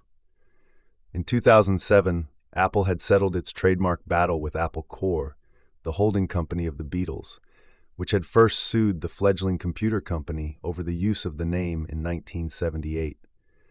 But that still did not get the Beatles into the iTunes store. The band was the last major holdout, primarily because it had not resolved with EMI Music, which owned most of its songs, how to handle the digital rights. By the summer of 2010, the Beatles and EMI had sorted things out. A 4-person summit was held in the boardroom in Cupertino. Jobs and his vice president for the iTunes store, Eddie Q., played host to Jeff Jones, who managed the Beatles' interests, and Roger Faxon, the chief of EMI Music. Now that the Beatles were ready to go digital, what could Apple offer to make that milestone special? Jobs had been anticipating this day for a long time. In fact, he and his advertising team, Lee Clow and James Vincent, had mocked up some ads and commercials 3 years earlier when strategizing on how to lure the Beatles on board. Steve and I thought about all the things that we could possibly do, Q recalled. That included taking over the front page of the iTunes store, buying billboards featuring the best photographs of the band, and running a series of television ads in classic Apple style. The topper was offering a $149 box set that included all 13 Beatles studio albums, the 2-volume Past Masters collection, and a nostalgia-inducing video of the 1964 Washington Coliseum concert. Once they reached an agreement in principle, Jobs personally helped choose the photographs for the ads. Each commercial ended with a still black-and-white shot of Paul McCartney and John Lennon, young and smiling, in a recording studio, looking down at a piece of music. It brought to mind the old photographs of Jobs and Wozniak looking at an Apple circuit board. Getting the Beatles on iTunes was the culmination of why we got into the music business, said Q. Chapter 40, To Infinity, the Cloud, the Spaceship, and Beyond. We now begin Chapter 40. The iPad 2? Even before the iPad went on sale, Jobs was thinking about what should be in the iPad 2. It needed front and back cameras. Everyone knew that was coming, and he definitely wanted it to be thinner. But there was a peripheral issue that he focused on that most people hadn't thought about. The cases that people used covered the beautiful lines of the iPad and took away from the screen. They made fatter what should be thinner. They put a plain cloak on a device that should be magical in all of its aspects. Around that time, he read an article about magnets, cut it out, and handed it to Joni Ive. The magnets had a cone of attraction that could be precisely focused. Perhaps they could be used to align a detachable cover. That way, it could snap onto the front of an iPad, but not have to cover the entire device.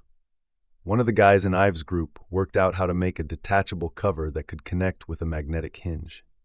When you began to open it, the screen would pop to life like the face of a tickled baby. Then the cover could fold into a stand. It was not high-tech, it was purely mechanical, but it was enchanting.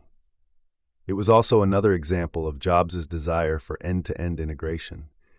The cover and the iPad had been designed together so that the magnets and hinge all connected seamlessly. The iPad 2 would have many improvements, but this clever little cover, which most other CEOs would never have bothered with, was the one that would bring the most smiles. Because Jobs was on another medical leave, he was not expected to be at the launch of the iPad 2, scheduled for March 2nd, 2011, in San Francisco.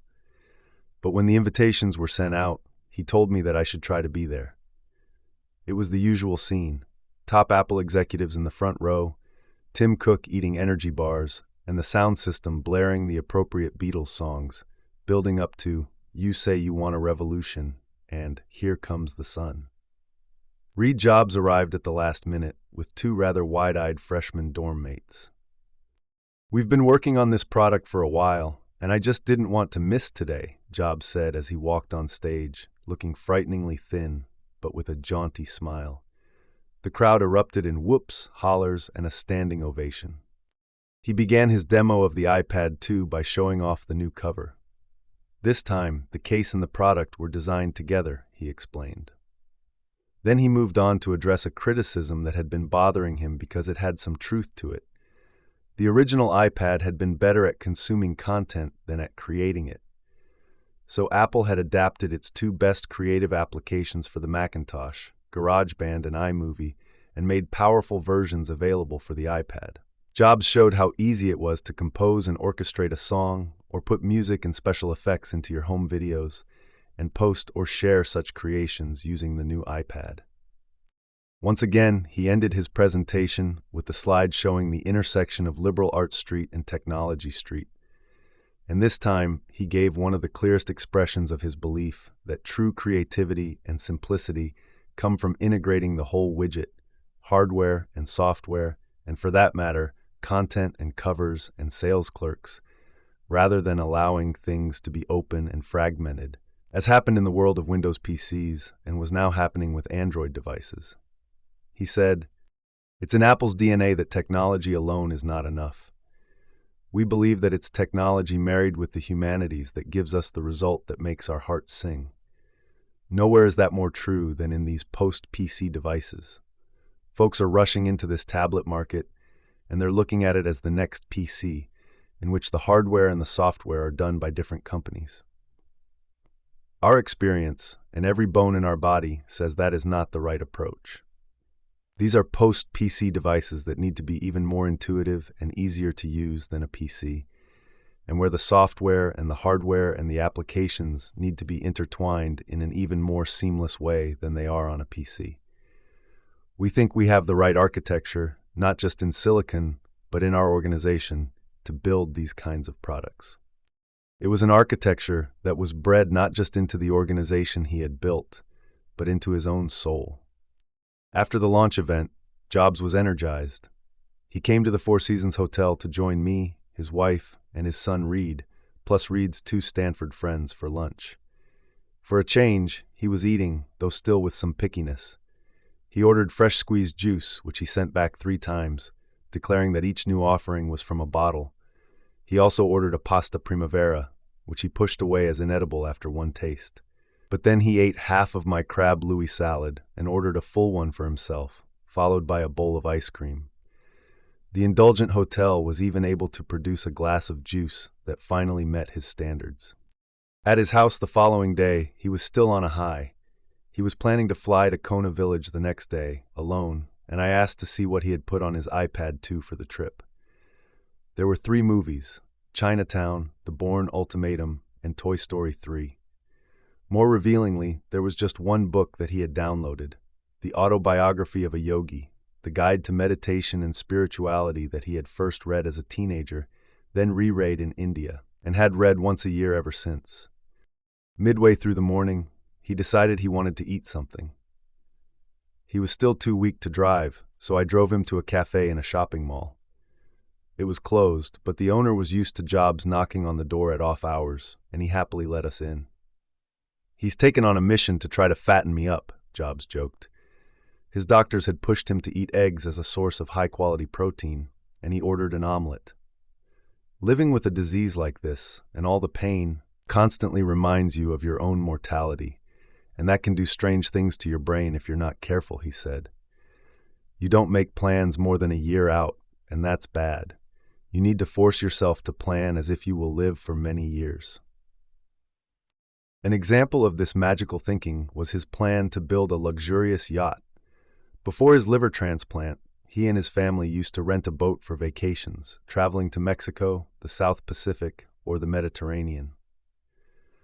On many of these cruises, Jobs got bored or began to hate the design of the boat, so they would cut the trip short and fly to Kona Village. But sometimes the cruise worked well. The best vacation I've ever been on was when we went down the coast of Italy, then to Athens, which is a pit, but the Parthenon is mind-blowing, and then to Ephesus in Turkey, where they have these ancient public lavatories in marble with a place in the middle for musicians to serenade. When they got to Istanbul, he hired a history professor to give his family a tour. At the end, they went to a Turkish bath, where the professor's lecture gave Jobs an insight about the globalization of youth. He said, "I had a real revelation. We were all in robes, and they made some Turkish coffee for us. The professor explained how the coffee was made very different from anywhere else, and I realized, so fucking what? Which kids even in Turkey give a shit about Turkish coffee? All day I had looked at young people in Istanbul. They were all drinking what every other kid in the world drinks, and they were wearing clothes that looked like they were bought at the Gap, and they are all using cell phones. They were like kids everywhere else. It hit me that, for young people, this whole world is the same now. When we're making products, there is no such thing as a Turkish phone or a music player that young people in Turkey would want that's different from one young people elsewhere would want. We're just one world now." After the joy of that cruise, Jobs had amused himself by beginning to design, and then repeatedly redesigning, a boat he said he wanted to build someday. When he got sick again in 2009, he almost canceled the project. "I didn't think I would be alive when it got done," he recalled. "But that made me so sad, and I decided that working on the design was fun to do, and maybe I have a shot at being alive when it's done. If I stop work on the boat and then I make it alive for another 2 years, I would be really pissed. So I've kept going." After our omelets at the cafe, we went back to his house, and he showed me all of the models and architectural drawings. As expected, the planned yacht was sleek and minimalist. The teak decks were perfectly flat and unblemished by any fittings. As at an Apple store, the cabin windows were large panes, almost floor to ceiling, and the main living area was designed to have walls of glass that were 40 feet long and 10 feet high. He had gotten the chief engineer of the Apple stores to design a special glass that was able to provide structural support. By then, the boat was under construction by the Dutch custom yacht builders Feedship, but Jobs was still fiddling with the design. "I know that it's possible I will die and leave Laureen with a half-built boat," he said, "but I have to keep going on it. If I don't, it's an admission that I'm about to die." He and Powell would be celebrating their 20th wedding anniversary a few days later, and he admitted that at times he had not been as appreciative of her as she deserved. "I'm very lucky because you just don't know what you're getting into when you get married," he said. "You have an intuitive feeling about things. I couldn't have done better, because not only is Laureen smart and beautiful, she's turned out to be a really good person." For a moment, he teared up. He talked about his other girlfriends, particularly Tina Reds, but said he ended up in the right place. He also reflected on how selfish and demanding he could be. "Laureen had to deal with that, and also with me being sick," he said. "I know that living with me is not a bowl of cherries." Among his selfish traits was that he tended not to remember anniversaries or birthdays. But in this case, he decided to plan a surprise. They had gotten married at the Ahwahnee Hotel in Yosemite, and he decided to take Powell back there on their anniversary. But when Jobs called, the place was fully booked, so he had the hotel approach the people who had reserved the suite where he and Powell had stayed and ask if they would give it up. "I offered to pay for another weekend," Jobs recalled, and the man was very nice and said, 20 years, please take it. It's yours." He found the photographs of the wedding, taken by a friend, and had large prints made on thick paper boards and placed in an elegant box. Scrolling through his iPhone, he found the note that he had composed to be included in the box and read it aloud. "We didn't know much about each other 20 years ago. We were guided by our intuition. You swept me off my feet. It was snowing when we got married at the Ahwahnee. Years passed, kids came, good times, hard times, but never bad times. Our love and respect has endured and grown. We've been through so much together, and here we are right back where we started 20 years ago, older, wiser, with wrinkles on our faces and hearts. We now know many of life's joys, sufferings, secrets, and wonders, and we're still here together. My feet have never returned to the ground. By the end of the recitation, he was crying uncontrollably. When he composed himself, he noted that he had also made a set of the pictures for each of his kids. I thought they might like to see that I was young once, he said. Cloud.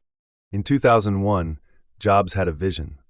Your personal computer would serve as a digital hub for a variety of lifestyle devices, such as music players, video recorders, phones, and tablets. This played to Apple's strength of creating end-to-end products that were simple to use. The company was thus transformed from a high-end niche computer company to the most valuable technology company in the world. By 2008, Jobs had developed a vision for the next wave of the digital era. In the future, he believed, your desktop computer would no longer serve as the hub for your content. Instead, the hub would move to the cloud. In other words, your content would be stored on remote servers managed by a company you trusted, and it would be available for you to use on any device, anywhere. It would take him 3 years to get it right. He began with a false step. In the summer of 2008, he launched a product called MobileMe, an expensive $99 per year subscription service. It allowed you to store your address book, documents, pictures, videos, email, and calendar remotely in the cloud and to sync them with any device. In theory, you could go to your iPhone or any computer and access all aspects of your digital life. There was, however, a big problem. The service, to use Jobs' terminology, sucked. It was complex, devices didn't sync well, and email and other data got lost randomly. Apple's MobileMe is far too flawed to be reliable was the headline on Walt Mossberg's review in the Wall Street Journal. Jobs was furious. He gathered the MobileMe team in the auditorium on the Apple campus, stood on stage, and asked, "Can anyone tell me what MobileMe is supposed to do?" After the team members offered their answers, Jobs shot back, "So why the fuck doesn't it do that?" Over the next half hour, he continued to berate them. "You've tarnished Apple's reputation," he said. "You should hate each other for having let each other down. Mossberg, our friend, is no longer writing good things about us." In front of the whole audience, he got rid of the leader of the MobileMe team and replaced him with Eddie Q, who oversaw all internet content at Apple. As Fortune's Adam Lashinsky reported in a dissection of the Apple corporate culture, accountability is strictly enforced. By 2010, it was clear that Google, Amazon, Microsoft, and others were aiming to be the company that could best store all of your content and data in the cloud and sync it on your various devices. So Jobs redoubled his efforts. As he explained it to me that fall, "We need to be the company that manages your relationship with the cloud, streams your music and videos from the cloud, stores your pictures and information, and maybe even your medical data." Apple was the first to have the insight about your computer becoming a digital hub. So we wrote all of these apps, iPhoto, iMovie, iTunes, and tied in our devices like the iPod and iPhone and iPad, and it's worked brilliantly. But over the next few years, the hub is going to move from your computer into the cloud. So it's the same digital hub strategy, but the hub's in a different place. It means you will always have access to your content, and you won't have to sync. It's important that we make this transformation because of what Clayton Christensen calls the innovator's dilemma, where people who invent something are usually the last ones to see past it, and we certainly don't want to be left behind. I'm going to take MobileMe and make it free, and we're going to make syncing content simple. We are building a server farm in North Carolina. We can provide all the syncing you need, and that way we can lock in the customer. Jobs discussed this vision at his Monday morning meetings, and gradually it was refined into a new strategy. "I sent emails to groups of people at 2 in the morning and batted things around," he recalled. "We think about this a lot because it's not a job, it's our life." Although some board members, including Al Gore, questioned the idea of making MobileMe free, they supported it. It would be their strategy for attracting customers into Apple's orbit for the next decade. The new service was named iCloud, and Jobs unveiled it in his keynote address to Apple's Worldwide Developers Conference in June 2011. He was still on medical leave and for some days in May had been hospitalized with infections and pain. Some close friends urged him not to make the presentation, which would involve lots of preparation and rehearsals. But the prospect of ushering in another major shift in the digital age seemed to energize him. When he came on stage at the San Francisco Convention Center, he was wearing a Von Rosen black cashmere sweater on top of his usual Issey Miyake black turtleneck, and he had thermal underwear beneath his blue jeans. But he looked more gaunt than ever. The crowd gave him a long standing ovation.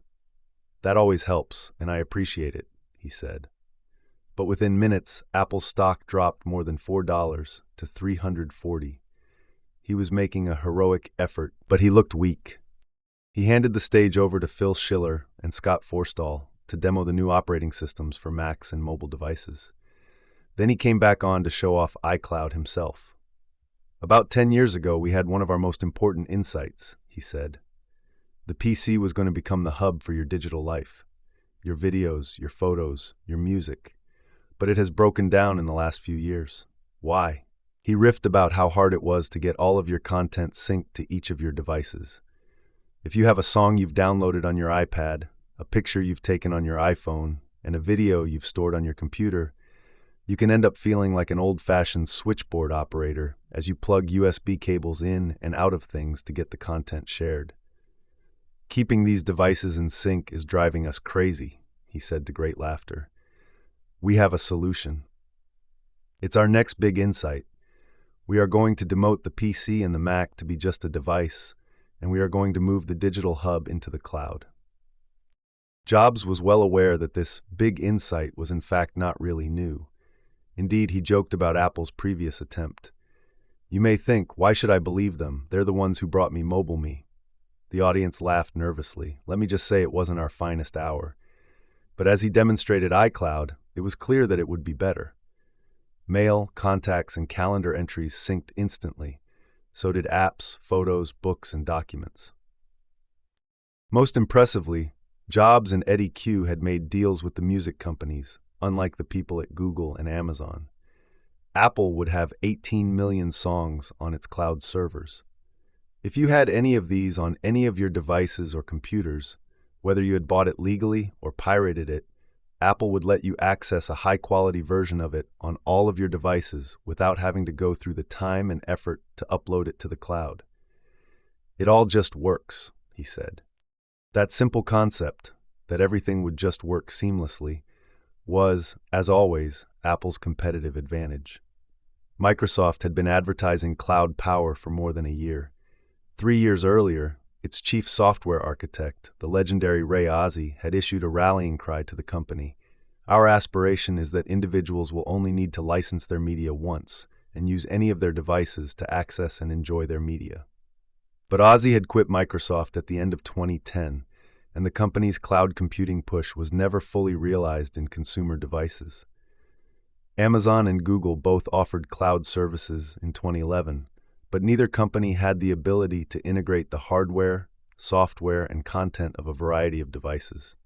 Apple controlled every link in the chain and designed them all to work together. The devices, computers, operating systems, and application software, along with the sale and storage of the content.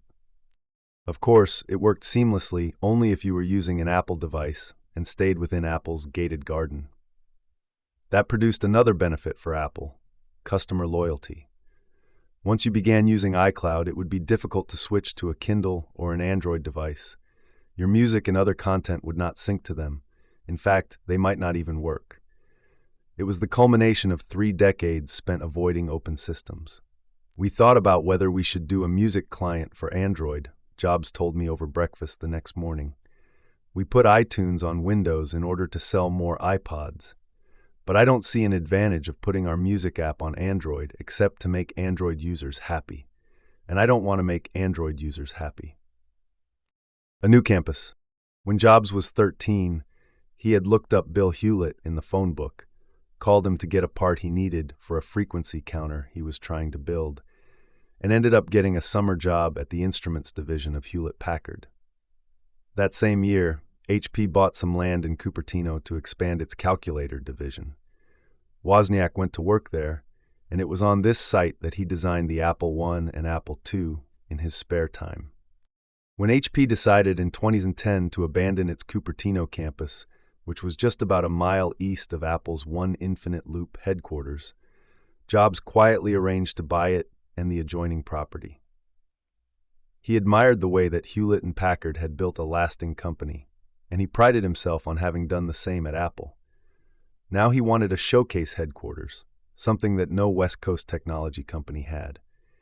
He eventually acquired 150 acres, much of which had been apricot orchards when he was a boy. He threw himself into what would become a legacy project that combined his passion for design with his passion for creating an enduring company. "I want to leave a signature campus that expresses the values of the company for generations," he said. He hired what he considered to be the best architectural firm in the world, that of Sir Norman Foster. This firm had designed smartly engineered buildings such as the restored Reichstag in Berlin and 30 St. Mary Axe in London. Not surprisingly, Jobs got so involved in the planning, both the vision and the details, that it became almost impossible to settle on a final design. This was to be his lasting building, and he wanted to get it right. Foster's firm assigned 50 architects to the team, and every 3 weeks throughout 2010, they showed Jobs revised models and options. Over and over, he would come up with new concepts, sometimes entirely new shapes, and make them restart and provide more alternatives. When he first showed me the models and plans in his living room, the building was shaped like a huge, winding racetrack made of 3 joined semicircles around a large central courtyard. The walls were floor-to-ceiling glass, and the interior had rows of office pods that allowed sunlight to stream down the aisles. "It permits serendipitous and fluid meeting spaces," he said, "and everybody gets to participate in the sunlight." The next time he showed me the plans, a month later, we were in Apple's large conference room across from his office, where a model of the proposed building covered the table. He had made a major change. The pods would all be set back from the windows so that long corridors would be bathed in sun. These would also serve as the common spaces. There was a debate with some of the architects who wanted to allow the windows to be opened. Jobs had never liked the idea of people being able to open things. That would just allow people to screw things up, he declared. On that, as on other details, he prevailed. When he got home that evening, Jobs showed off the drawings at dinner. His son, Reed, joked that the aerial view reminded him of male genitalia. His father dismissed the comment as reflecting the mindset of a teenager. But the next day, he mentioned the comment to the architects. "Unfortunately, once I've told you that, you're never going to be able to erase that image from your mind," he said. By the next time I visited, the shape had been changed to a simple circle. The new design meant that there would not be a straight piece of glass in the building. All would be curved and seamlessly joined. Jobs had long been fascinated with glass. His experience demanding huge custom panes for Apple's retail stores made him confident that it would be possible to make massive curved pieces in large quantities. The planned center courtyard was 800 feet across, more than 3 typical city blocks or almost the length of 3 football fields. He showed it to me with overlays indicating how it could surround St. Peter's Square in Rome. One of his lingering memories was of the orchards that had once dominated the area. So he hired a senior arborist from Stanford and decreed that 80% of the property would be landscaped in a natural way with 6,000 trees. I asked him to make sure to include a new set of apricot orchards, Jobs recalled. "You used to see them everywhere, even on the corners, and they're part of the legacy of this valley." By June 2011, the plans for the 4-story, 3 million square foot building, which would hold more than 12,000 employees, were ready to be unveiled. He decided to do so in a quiet and unpublicized appearance before the Cupertino City Council on the day after he had announced iCloud at the Worldwide Developers Conference. Even though he had little energy, he had a full schedule that day. Ron Johnson, who had developed Apple stores and run them for more than a decade, had decided to accept an offer to be the CEO of J.C. Penney. He came by Jobs' house in the morning to discuss his departure. Then Jobs and I went into Palo Alto to a small yogurt and oatmeal cafe called Fraiche, where he talked animatedly about possible future Apple products. Later that day, he was driven to Santa Clara for the quarterly meeting that Apple had with top Intel executives. They discussed the possibility of using Intel chips in future mobile devices. That night, U2 was playing at the Oakland Coliseum, and Jobs had considered going. Instead, he decided to use that evening to show his plans to the Cupertino Council. Arriving without an entourage or any fanfare, and looking relaxed in the same black sweater he had worn for his developers' conference speech, he stood on a podium with a clicker in his hand. He spent 20 minutes showing slides of the design to the council members.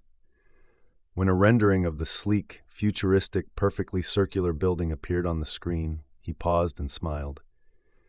"It's like a spaceship has landed," he said. A few moments later, he added, "I think we have a shot at building the best office building in the world." The following Friday, Jobs sent an email to a colleague from the distant past, Ann Bowers, the widow of Intel's co-founder Bob Noyce. She had been Apple's human resources director and den mother in the early 1980s, in charge of reprimanding Jobs after his tantrums and tending to the wounds of his coworkers. Jobs asked if she would come see him the next day. Bowers happened to be in New York, but she came by his house that Sunday when she returned. By then, he was sick again, in pain and without much energy, but he was eager to show her the drawings of the new headquarters. "You should be proud of Apple," he said. "You should be proud of what we built." Then he looked at her and asked intently a question that almost floored her. "Tell me, what was I like when I was young?" Bowers tried to give him an honest answer. "You were very impetuous and very difficult," she replied, "but your vision was compelling. You told us, the journey is the reward." That turned out to be true. "Yes," Jobs answered. "I did learn some things along the way." Then a few minutes later, he repeated it, as if to reassure Bowers and himself. "I did learn some things. I really did." Chapter 41, Round 3, The Twilight Struggle. Now we will explore Chapter 41, Family Ties. Jobs had an aching desire to make it to his son's high school graduation in June 2010. "When I was diagnosed with cancer, I made my deal with God or whatever, which was that I really wanted to see Reed graduate, and that got me through 2009, he said. As a senior, Reed looked eerily like his father at 18, with a knowing and slightly rebellious smile, intense eyes, and a shock of dark hair. But from his mother, he had inherited a sweetness and a painfully sensitive empathy that his father lacked. He was openly affectionate and eager to please. Whenever his father was sitting sullenly at the kitchen table and staring at the floor, which happened often when he was sick, the only thing sure to make his eyes brighten was Reed walking in. Reed adored his father. Soon after I started working on this book, he dropped by where I was staying, and as his father often did, suggested we take a walk. He told me, with an intensely earnest look, that his father was not a cold, profit-seeking businessman, but was motivated by a love of what he did and a pride in the products he was making. After Jobs was diagnosed with cancer, Reed began spending his summers working in a Stanford oncology lab. He was doing DNA sequencing to find genetic markers for colon cancer. In one experiment, he traced how mutations go through families. One of the very few silver linings about me getting sick is that Reed's gotten to spend a lot of time studying with some very good doctors, Jobs said. His enthusiasm for it is exactly how I felt about computers when I was his age. I think the biggest innovations of the 21st century will be the intersection of biology and technology. A new era is beginning, just like the digital one was when I was his age. Reed used his cancer study as the basis for the senior report he presented to his class at Crystal Springs Upland School. As he described how he used centrifuges and dyes to sequence the DNA of tumors, his father sat in the audience beaming along with the rest of his family. I fantasize about Reed getting a house here in Palo Alto with his family and riding his bike to work as a doctor at Stanford, Jobs said afterward. Reed had grown up fast in 2009, when it looked as if his father was going to die. He took care of his younger sisters while his parents were in Memphis, and he developed a protective, fatherly attitude. But when his father's health stabilized in the spring of 2010, he regained his playful, teasing personality. One day during dinner, he was discussing with his family where to take his girlfriend for dinner. His father suggested Il Fornaio, an elegant standard in Palo Alto, but Reed said he had been unable to get reservations. "Do you want me to try?" his father asked. Reed resisted. He wanted to handle it himself. Erin, the somewhat shy middle child, suggested that she could set up a teepee in their garden, and she and Eve, the younger sister, would serve them a romantic meal there. Reed stood up and hugged her. He would take her up on that some other time, he promised. One Saturday, Reed was one of the 4 contestants on his school's Quiz Kids team, competing on a local TV station. The family, minus Eve, who was at a horse show, came to cheer him on. As the television crew bumbled around getting ready, his father tried to keep his impatience in check and remain inconspicuous among the parents sitting in the rows of folding chairs. But he was clearly recognizable in his trademark jeans and black turtleneck. One woman pulled up a chair right next to him and started to take his picture. Without looking at her, he stood up and moved to the other end of the row. When Reed came on the set, his nameplate identified him as Reed Powell. The host asked the students what they wanted to be when they grew up. "A cancer researcher," Reed answered. Jobs drove his 2-seat Mercedes SL55, taking Reed, while his wife followed in her own car with Erin. On the way home, she asked Erin why she thought her father refused to have a license plate on his car. "To be a rebel," she answered. I later put the question to Jobs. "Because people follow me sometimes, and if I have a license plate, they can track down where I live," he replied. "But that's kind of getting obsolete now with Google Maps. So I guess, really, it's just because I don't." During Reed's graduation ceremony, his father sent me an email from his iPhone that simply exulted. "Today is one of my happiest days.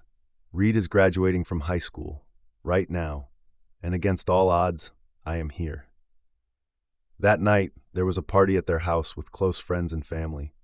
Reed danced with every member of his family, including his father. Later, Jobs took his son out to the barn-like storage shed to offer him one of his 2 bicycles, which he wouldn't be riding again.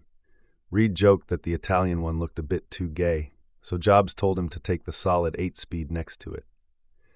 When Reed said he would be indebted, Jobs answered, "You don't need to be indebted because you have my DNA."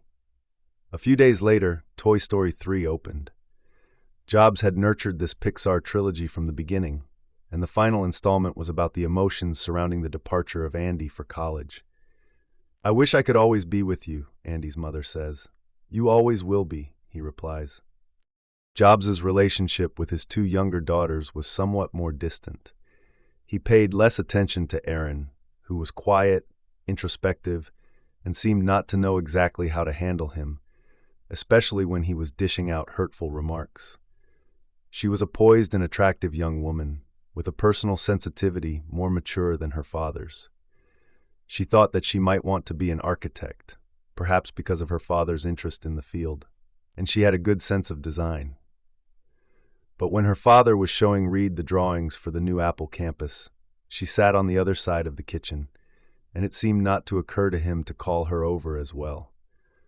Her big hope that spring of 2010 was that her father would take her to the Oscars. She loved movies. Even more, she wanted to fly with her father on his private plane and walk up the red carpet with him. Powell was quite willing to skip the trip and tried to talk her husband into taking Erin, but he dismissed the idea. At one point, as I was finishing this book, Powell told me that Erin wanted to give me an interview. It's not something that I would have requested, since she was then just turning 16, but I agreed. The point Erin emphasized was that she understood why her father was not always attentive, and she accepted that. "He does his best to be both a father and the CEO of Apple, and he juggles those pretty well," she said. Sometimes I wish I had more of his attention, but I know the work he's doing is very important and I think it's really cool, so I'm fine. I don't really need more attention. Jobs had promised to take each of his children on a trip of their choice when they became teenagers. Reed chose to go to Kyoto, knowing how much his father was captivated by the Zen calm of that beautiful city. Not surprisingly, when Erin turned 13 in 2008, she chose Kyoto as well. Her father's illness caused him to cancel the trip, so he promised to take her in 2010 when he was better. But that June, he decided he didn't want to go. Erin was devastated but didn't protest. Instead, her mother took her to France with family friends, and they rescheduled the Kyoto trip for July. Powell worried that her husband would cancel again, so she was thrilled when the whole family took off in early July for Kona Village, Hawaii, which was the first leg of the trip. But in Hawaii, Jobs developed a bad toothache, which he ignored, as if he could will the cavity away. The tooth collapsed and had to be fixed. Then the iPhone 4 antenna crisis hit, and he decided to rush back to Cupertino, taking Reed with him. Powell and Erin stayed in Hawaii, hoping that Jobs would return and continue with the plans to take them to Kyoto. To their relief and mild surprise, Jobs actually did return to Hawaii after his press conference to pick them up and take them to Japan. "It's a miracle," Powell told a friend. While Reed took care of Eve back in Palo Alto, Erin and her parents stayed at the Tawaraya Ryokan, an inn of sublime simplicity that Jobs loved. "It was fantastic," Erin recalled. 20 years earlier, Jobs had taken Erin's half-sister, Lisa Brennan Jobs, to Japan when she was about the same age. Among her strongest memories was sharing delightful meals with him and watching him, usually such a picky eater, savor unagi sushi and other delicacies. Seeing him take joy in eating made Lisa feel relaxed with him for the first time. Erin recalled a similar experience. She said, "Dad knew where he wanted to go to lunch every day. He told me he knew an incredible soba shop, and he took me there, and it was so good that it's been hard to ever eat soba again because nothing comes close." They also found a tiny neighborhood sushi restaurant, and Jobs tagged it on his iPhone as "best sushi I've ever had."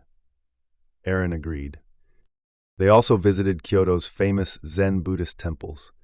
The one Erin loved most was Saihoji, known as the Moss Temple because of its golden pond surrounded by gardens with more than 100 varieties of moss.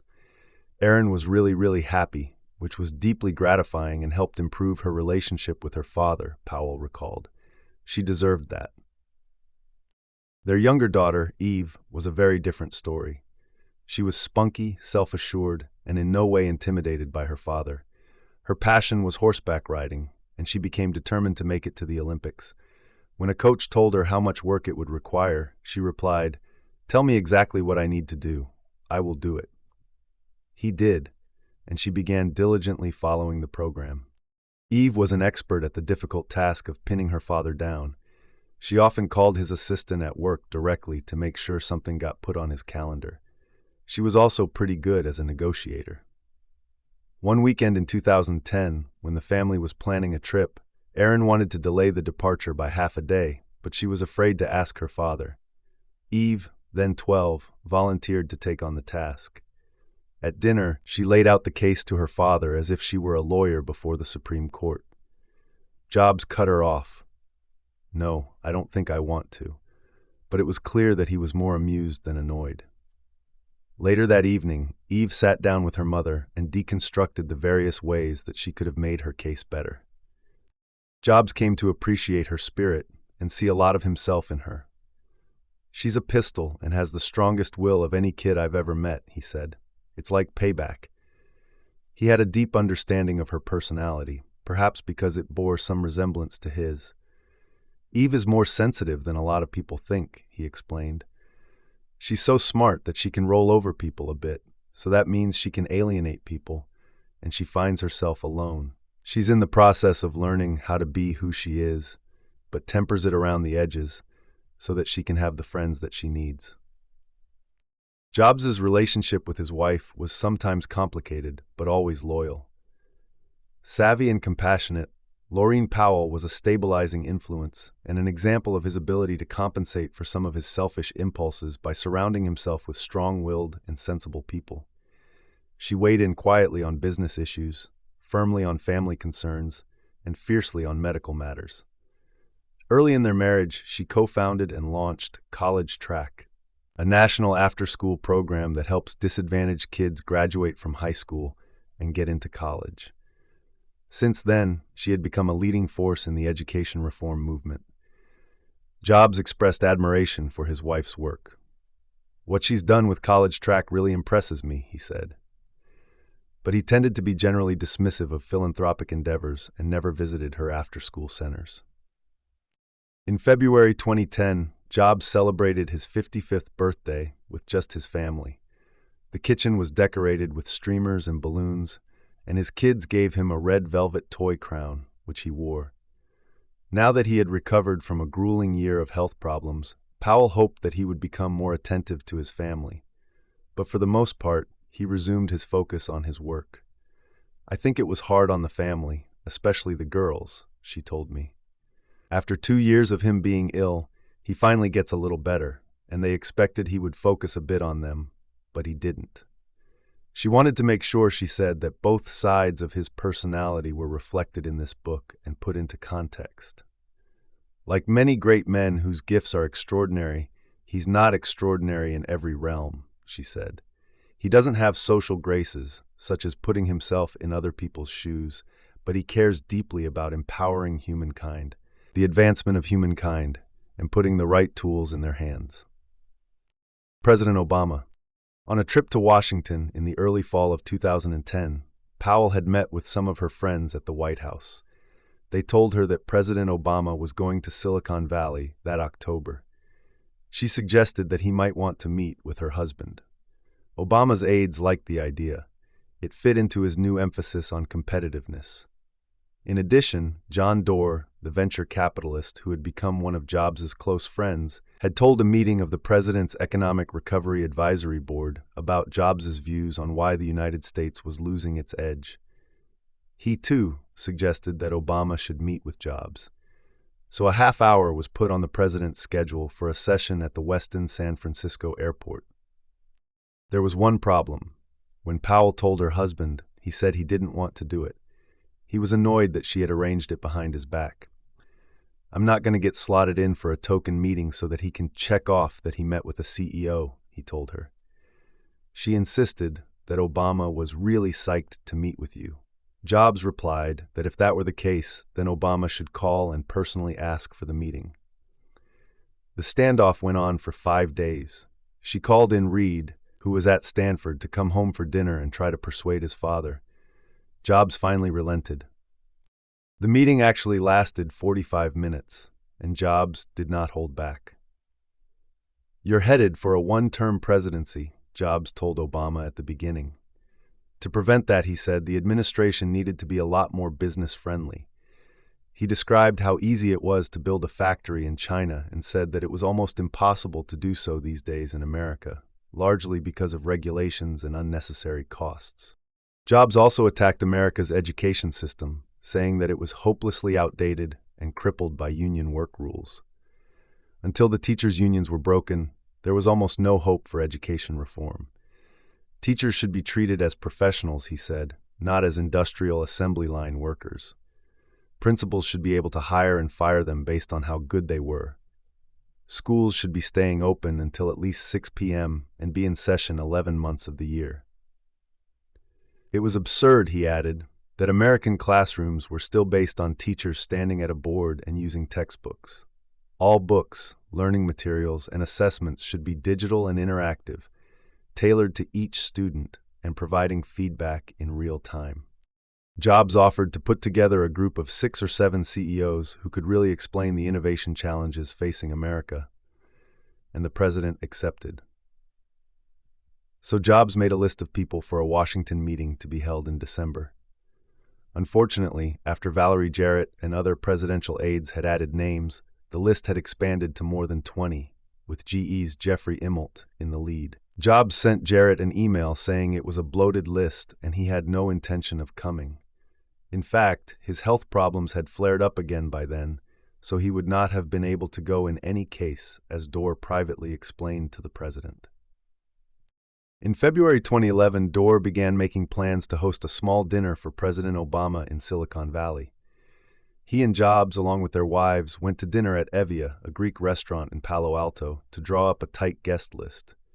The dozen chosen tech titans included Google's Eric Schmidt, Yahoo's Carol Bartz, Facebook's Mark Zuckerberg, Cisco's John Chambers, Oracle's Larry Ellison, Genentech's Art Levinson, and Netflix's Reed Hastings. Jobs' attention to the details of the dinner extended to the food. Dorr sent him the proposed menu, and he responded that some of the dishes proposed by the caterer, shrimp, cod, lentil salad, were far too fancy and not who you are, John. He particularly objected to the dessert that was planned, a cream pie with chocolate truffles, but the White House advance staff overruled him by telling the caterer that the president liked cream pie. Because Jobs had lost so much weight that he was easily chilled, Dorr kept the house so warm that Zuckerberg found himself sweating profusely. Jobs, sitting next to the president, kicked off the dinner by saying, "Regardless of our political persuasions, I want you to know that we're here to do whatever you ask to help our country." Despite that, the dinner initially became a list of suggestions of what the president could do for the businesses there. Chambers, for example, pushed a proposal for a tax holiday that would allow major corporations to avoid tax payments on overseas profits if they brought them back to the United States for investment during a certain period. The president was annoyed, and so was Zuckerberg, who turned to Valerie Jarrett, sitting to his right, and whispered, "We should be talking about what's important to the country. Why is he just talking about what's good for him?" Dorr was able to refocus the discussion by calling on everyone to suggest a list of action items. When Jobs' turn came, he stressed the need for more trained engineers and suggested that any foreign students who earned an engineering degree in the United States should be given a visa to stay in the country.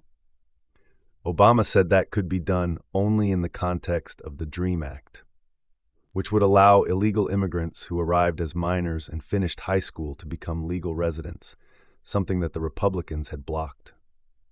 Jobs found this an annoying example of how politics can lead to paralysis. "The president is very smart, but he kept explaining to us reasons why things can't get done," he recalled. "It infuriates me."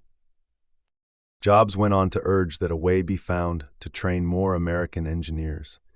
Apple had 700,000 factory workers employed in China, he said, and that was because it needed 30,000 engineers on site to support those workers. "You can't find that many in America to hire," he said. These factory engineers did not have to be PhDs or geniuses. They simply needed to have basic engineering skills for manufacturing. Tech schools, community colleges, or trade schools could train them. "If you could educate these engineers," he said, "we could move more manufacturing plants here." The argument made a strong impression on the president. 2 or 3 times over the next month, he told his aides, "We've got to find ways to train those 30,000 manufacturing engineers that Jobs told us about." Jobs was pleased that Obama followed up, and they talked by telephone a few times after the meeting. He offered to help create Obama's political ads for the 2012 campaign. He had made the same offer in 2008, but he'd become annoyed when Obama's strategist, David Axelrod, wasn't totally deferential. "I think political advertising is terrible. I'd love to get Lee Clow out of retirement, and we can come up with great commercials for him." Jobs told me a few weeks after the dinner. Jobs had been fighting pain all week, but the talk of politics energized him. Every once in a while, a real ad pro gets involved, the way Hal Riney did with It's Morning in America for Reagan's re-election in 1984. So that's what I'd like to do for Obama. Third medical leave, 2011. The cancer always sent signals as it reappeared. Jobs had learned that. He would lose his appetite and begin to feel pains throughout his body. His doctors would do tests, detect nothing, and reassure him that he still seemed clear. But he knew better. The cancer had its signaling pathways, and a few months after he felt the signs, the doctors would discover that it was indeed no longer in remission. Another such downturn began in early November 2010. He was in pain, stopped eating, and had to be fed intravenously by a nurse who came to the house. The doctors found no sign of more tumors, and they assumed that this was just another of his periodic cycles of fighting infections and digestive problems. He had never been one to suffer pain stoically, so his doctors and family had become somewhat used to his complaints. He and his family went to Kona Village for Thanksgiving, but his eating did not improve. The dining there was in a communal room, and the other guests pretended not to notice as Jobs, looking emaciated, rocked and moaned at meals, not touching his food. It was a testament to the resort and its guests that his condition never leaked out. When he returned to Palo Alto, Jobs became increasingly emotional and morose. He thought he was going to die, he told his kids, and he would get choked up about the possibility that he would never celebrate any more of their birthdays. By Christmas, he was down to 115 pounds, which was more than 50 pounds below his normal weight. Mona Simpson came to Palo Alto for the holiday, along with her ex-husband, the television comedy writer Richard Appel, and their children. The mood picked up a bit. The families played parlor games such as Novel, in which participants try to fool each other by writing the most convincing fake opening sentence to a book. Things seemed to be looking up for a while. He was even able to go out to dinner at a restaurant with Powell a few days after Christmas. The kids went off on a ski vacation for New Year's, with Powell and Mona Simpson taking turns staying at home with Jobs in Palo Alto. By the beginning of 2011, however, it was clear that this was not just one of his bad patches. His doctors detected evidence of new tumors, and the cancer-related signaling further worsened his loss of appetite. They were struggling to determine how much drug therapy his body, in its emaciated condition, would be able to take. Every inch of his body felt like it had been punched, he told friends, as he moaned and sometimes doubled over in pain. It was a vicious cycle. The first signs of cancer caused pain. The morphine and other painkillers he took suppressed his appetite. His pancreas had been partly removed and his liver had been replaced, so his digestive system was faulty and had trouble absorbing protein. Losing weight made it harder to start aggressive drug therapies. His emaciated condition also made him more susceptible to infections, as did the immunosuppressants he sometimes took to keep his body from rejecting his liver transplant. The weight loss reduced the fat layers around his pain receptors, causing him to suffer more. And he was prone to extreme mood swings, marked by long bouts of anger and depression, which further suppressed his appetite. Jobs' eating problems were made worse over the years by his psychological attitude toward food. When he was young, he learned that he could create a feeling of euphoria and ecstasy by fasting. So even though he knew that he should eat, his doctors were begging him to consume high-quality protein. Lingering in the back of his subconscious, he admitted, was his instinct for fasting and for diets like Arnold Ehret's fruit regimen that he had embraced as a teenager. Powell kept telling him that it was crazy, even pointing out that Ehret had died at 56 when he stumbled and knocked his head. She would get angry when he came to the table and just stared silently at his lap. I wanted him to force himself to eat, she said, and it was incredibly tense at home. Briar Brown, their part-time cook, would still come in the afternoon and make a variety of healthy dishes, but Jobs would touch his tongue to one or two dishes and then dismiss them all as inedible. One evening he announced, "I could probably eat a little pumpkin pie," and the even-tempered Brown created a beautiful pie from scratch in an hour. Jobs ate only one bite, but Brown was thrilled. Powell talked to eating disorder specialists and psychiatrists, but her husband tended to avoid them. He refused to take any medications or be treated in any way for his depression. When you have feelings, he said, like sadness or anger about your cancer or your plight, to mask them is to lead an artificial life. In fact, he swung to the other extreme. He became morose, tearful, and dramatic as he lamented to everyone around him that he was about to die. The depression became part of the vicious cycle by making him even less likely to eat. Pictures and videos of Jobs looking emaciated began to appear online, and soon rumors were swirling about how sick he was. The problem, Powell realized, was that the rumors were true and they were not going to go away. Jobs had agreed only reluctantly to go on medical leave 2 years earlier when his liver was failing. This time, he also resisted the idea. It would be like leaving his homeland, unsure that he would ever return. When he finally bowed to the inevitable in January 2011, the board members were expecting it. The telephone meeting in which he told them that he wanted another leave took only 3 minutes. He had often discussed with the board, in executive session, his thoughts about who could take over if anything happened to him, presenting both short-term and longer-term combinations of options. But there was no doubt that in this current situation, Tim Cook would again take charge of day-to-day operations. The following Saturday afternoon, Jobs allowed his wife to call a meeting of his doctors. He realized that he was facing the type of problem that he never allowed at Apple. His treatment was fragmented rather than integrated. Each of his many illnesses was being treated by different specialists: oncologists, pain specialists, nutritionists, liver specialists, and blood specialists, but they were not being coordinated in a cohesive approach, the way James Eason had done in Memphis. One of the big issues in the healthcare industry is the lack of caseworkers or advocates that are the quarterback of each team, Powell said. This was particularly true at Stanford, where nobody seemed in charge of figuring out how nutrition was related to pain care and to oncology.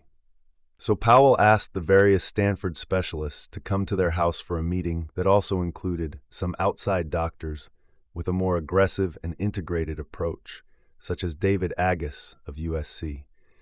They agreed on a new regimen for dealing with the pain and for coordinating the other treatments. Thanks to some pioneering science, the team of doctors had been able to keep Jobs one step ahead of the cancer.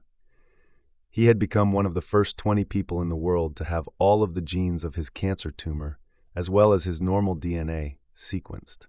It was a process that at the time cost more than $100,000.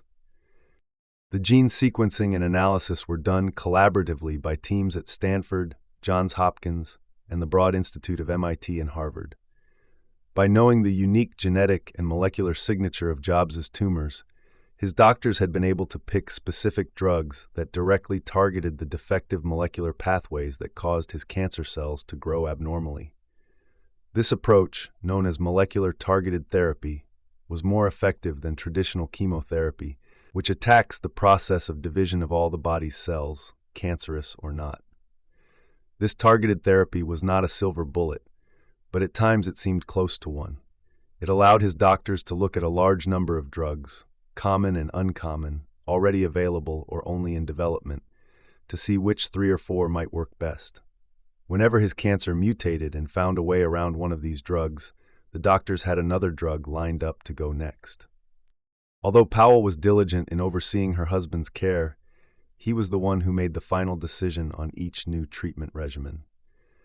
A typical example occurred in May 2011, when he held a meeting with George Fisher and other doctors from Stanford, the gene sequencing analysts from the Broad Institute, and his outside consultant, David Agus.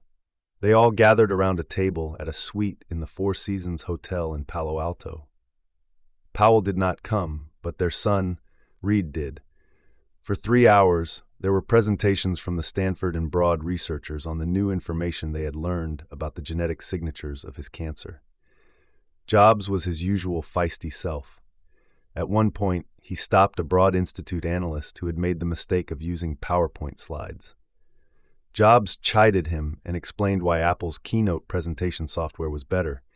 He even offered to teach him how to use it. By the end of the meeting, Jobs and his team had gone through all of the molecular data, assessed the rationales for each of the potential therapies, and come up with a list of tests to help them better prioritize them. One of his doctors told him that there was hope that his cancer, and others like it, would soon be considered a manageable chronic disease, which could be kept at bay until the patient died of something else. "I'm either going to be one of the first to be able to outrun a cancer like this, or I'm going to be one of the last to die from it," Jobs told me right after one of the meetings with his doctors. "Either among the first to make it to shore, or the last to get dumped." Visitors, When his 2011 medical leave was announced, the situation seemed so dire that Lisa Brennan Jobs got back in touch after more than a year and arranged to fly from New York the following week. Her relationship with her father had been built on layers of resentment. She was understandably scarred by having been pretty much abandoned by him for her first 10 years. Making matters worse, she had inherited some of his prickliness, and he felt some of her mother's sense of grievance. I told her many times that I wished I'd been a better dad when she was 5, but now she should let things go rather than be angry the rest of her life, he recalled just before Lisa arrived. The visit went well. Jobs was beginning to feel a little better, and he was in a mood to mend fences and express his affection for those around him. At age 32, Lisa was in a serious relationship for one of the first times in her life.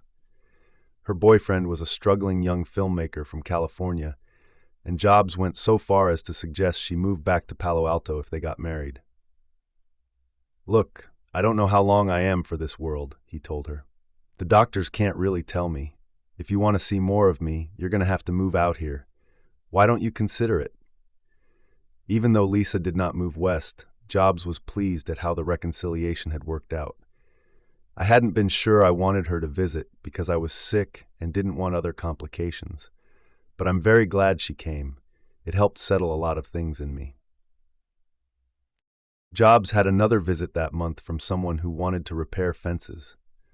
Google's co-founder Larry Page, who lived less than 3 blocks away, had just announced plans to retake the reins of the company from Eric Schmidt. He knew how to flatter Jobs. He asked if he could come by and get tips on how to be a good CEO. Jobs was still furious at Google. "My first thought was, fuck you," he recounted. "But then I thought about it and realized that everybody helped me when I was young, from Bill Hewlett to the guy down the block who worked for HP. So I called him back and said sure." Page came over, sat in Jobs' living room, and listened to his ideas on building great products and durable companies.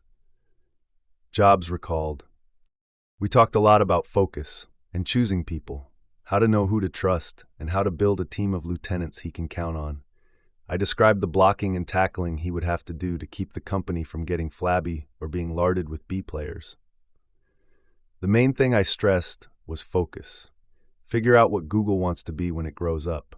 It's now all over the map. What are the 5 products you want to focus on? Get rid of the rest, because they're dragging you down. They're turning you into Microsoft. They're causing you to turn out products that are adequate but not great. I tried to be as helpful as I could. I will continue to do that with people like Mark Zuckerberg too. That's how I'm going to spend part of the time I have left. I can help the next generation remember the lineage of great companies here and how to continue the tradition. The Valley has been very supportive of me. I should do my best to repay." The announcement of Jobs' 2011 medical leave prompted others to make a pilgrimage to the house in Palo Alto. Bill Clinton, for example, came by and talked about everything from the Middle East to American politics. But the most poignant visit was from the other tech prodigy born in 1955, the guy who for more than 3 decades had been Jobs' rival and partner in defining the age of personal computers. Bill Gates had never lost his fascination with Jobs. In the spring of 2011, I was at a dinner with him in Washington where he had come to discuss his foundation's global health endeavors. He expressed amazement at the success of the iPad and how Jobs, even while sick, was focusing on ways to improve it. "Here I am, merely saving the world from malaria and that sort of thing, and Steve is still coming up with amazing new products," he said wistfully. "Maybe I should have stayed in that game." He smiled to make sure that I knew he was joking, or at least half joking. Through their mutual friend Mike Slade, Gates arranged to visit Jobs in May. The day before it was supposed to happen, Jobs' assistant called to say he wasn't feeling well enough. But it was rescheduled, and early one afternoon, Gates drove to Jobs' house, walked through the back gate to the open kitchen door, and saw Eve studying at the table. "Is Steve around?" he asked. Eve pointed him to the living room. They spent more than 3 hours together, just the two of them, reminiscing. "We were like the old guys in the industry looking back," Jobs recalled. He was happier than I've ever seen him, and I kept thinking how healthy he looked. Gates was similarly struck by how Jobs, though frighteningly thin, had more energy than he expected. He was open about his health problems and, at least that day, feeling optimistic. His sequential regimens of targeted drug treatments, he told Gates, were like jumping from one lily pad to another, trying to stay a step ahead of the cancer. Jobs asked some questions about education, and Gates sketched out his vision of what schools in the future would be like. Students would watch lectures and video lessons on their own, while using classroom time for discussions and problem solving. They agreed that computers had, so far, made surprisingly little impact on schools, far less than on other areas of society such as media, medicine, and law. For that to change, Gates said, computers and mobile devices would have to focus on delivering more personalized lessons and providing motivational feedback. They also talked a lot about the joys of family, including how lucky they were to have good kids and be married to the right women. We laughed about how fortunate it was that he met Laureen, and she's kept him semi-sane, and I met Melinda, and she's kept me semi-sane, Gates recalled. We also discussed how it's challenging to be one of our children, and how do we mitigate that. It was pretty personal. At one point, Eve, who in the past had been in horse shows with Gates's daughter Jennifer, wandered in from the kitchen, and Gates asked her what jumping routines she liked best. As their hours together drew to a close, Gates complimented Jobs on the incredible stuff he had created, and for being able to save Apple in the late 1990s from the bozos who were about to destroy it. He even made an interesting concession. Throughout their careers, they had stuck to competing philosophies on one of the most fundamental of all digital issues, whether hardware and software should be tightly integrated or more open. I used to believe that the open, horizontal model would prevail, Gates told him, but you proved that the integrated, vertical model could also be great. Jobs responded with his own admission. Your model worked too, he said. They were both right. Each model had worked in the realm of personal computers, where Macintosh coexisted with a variety of Windows machines. That was likely to be true in the realm of mobile devices as well. But after recounting their discussion, Gates added a caution. The integrated approach works well when Steve is at the helm, but it doesn't mean it will win many rounds in the future. Jobs similarly felt compelled to add a caution about Gates after describing their meeting. Of course, his fragmented model worked, but it didn't make really great products. It produced crappy products. That was the problem, the big problem, at least over time. That day has come. Jobs had many other ideas and projects that he hoped to develop. He wanted to disrupt the textbook industry and save the spines of students with back problems from carrying heavy backpacks by creating electronic texts and curriculum material for the iPad. He was also working with Bill Atkinson, his friend from the original Macintosh team, on devising new digital technologies that worked at the pixel level to allow people to take great photographs using their iPhones even in situations without much light. And he very much wanted to do for television sets what he had done for computers, music players, and phones, make them simple and elegant. I'd like to create an integrated television set that is completely easy to use, he told me. It would be seamlessly synced with all of your devices and with iCloud. No longer would users have to fiddle with complex remotes for DVD players and cable channels. It will have the simplest user interface you could imagine. I finally cracked it. But by July 2011, his cancer had spread to his bones and other parts of his body. His doctors were having trouble finding targeted drugs that could beat it back. He was in pain, sleeping erratically, had little energy, and stopped going to work. He and Powell had reserved a sailboat for a family cruise scheduled for the end of that month, but those plans were canceled. He was eating almost no solid food and spent most of his days in his bedroom watching television. In August, I got a message that he wanted me to come visit. When I arrived at his house at mid-morning on a Saturday, he was still asleep, so I sat with his wife and kids in the garden, which was filled with a profusion of yellow roses and various types of daisies, until he sent word that I should come in. I found him curled up on the bed, wearing khaki shorts and a white turtleneck. His legs were shockingly stick-like, but his smile was easy and his mind was quick. "We better hurry because I have very little energy," he said. He wanted to show me some of his personal pictures and let me pick a few to use in the book. Because he was too weak to get out of bed, he pointed to various drawers in the room, and I carefully brought him the photographs from each. As I sat on the side of the bed, I held them up one at a time so he could see them. Some prompted stories, others just got a grunt or a smile. I had never seen a picture of his father, Paul Jobs, and I was startled when I came across a snapshot of a handsome, hard-working 1950s dad holding a toddler. "Yes, that's him," he said. "You can use it." He then pointed to a box near the window that contained a picture of his father looking at him lovingly at his wedding. "He was a great man," Jobs said quietly. I murmured something like, "He would have been proud of you." Jobs corrected me. He was proud of me.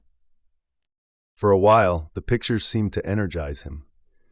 We discussed what various people from his past, from Tina Redsey to Mike Markula to Bill Gates, now thought of him.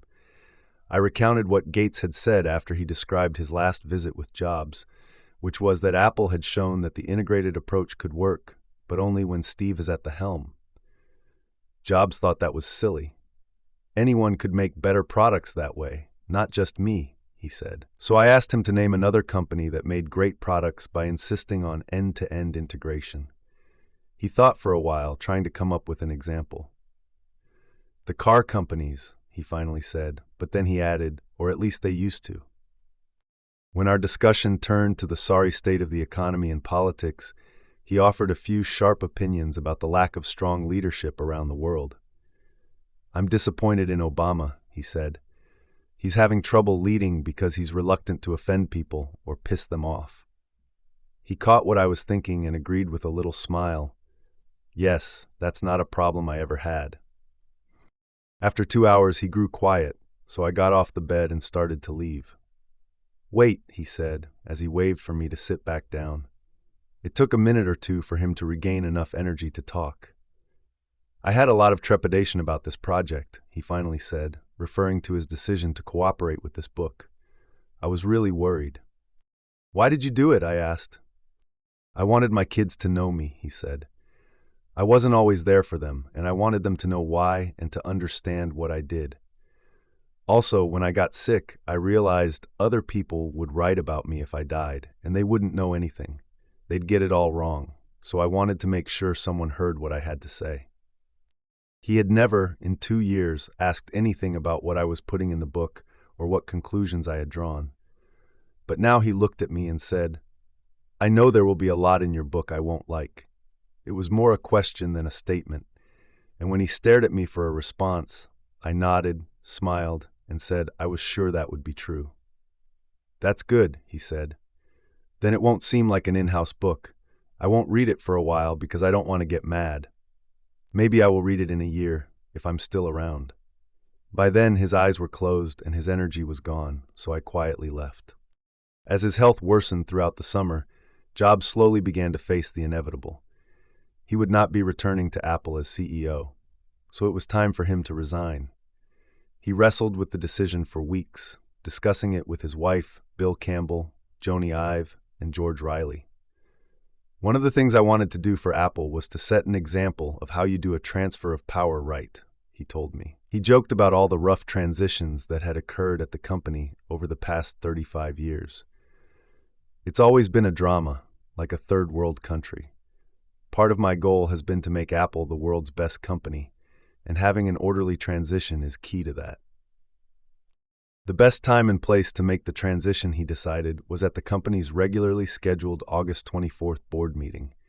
He was eager to do it in person, rather than just send in a letter or attend by phone.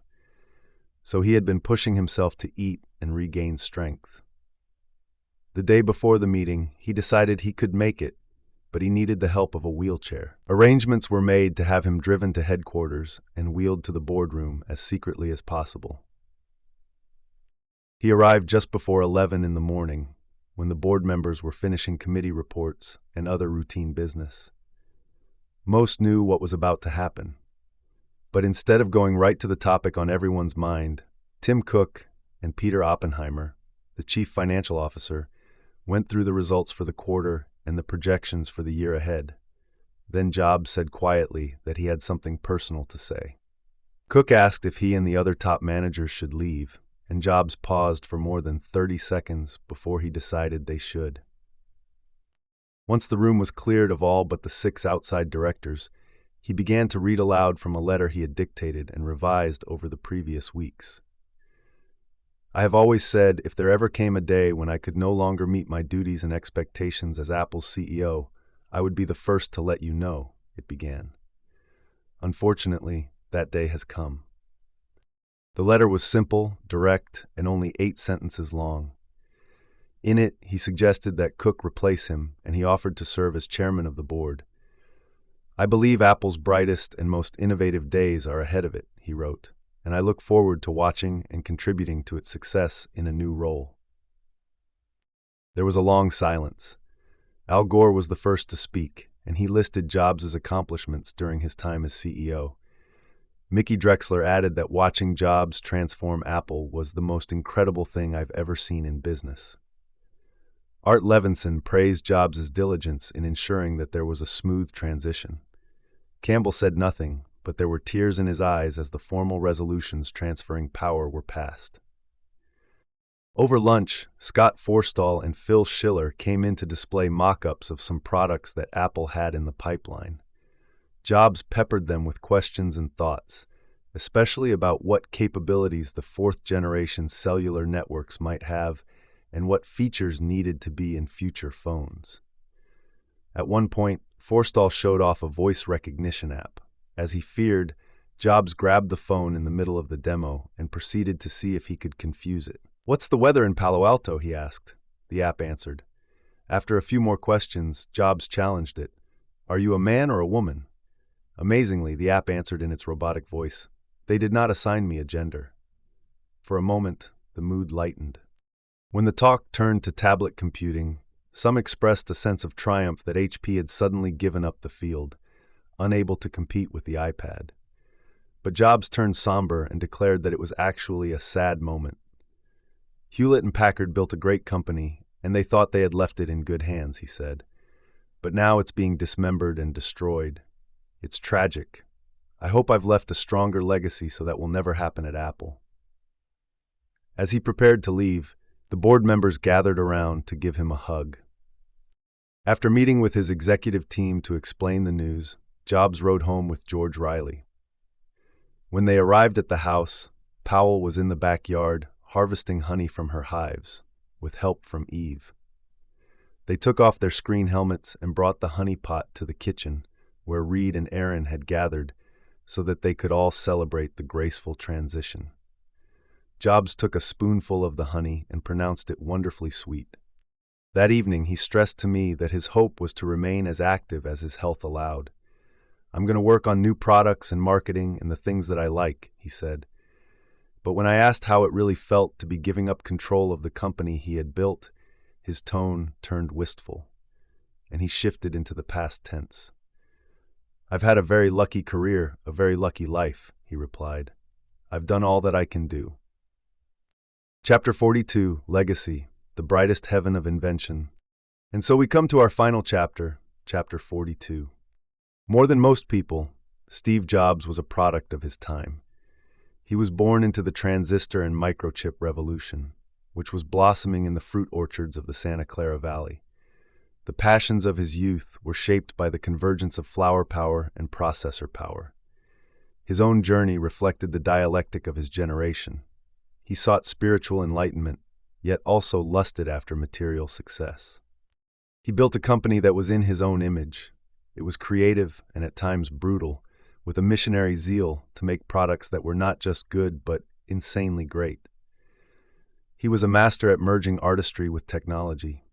He was also a master at creating the reality he wanted, both for himself and for the public. What drove him was a desire to create a lasting company in the tradition of Hewlett and Packard, and also to make products that would stand at the intersection of art and technology. I love it when you can bring really great design and simple capability to something that doesn't cost much, he said as he pointed out the clean elegance of the Eichler homes he had grown up in. It was the original vision for Apple. Jobs saw beauty in simplicity. From his father, he learned to appreciate that true craftsmanship meant caring about even the unseen parts of a product. From the Zen Buddhism he practiced, he learned the importance of intuitive wisdom and the power of minimalism. He applied these principles to the very first Apple computer he and Wozniak built, and then to the Macintosh. "It is the destiny of the human race to create things," he told a reporter in 1983. "And the object of creating things is not to make money, but to make wonderful things. The Macintosh is a wonderful thing." He made a personal commitment to the original Mac team and to himself that they would create a product that was not just good, but insanely great. "We were not going to ship a piece of junk," he said. The same was true when he returned to Apple in 1997. He had a passion for perfection, and he was willing to be a tough taskmaster to get it. He drove his teams to make the iMac, iPod, iPhone, and iPad into products of both artistic and engineering genius. It was this passion for perfection that led him to indulge his instinct to control. Most hackers and hobbyists like to customize and modify their computers. Jobs believed that this could lead to a less than seamless user experience. "We do not ship junk," he had told a colleague at a meeting of the Homebrew Computer Club. That was a direct shot at the Altair and other machines that were beloved by hobbyists but were not elegant or easy to use. This desire for an integrated end-to-end system, hardware, software, and content, was not just a business strategy, it was a manifestation of his personality. He was a control freak, and his temperament was woven into the products he made. His behavior could be exasperating, even infuriating, but it was all part of the same package that produced the great products. As his wife said, he has a child's belief that he can bend reality. At times, this could be inspiring. At other times, it could be maddening. He could be inspiringly charismatic, and he could also be maddeningly manipulative. He could be visionary, and he could also be petty. His reality distortion field, as his colleagues called it, could be a tool for getting people to do the impossible, but it could also be a way for him to deceive himself. He could be brutally honest, and he could also be brutally dishonest. He was not a model boss or a model human being, tidily packaged for others to copy. Driven by demons, he could drive those around him to fury and despair. But his personality and products were all intertwined, just as Apple's hardware and software tended to be, as if part of an integrated system. His tale is thus both instructive and cautionary, filled with lessons about innovation, character, leadership, and values. One of the last times I saw him, after I had finished writing most of the book, I asked him again about his tendency to be rough on people. "Look at the results," he replied. "These are all smart people I work with, and any of them could get a top job at another place if they were truly feeling brutalized. But they don't." Then he paused for a few moments and said, almost wistfully, "And we got some amazing things done." Indeed, he and Apple had had a string of hits over the past dozen years that was greater than that of any other innovative company in modern times. The iMac, the iPod, the iTunes Store, the iPhone, the iPad. As I was leaving his house, he called after me. He was standing in his backyard. "I've had a very lucky life," he said. "I've done all that I can do." He had connected artistry with technology, and in the process he had built a company that would endure. He had also, in the words of Shakespeare's Henry V, ascended to the brightest heaven of invention. Acknowledgements. This audiobook is based on more than 40 interviews with Steve Jobs conducted over 2 years, from 2009 until his death.